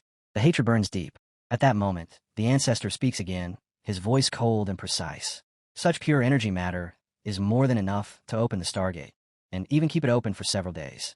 With that, he pours the condensed energy into the portal. An enormous surge erupts instantly. Terrifying power floods the Stargate as the heavens and earth tremble under the violent release. The moment that presence spreads out, terror grips everyone present. Cries of alarm erupt as faces turn pale. That power feels as if it is directly crushing their souls, pressing down from above without mercy. It is far beyond anything they have ever known. Hearts tremble as the same thought rises in every mind. What kind of monsters are sealed beyond that gate? Soon after, the Stargate fully stabilizes. One after another, figures step out from within. Seeing this sight, the ancestor's pupils contract. He never expected such a scale. Netherclan true immortals, flooding out endlessly, tens of thousands at the very least. Before such a force, the Feathering Gate sect truly is no different from ants beneath a mountain. At that moment, the immortals instinctively part to the sides. A single figure advances at the center, riding atop a fierce beast. His aura alone suppresses the surroundings. He is the Netherclan commander, Ming Wanjun, a heaven immortal of the second heaven, once a profound immortal at the peak of the ninth. Ming Wanjun's expression is dark with fury. He coldly declares that they are fools for opening the Stargate now. Forcing it open at this time has severely suppressed their cultivation. Hearing this, the ancestor hurriedly explains, saying that Lord Envoy Ming Yi has unfortunately fallen. The plan was disrupted, and they had no choice but to activate the gate early. The commander roars in disbelief. Ming Yi is dead? Impossible. No one here could have defeated him. He was not only the Wu clan's greatest prodigy, but also steady, cautious, and backed by their forebears' grade 6 celestial array blessing. Such a person should never have failed. He demands to know the truth. The ancestor stiffens and answers honestly. It was a brat named Yu Julin. He sabotaged the Stargate plan again, and not long ago even inherited the legacy of the fallen immortal Isle. Now, he has slain the envoy and become the greatest obstacle to their plans. Ming Wanjun's gaze sharpens instantly. He asks if Yu Julin truly inherited the fallen immortal Isle. The ancestor nods nervously, adding that it is probably just some unknown legacy and that the boy merely got lucky. The words ignite the commander's rage. He explodes, calling the ancestor an idiot. Does he even understand what kind of existence the fallen immortal master was? Even the nether progenitor would not dare provoke that terror. A formation Grand Supreme feared across the myriad worlds. The strategic value of a heaven array master far surpasses that of an immortal king. That Grand Supreme alone once reversed the entire tide of the myriad worlds war. The ancestor is struck dumb. Shock ripples through him as he realizes the true background of the fallen immortal Isle. Ming Wanjun snorts coldly, mocking him as a frog at the bottom of a well. Still, this confirms one thing. Ming Yi did not die unjustly. Now, the priority is clear. Yu Julin must be killed. Anyone capable of inheriting such a legacy is no ordinary figure. If allowed to grow, it will become a catastrophic threat to their grand design. Just then, a beam of golden light descends from the heavens. An ancestor immediately shouts, demanding to know who dares trespass within the Feathering Gate sect. At the same time, a cruel thought flashes through his mind. With tens of thousands of immortals standing behind him, he is eager to see how Yu Julin will die this time.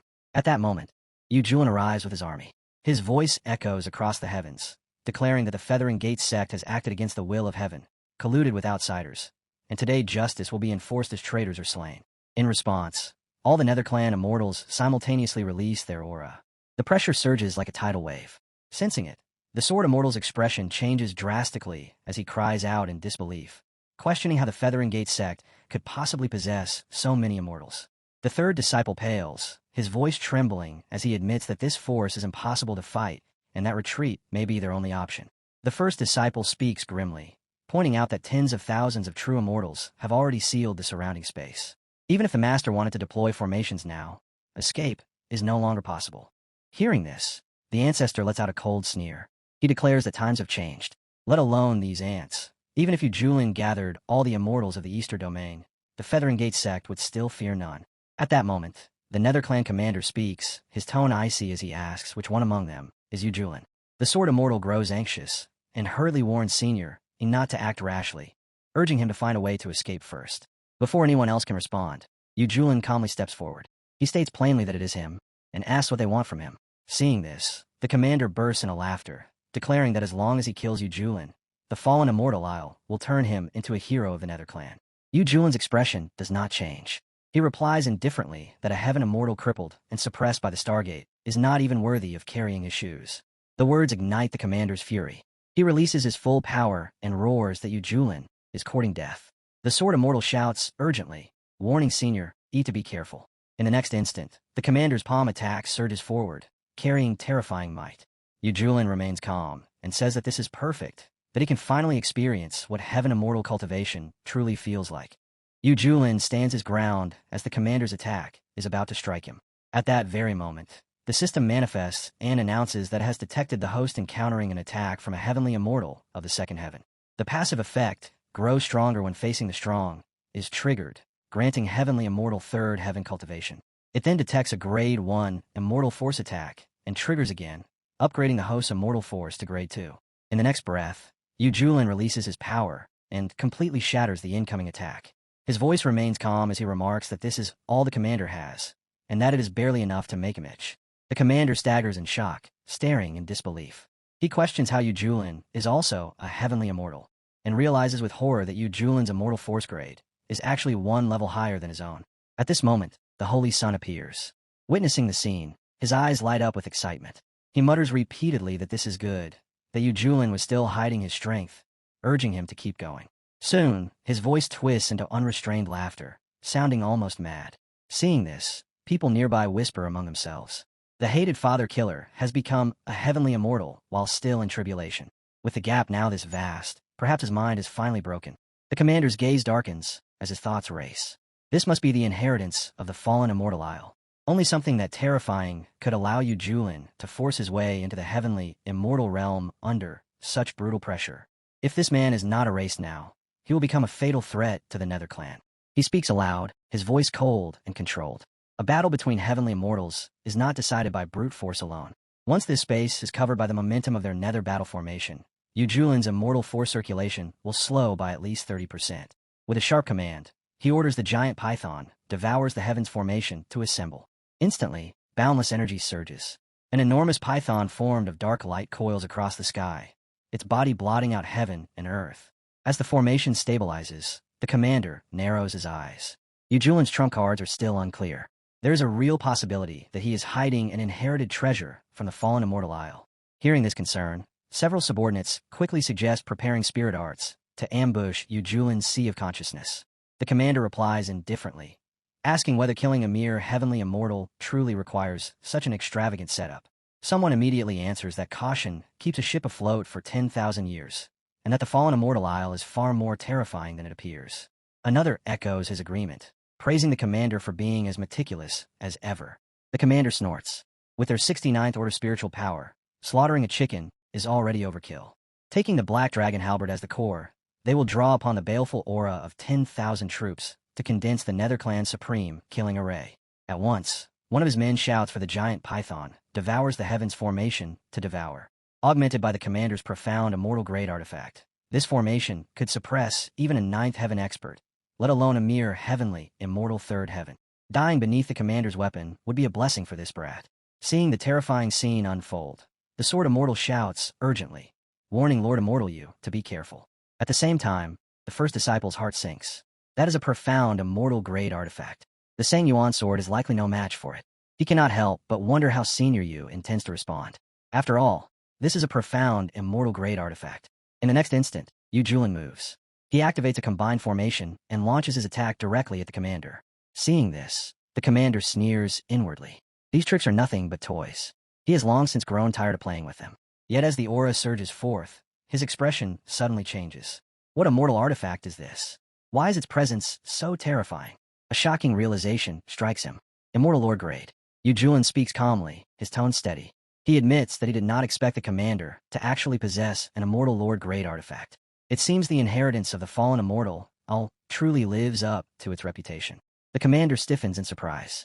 Yu Julin even knows about the fallen immortal? Yu Julin replies indifferently that it is only natural. But while an Immortal Lord Grade artifact is indeed powerful, driving it with mere heavenly immortal cultivation will drain him severely. He calmly adds that he doubts the commander can hold out for very long.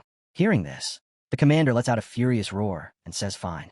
He declares that he will let Yu Julin see what he is truly capable of. His plan is clear. He will feign a frontal clash with Yu Julin while secretly directing the giant python to strike the cultivators behind him. Yu Julin will be forced to split his focus to protect them, and in that instant, their spirit arts will slip through the opening. In the next moment, the commander charges straight at Yu Julin. At the same time, his subordinates silently move around from the rear, advancing toward Yu Julin's people. Panic immediately spreads. Shouts ring out, demanding to know what is happening and why the attack is suddenly coming for them. Some yell for everyone to stay calm, insisting that Lord Immortal Yu is here. Others cry out in despair, saying that even if Lord Immortal Yu blocks it, the shockwaves alone could still wipe them out. Yu Julin snorts coldly, so they still rely on such petty tricks. With a single thought, he forms a formation, instantly shielding everyone behind him. At that same moment, the commander roars and condenses a massive dragon from behind, launching it toward Yu Julin. Simultaneously, two cultivators unleash a piercing sound-based attack. Yu Julin merely tilts his head slightly and remarks that his head feels a little itchy. Seeing this, the commander's eyes light up with excitement. He shouts that they succeeded and calls out Yu Julin's name. The dragon barrels forward, but in the next breath, Yu Julin swings his sword. The dragon is cleanly split apart. He looks ahead calmly and asks what exactly they succeeded at, and what kind of underhanded stunt they thought they pulled this time. The commander's expression collapses. He screams in disbelief, demanding to know why Yu Julin's sea of consciousness was not affected at all, and why he shows no reaction whatsoever. At that moment, the cultivators who launched the mental attack are revealed, eyes unfocused, mouths babbling, their minds already shattered. The commander's heart sinks. How could this be? Did they suffer backlash? Worse still, Yu Julin did not even notice the mental assault. The gap between them is no longer measurable. It is like heaven and earth. He roars in fury, admitting that even with all his caution, he still underestimated Yu Julin. In that case, he declares, even if he burns every last drop of his blood today, he will kill him. He orders all units to pour their energy into the Black Dragon halberd, commanding it to aid him in slaying the enemy. This is his ultimate art. Blood Dragon annihilates the world. He refuses to believe that Yu Julin can endure it. Yu Julin smiles faintly and says calmly that if that is the case, then this immortal will also get serious. The commander laughs arrogantly and says it did not even hurt, asking if that is truly all Yu Julin has. He mocks him, saying it was nothing but a bluff. Yu Julin replies evenly that his sword does not cut flesh.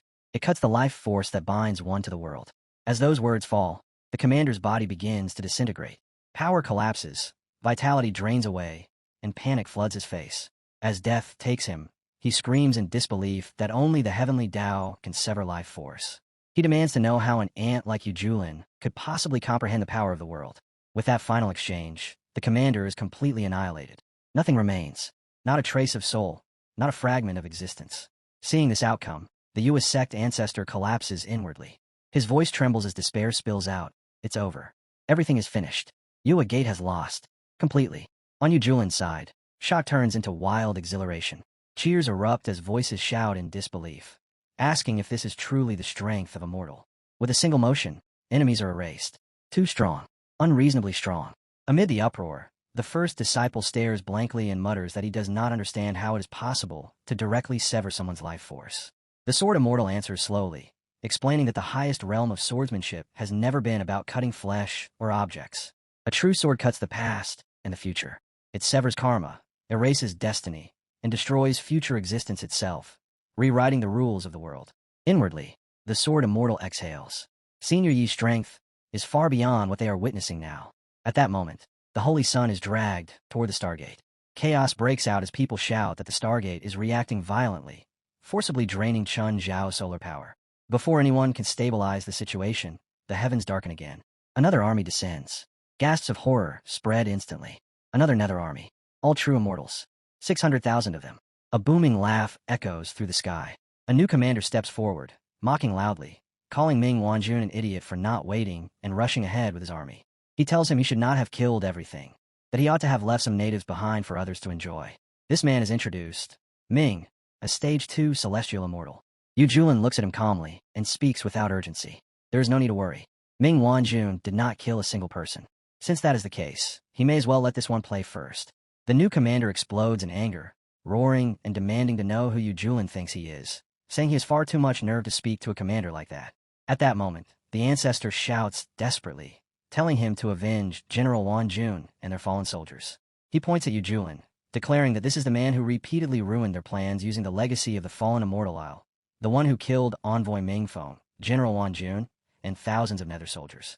In his heart, the ancestor clings to hope. There's always a way out.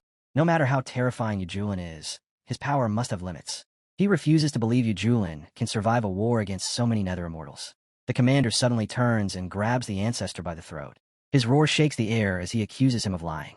If everyone is dead, where are the bodies? He snarls at the ancestors trying to ambush him and mocks him for thinking such childish tricks would work. Yu Julin speaks calmly, correcting him. There is no mistake. He is simply showing him where the bodies are. With that, Yu Julin kills the ancestor in the exact same manner as before. Seeing this, the new commander's expression turns grim. Their life force was severed, their bodies reduced to dust. There is no mistaking it. With a sharp gesture, he issues an order to all forces. 600,000 soldiers are to form the six-phase killing array and completely surround Yu Julin. The response is immediate. Roars echo as every soldier answers the command. Spirit avatars descend, merging directly into their bodies. In the next instant, terrifying transformations unfold. The commander's physique swells and distorts, bones cracking as he transforms into a towering titan demon ape. Around him, the captains follow suit. One becomes a savage bull, another a blazing lion, another a hell python, one a winged tiger, and the last an illusion fox. The commander speaks coldly, stating that Yu Julin, as the new lord of fallen immortal island, must be familiar with strange and profound spells. Even a mystic immortal would struggle against this power. His six-phase killing array is fueled by 6 stage, 2 celestial immortals, and 600,000 true immortals. He laughs, declaring it an honor for Yu Julin to die within this formation, and orders the slaughter to begin. The array surges forward, overwhelming force crashing toward Yu Julin. The third disciple pales and speaks anxiously, saying this array can even kill a mystic immortal, questioning whether the master can survive it. The first disciple answers without hesitation. He must survive. Everything rests on him now. Deep down, the first disciple feels shaken. He never knew the outside world was this terrifying. His former glory is meaningless in comparison. Yu Julin must not fall. If he survives this battle, he will only rise higher and become even stronger. Yu Julin looks on coldly. He mocks them for daring to flaunt an array reliant on puppet avatars. Since the Nethers never learn, he will show them what a true avatar transformation looks like. Before they die, 3 pure ones. In the next breath, 3 figures step forward. Each is identical to Yu Julin. The commander's pupils contract violently. These are not puppets, not clones. He realizes in shock that Yu Julin has refined natural energy itself into 2 genuine avatars. One avatar raises a flute. Another grips a coffin-shaped artifact. The third stands calmly, sword in hand. Yu Julin smiles faintly and says that this is perfect.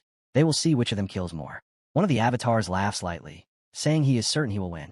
The flute-bearing avatar glances over, sounding almost apologetic, remarking that the others are still far too competitive, and apologizing in advance for what is about to happen. Then he plays. The soul-shattering melody spreads across the battlefield. Invisible waves ripple through the 6-phase killing array. One by one, NetherClan soldiers stiffen, their expressions freezing in terror before collapsing lifelessly. Souls shatter, bodies fall, and death sweeps through the ranks like a silent tide. At the same time, the coffin-wielding clone turns toward another NetherClan commander and laughs arrogantly. He mocks him for pretending to be profound, declaring that he is the one who truly holds power. With a wave of his hand, he orders those ants to climb into their coffins themselves, his laughter echoing wildly across the battlefield. The remaining NetherClan soldiers collapse into terror. Screams fill the air as they beg to be saved, crying that they do not want to die. Some sob incoherently, calling for their mothers, others screaming that they want to return to the Nethers, their courage shattered completely. At that instant, the sword-wielding Yu Julin clone steps forward and strikes toward the commander, his voice cold and dismissive. He says the commander's strength is not even worth mentioning here. The commander frantically dodges, shouting in disbelief that Yu Julin is controlling 2 avatars and wielding 3 monarch-level artifacts, that this is not the power of a celestial immortal. Yu Julin lets out a light laugh. He replies that his power depends entirely on the limits of his opponent. The stronger the enemy, the stronger he becomes. With that, his sword slashes down. The commander roars and launches a desperate counterattack, declaring that even if it costs him his life, he will kill Yu Julin. Yu Julin answers coldly that it is unfortunate. His life simply is not worth anything. His strike lands with overwhelming force, sending the commander flying like a broken doll. The commander smashes into the ground, his body torn apart, life fading away bit by bit. The scene returns to Yu Julin, who observes calmly and remarks that it seems he is coming back already. At that moment, the coffin-wielding clone clicks his tongue impatiently, complaining that it is boring and that he was not done playing yet. Yu Julin casts him a sharp, icy glance. The clone stiffens instantly. Without another word, both avatars return to Yu Julin's side. In the next breath, Yu Julin unleashes his power. Heaven and earth convulse as everything around begins to collapse, shatter, and disintegrate under his might. The NetherClan soldiers finally break completely. They cry out in terror, begging Immortal Yi for mercy, shouting that they were wrong. They swear to abandon Yua Gate, pleading desperately for their lives. Yu Julin speaks coldly. He spares Mingfeng today. He orders him to return and deliver a message to his clan. So long as he lives, no alien race is allowed to invade Kunlun. If the Nethers dare to come again, he will hunt them down, no matter how far they flee. A stunned silence follows, then erupts into awe-filled cries. Cultivators shout that he slaughtered hundreds of thousands of immortals alone, that his strength is beyond reason. A young man shouts excitedly that he fought the aliens and protected all of Kunlun's cultivators. A young woman gazes at him with admiration, whispering that such vision and honor are truly unmatched. Suddenly, a sword cultivator raises his voice and declares that he will hunt down anyone who dares invade Kunlun. The crowd answers as one, voices shaking the heavens, swearing that they will hunt down anyone who invades Kunlun. Amid the chaos, the surviving commander lies there, his consciousness barely intact. Yu Julin said he grows stronger against the strong. How terrifying is that power, truly? Even if the Nether ancestor descended personally, he would die here. Yu Julin suddenly shouts coldly, telling him to scream, asking if he wants to be personally sent on his way. Hearing that voice, the commander's heart nearly stops. He hurriedly answers that there is no need, that he is leaving immediately. Deep inside, panic surges.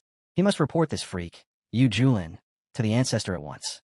At that moment, the Holy Sun bursts into hysterical laughter, shouting for them to hunt them down. The commander's expression twists. He urgently realizes that he must take the solar body and close the Stargate before anything else happens. Without hesitation, he seizes the Holy Sun and drags him toward the portal.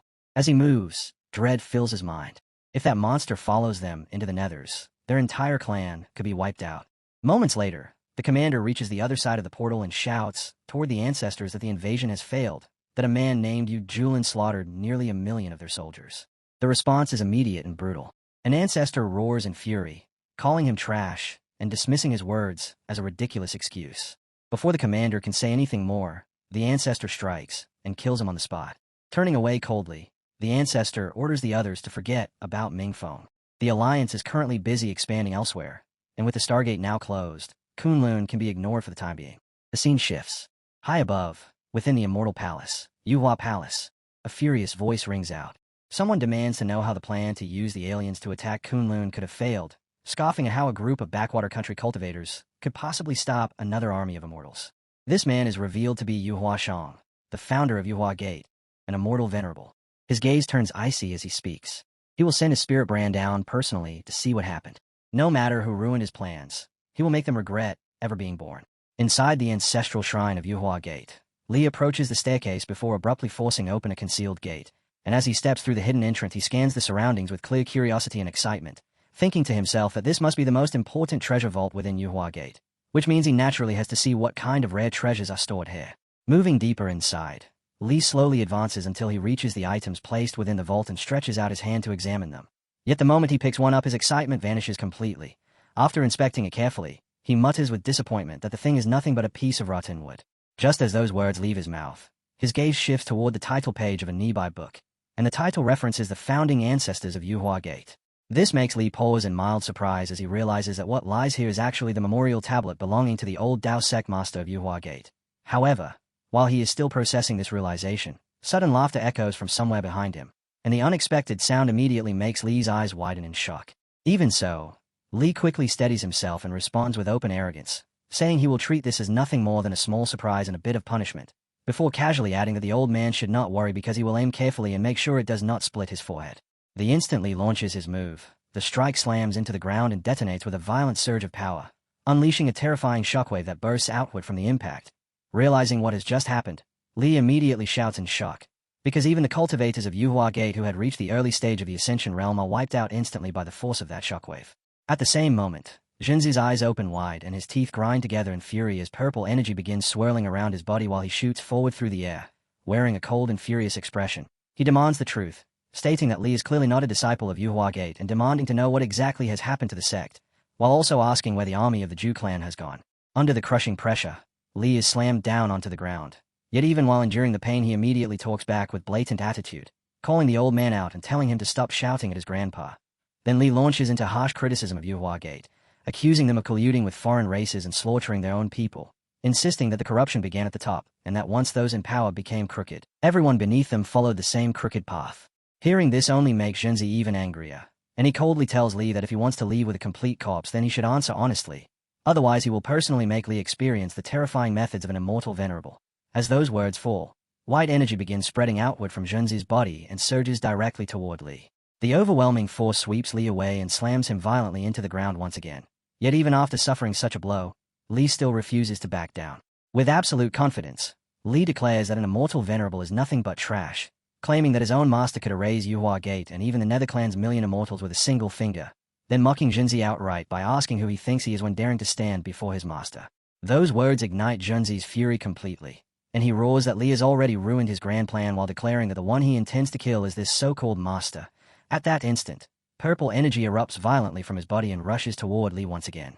The strike leaves Li heavily injured as Junzi crushes him down with overwhelming pressure, forcing him into the ground while demanding answers, asking directly who Li's master is and where that person currently resides.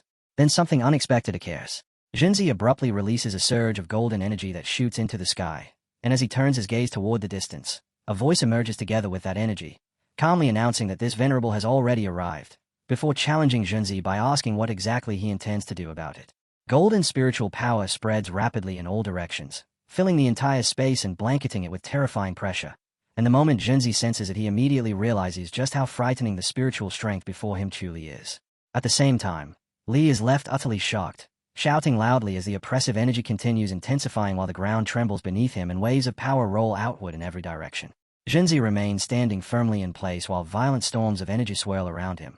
Narrowing his eyes with anger, he stares forward as purple and pink power burst from his body, roaring in rage that he has already reached the peak and prepared himself for ascension, and if he succeeds in ascending to the immortal realm, he swears he will tear this opponent into pieces. The pressure grows so intense that the surrounding buildings are completely swallowed by the overwhelming force. The scene then shifts away from the battle. Attention moves to the protagonist, Yi Junlin, who stands calmly while looking toward the sky and analyzing the situation. After carefully observing the power, he quickly realizes something important. The opponent appearing here is only a projection rather than a real body, because if it were a true soul descending from the immortal realm, the situation would be far more troublesome. Yet since it is merely a projection, its strength is restricted by the pressure of the lower world. Junlin lets out a faint sigh while thinking that the chunk of fire he used earlier ended up being wasted, since he originally hoped that it would allow him to advance directly into the immortal Qing realm. Right at that moment, a system notification appears, reporting that the Kunlun Ascension passage has been damaged. Due to the world's restrictions, immortals from the immortal realm cannot descend into the lower world with their real bodies, meaning they can only send projections, and even those projections will still be suppressed by the power of the world itself. Junlin quietly watches the sky for a moment before deciding to simply let events unfold naturally, because the environment here is far too harsh and the spiritual energy far too thin, making any attempt to force the situation completely pointless. Junlin then falls into quiet reflection about his previous life, remembering how he had already settled everything back then and endured countless struggles along the way, and this time he is absolutely determined not to step into those same traps again. Compared to that past, living a relaxed life while occasionally helping others with their cultivation actually feels quite comfortable. And in his honest opinion, it feels wonderful. With that thought settled, Junlin casually tells his companion Fish that it is time for them to leave, suggesting they return to the courtyard and continue living peacefully while allowing fate to take care of everything else. The scene abruptly cuts to a newspaper headline announcing that Xuanti Sec Senior Junlin personally killed 10 billion external domain immortals, and according to the report he also guarded the ancient Starry Sky Road while saving the entire Kunlun world. The perspective then shifts to a media broadcast where people are actively discussing this news, with one person loudly declaring that he refuses to believe such rumors, even though the story claims Junlin supposedly holds the record for slaughtering 10 billion external immortals. Another individual quickly agrees, adding that with Senior Yi's strength, eliminating 10 billion enemies would actually be nothing remarkable. However, someone else raises a skeptical point, arguing that only a few 100,000 immortals were ever seen on the battlefield, and this remark immediately sparks anger among the surrounding crowd. People begin shouting back and forth as the argument escalates, with some insisting the number must have been tens of millions, others claiming it was clearly in the millions, while another voice shouts that the count had to be 10 billion and that Senior Yi became a legendary figure after a single strike. The debate quickly descends into chaos as everyone passionately defends their own exaggerated version of the story. Amid this uproar, the newscaster continues speaking and explains that for a single person to fight against 10 billion immortals would require an unimaginable level of cultivation, which is precisely why the entire cultivation world has become extremely curious about Junlin's true strength. The station then proudly announces that, as the most authoritative media organization within the cultivation world, their editors and reporters have successfully uncovered the hidden truth behind this story, encouraging everyone to stay tuned for their upcoming detailed report. Soon after, the scene shifts once again. Li and Hong are now standing together while speaking quietly, and Li asks his senior brother Hong whether he wants to know Lu Hui's real cultivation level. Not far away, the sect leader is secretly listening to their conversation, while Li continues talking and complains that the old rumor is being dragged out again, even threatening that if people keep spreading such nonsense he might end up smashing someone's head. Then Li leans closer and whispers to Hong, revealing what he claims is a shocking secret, saying that Lu Hui is actually a trash emperor. Hearing this, Hong is completely stunned and immediately asks how that could possibly be true. Li firmly insists it is absolutely real because he witnessed it with his own eyes, explaining that Lu Hui was beaten to pieces in a single battle by a powerhouse at the Immortal Radiance level, and after that fight the rod Lu Hui carried was taken back by the sect's ancient ancestor. Hong finds it difficult to accept this explanation and argues that Lu Hui was supposed to be an immortal emperor, a legendary powerhouse capable of devouring enemies on the battlefield, and someone of that level should not appear within the Juha realm where spiritual power has already collapsed. At that moment, the sect master finally steps forward and joins their discussion, explaining that in ancient times the spiritual energy across the human domains was far stronger, and during that era cultivators from every region longed to cultivate within those treasured lands. Now, however, the Juha realm appears to be showing signs that its spiritual energy is beginning to revive, and even his own cultivation, which had remained stuck for many years, now feels as though it is slowly loosening. The sect master further explains that this situation might also clarify why foreign races from other domains have started invading their world. Hong listens attentively and begins thinking deeply as everything suddenly seems to connect. The man surnamed Yi only rose to fame during the last 2 years, yet in that short time he swept across the world with unstoppable force, and his unusual actions, mysterious treasures, along with the powerful techniques possessed by his disciples, all seem far too extraordinary. Because of this, Hong starts suspecting that Yi might actually be an ancient immortal emperor who has survived all the way until the present day. The realization overwhelms him so much that Hong suddenly collapses onto the ground while thinking about it, wondering whether other mysterious existences like Yi might also be hidden somewhere within the Kunlun world.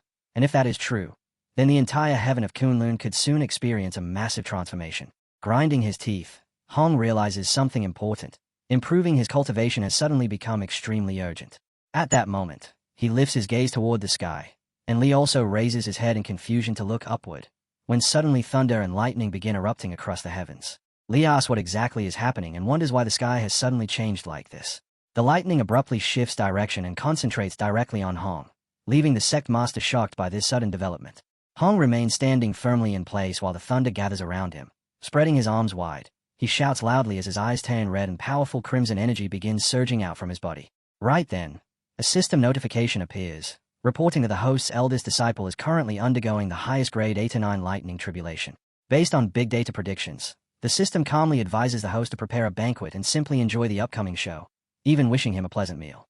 Hong suddenly rockets upward into the sky, soaring high with an overwhelming explosion of power as his entire aura surges violently around him. While ascending, he bursts into loud laughter, clearly filled with excitement and pride, declaring that the day he has waited for has finally arrived, because this is the moment when he will ascend and become an immortal once again. As he continues releasing his energy, Hong grits his teeth and opens his eyes wide with fierce determination, while above him thunderlight begins flashing across the sky.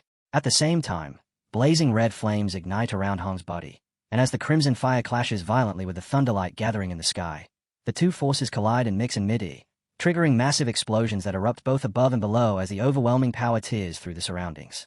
Down on the ground, Li and the sect master watch everything closely, and while observing Hong's fierce display of strength, Li remarks that although elder senior brother may look somewhat crazy while doing all this, when it comes to actual power he is undeniably terrifying. The sect master, however, stays at the scene in complete disbelief and wonders whether this is the immortal Ascension lightning tribulation described in the ancient records, the kind said to demand 9 deaths for a single chance at survival, and he can hardly believe that Hong appears to be passing through something so dangerous almost effortlessly. His shock grows so intense that the sect master stumbles backward and ends up sitting on the ground, and while still trying to process what he is witnessing, he mutters that Hong himself is already a freak, yet even the disciple he chose seems to be another freak, because watching someone pass such a terrifying lightning tribulation as if it were child play leaves him utterly speechless, making him question how ordinary cultivators like them are supposed to keep living in a world that contains monsters like this. Hearing those words, Lee immediately shouts back in protest and tells the sect master not to group him together with ordinary people, reminding him that he is a master's second disciple. And according to Lee, his future is so bright that he cannot even sleep peacefully because of it. Meanwhile, high in the sky, Hong lifts both arms as thunderlight gathers around his hands and spreads along his arms, and while sensing the power surrounding him, he begins carefully analyzing the situation, realizing that the heavenly lightning this time feels different from what he experienced before, because it seems far purer and much more violent. At the same time, another thought confuses him, since normally after surviving a tribulation the immortal Tao sweet rain should descend as a blessing, yet that rain has not appeared at all. While Hong is still thinking about this, another wave of thunderlight suddenly crashes down, and his eyes widen in surprise as the lightning strikes once again. Looking up toward the sky, he starts calculating how many attacks he has already endured. 2 full sets of 9 strikes have already fallen, meaning 18 heavenly lightning strikes in total. Yet the tribulation is still continuing and the lightning is growing even stronger, making Hong begin to wonder whether this might be happening because his cultivation has increased. As the tribulation continues without stopping, anger gradually builds within him, and with red energy erupting violently around his body he shouts toward the heavens, deciding that no matter what happens he has only one choice: to endure this tribulation and survive it. At that moment, the scene shifts to another location where the protagonist sits calmly while eating a small snack, and someone nearby looks worried while saying that senior brother Hong is being struck by so much lightning, asking whether he might end up dying from it. The protagonist answers calmly that Hong will not die, as long as that monster is still there. Right after those words, a system notification appears announcing that the host's eldest disciple is currently undergoing the highest grade 8 to 9 lightning tribulation, and based on big data predictions the system calmly advises the host to prepare a banquet and simply enjoy the show, even wishing him a pleasant meal. Hearing this, the protagonist rises to his feet and quietly repeats that this is the 8 to 9 lightning tribulation. Someone nearby takes a deep breath and remarks that it is impossible to tell whether Hong has encountered a great fortune or terrible calamity, because the 8 to 9 lightning tribulation is known as the most difficult tribulation in history. It contains the extremely rare chaos heavenly lightning and consists of a total of 72 strikes. Another person explains that if someone were actually able to survive such a tribulation, their cultivation would increase by leaps and bounds. However, throughout all of history, no one has ever been known to survive it. Not far away, a bird suddenly begins speaking and explains that this situation proves something important, namely that the heavenly and earthly laws of the Kunlun world have gradually become far more complete over time, since in the past lightning tribulations were much simpler and cultivators at most faced 2 sets of 9 strikes, meaning only 18 lightning strikes in total. Immediately afterward, a donkey also joins the discussion and declares that this old donkey believes the young junior brother is definitely going to die. Meanwhile, the scene returns to Hong, who is still struggling fiercely against the tribulation as lightning continues crashing down again and again.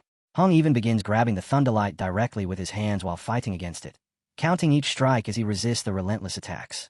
The 20th strike arrives, then the 21st, and the lightning continues without pause. Soon the count reaches 30 strikes, then 36.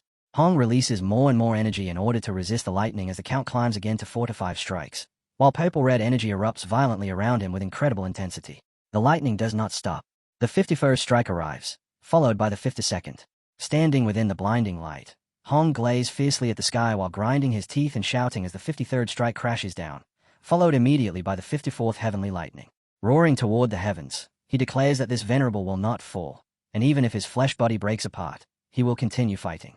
Down below, Lee watches closely, and suddenly he shouts with excitement that elder senior brother is still alive. The sect master stands there completely stunned and mutters that 54 heavenly lightning strikes are simply terrifying, because something like this has never been heard of before. The scene then shifts back to Hong. His body is now covered with injuries, blood flowing from his mouth while wounds mark his face, and as he breathes heavily he shouts toward the sky, hoping that the tribulation must finally be over now. However, the moment those words leave his mouth, another wave of lightning crashes down. The energy explodes violently once again. Lee stays up at the sky in horror and shouts that the lightning tribulation is falling again, warning that senior brother Chinny might truly be finished this time. Suddenly, a massive eruption of red energy bursts into view, and within that blazing field Hong stands upright. He raises his voice to curse the heavens, demanding to know whether this tribulation will never end. Despite his exhaustion, Hong continues struggling and unleashes every bit of power he can to resist the attacks, coughing blood as he forces himself to keep counting the descending strikes. The 6th to 9th strike crashes down with terrifying force. Another violent bolt follows almost immediately, hurling Hong into the air before he manages to steady himself once again.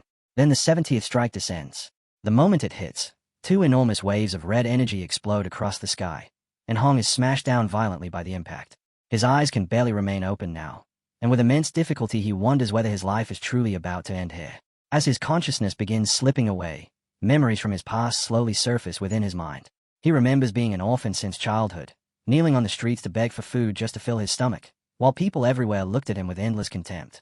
There was even a time when he was nearly beaten to death simply for trying to get a single flatbread.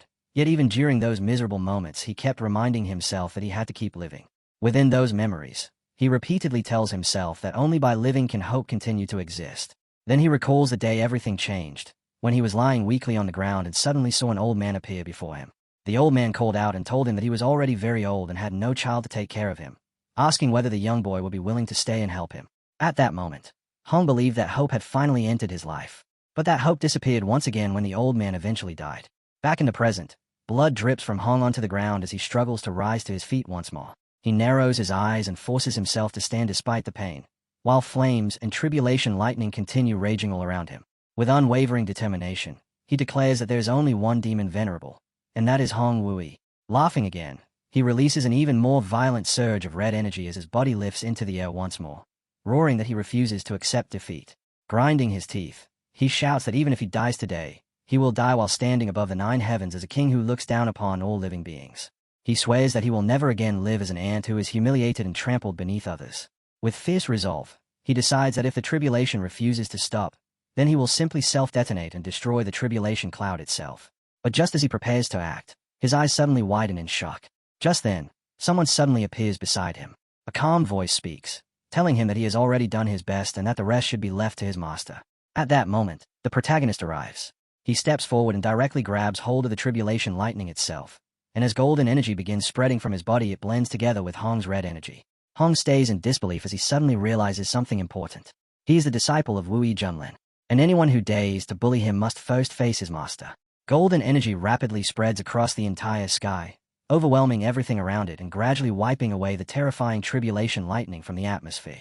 The scene continues as the protagonist, Wui Junlin, releases a massive surge of golden energy straight toward the tribulation above, and the powerful blast crashes directly into the heavenly punishment, actually breaking through it. Witnessing this, Hong is left completely stunned, realizing that the protagonist has forcefully entered a tribulation area that was originally meant for someone else. In situations like this, tribulations are extremely dangerous, because even the smallest mistake usually leads to eternal doom and certain death. Right after that moment, strange white lights begin appearing throughout the sky, and the atmosphere instantly turns tense as several mysterious creatures suddenly emerge from those lights and start attacking. At the same time, Hong has already been injured by the tribulation, and while struggling to stand he notices that the power of the lightning has grown even more terrifying, causing him to panic as the 71st lightning bolt appears, a level of power that, according to him, could easily kill 100 immortal venerables. Meanwhile, both the protagonist and Hong remain inside the tribulation zone. Suddenly, a thunderlight avatar forms in the sky. The lightning figure begins shouting loudly while radiating terrifying power, and seeing the danger Hong immediately yells at the protagonist, asking why he has not left yet and whether he plans to stay there and die for no reason, instead of retreating. However, the protagonist suddenly throws a punch toward Hong, then calmly tells him to stop looking as if his master is about to die and to open his eyes and watch carefully. Right after saying that, the protagonist rises into the sky as powerful energy bursts out from his body, and while ascending he speaks again, telling Hong to watch closely as his master takes revenge for him. Hearing those words causes Hong to freeze in shock, his eyes widening as confusion fills his mind. Revenge for him? He cannot understand what the protagonist means by that. At that moment, the protagonist flies even higher into the sky and begins activating a technique known as the Heavenly Avatar. A gigantic version of himself suddenly manifests, glowing with an intense red aura that spreads across the heavens, and the enormous avatar stands directly in front of Hong while radiating an overwhelming and terrifying presence. Hong stays at the sight in disbelief, unable to believe what he is witnessing. The power released by this technique feels far more frightening than the heavenly tribulation itself, and deep in his mind he realizes something shocking. If this person truly is the reincarnation of an ancient emperor, then his power is far more terrifying than anyone ever imagined. The enormous avatar then shifts its focus toward the thunderlight figure formed from white lightning, and without any hesitation it advances forward, overwhelming the lightning avatar and crushing it with sheer force, while Hong watches the scene and thinks to himself that the lightning avatar actually dared to behave arrogantly in front of someone like this. At the same time, the protagonist declares that anyone who dares to harm his disciples must repay that price thousands of times over. The white thunderlight refuses to submit and fights back fiercely, continuously releasing powerful bolts of lightning that crash into the protagonist's avatar again and again, while explosions echo across the sky as the two terrifying forces collide. Far away from the battlefield, Lee and the sect master are observing everything as it unfolds, when suddenly the ground beneath them begins cracking apart under the violent pressure shaking the land. The sect master immediately feels uneasy and says something about the situation seeming wrong, because to him the atmosphere feels like the calm before a massive storm. Lee lifts his head toward the sky and suddenly curses in frustration, admitting that for a moment he actually thought senior brother had blown himself up. Yet after seeing what is happening now, he immediately switches to praising their master like an excited fan, declaring that this outcome is exactly what he expected and even calling him his god. High in the sky, the protagonist continues releasing golden energy while absorbing the surrounding white thunderlight into himself, and after gathering more power he calmly raises his hand while observing the tribulation itself, realizing that this is the legendary 8-9 Chaos Tribulation. Surprisingly, he remarks that the lightning actually feels slightly tingly and even somewhat comfortable. Down below, Hong sits on the ground completely stunned, screaming in shock within his mind as he wonders how being struck by lightning could possibly feel comfortable for that person. And if that is the case, then what was the point of all the suffering he endured during his own tribulations? Hong tries to steady himself and think rationally, reminding himself that it should not be surprising for the reincarnation of an ancient emperor to possess such overwhelming strength, especially since that same person had just saved his life without hesitation. Because if the protagonist had not intervened earlier, Hong knows he would already be dead. As he continues watching the battle in the sky, Hong slowly accepts something deep in his heart, admitting that he now owes the protagonist an enormous favor and even promising that if he ever returns to his own peak strength he will not use his usual demonic methods to torture him. Meanwhile, the battle continues until the white thunderlight is finally destroyed, and as the lightning fades away the tribulation clouds scattered across the sky begin slowly dispersing, prompting people watching from afar to shout excitedly in disbelief that the peak master has actually defeated the heavenly tribulation itself. The sect master remains equally stunned and declares that this act completely defies heaven itself, because in all his years of knowledge he has never heard of anyone defeating a lightning tribulation in such a way. Lee, however, bursts out laughing confidently and mocks the entire situation, claiming that the storm was nothing special and that the so-called strongest tribulation turned out to be weak. However, the moment Lee finishes speaking, the atmosphere suddenly shifts as the fading storm begins twisting violently and gathering together once again in the sky, the clouds swirling with terrifying force as if something far more dreadful is about to emerge. From within that storm, a voice echoes across the heavens, declaring that the might of the heavenly Tao cannot be desecrated. The storm then reshapes itself into a massive face formed from lightning and dark clouds, and the voice continues speaking, announcing that divine authority cannot be challenged. At the same time, the lightning tribulation transforms again as the final bolt takes the shape of a humanoid figure composed entirely of thunder, and even the protagonist immediately recognizes what it is. This is the final form described only in ancient records, a terrifying punishment capable of killing even an immortal emperor. The storm proclaims the descent of divine punishment as the sky roars violently, thunder screaming that sinners must be executed. Everyone witnessing the scene is overwhelmed with fear.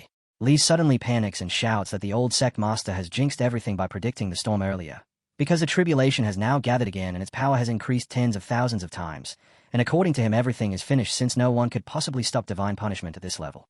Completely overtaken by fear, Lee collapses onto the ground while the people nearby begin fleeing in panic, desperately trying to escape the terrifying disaster descending from the sky.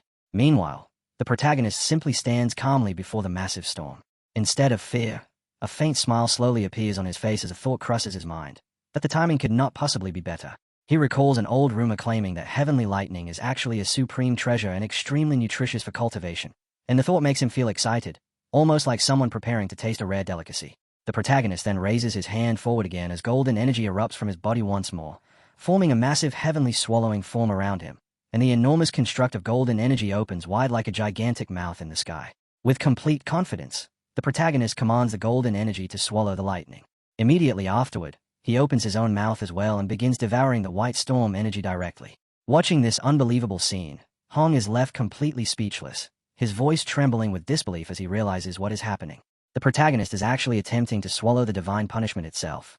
Hong immediately understands how insane the situation truly is as he stays upward in shock, thinking that this is absolute madness. Peak Master Yijian Lin is literally eating the divine punishment itself. Everyone nearby stands frozen with terror after witnessing someone casually devour heavenly punishment in such a way, and even Hong feels a deep sense of dread while watching the scene unfold. Muttering quietly to himself, Hong says that this is the true might of the heavenly Tao. Yet at the same time he realizes something completely unbelievable. Yijian Lin has entirely ignored the rules of heaven and actually turned the divine punishment into something for his own benefit, leaving Hong questioning what he is seeing before his very eyes. The Thunderlight stares at the young man, and a troubling question rises in its mind. Is he a human, or perhaps a god?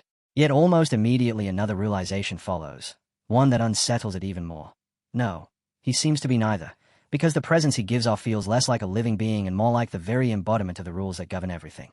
At the same time, the protagonist continues releasing his energy in every direction while calmly enjoying the lightning pouring down on him, even remarking with clear satisfaction that it tastes delicious, truly delicious, and after absorbing a large portion of that power he casually comments that it was good, really good. He then explains that his Chaos Lightning Seed has already acknowledged him as its master and that he deliberately used the heavenly punishment to temper and strengthen his veins, and while he stands there the surrounding thunderlight gradually sinks into his body, merging with him little by little until, with a confident smile spreading across his face, he declares that the strength of his physical body has now reached an entirely different level. And the moment this realization fully settles, in his mind he throws his head back and bursts into loud laughter. On the other side, the thunderlight itself is left utterly stunned, unable to believe what it has just witnessed, because divine punishment is born directly from the power of heaven, and yet somehow this mortal not only consumed it but is even using it as material to refine his own body, leaving the thunderlight questioning again and again just who this kid truly is. The protagonist then lifts his gaze toward the thunderlight and calmly asks whether that small display was really the full extent of its power, remarking that the lightning it sent down was not even enough to feed a tenth of his Chaos Lightning Seed, and could not even fill the spaces between his teeth, before casually concluding that the attack was simply disappointing. Those words immediately ignite the thunderlight's fury. Grinding its teeth in rage, it roars at him to stop acting so arrogant, condemns him as a sinner, and proclaims that under heaven's will he will inevitably be reduced to dust. With that declaration, the thunderlight gathers its power and unleashes a terrifying technique called the Divine Light Fist straight toward the protagonist, announcing that this single punch carries enough force to destroy both the body and the soul of immortal emperors themselves, and insisting that there is no way a mere kid could possibly endure it. As the devastating fist charges forward, a system-like notification suddenly appears on the screen. Powerful energy attacks detected. Passive skills activated. Attack power doubled. Seeing the message, the protagonist lets out an excited laugh and remarks that things are finally starting to get interesting. Standing calmly as the raging storm barrels toward him with overwhelming force, he releases his golden energy and reaches out to seize the incoming attack with his bare hand, leaving everyone watching completely stunned because he actually caught it. The thunderlight immediately falls into panic, unable to comprehend how he managed to grab the attack so effortlessly, and it begins to question whether this boy can even still be called human, especially when the most frightening part is that the power radiating from him now feels even stronger than the thunderlight's own strength. As the protagonist continues spreading his energy outward, the thunderlight senses something deeply unsettling. It feels as though the boy has been surpassing him this entire time, and even the thunder origin within the thunderlight itself begins trembling restlessly. Driven into desperation, the thunderlight finally releases a blazing thunder origin attack toward the protagonist, because in its mind it simply refuses to accept this reality, firmly believing that no living being in this world should ever be capable of defying its judgment. Lightning spreads wildly across the area, erupting into massive explosions in every direction. Yet the protagonist answers with calm confidence, remarking that the attack is far too slow and far too weak.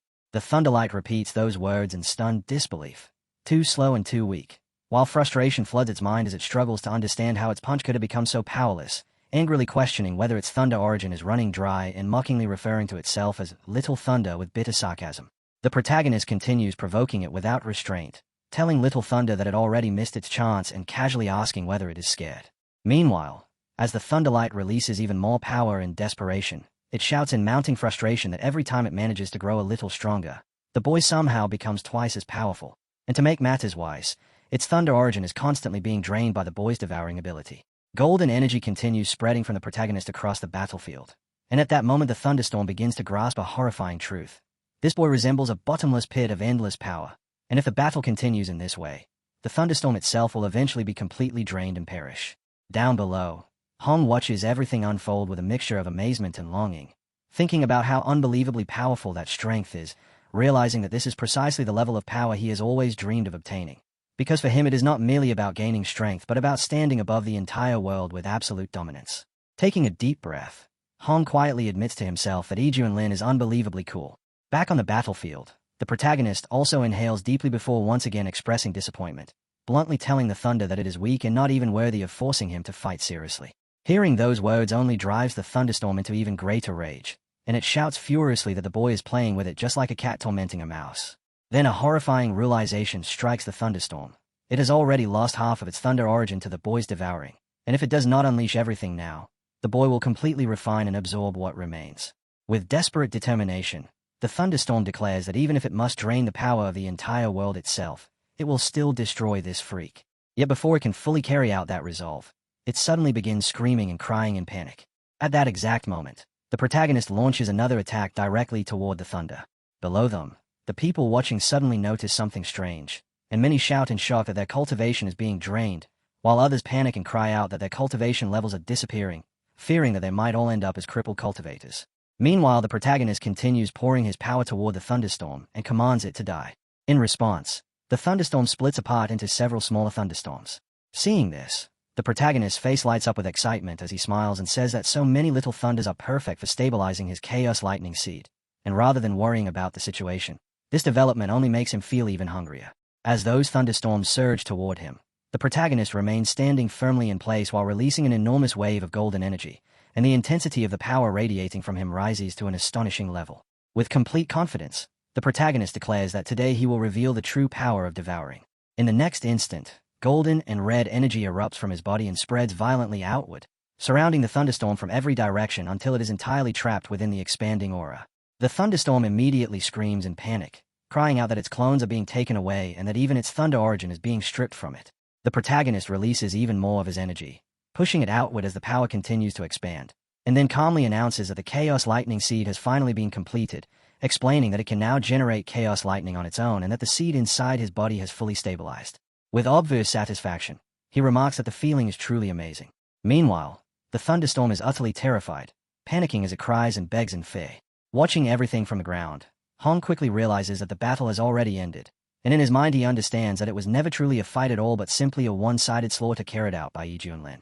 Suddenly, the people below begin to notice something astonishing happening to them, because their lost cultivation starts returning, and to their surprise many discover that their ranks have actually increased. Some shout with excitement that they have broken through to a higher level. The protagonist casually explains that when he returned their power, he mixed a small portion of thunder origin into it, and the final result turned out quite good. Hong draws another deep breath as he reflects on his own situation, admitting to himself that he did not face the tribulation alone and that this means his attempt counts as a failure. Yet he consoles himself with a single thought. So long as he is still alive, hope remains, and he silently promises that he will try again the next time. However, the protagonist overhears those words and immediately responds. Next time, Hong might be willing to wait for another opportunity, but the protagonist certainly is not that patient, because he has worked hard for a long time during this tribulation and believes he deserves some compensation for it. Meanwhile, the defeated Thunderlight lies on the ground trembling and crying, begging the protagonist not to come any closer while claiming that the tribulation has already ended and pleading that it simply wants to go home.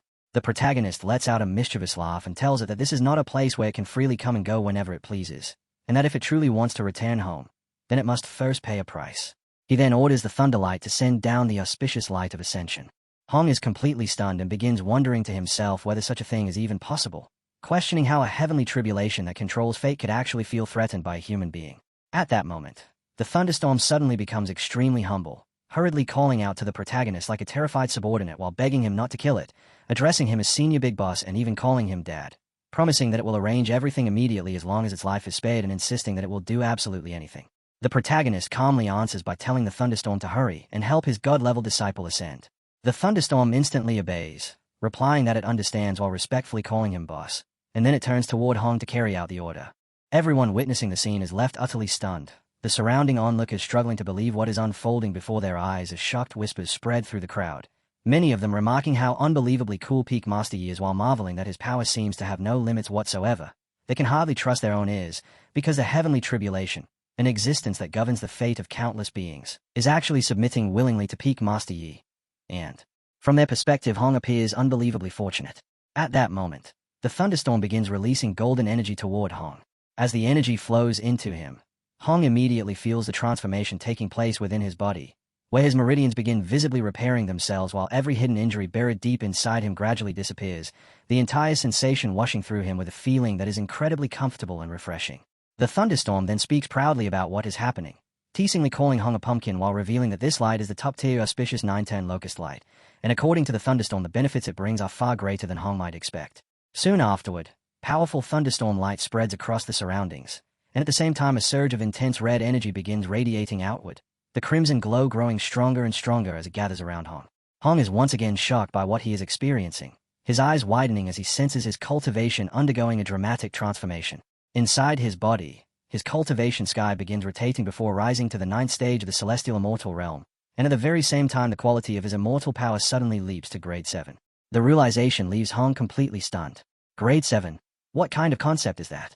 In his mind he begins recalling the hierarchy he knows, remembering that immortal power is divided into grades from 1 to 9. Celestial immortals typically possess grade 1 power, while mystic immortals reach grade 2, and with every increase in grade the strength multiplies drastically, creating an enormous difference in destructive capability between each level. However, the most crucial detail lies in what happens beyond grade 2. Because once someone reaches grade 2 power, simply raising their cultivation level can no longer improve the quality of that power. Instead, advancing it requires countless rare opportunities and extreme refinement, and even then the chance of success is nearly non-existent, with the probability sitting at roughly 1 in a million. Because of this, throughout history many immortal kings and even immortal emperors only manage to reach grade 3 or grade 4 power, while grade 5 or grade 6 is already extremely rare and usually seen only among powerful venerables. And as for grade 7, that level of power is something only an immortal emperor is qualified to possess. Suddenly the golden energy grows even more intense, and Hong turns toward it in shock while continuing to sense the massive changes surging through his body. With his current strength, he comes to an unbelievable realization. He now possesses the power to easily crush any mystic immortal, and he might even be capable of killing an ordinary immortal monarch. The thought makes him burst into loud laughter as he imagines the reactions of all the enemies waiting in the central region if they were to witness his strength now, certain that their expressions would be priceless, and when he finally returns there he intends to make them cry and regret everything they have done. Meanwhile, the protagonist stands quietly behind Hong, observing everything without interruption. After witnessing Hong's improvement, he casually remarks that it is not bad at all, proudly adding that a disciple of his should naturally be this impressive. Hearing those words, Hong immediately turns toward him in surprise. At the same time, the thunderstorm begins laughing in an overly flattering tone, asking the protagonist whether he has any further orders, and if not, politely requesting permission to return home and rest. The protagonist gives a nod and tells it that it performed well, saying it is free to leave now and that he will summon it again whenever he needs it. The thunderstorm quickly expresses its gratitude, respectfully thanking the boss before disappearing. As it departs, Hong quietly thinks to himself that he truly hopes they never meet again, sincerely wishing that the thunderstorm will never think about him in the future. At that moment, Hong lifts his gaze toward the protagonist standing before him. He begins thinking deeply, yet for some reason the words he wants to say feel strangely difficult to speak. For many years he has witnessed the darkest sides of human nature, and after enduring so much betrayal and cruelty he once believed his heart had already grown numb. But the man who stood before the lightning to protect him seemed like a beam of light shining directly into the twisted darkness within his heart. For the first time in a long while, Hong decides to place his trust in someone. He reminds himself that he has never been a coward, and if this man ever betrays him in the future, he will simply destroy him at that time. Having made up his mind, Hong suddenly drops to his knees in front of the protagonist. He formally introduces himself as disciple Hong Xinyue and expresses deep gratitude for being saved, admitting that he could never repay such a great kindness, and declaring that from this moment forward he is willing to follow his master forever and never leave. The protagonist looks at him with surprise while quietly thinking to himself, this scheming disciple has truly submitted now. It seems that even people with hardened hearts are still made of flesh and blood after all, though he is not yet completely accustomed to this situation. At that exact moment, Li suddenly rushes over and grabs Hong. Hong immediately shouts in irritation as Li holds on to him. Li excitedly exclaims that he cannot believe he just heard such touching words from his senior brother. Hong angrily orders him to let go at once, warning that if Li refuses to release him, he will rip his arm off. Around them, the other disciples begin congratulating Hong on his ascension, relieved that he survived and celebrating his breakthrough.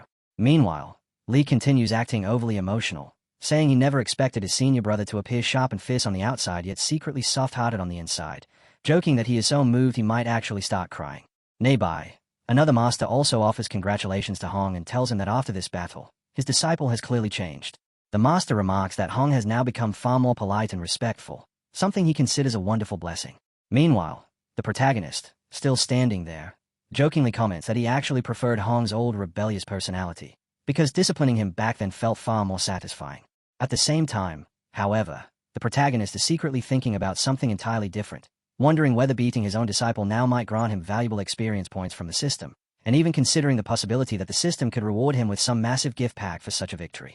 Hong hears the remark and immediately thinks that his emotional speech earlier was completely wasted, because in his mind the protagonist still seems like an unreliable jerk. He steps forward and respectfully tells his master not to mock him like that, insisting that there is no way he would dare to show off in front of his master now. The protagonist simply smiles and points out that things are different this time, since Hong's cultivation has actually surpassed his own. He casually suggests that they should spar with each other. After all, this was something Hong had always wished for. Inside his mind, However, the protagonist is already excited, thinking that this is the perfect opportunity to gain experience points by beating up his own disciple. The people nearby react immediately with excitement, believing it to be a wonderful idea. Some of them comment that Peak Master Yi personally helping his disciple consolidate his cultivation will certainly bring tremendous benefits, and if they are lucky enough to observe even a small part of the battle and gain some understanding from it, they might even achieve breakthroughs themselves. Hong, however, is once again completely stunned, unable to understand the situation at all. Even though his cultivation level is now higher, he still feels as though it means absolutely nothing when facing this man, and a troubling thought suddenly appears in his mind.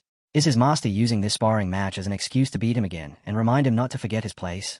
The scene opens with the protagonist standing calmly, looking toward Hong as he casually tells him to come forward and attack with all his strength.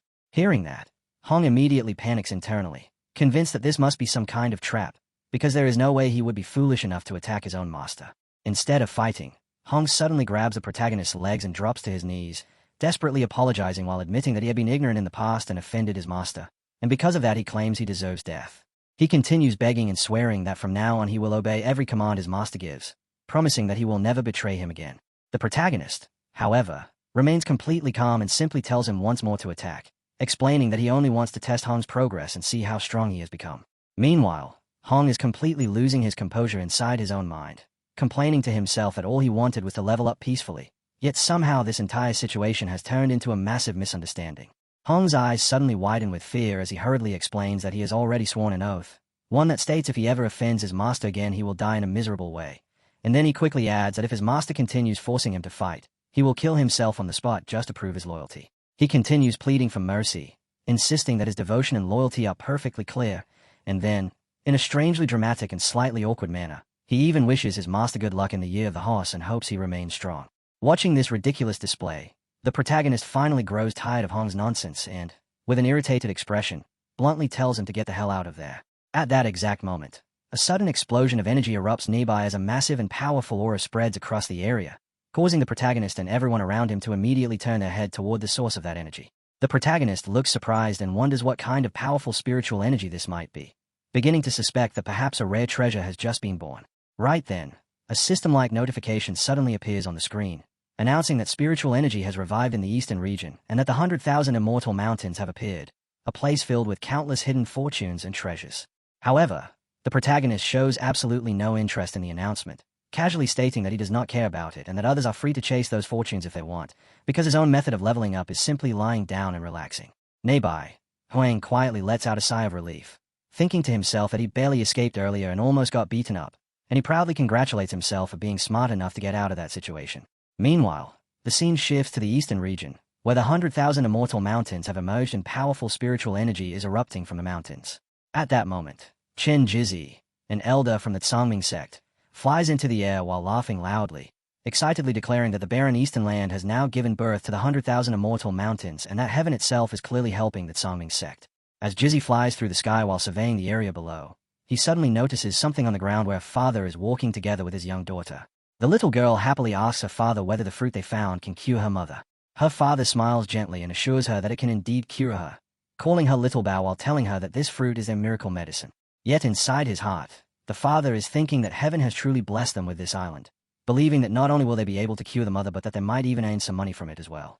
But just as they continue walking happily together, a sudden surge of purple and blue energy crashes down from the sky. It is Chen Jizi. Without the slightest hesitation, he launches an attack toward them and coldly declares that lowly ants like them are not worthy of touching the fruit he desires. With a casual wave of his power, he releases a deadly strike in their direction and tells them to go to hell. The father cries out in pain and desperately calls for help, and with the last of his strength he urges his daughter to run away and quickly inform their sect about what has happened. As they collapse onto the ground, someone nearby angrily shouts at Jizi, demanding to know who he is and how he dares to kill innocent people so casually. The violent explosion of energy quickly attracts many cultivators from the surrounding area. Hovering proudly in the air, Jizi loudly proclaims his identity, announcing that he is Chen Jizin, an elder of the Tsangming sect. Then he raises his hand and arrogantly declares that from this moment onward the 100,000 immortal mountains belong to his sect, warning that anyone who does not leave immediately will die. The cultivators gathered there are instantly shocked, whispering among themselves while complaining that experts from the central region have come to seize their mountains. Some begin to panic, saying that the Tsangming sect is a major sect and that they are completely doomed. Others remark that the central region is filled with powerful immortals and that there is no possible way for them to fight against such opponents. Another cultivator suggests that they should simply leave and preserve their lives, believing that no treasure is worth dying for. Hearing their fearful discussion, Jizzy proudly states that he personally had to come deal with the trash from the eastern region, complaining that competition in the central region is too fierce, which is why they came here to compete for resources instead. Suddenly, a powerful voice interrupts him. Someone tells him to forget about his charming sect and stop acting so arrogant, asking whether he truly believes the eastern region has no one capable of fighting back. Immediately afterward, a powerful surge of energy appears as the mountains tremble violently and massive rocks begin crashing down. A beautiful girl steps forward. Inside her mind, she realizes that she already used 70% of her power in that strike, yet the mountain in front of her was not even scratched. In the next moment, Jizzy suddenly appears in front of her and bursts into laughter, mocking her by saying that someone blind has come looking for death. And according to him, his earlier warning clearly was not frightening enough. He raises his hand and presses down with all 5 fingers, unleashing a terrifying wave of energy that instantly crashes toward the girl. She is struck by the overwhelming force and immediately feels the crushing pressure bearing down on her, while Jizzy releases a terrifying aura that directly suppresses her. The girl is shocked as she senses that his spiritual power is incredibly dense, at least twice as strong as that of other cultivators at the same level. Even though her cultivation has reached the mid-tribulation stage, she realizes that she has absolutely no chance of resisting him. Jizzy laughs once more and tells the girl that her strength is far too weak to even scratch him. The girl's anger flares as she glazes at him, thinking that her fists carry the power of the stars, and that under normal circumstances no cultivator should be capable of blocking them. Yet somehow he stands there completely unharmed. At the same time, she realizes something far more frightening. Her body is being suppressed by his power, and under the crushing pressure he released she cannot even move. In her mind she reluctantly admits that cultivators from the central region are truly terrifying, because even though both of them are at peak levels, she is still no match for him. Jizzy then unleashes another powerful strike that slams into her and sends her crashing violently into the ground. She hits the earth hard, shocked by the destructive force contained within that attack. Jizzy slowly bends down near her staff and begins laughing again, commenting that her star mortal body is actually quite impressive. Instead of killing her, he decides that he will turn her into his puppet. As he reaches out his hand to seize her, the girl angrily refuses, declaring that she would rather die than allow him to control her. Jizzy coldly replies that she has no choice, explaining that under his mountain technique she has already lost all strength and cannot even self-destruct. He continues channeling his power and begins refining her soul, calmly telling her to wait as her soul slowly fades away within the refining force. Then he bursts into laughter. The surrounding mountains become completely enveloped by the terrifying energy he releases. The girl screams in agony as the overwhelming power burns through her body. Through the pain, she suddenly cries out in confusion, asking why such an ugly 5-finger mountain has suddenly appeared there. Jizzy grows irritated and demands to know which bald idiot is responsible for this. Then he suddenly notices someone running toward them. At that moment, the protagonist appears on the scene, wearing a hat and casually walking forward. Jizzy is completely stunned, unable to believe what he is seeing. He explains that the soul-destroying mountain he created was forged from meteor iron and refined with powerful fire, something that even immortals should not be able to break. Yet this mysterious man just shattered it with nothing more than a casual kick. The protagonist stands steadily in place and calmly looks at Jizzy. Then he casually asks the old man whether he lit that fire here just to perform some strange cult ritual. Suddenly, Jizzy feels an overwhelming pressure crashing down on him. Inside his mind, panic explodes as the force before him feels unbelievably terrifying, even stronger than the power of the 4 great holy masters from the central region. And mixed within that pressure he senses endless killing intent, resentment, and a dark, evil aura spreading everywhere. It is complete and absolute suppression. The pressure is so intense that he cannot even form the smallest thought of resisting. His mind races wildly as he wonders when such a terrifying big shot could have appeared in a remote place like the eastern region. At the same time, anger begins rising within him because of the protagonist.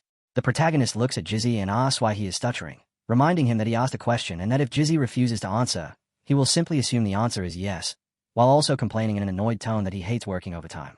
Suddenly, Jizzy snaps and throws a punch at the protagonist. At that moment, the protagonist begins explaining in an extremely irritated manner that before this he had been lying comfortably inside his sect, peacefully feeding fish and even watching chickens fight for fun, living a relaxed and enjoyable life. But because of low-quality trash like Jizzy, someone who treats the immortal mountain plants like garbage, shows no unity, no friendliness, and does not behave like a decent human being, he has been forced to accept this mission, meaning that because of people like him he had to waste time and effort traveling all the way here, which leads him to insult Jizzy heavily while calling him worthless and disgusting. While complaining like this, the protagonist continues hitting him again and again. Meanwhile, inside his mind, Jizzy desperately thinks that this terrifying big shot needs to remove the pressure from him first, because his soul has been completely terrified by the overwhelming aura, leaving his body frozen and out of control so that he cannot even speak properly. After a short moment, the protagonist finally eases the pressure slightly and casually remarks that things feel much better now, once again grumbling that working overtime really is not something meant for humans. Just then, the girl who had been nearby suddenly rushes forward and urgently shouts that Senior, you must not allow Jizzy to escape, revealing that Jizzy comes from the Transmigrated sect in the central region, that he attempted to seize the Immortal Mountains, and that he has already killed many of their disciples.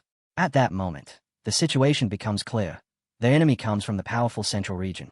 Jizzy immediately looks at the protagonist with fear in his eyes and begins begging for mercy, saying that he had been blind and failed to recognize Mount Tai, meaning he failed to recognize a true expert, admitting that he offended such a powerful senior, and pleading to be spared while promising he will leave immediately, before hurriedly correcting himself and saying that if necessary he will kill away instead. But the protagonist shows absolutely no mercy. He strikes him fiercely and coldly tells him that if he wants to go somewhere, he can go die. With that brutal blow, Jizzy is smashed down as blood bursts out everywhere. The protagonist stands there calmly, his entire body now splattered with blood. Jizzy is completely dead. Afterward, the protagonist picks up a stone and examines it, realizing that it is a Shura token used to transmit information, and he quickly understands that Jizzy had been trying to secretly send a message to call for reinforcements. The protagonist then remarks that since the Transmigrated sect wants the 100,000 Immortal Mountains so badly, he will gladly help them out, adding that their flesh and blood can serve as fertilizer to nourish these Immortal Mountains. Immediately afterward, a system screen appears. The display announces congratulations to the host for completing the mission, explaining that the task was to eliminate the threat to the Immortal Mountains and remove a hidden danger, and because the mission has now been finished, a one-time gift pack reward is being issued. A mysterious gift box materializes before him. The protagonist looks both surprised and curious about what might be inside, saying they should open the system reward first, because since it is a blind box reward and also a limited one-time item, it must contain something good. His imagination immediately begins running wild with possibilities. Perhaps it could be a realm skip card that would instantly raise his cultivation level, or maybe a skill copy card, or even a world travel card that would let him go on a relaxing vacation. But suddenly a splash of energy bursts out of the box. The protagonist is startled, because the energy spilling out looks far more like water than anything else. The girl standing nearby is also surprised as she suddenly feels an overwhelming sense of comfort. Water-like energy spreads across the surroundings, washing away the blood everywhere, and as it touches her body the hidden injuries she suffered during the battle vanish completely, while even the damage to her soul, burned earlier by the Transmigrated fire, begins healing and gradually growing stronger. The protagonist immediately becomes furious and starts cursing the system, complaining that rewards are not supposed to work like this, demanding to know where his real gift pack is, and accusing the system of trying to fool him. Another system notification appears. The screen calmly states that the gift pack has indeed been issued, explaining that the reward is a dual soul cultivation opportunity, and that by performing soul dual cultivation once, the host will obtain the opponent's star power and also gain the Transmigrated fire. The protagonist pauses, finding this rather interesting as he wonders how exactly this soul dual cultivation works. Then another thought suddenly occurs to him, and he asks the system whether it really plans to make them perform such a thing in broad daylight, sarcastically questioning whether the system believes that would be exciting. Soon afterward, his soul begins separating from his body and slowly moves toward the girl. Another screen appears, indicating that the host's soul has entered the sea of consciousness, while the immortal grade heaven and earth yin-yang dual cultivation method is temporarily being loaded by the system, and at the same time a shielding mode is activated. The girl suddenly cries out as her body trembles and she begins weeping, while a powerful surge of blue energy bursts out from her and surrounds her completely, the brilliant light swallowing everything around her. Meanwhile, the protagonist's soul gently descends into the spiritual space. Inside that spiritual world, the souls of both of them stand together. The protagonist remarks that the method of soul dual cultivation is truly unique, because during the process the body, power, and soul blend together instantly, and the pleasure feels as though heaven and earth themselves are singing, with a sensation lingering for a long time. Without warning, an unexpected figure appeared as the ice dragon suddenly showed up, grumbling that lately everything seemed to be gathering beneath the court of revelation, and after barely escaping the terror of nearly being destroyed by the evil star Yi Junlan, all it wanted now was a quiet period to relax. Our protagonist merely tilted his neck slightly and called out a single name, Scar. The reaction was immediate. The ice dragon shrieked in panic, hastily backing away while shouting yes, boss, before turning and fleeing at full speed. As it ran, it miserably complained that its luck was unbelievably awful for running into that evil star again, loudly swearing that once it returned home it would resign immediately and quit. When the dual cultivation finally came to an end, our protagonist noticed a problem. His strength had been far too overwhelming, and the girl had absorbed almost the entirety of it, meaning only 1% of the energy had actually been utilized. The rest of the spiritual power was still raging inside her body, and if it continued rampaging unchecked, she would eventually explode. To prevent that outcome and avoid trouble later, he decided to temporarily seal the leftover energy with its Songming fire. Not long afterward, the girl suddenly regained consciousness. The moment she sensed her condition, she discovered that her cultivation had already broken through into the true immortal realm, leaving her utterly stunned. Only moments earlier, while fighting Chen Jizi, she had merely stood at the peak of the tribulation stage, yet now she had advanced directly without even experiencing the terrifying Ascension tribulation. The situation left her confused because she had no memory of what had happened in between. Inside her mind, she began reconstructing what she believed must have occurred. She assumed Senior Yi had rescued her and treated her wounds with a water-based healing technique, and that the same Senior Yi had assisted her in breaking through while also blocking the lightning tribulation on her behalf. She even recalled hearing that when Senior Brother Hong ascended in the past, Senior Yi had scattered the tribulation clouds through sheer strength, and thinking about it now, she could not help but feel that he was astonishingly powerful and unbelievably cool. Overwhelmed with gratitude, she respectfully bowed and declared that she could never repay the kindness Senior Yi had shown by helping her ascend, promising that if he ever issued a command in the future, she would willingly charge through fire and water to fulfill it. Our protagonist, however, simply turned and flew away from the scene. Meanwhile, far away in the central region, chaos had erupted at the headquarters of the Tsangming sect. Within the towering buildings of the sect, someone suddenly shouted in disbelief, demanding to know how that damned devil could possibly still be alive. The sect leader responded with an angry roar, insisting such a thing was completely impossible. Back then, the 8 great Dao sects together with the fire worship sect had personally killed that devil sect leader, and to eliminate every risk, they had destroyed the corpse and guarded the remains for 7 days and 7 nights to ensure the death was genuine before finally leaving. Yet the information recorded by the Shura token after Chen Jiazadai's death revealed an entirely different truth. According to the information within the message, the 100,000 immortal mountains had surfaced in the eastern region, and Chen Jizi had been killed by Hong. It further stated that this same devil had now entered a righteous sect. Upon hearing this report, the sect leader immediately issued a command, ordering that every allied sect be summoned within 3 days, after which they would advance toward the Xiantia sect in the eastern region and seize control of the 100,000 immortal mountains. Regardless of whether the news was true or false, they needed to personally verify if such astonishing information was real. The scene shifts to the Xiantia sect, at Ethereal Peak, where our protagonist stands together with Hong. Hong studies his master carefully and quickly notices something unusual, remarking that his master's complexion looks extremely pale, almost like a sheet of paper, before jokingly asking whether some little vixen outside had drained all his energy.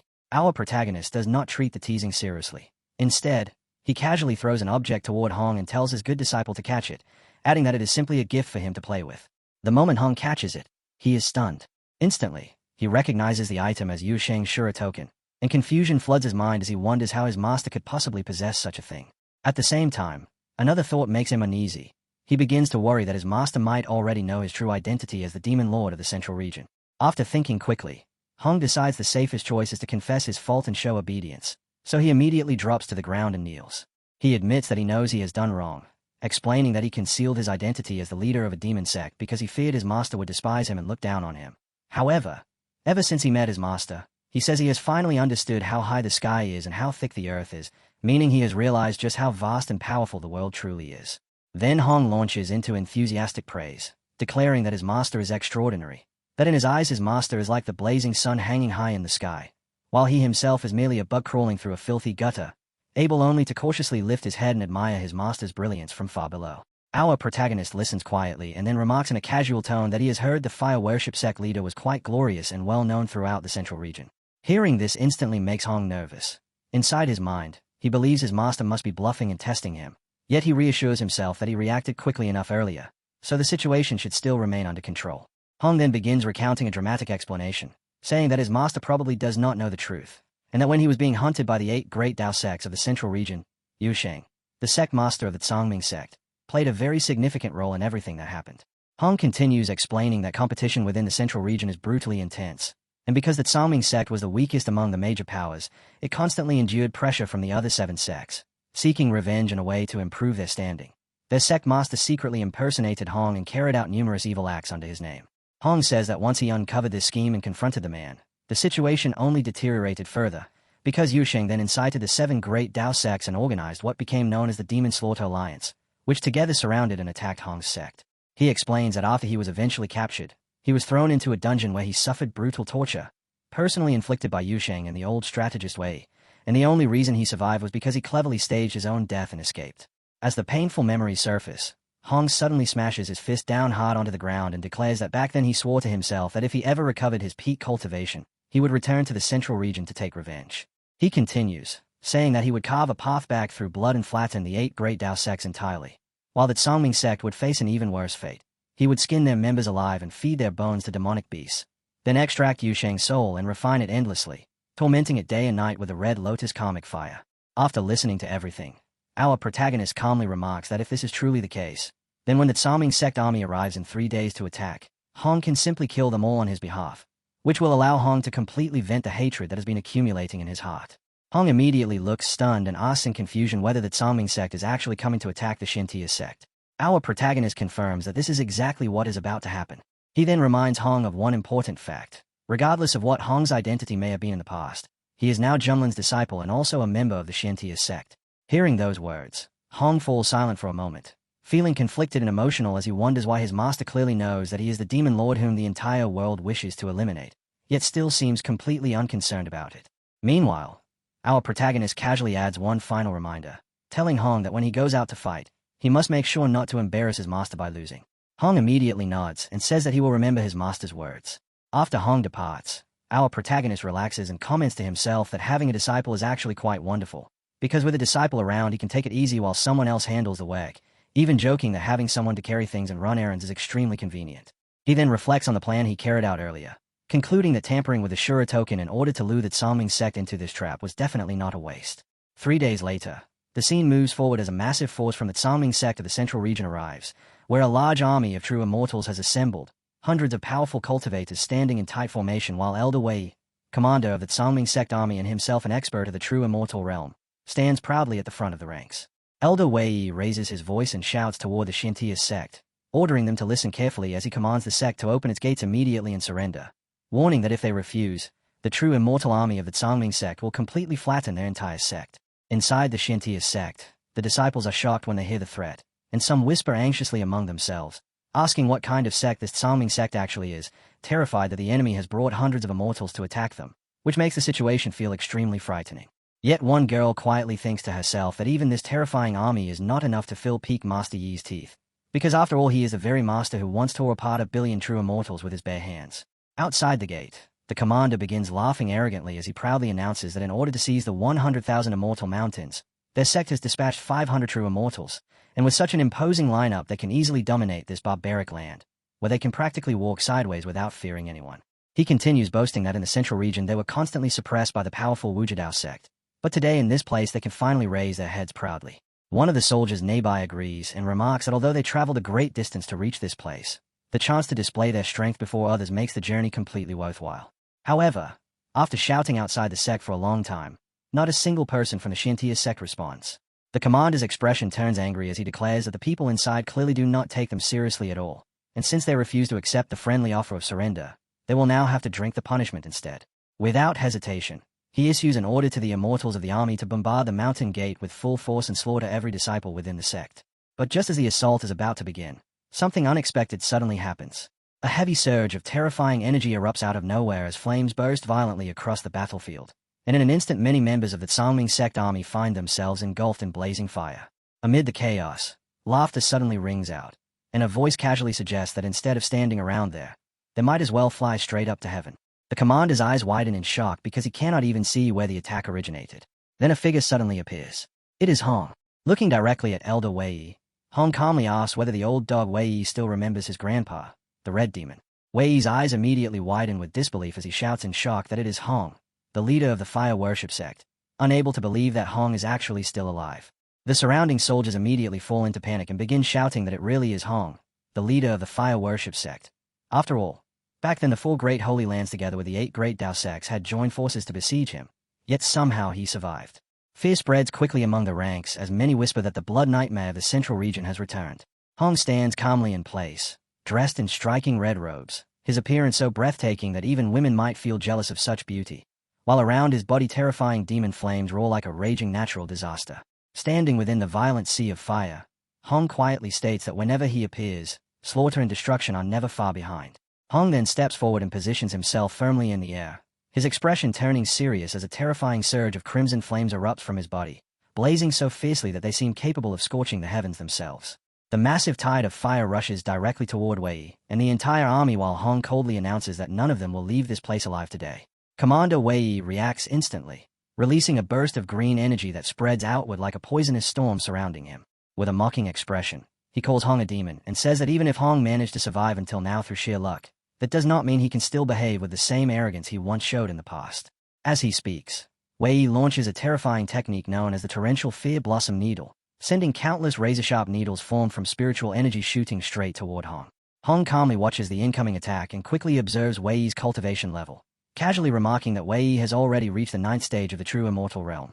Wei laughs proudly and asks whether Hong failed to notice that earlier, boasting that his current cultivation now stands on equal footing with Hong's level, and with the additional support of all the sect members gathered behind him, it is still impossible to say who will win or lose today. The soldiers of the Transmigrated sect army also begin shouting loudly in support of their commander, agreeing that Elder Wei is correct and declaring that Hong is nothing more than a stray dog that wandered back into danger, mocking him while asking what kind of confidence makes him act so arrogantly again. Hong glances at them with cold eyes and replies that cultivators from the central region remain just as ignorant as ever, because in his view they clearly have no understanding of what true power actually is. The moment those words leave his mouth, Hong unleashes another terrifying technique as the red lotus molten wave erupts from his body like a catastrophic disaster, forming a blazing sea of crimson flames that surges forward violently and instantly engulfs the army gathered around Wei. Commander Wei suddenly feels an overwhelming pressure crashing down from the attack and shouts in shock that such a thing is impossible, unable to comprehend how Hong's cultivation has become so frighteningly powerful, and in disbelief he demands to know whether Hong has actually reached the celestial immortal realm. Another voice quickly rises from the battlefield and answers the question. That voice analyzes the situation and firmly states that the answer is no, because even their own sect master, who has already reached celestial immortal cultivation, does not possess even 1/3 of the power Hong is displaying at this moment, which leaves only one possible explanation. The voice concludes that Hong has stepped into an even higher realm. According to that voice, Hong has already reached the mystic immortal realm. Hearing that realization spoken aloud, Hong bursts into laughter and asks the sect master whether he finally understands that he has offended a mystic immortal. Commander Wei, who is already badly injured by the raging flames, twists his face in pain as the truth sinks in, and in despair he mutters that everything is finished and that the fortune of the Transmigrated sect has completely run out. At that moment, Hong suddenly senses something unusual. Wei is secretly burning his own life force in order to send out a message asking for help. Hong immediately warns him that if he wants to die, he will still need Hong's permission first. Driven by desperation, Wei unleashes another attack as dark chains shoot outward across the battlefield and coil around the surroundings. From those chains, horrifying skeletal hands begin to emerge, while skeleton faces and bodies crawl out from within the flames, creating a terrifying scene. Wei laughs madly and shouts at Hong to remain trapped within the karmic fire, telling him to enjoy the agony of 1,000 souls gnawing at his heart. At that exact moment, far away inside the headquarters of the Transmigrated sect, the sect leader suddenly slams his hand against the ground in shock. Grabbing his face in pain, he angrily demands to know who is secretly attacking him, because his soul suddenly feels as though it is being scorched by a blazing fire. Then a voice echoes through the air with mocking laughter, calling him by name and remarking that even after so many years he is still a useless piece of trash. The sect leader's eyes widen with disbelief, and in his mind he instantly realizes who the voice belongs to, thinking in shock that Hong is actually still alive. Hong's voice continues its ridicule, saying that since a cowardly bug hiding in a gutter like the sect leader is still alive, how could Hong's grandpa possibly die first? Hong then reveals something terrifying, explaining that the pain the sect leader is feeling comes from a slave mark that Hong previously placed on him, a mark bestowed by Hong's master. Unless the sect leader's cultivation ever surpasses that of Hong's master, the slave mark will never disappear and will continue to remain for generations. The sect leader is completely stunned and mutters that such a thing is impossible, but Hong only laughs even louder. After finishing those words, Hong's presence disappears. Back at the Transmigrated sect headquarters, the sect leader erupts with fury and shouts that Hong should not become too arrogant, declaring that since he managed to kill Hong once in the past, he can certainly kill him again now. The scene then shifts to another location in the central region, where inside the Grand Hall of the Wuju sect, one of the leaders of the 8 great Dao sects sits alone, Sect Master Feng. Sect Master Feng sits quietly by himself, speaking softly as though addressing no one, while sadly mentioning someone named Little Bao and saying that so many years have already passed, yet he has still not found any way to resurrect his child.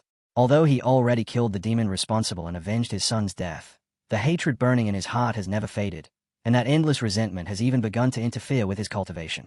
Suddenly, someone rushes into the hall in panic, shouting urgently to his big brother that something terrible has happened. The man hurriedly reports that the leader of the fire worship sect, Hong, is not dead after all. Sect Master Feng is instantly shocked and demands to know what the man just said. The messenger insists that the news is absolutely true, explaining that Elder Wei from their sect traveled to the Xintian sect in the eastern region, where he unexpectedly discovered that the demon Hong was still alive, and that Elder Wei risked his own life to send this message back. Feng, irritated by the messy explanation, immediately punches the man in frustration and orders him to stop rambling and speak clearly. The messenger slams his hand onto the ground and continues his report, saying that according to the message Hong made an extremely provocative statement, claiming that if he had known Feng would repay kindness with hatred and personally lead the attack against the demon sect back then. When Hong killed Feng's son and nephew, he should have tortured them even more cruelly. The moment Feng hears those words, his anger erupts violently as he roars that the hatred for the death of his son can never be reconciled, swearing that he will grind Hong's bones into dust and use them to comfort his son's spirit in heaven. Without hesitation, Sect Master Feng immediately issues a powerful order. He commands all 8 great Dao sects to listen carefully, declaring that from this moment forward the Demon Slaughter Order is officially activated, and that all immortal cultivators across the central region must assemble and march toward the eastern region with the goal of completely flattening the Shintian sect and suppressing the Red Demon Hong once and for all. However, someone standing nearby hesitates before speaking cautiously, reminding Feng that the Demon Hong has already joined the Shintian sect and that there are also rumors claiming Hong's master possesses unfathomable strength. The man suggests that Hong's supposed apprenticeship might actually be false, and that perhaps Hong secretly intends to transform the entire Shintian sect into a demonic stronghold, gradually gathering power so he can eventually seize control of the central region. He also reminds Feng that in the past they were only able to suppress Hong with the assistance of the 4 great holy sects, so before launching another demon slaughter operation, perhaps they should first request permission from those higher authorities. Sect Master Feng glazes at him angrily and demands to know whether he is questioning his decision. The man quickly lowers his head and says he would never dare, hurriedly praising his big brother's strength and claiming that killing the Demon Hong should be as effortless as lifting a finger. But at that exact moment, another powerful voice suddenly echoes throughout the hall. The voice continues, questioning whether issuing the Demon Slaughter Order without proper authorization is essentially provoking the authority of the holy sects themselves. As those words echo through the hall, an overwhelming pressure instantly descends and fills the entire space. Feeling that terrifying aura, Feng immediately realizes something shocking and wonders if this could possibly be the Holy Master of the Xiantai Holy Land. Without hesitation, Feng bows deeply and respectfully, saying that he would never dare challenge the Holy Master and promising that he will completely obey the instructions of the Holy Land. Even so, he cannot stop himself from wondering why such a powerful figure would personally interfere in this matter. A moment later, Feng suddenly coughs violently, and blood spills from his mouth. After regaining his composure, he makes a firm decision. The Demon Slaughter campaign will be temporarily suspended. First, he will dispatch an envoy to the Shintian sect to investigate the situation, and only after learning the truth will he decide whether to mobilize troops again. The people standing nearby are surprised when they hear that he plans to send an envoy. Meanwhile, Feng begins analyzing the larger situation in his mind. The 4 great holy lands represent the most powerful sects within the central region, and among them the Shintai Holy Land is widely regarded as the strongest. The lord of that holy land usually remains far above worldly affairs and rarely intervenes in ordinary matters. In the past, Feng had to pay an enormous price just to invite assistance from the weakest holy land, the Taichu Holy Land, in order to deal with the Demon Hong. Yet now the Shintian sect is receiving direct attention from the immensely powerful Shintai Holy Land. This development leaves Feng deeply uneasy. He repeatedly turns the names over in his mind. Shintian sect, Shintai Holy Land. Gradually, a thought begins to form as he wonders whether there might actually be some hidden connection between the two. The scene then shifts to the Shintai Holy Land, where the atmosphere is tense and everyone is discussing the matter. Someone mentions that the sect master believes the true background of the eastern region's Shintian sect might be related to the old holy master's senior brother, Perfected Yang. Jiang, the holy master, replies that this person has always been meticulous and that he feels reassured sending them personally as the holy envoy to confirm the situation. He then hands over a holy token and explains that once it is presented to the Shintian sect, everything will immediately become clear. The holy envoy responds modestly, saying there is no need for such praise, because everyone already knows that the Red Demon Hong, Qiangmi, is currently hiding inside the Shintian sect, and since no one wishes to take on such a dangerous mission, it ultimately ended up being assigned to them.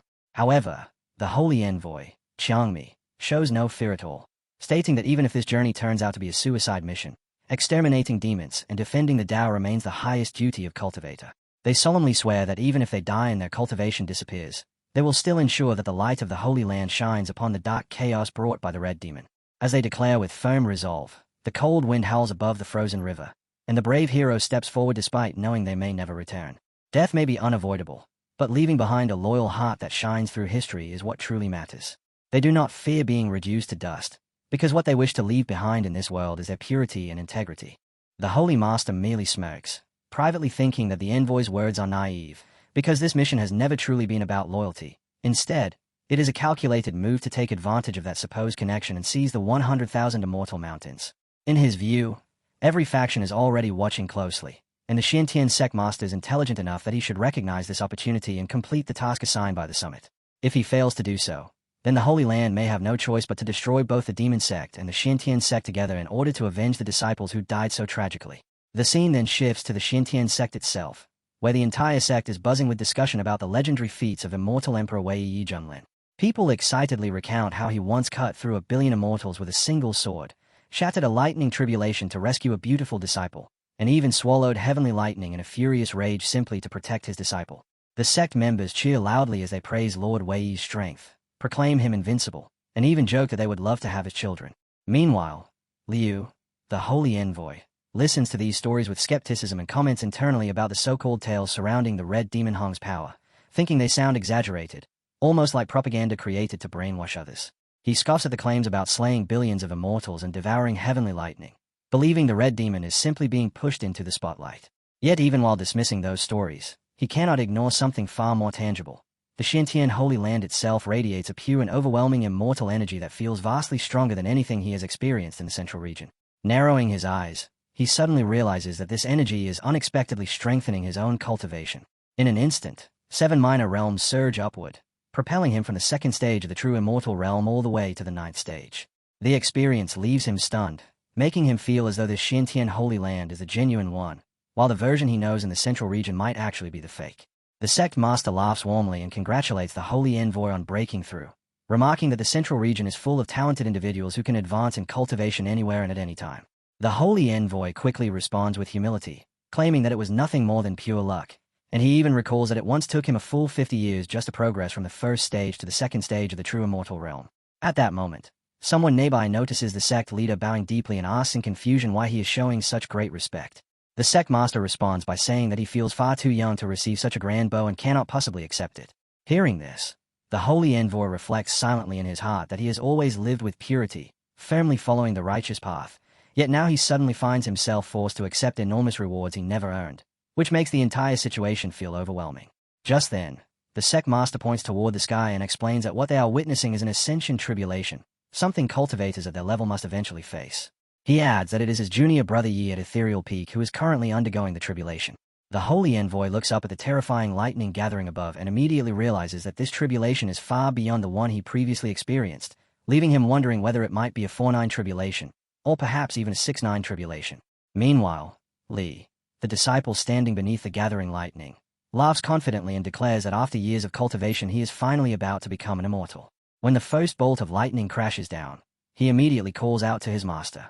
Watching carefully, the sect leader quickly realizes that what is forming above them is not ordinary at all but an 8-9 tribulation. Even so, despite possessing extraordinary talent, Li treats the situation lightly, crying for his master like a baby that has not yet been weaned, even though everyone knows that when it comes to lightning tribulations a master is normally useless. At that moment, the protagonist intervenes and casually tells the little thundercloud to stop messing around. The sect master hears this and asks in surprise about the so-called little thundercloud.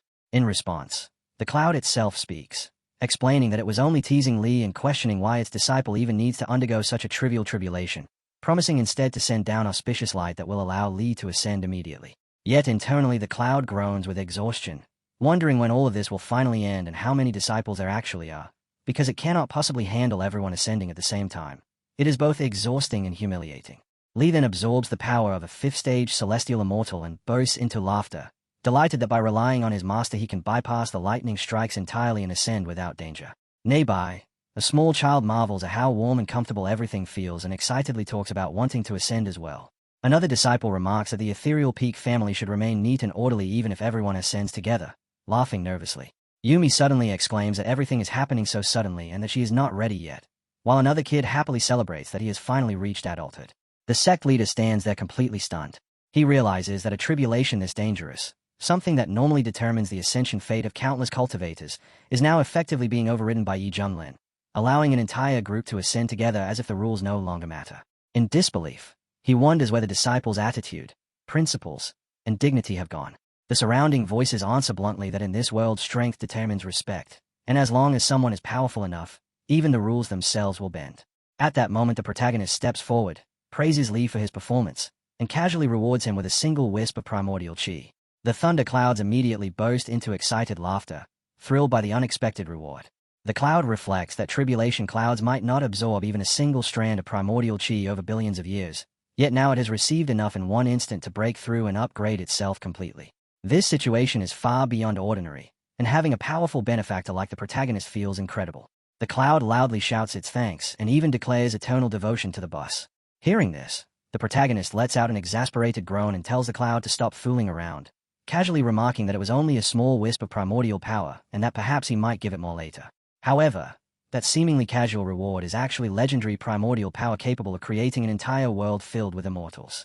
The sect leader is left utterly stunned, realizing that according to the ancient records of the Holy Land, even an immortal emperor must avoid the full force of a heavenly tribulation. If this man can break through such a tribulation and even extract primordial power directly from it, then his existence must already be on the level of an ancient heavenly emperor. A man in a panicked state calls Yi. He introduces himself as Qingming and says his eyes failed to recognize Mount Tai and asks forgiveness for offending him earlier. He asks if he is truly sorry. The man replies that he did not get a chance to introduce him. He is the envoy from the Xiantian Holy Land who came specifically to visit our Xiantian sect. Qing tells Yi he can simply call him Little Liu, and that being able to meet him in his lifetime means he has not lived in vain. Then the old man shows off his bag, which is stuffed with mussels, and says if possible, since you are the ancient heavenly emperor, please give me an autograph. He wonders if he is really a heavenly emperor. An old man says to stop keeping such a low profile as he has read extensively and will not be mistaken that he is the ancient heavenly emperor according to the Holy Land ancient text, the Kunlun Canon of Defecation, where the ancient heavenly emperor was born from cosmic primordial chaos, created the world, and controls the rules of heaven and earth, stands above lightning tribulation, and is the most powerful existence in the world. He wonders where this clown came from and if he is full of nonsense. Yi's friend is also shocked and sweating, thinking that Brother Yi is actually the heavenly emperor and that mistaking him for an immortal emperor is so disrespectful, which also stuns Yi. He further says Brother Yi says no more from now on, you are the supreme leader of the Xiantian sect and we will respectfully call you Supreme Yi, while everyone in the sect will fully support you. He tells him seriously not to do this while thinking these guys need to stop overthinking everything. Now the entire place begins chanting slogans about the heavenly emperor divine might shining over the eastern region, and they start shouting slogans of Supreme Yi. He calls Salito, telling everyone to stop shouting, and then asks Little Liu why he came to this sect. The elder says he almost forgot the main matter and explains that this time he is here to represent the Xiantian Holy Land. He gets on his knees and respectfully presents an item, while requesting to submit to Supreme Yi of the Xiantian sect as subordinates. Yi's friend is extremely annoyed and asks if the elder from a holy land of the central region wants to become the Xiantian sect subordinate, and calls it lucky while questioning if the Holy Master even knows about this. Meanwhile, at the Holy Land, a huge explosion erupts, tearing through clouds of smoke as if a battle is taking place. A man is fighting Elder Liu, calling him a crazy bastard who keeps spouting nonsense while shouting that the elder represented the Holy Land to surrender to the Xiantian sect. The elder is slammed into stone behind him and spits blood as he takes the hit. Then that man grabs the elder and yells, "Who do you think you are?" and asks if he is fit to represent the Holy Land, while ranting about Heavenly Emperor Supreme Yi and foreign invasions, asking if he really believes lies that even a 3-year-old could see through. The elder begs the Holy Master to show some respect, saying he can insult him but must never question Supreme Yi, and hearing that the Holy Master immediately thinks this man is actually lecturing him for an outsider. The Holy Master grips the elder by the throat as the elder declares that the contributions he earned and those he made for the people of the world should be remembered for all time. He says it is a great honor for the Xiantian Holy Land to have the chance to serve beneath the Heavenly Emperor. He continues by saying that with the Supreme Healer's protection, the disciples will not even need to suffer lightning during tribulations, and they can simply take an easier path and ascend directly. Their gratitude cannot be measured. Then the old elder slips his hand into his robe and prepares to take something out. As he reveals it, a blinding light bursts forth, making the Holy Master instantly leap back in alarm and demand to know what it is. The elder calmly tells him that, as the saying goes, everyone must die eventually, and that death can carry the weight of Mount Tai or be lighter than a feather depending on its purpose. He then repeats his own name and declares that he seeks eternal fortune for the Holy Land and will devote everything he has until his final breath. The Holy Master does not calm down at all and instead grows even more enraged, calling the elder a fool and telling him to hurry and die. As soon as he finishes speaking, he slashes forward, releasing a wave of energy that strikes the elder. Blood erupts from the elder's chest as he cries out in agony. At that moment, the token engraved with words begins to shine. The Holy Master notices that the inscriptions themselves are releasing an overwhelming power. He starts to realize that the elder may have been telling the truth, that the Red Demon has already seized control of the Xiantian sect, and that they must eliminate the Red Demon before making any plans regarding the 100,000 Immortal Mountains again. The token shifts and rises as the Holy Master issues an order, declaring that the sect has brutally killed the Holy Land's envoy and has fallen completely into the demonic path. From this day forward, the demon slaughter order will begin again, and they vow to execute Elder Hong along with his followers. The token shoots into the sky at incredible speed, leaving behind a streak of golden fire. The scene changes to the Holy Master of the Taichu Holy Land, where a strange glow spreads across the sky and forms a peculiar pattern in the air. On the ground, Elder Hong notices it while clenching his teeth, muttering that the red demon is still alive. He repeats it to himself and recalls the demon slaughter immortal war, when as the Taichu Holy Master who despised evil, he led the charge with a demon-cleansing mallet and stood as the strongest force against the demon. Yet in his hand he holds a doll dressed in a very revealing outfit, muttering that no one ever knew the truth. Twisting his expression in an unsettling way, he admits that he had actually succumbed to Hong Chinya's beauty. The crazed elder begins licking the doll, and before going any further, he recalls what happened when he once approached Hong in reality. In the flashback, he warns Hong that if he cripples his own cultivation and serves him, his life will be spared, but Hong immediately slaps him hard, calls him a worthless dog, and orders him to disappear. Hong then beats him severely, making sure he is thoroughly crushed. The elder remembers how the younger Hong fought him for hundreds of rounds, forcing him to retreat again and again. Back in the present, the elder continues his disturbing behavior with the doll that resembles Hong, even admitting that being dominated by Hong felt strangely satisfying. He hugs the doll in a disturbing manner and mutters that Jiang and the others think they can hide, but they have no idea how terrifying Hong's strength truly is. Back then, Hong used the true immortal realm to suppress celestial immortals, and now that he is returning, reaching the mystic immortal realm is entirely possible. He keeps acting strangely with the doll, addressing it as Little Hong and saying that with such a personality that despises others, Hong will definitely come to kill him first. Then his expression tightens as sweat forms, and he says that if that is the case, then to preserve his life, he has no choice but to pay a heavy price and invite that lord to take action. The scene shifts to Xintian's sect. The setting is Ethereal Peak. Inside the residence, a dining table sits at the center where the disciples are enjoying their meal. Someone remarks that Master truly loves food, saying the hot pot made by Little Black is incredibly fresh and impossible to get tired of. Hong grows slightly irritated and tells them to keep eating if they want, saying they act like starving ghosts reborn and might as well eat until they burst. Dunpang and the other disciple, however, continue enjoying the mushrooms, clearly happy just sitting there and eating without concern. Hong then serves Yi and respectfully says that the Xintian Holy Land has always been extremely arrogant, and he fears that this so-called surrender could be a trap. Yi responds that Elder Liu actually seems like a decent person. Hong nearly loses his composure, immediately recalling that old-fashioned envoy who quotes poetry at every moment and gets offended over the smallest things, and he cannot understand how such a person could be considered good. Suddenly, a loud voice echoes, calling Hong to come out and face them. Hong hands a drink to Yi, who slightly narrows his eyes while trying to see who is shouting outside. Hong prepares to leave and tells his master to enjoy the milk tea while he handles the situation. He releases his aura as he steps out, ready to confront those who dare challenge him. The scene shifts outside where Elder Feng gathers cultivators to confront Hong. Shu Boki of Qianyuan Dao sect mocks the region's weak spiritual energy and claims the red demon is ruined, while Yang Wei of Lili Dao sect adds that the once feared figure has fallen into a pathetic sect. Both of them turn toward Master Feng and declare that when the red demon appears, they are willing to take the lead as vanguards to capture and kill the so-called beast. Both of them are struck hard across the face. The elder snaps in anger that he does not need them to show off, and no one is to act without his command. He declares that he will personally kill the red diamond to avenge his son. At that moment, a chilling voice echoes, saying the 8 great Dao sect treasures are so eager to meet death. Hong is nowhere to be seen, but a flower surrounded by a swirling vortex of fire suddenly appears out of thin air. The raging flames engulf all the cultivators, including the women, and they burn them so intensely that they feel as if their very soul is burning. They wish to be killed quickly and scream in pain. Hong peers and says too bad, dying is not that easy. He wants them to properly enjoy the pain of their souls burning. In death they will have to beg for his mercy. Elder Feng leaps toward Hong using his technique. He orders his cultivators to watch closely, since today he will completely grind the demon Hong's bones into dust and avenge him. But before he can strike, Hong raises a finger before the elder's forehead and says that for an idiot who cannot even recognize his true enemy, speaking even one word to him feels like a complete waste. Then a massive explosion erupts as something crashes into the ground below with overwhelming force. It is Elder Feng, who cries out in disbelief. He says it is impossible. His 5th-stage celestial immortal cultivation was crushed by only one of Hong's thumbs. Fearfully, he wonders if Hong's power has already stepped into the mystic immortal realm. Then Hong ignites Old Feng. His body is instantly consumed by flames as he screams loudly in agony. Hong boasts into wild laughter and declares that the red demon has finally returned. He tells Central to simply wait and prepare to endure his coming wrath. The other cultivators become furious with Elder Feng. They curse all 18 generations of his ancestors for tricking them into following him here just to die. Some immediately kneel and beg sect leader Hong to spare their lives. Then suddenly, a strange blood rain begins pouring from the sky.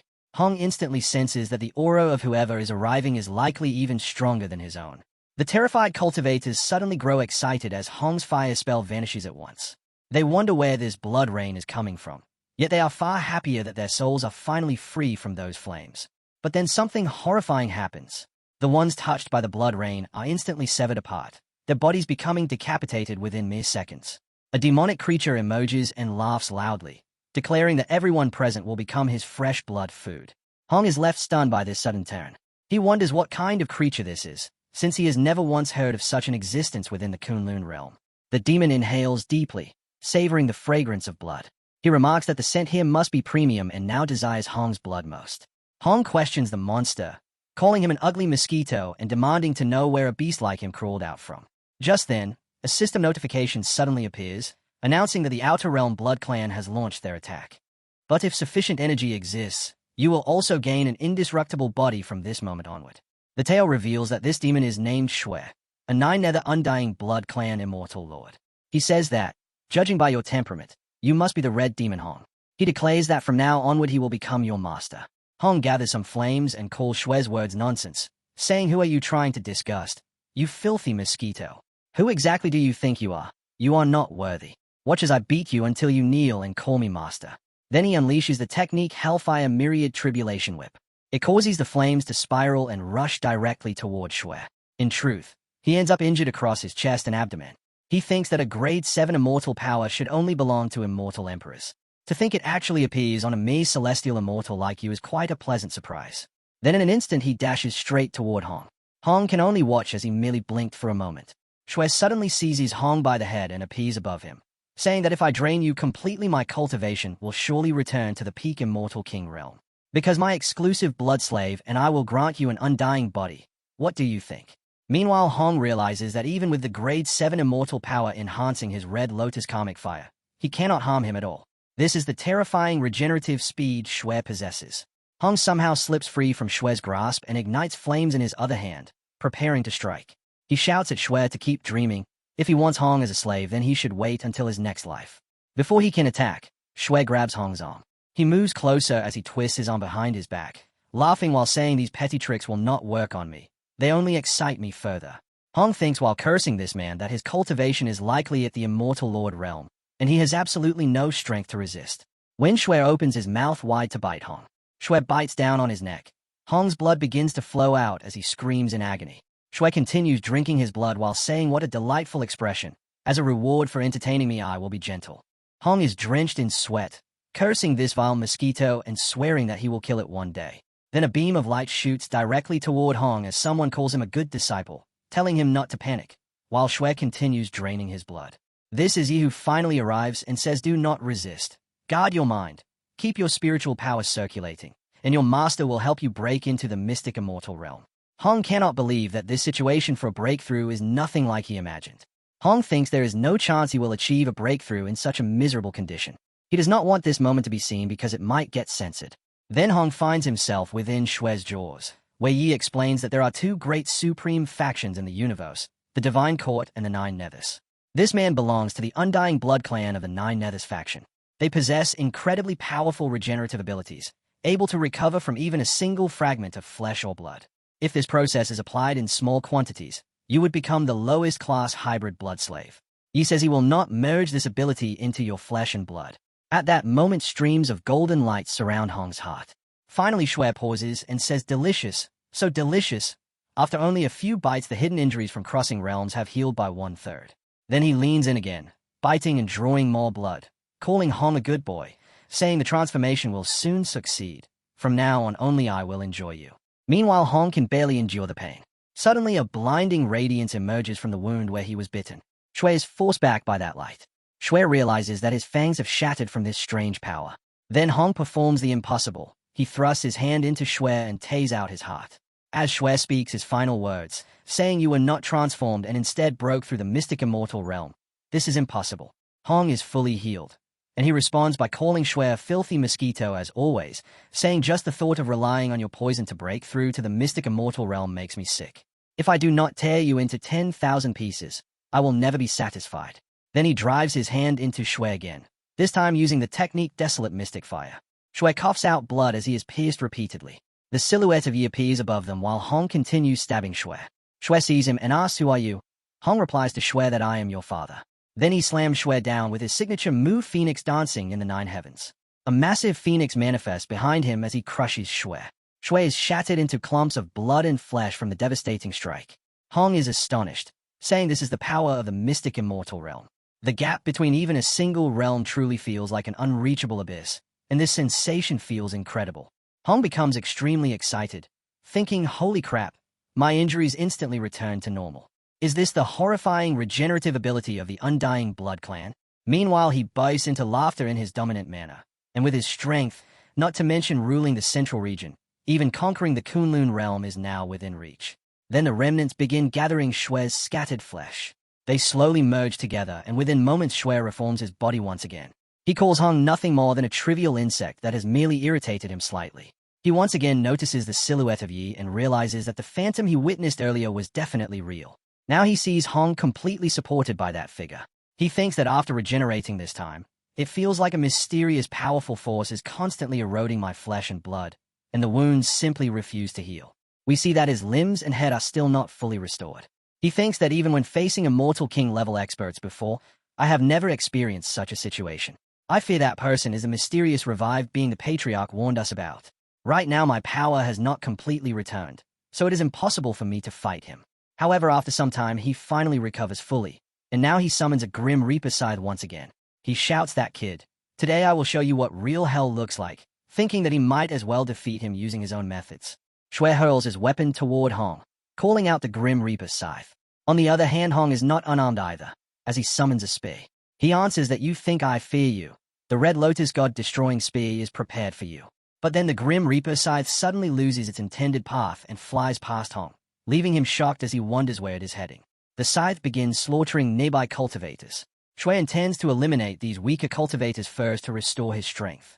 After that, he plans to seize the opportunity to capture Hong and regain his cultivation. Xue immediately drains the blood from those weaker cultivators.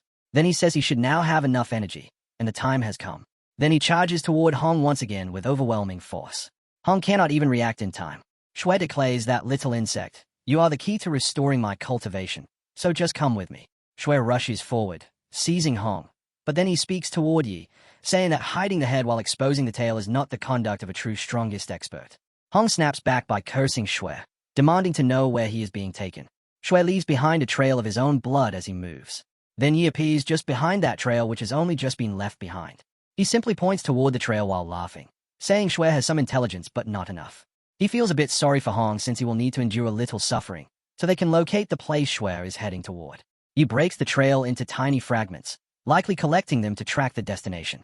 A system window appears stating that after receiving an attack from a 9th-stage Immortal Lord, a passive ability has activated, granting 1st-stage Immortal King cultivation. The scene shifts to the underground palace of Taichu Holy Land, where Xue throws Hong onto the ground, which is covered in blood. He coughs, and Hong coughs as well while still cursing Xue. Xue strides toward Hong, calling him a good boy and ordering him to heal his wounds. He issues a cold threat, saying otherwise he has countless ways to make him beg for death. Then he recalls something. He suddenly lunges at Hong, grabbing him by the throat, and demands to know who that phantom was that appeared on him earlier. He roars that once he regains his full strength, he will tear that coward hiding in the shadows into 10,000 pieces. The scene cuts back to Yi's location. Li urgently calls out for his master, saying something terrible has happened, as the elder senior brother has been taken by a monster. The system keeps prompting uncontrollably, questioning how Yi allowed the Undying Blood Clan to escape. It does not even have the chance to issue a new mission. He curses as he realizes that the demon Xue comes from an outer realm. He employs a technique named Evil as Hell. It can drain human blood, manipulate human blood, and make the user grow even stronger. Even the system grows furious at Yi and commands him to hurry up, pursue the demon. The mission rewards are extremely generous. Yi will regret it if he misses them. Yi seals his disciple's mouth, telling him to stop a fuss. We will wait until Hong absorbs the energy in the blood pool and stabilizes his regenerative power before we move to save him. It will not be too late. Then a ray of light drifts from far away toward Yi. Yi absorbs the light and realizes that Hong has been taken to the Taichu Holy Land. Now, he understands this holy land is Shuezle. This turns out to be a message that Hong sent to Yi. Now Yi deciphers that the reviving monks Hong referred to are the ancient immortal kings of the Kunlun realm who had long concealed themselves. Now they are gradually awakening. For them, the revival of spiritual energy in the Kunlun realm is no different from a dinner bell. In the central region, the core of power with the most abundant special energy and the richest orthodoxy has already drawn more than a single pair of eyes. Yi feels that the terrifying part is that the outer realm aliens act as spies in the open, while these ancient revived beings quietly awakening to reclaim power are the true arrows in the dark. It seems the central region is no longer merely muddy waters, but a hunting ground encircled by sharks. Then he silences the system and says, "System, Little Hong is in the Tiaku Holy Land issue. At the check-in mission, we will complete whatever missions exist there, and move when the time arrives." The system is already enraged. It says, "Host, do not be so presumptuous. Can you really assign missions whenever you wish?"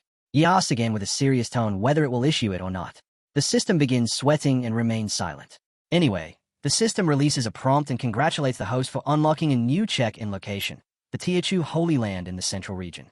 It states that upon successfully checking in, he will be rewarded with top-tier 9th grade immortal power.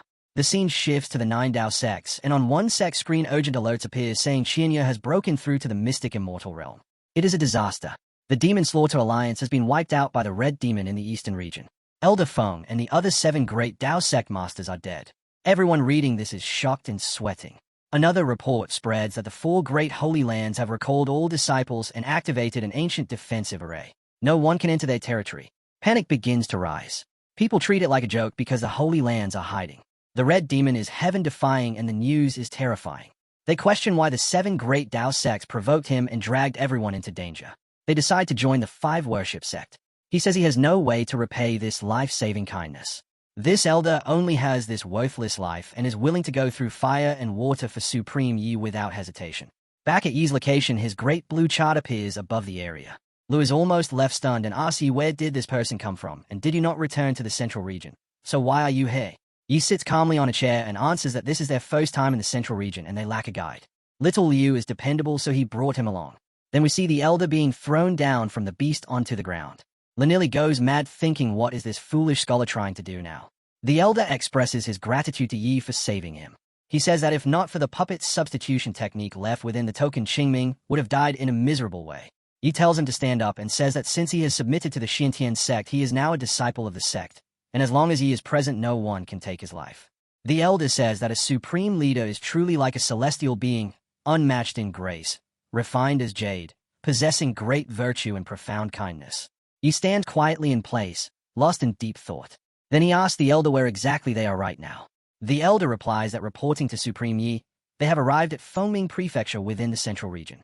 Up ahead lies the territory belonging to the Heavenly Maiden Kingdom. The Heavenly Maiden Kingdom is a top force in the Motal dynasty of the central region. It follows a matriarchal system where women rule and men are seen as inferior. All women cultivate the Heavenly Maiden method, which makes them strong in battle, and their culture is very open. They treat men as accessories by taking them into harems or crippling their cultivation and turning them into playthings. Then we are shown the Heavenly Maiden Kingdom itself. The elder explains to Yi that at present the only way to reach the Holy Land is by using the ancient teleportation array located within the forbidden area of the Imperial Royal Family inside the Heavenly Maiden Kingdom. Inside the Heavenly Maiden Kingdom, Lu reports to Master, saying he checked around and the eldest Princess Dongfeng, who slipped out of the palace years ago to gain experience, is on the ship. He says he will sneak onto the treasure ship tonight and pluck a flower, meaning search for the princess. Beta graph breaks. Yi warns him not to act recklessly, saying as the saying goes, beast hunters often appear as prey. Instead of wasting energy searching for her, they should let the prey come to them. From now on, when in Rome, do as the Romans do. The two of them will address him as young Master Yi. Beta graph breaks. The scene shifts to women who have developed crushes on both men. Some prefer the smaller one. A few say they have never seen a man as handsome as Li, who is also an immortal. They desperately want to kiss their boy and feel weak in the knees, considering Yi a top-tier young master. They cannot believe he has not already been claimed by a powerful woman. Surrounded by such attractive women, he thinks the Heavenly Maiden Kingdom truly has an open culture. These women are extremely bold, openly flirting with men. Li cannot contain his excitement and tells Elder Liu, asking whether these beauties will actually fight over who gets to sleep with him. The elder replies that as the saying goes, a gentleman without dignity commands no respect. As Supreme Yi's disciple, fellow Daoist Li, how can you indulge in lust and willingly become a slave to women? Just then another beauty clings tightly to the elder and boldly declares she wants to sleep with him. The elder blushes and silently asks for help. The elder runs over and clings to Li, complaining about being freshly assaulted by a girl. Li pushes him away, feeling jealous of the elder's luck. He calls him pathetic and wishes she had asked him instead. The elder immediately explains that although the women of the Heavenly Maiden Kingdom enjoy dual cultivation, they only have eyes for handsome men. That is why no one is paying attention to fellow Daoist Li. Li wonders if the old man is calling him ugly. Then the elder turns to young Master Yi and says he is so handsome that he fears he will be constantly pestered. Yi laughs and says doesn't that not save him a lot of trouble? Yi turns, his outfit and hair shimmering with a faint glow. He states that only the strongest women are worthy of a top-tier handsome man. Even his disciple silently feels proud that his master is so striking. The elder does not agree, so Yi gently uses his presence to make the elder also agree. Then Yi says they should move. Then he asks the boss lady to arrange 3 top-glass suites. He hands over some gems. She is the manager of the Emperor's ship, Manhua. She says this young master is not only incredibly handsome, but also very generous, and she will make sure he is served to the fullest. She leads them to an excellent spot. Meanwhile, Yi thinks that their trip in the central region seems to be off to a great start. Li is still stuck on the thought that the elder definitely called him ugly, so he snaps back, calling him a sour scholar and asking if he is blind, insisting he is extremely handsome and questioning his taste. The elder replies by asking how he can keep lying to himself, adding that looking safe is actually a good thing in the Heavenly Maiden Kingdom. This only irritates him further. Later, Yi relaxes in a hot pool and remarks that a premium suite with an open-air private hot spring truly is life, and that the people of the Heavenly Maiden Kingdom really know how to enjoy themselves. Then he senses movement among the surrounding trees and asks who is there. Suddenly, a woman falls straight into the pool out of nowhere. Now he notices her long hair, yet she does not come out. He eventually tells her to come out. A playful girl rises from the water. The story reveals that her name is Dongfang, the eldest princess of the Heavenly Maiden Kingdom, at peak tribulation stage. She laughs and says that as expected of a top-tier handsome man approved by the aunt, he has quite the attitude and she likes it. She boldly approaches Yi, grabs him by the shoulder, and invites him to become her consort, promising endless wealth and rapid growth in cultivation. Then she gives a teasing look as she moves closer, eyeing Yi with clear interest. She then does something unexpected and leans in further, curiously inspecting what she calls the goods. Dong moves in to inspect Yi's goods, but he suddenly catches her arm and tells her there is no need to rush such an inspection. She responds that he is playing hard to get. He tells her she is overly confident, calling her princess, and says even if the king himself arrived, he would not necessarily serve him willingly. He then pushes her aside, adding that his standards are not so low. The stunned princess is outraged, wondering how he could act so disrespectfully. As she steps out of the water, she calls him insolent, saying he lacks a man's grace or modesty, and not only speaks boldly but even dares to touch her. She rises from the water, striking a pose as she dries her hair, calling him wild. Her tone shifts with excitement as she admits she likes it very much. She then offers to grant any request, claiming there is nothing within the kingdom beyond her reach.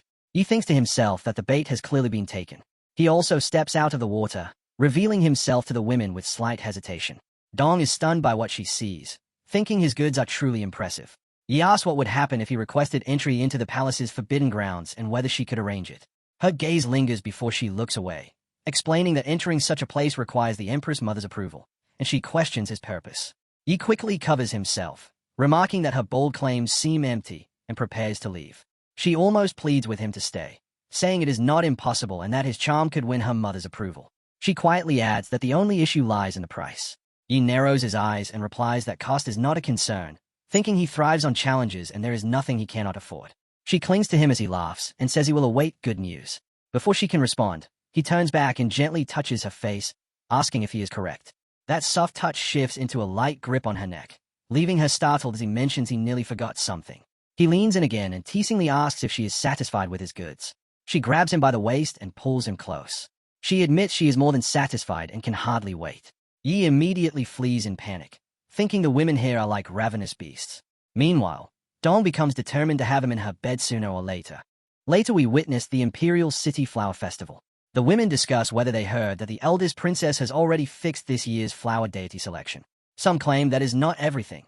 Even the prize is not the greatest gift. She has truly indeed spent a fortune on this. A man among them says he wonders what kind of sly fox spirit could enchant the princess like this. Is he as handsome as me? The scene shifts to a bulky woman named Yang. She is the rightful daughter of the Pingxi queen. Right now, she is a man sitting on her lap. He can barely look at her and calls her princess, begging her to stand up for him. The man says he worked hard for an entire year, and the title of flower deity was already within reach, yet it got stolen by some random ugly nobody. She gently tells him to stop crying like a child. Then she says it is only a worthless flower deity title, so why make such a fuss? If he follows her as his master, she would never let him leave empty-handed. The man replies that he only feels wronged on her behalf. Then he adds that everyone in the imperial city knows he belongs to her, and for the eldest princess to insult her like this clearly shows disrespect toward her and the Pingxi queen's manner. All these provoking words instantly enrage Yang. In a rush, she slams her hand on the man and demands to know if that is truly the case. She immediately tosses him aside like a rag doll and angrily shouts that Dongfang dares to challenge her, and she will go tear them apart. At that moment, voices outside begin chanting as the grand float finally arrives. Yang peeks outside and says she wants to see what kind of beauty could cause such a stay. Li and Elder Liu are leading the procession and politely greet the crowd while thinking why none of these women notice his own charm. Yang bursts into laughter and mocks whether Dong is starving, calling Li ugly and assuming Dong is somehow involved with him. She has no idea that Dong is actually inside with Yi. As the carriage window slowly opens, Yi's strikingly handsome face is finally revealed. Yang practically drools and mutters that Yi looks like a divine being. But her amazed expression quickly turns fierce as she declares she must take such a top-tier man for herself and will keep him beneath her control and torment him properly. Dawn explains that to enter the forbidden area, one must first obtain the flower deity title, and in the imperial city, that simply means passing a test of appearance. She internally feels Yang smells like a pig and wonders what disgusting scheme she is planning now. Then she casually places her hand on the young master while he comments that in the heavenly maiden kingdom, beauty rules everything, so such a condition is not surprising. When Yang notices Dong's hand resting there, jealousy instantly burns inside her at their closeness. She jumps out immediately and lands right in front of the carriage, nearly startling the beast pulling it. With a greedy expression, she declares to Dong that she is taking that handsome man. In a single sword flash, her throat is cut open and blood sprays from her neck.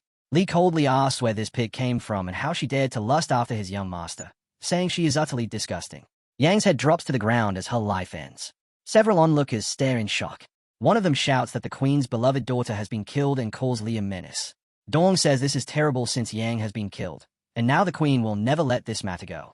Li responds that there is nothing to fear, saying if one comes he will kill one, and if two come he will kill both. Elder Liu agrees and says anyone who covets the young master deserves death. At that instant, something crashes down before them like a falling meteor. It is Pingxi, a powerful celestial immortal realm woman. Holding her daughter's head, she roars and demands to know who killed her heir. Yi calmly steps forward, raises his blood-stained sword, and admits that he killed her, asking if there is a problem. Dong also steps forward and urges the queen to calm down, explaining that it was an accident. She knows the queen's cultivation rivals the empress and that she has long harbored rebellious thoughts, making Dong fear this will not end peacefully. The queen towers over everyone, far stronger than all of them, and has completely lost control. She shouts that the eldest princess dares to assert dominance by killing her daughter upon returning to the imperial city. She declares that today they will all pay with their lives. Dong is stunned by those words. She draws her sword and calls for everyone to fight together. Li and Elder Liu also prepare themselves for battle. Suddenly, a massive shadow rushes toward Dong at incredible speed. With one devastating strike, the queen crushes all three of them effortlessly, mocking their strength as one tribulation stage, one true immortal, and one newly advanced celestial immortal daring to act arrogantly before her. Dong lies on the ground, barely conscious. The queen raises her enormous hand, ready to smash her into nothing. Dong believes that with her mother present, the queen would not dare to kill her. Li and Elder Liu think the same, trusting that with Yi here, nothing will happen. Elder Liu still feels slightly frustrated at his own helplessness. Then a streak of red light descends rapidly from the sky. Dong's mother finally arrives, surrounded by flames and lightning, and declares that it is not the queen's place to discipline her daughter. The queen immediately shows respect and addresses her as Your Majesty with hesitation. Dong is shocked to see her mother, the true ruler of the heavenly maiden kingdom. He simply watches everything unfold with a faint smile. Her mother glances toward him and remarks on what an exceptionally handsome young man he is. She then quietly asks him if he would be willing to become her imperial consort. The empress steps forward. Activating her skill, she warns the queen that considering her grief over losing her daughter, If she stops now, she will spare her life, otherwise she will not be blamed for showing no mercy. He respectfully responds that matters like imperial consort or rank husband are not urgent, and they should resolve the current crisis first. She responds that he speaks wisely, young master, while thinking he can remain unaffected even under her overwhelming imperial aura. Then the furious princess steps forward, shouting that she has devoted half her life on the battlefield with unwavering loyalty, and now her only daughter has been unjustly and tragically killed, asking if she truly intends to protect Dong, the killer. Dong immediately retorts that Yang tried to steal her man first and was never innocent, saying she killed her and asking if they think she fears her. The Empress questions the queen, asking if she has forgotten the laws of the Heavenly Maiden Kingdom, where in a duel over a man, life and death are decided by fate. She then asks if she needs to recount how many men her beloved daughter has taken and killed over the years. A man who suffered under the queen's daughter suddenly shouts that Yang robbed others and murdered them, so she deserved death. Others echo that not long ago she stole someone's brother-in-law and even killed her own sister. Some say their own sisters were taken and killed, showing that everyone carries deep resentment toward Yang. Now Li and the elder feel even more disgusted, saying she is worse than any pig or dog. The queen roars at everyone to be silent and declares that she will slaughter all these insignificant peasants.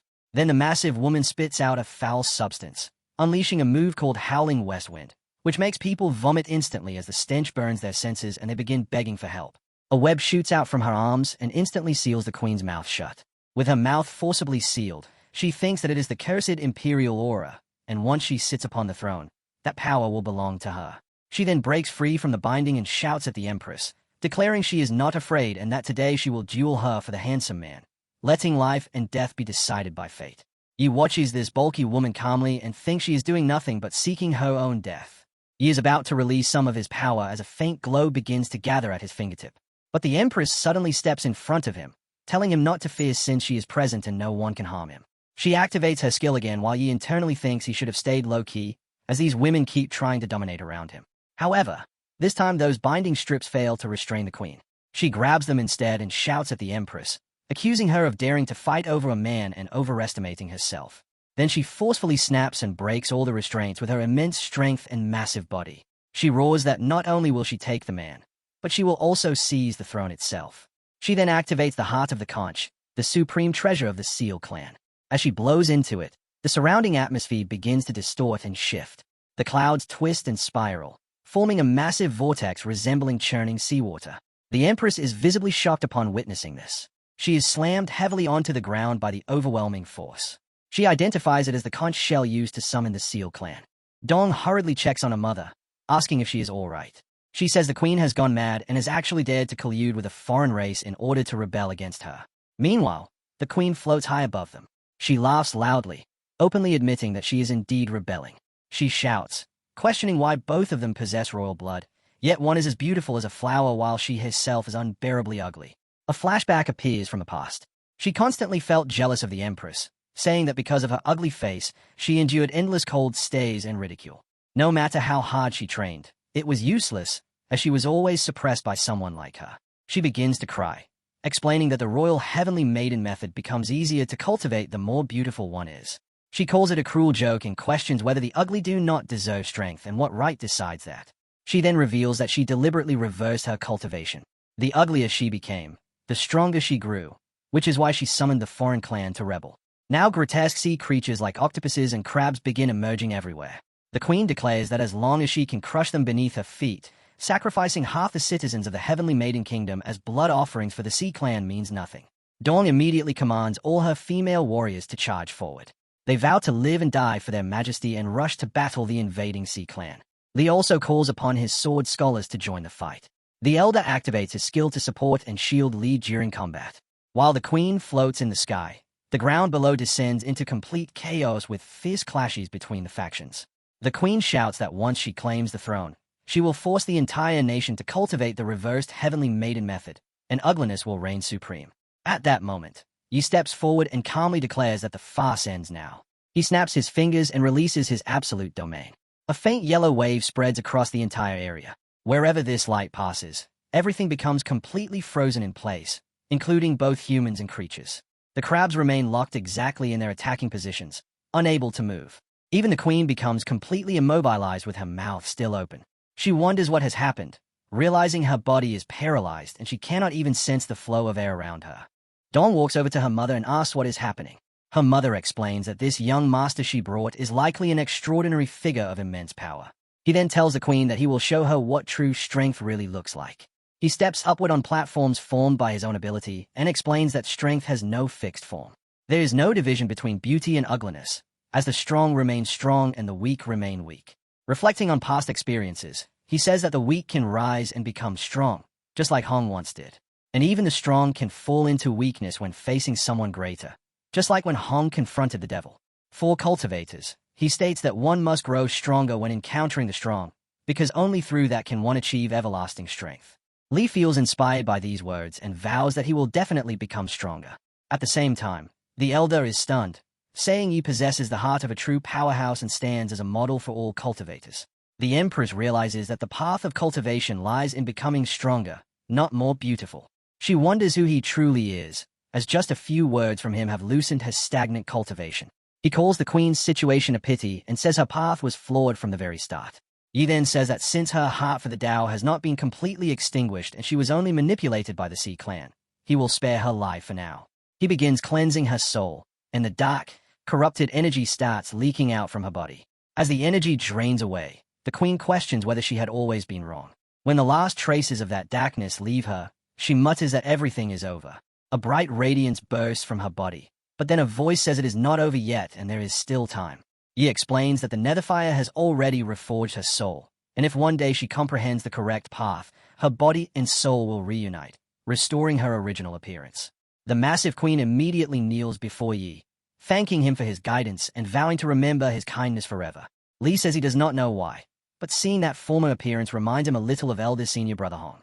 Yi agrees, saying that without little Hong around, things have indeed become somewhat dull. Meanwhile, on the Demon Island, Hong is being bitten but continues to resist, shouting at the devil that it is not the only one capable of biting and that he will bite back just as fiercely. He clamps down with all his strength. Even the demon is startled and leaps back. It pushes Hong away and calls him a mad dog. Hong asks if it dislikes biting and says he can gain cultivation through blood anyway, so he is not at a disadvantage. He warns that if his cultivation surpasses it through this method, he will grind it down completely. The scene shifts to the forbidden area within the imperial palace of the Heavenly Maiden Kingdom. He remarks with slight disappointment that the place is excessively extravagant. Li comments that one truly sees everything after living long enough. Li tells the elder that it seems as if they want everyone to clearly know it is a forbidden area. He asks whether Master Yi might face danger inside.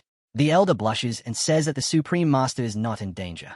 Rumors say all male cultivators who entered the forbidden area came out alive, but he hesitates. Li urges him to finish, and the elder admits that they all suffered lifelong kidney deficiencies as a hidden consequence. Inside, Yi is lying beside two beautiful women. He asks the Empress if this bed is the key to unlocking the teleportation array restriction. She confirms that it is connected to the ancestor's immortal sense and veins, and the restriction can only be lifted by awakening the ancestor. Yi explains that there are only two ways for a revived being to awaken, either through self-recovery using worldly spiritual energy or through power transferred by bloodline kin. He continues by saying that the restriction isolates the space, preventing outside energy from entering and trapping the internal energy within. He assumes the ancestor did not foresee the decline of Kunlun's spiritual energy. The Empress leans closer and playfully remarks that he predicts things like a god, but the ancestor's cultivation method is unique, requiring a man's vital essence to assist in the transfer. He immediately understands and thinks that this is not a true revival, and if they intend to use him, they will have to pay a price. The Empress begins to loosen his clothing and explains that the ancestor's requirements are extremely high. In the past, to avoid harming cultivators, she only took minimal essence from each man. Even now, millions are still required, though with his profound cultivation, more can be drawn. Dong joins in with a playful tone, saying she was the one who found him and cannot let her mother monopolize him. Her mother reassures her that she will also get her share.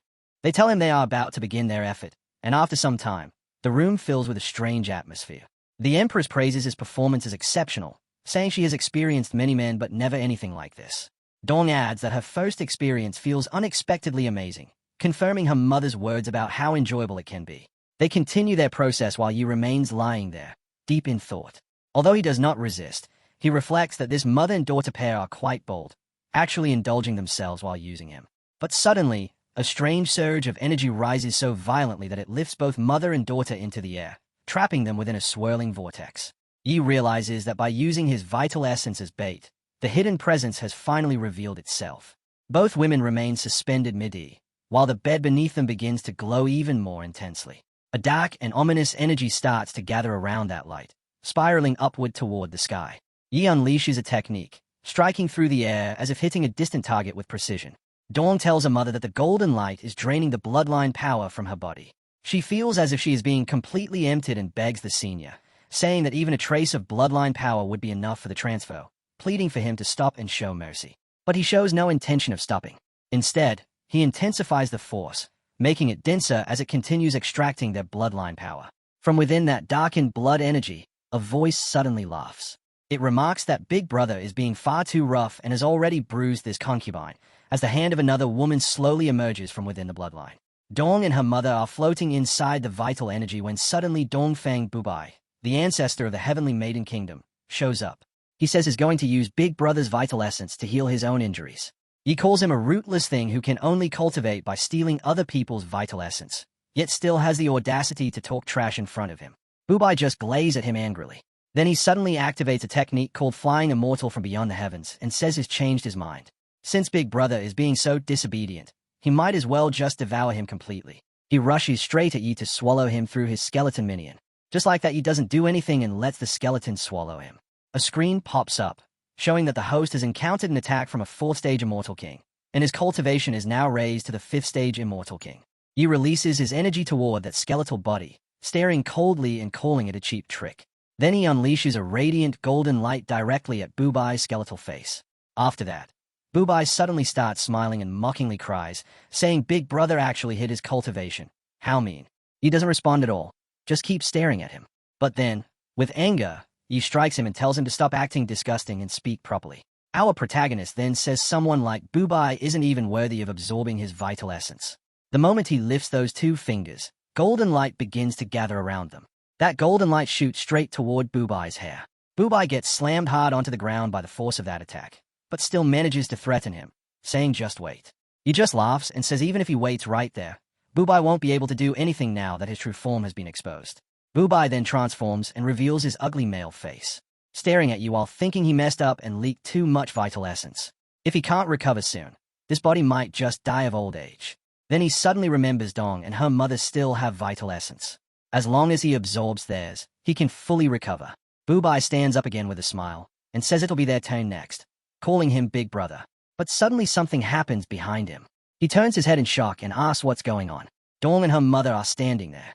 Her mother explains that Dong is absorbing vital essence to cultivate. Dong is confused, thinking she didn't die even after her bloodline was drained. Instead, she feels something strange and amazing happening inside her body. The powerful vital essence surges like huge waves, but once it enters her body, it becomes gentle. It starts strengthening her body and meridians, and her cultivation keeps rising rapidly. While she's still processing all this, purple energy suddenly surrounds her completely. She breaks through to the 1st stage of the true immortal realm.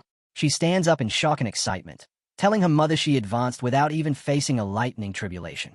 Her mother is equally shocked and says this is completely unheard of. Meanwhile, Bubai is suffering badly, blood spilling from his mouth. He can't believe he actually failed to out-absorb a mere brat. Dong's mother approaches Bubai respectfully, asking if he successfully awakened the senior, praising his powerful and invincible energy. At that moment, Yi appears, casually clapping. With arms crossed, he exposes everything, saying Dongfang really used a clever method. He planted his own bloodline life force inside the ruler of the Heavenly Maiden Kingdom, disguising it as an imperial aura. This way, through the teleportation array, as long as there are men in the kingdom, Bubai as the main body can absorb their vital essence anytime. He also reveals that Bubai and the others were plotting against him, planning to use him to complete their bloodline harvesting. Yi continues, saying the biggest secret of all is that the ancestor who founded the Heavenly Maiden Kingdom is actually a man. Dong is completely shocked and asks Bubai if that's really true. She grabs her mother, telling her to wake up. Her mother, still emotional, says she has always been grateful to the ancestor and trusted him completely. She can't believe everything was just manipulation. She even says she always enjoyed talking to Bubai and really wanted to meet him again. Then she shouts that it's impossible for him to be some disgusting man. Bubai suddenly appears laughing and admits everything. He says he is indeed a man who, in pursuit of the great Tao, castrated himself to cultivate the supreme chrysanthemum scripture. To compensate for its flaws, he founded the Heavenly Maiden Kingdom, and that's how he achieved his current power. Right after that, a powerful red light appears in the sky, glowing intensely with golden energy. That light strikes directly behind Bubai. He screams in pain. His eyes turn completely white, and he disappears in shock. Purple energy begins to leak out from his body. He takes a deep breath and says Bubai was ruthless, but unfortunately suffered from cultivation deviation, falling into a demonic path. His body may look strong on the outside, but inside it's completely hollow. Dong's mother then reflects that if the Heavenly Maiden Kingdom was just a tool, then all their years of dedication meant nothing. Suddenly, the scene shifts. A massive red lightning energy crashes down, destroying buildings and shattering everything. Li jumps in and says to the elder has activated the teleportation array. The elder shouted back, asking what they are supposed to do now that it's open. Yi orders Elder Little Liu that there's still a powerful Sea Clan member trapped in the Absolute Domain, and he'll deal with it after returning. The scene then shifts to Taichu Holy Land, where a massive circular red light is spinning in the sky. From that swirling light, coffin-like mountains begin to descend. A burial coffin crashes onto the ground, smashing everything around it. Yi runs across the top of the coffin. A system screen appears, congratulating him for successfully checking in and rewarding him with grade 9 immortal power. Yi stands there, looking over the surroundings. Then he smiles confidently and says to his disciple, "Your master is here." When the burial coffin appears, everyone in that land is completely shocked. Their lord steps forward, confused and angry, asking what is going on and who dares to invade his Taichu Holy Land. Someone suddenly realizes that the grand mountain protecting array has been broken. They stay at the coffin in disbelief, wondering if it could be the legendary immortal artifact capable of destroying heaven and earth, the Heaven Burial Coffin. The Lord is visibly shaken and thinks that anyone capable of controlling such a terrifying immortal artifact must have extremely high cultivation. Since the intruder descends through the teleportation array, he wonders if it could be the ancestor of the Heavenly Maiden Kingdom who has awakened. The Lord steps out and calls out Dongfang Bubai, questioning why he invades his holy land right after awakening and asking if he is tired of living. But at that moment, Yi appears and immediately insults him, calling him a blind dog.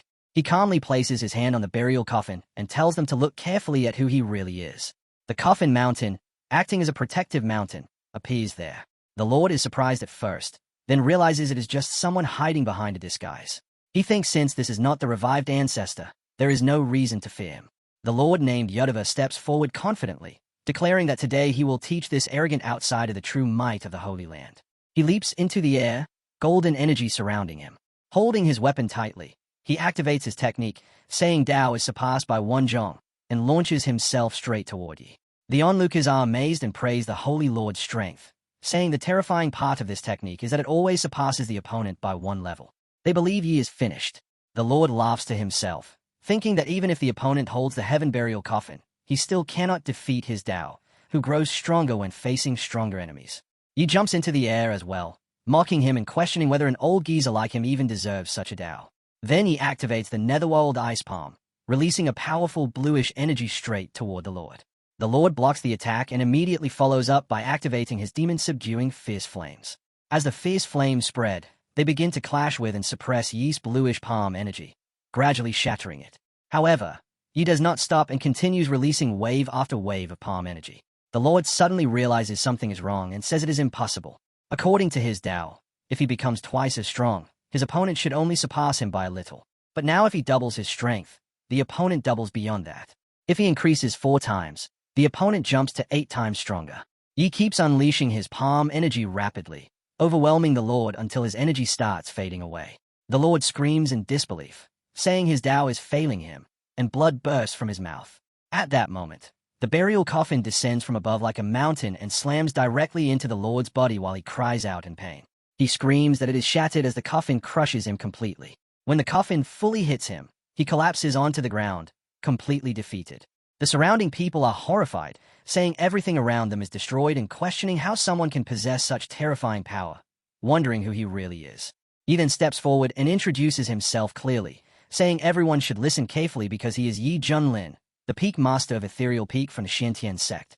He accuses Taichu Holy Land of collaborating with the Outer Realm Blood Clan, sheltering Lord Xuetu, and kidnapping his disciple Hong Qianya.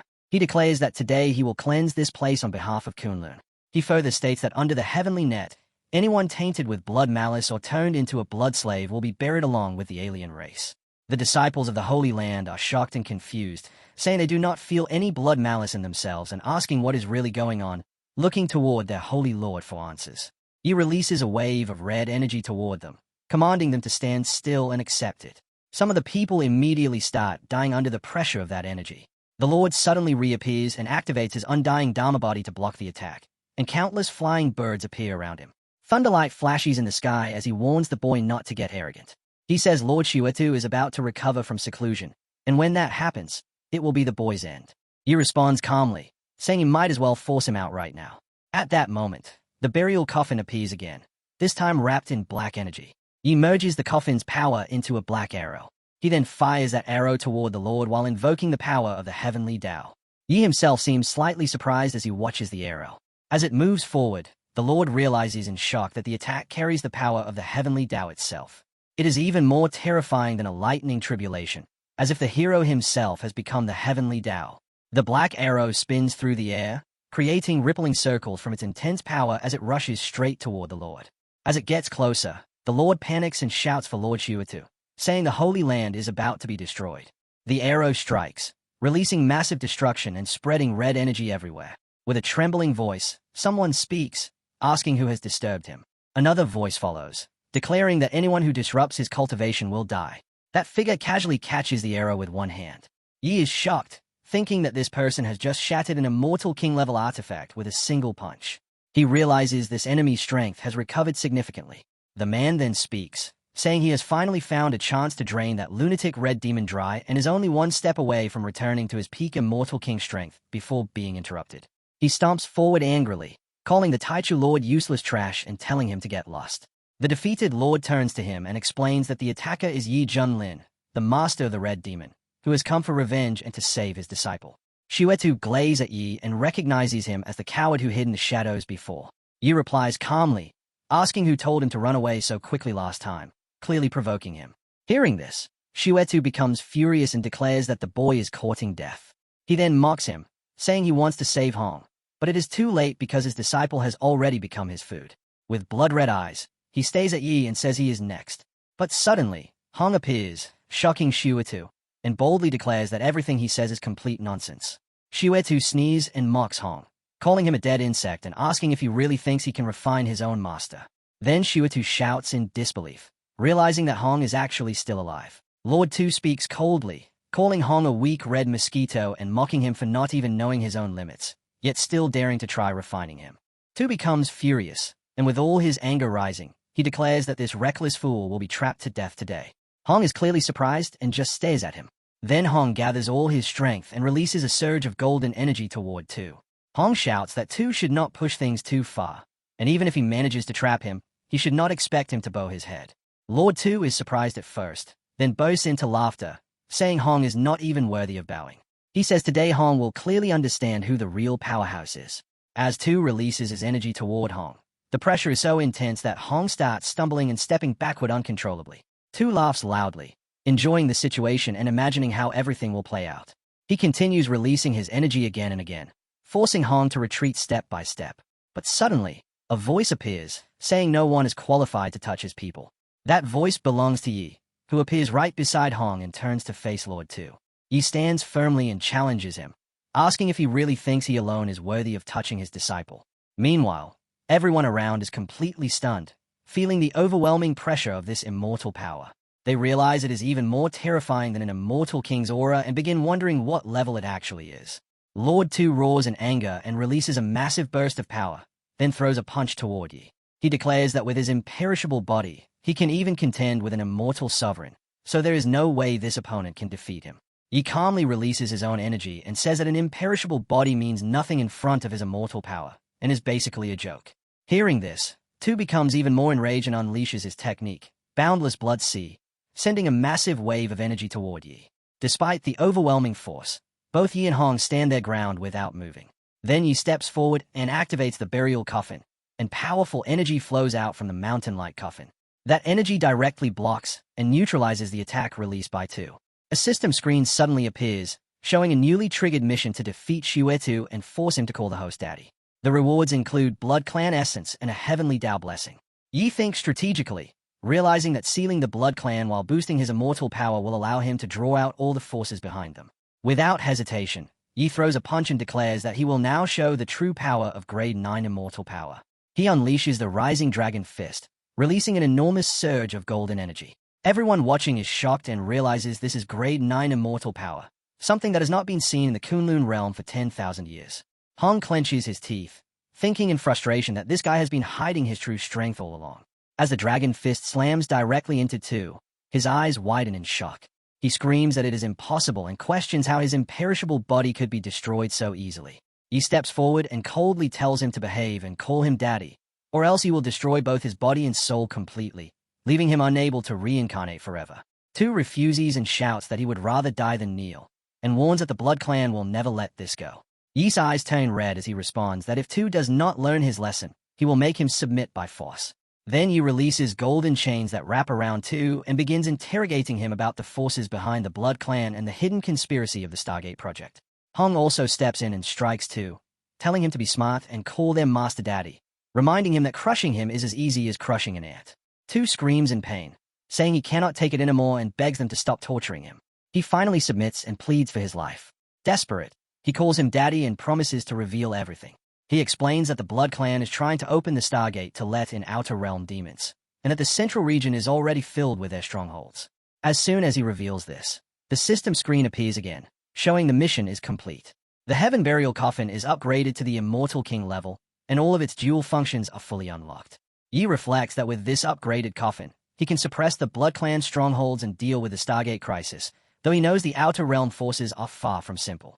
Hong becomes excited and proudly announces that his master now possesses grade 9 immortal power and a supreme Immortal King coffin, warning that anyone who dares to provoke him in the future will die without even having a place to be buried. Lord Tu is now completely defeated, kneeling on the ground and bound tightly by chains. Yi releases golden energy toward him and says that Tu knows too little, so his death is not worth pitying. He declares that he will eliminate every Blood Clan stronghold one by one. The energy engulfs Tu and begins destroying his body, causing him to scream and struggle as his body starts breaking apart. Even while dying, Tu shouts that he refuses to accept this outcome. He warns that the Blood Clan will not let this go, that the Stargate will definitely open, and that Outer Realm forces will arrive. He declares that Yi will eventually be devoured by demons and says he will wait for him in hell. Then his body finally collapses completely. After everything ends, the surrounding people bow and thank Yi, calling him a legendary figure of Kunlun and praising his unmatched divine power. Yi then turns toward another lord who has fallen to the ground in fear. That man immediately kneels and begs for mercy, saying he knows about a Blood Clan stronghold located in the bloodstained valley of the Desolate Prefecture. He reveals that there is more than one Stargate and that other Outer Realm forces have already invaded. Yi demands answers, asking what these Outer Realm forces are and when exactly they invaded. Suddenly, a spear surrounded by red energy spins rapidly through the air. It strikes the old man directly, injuring him severely.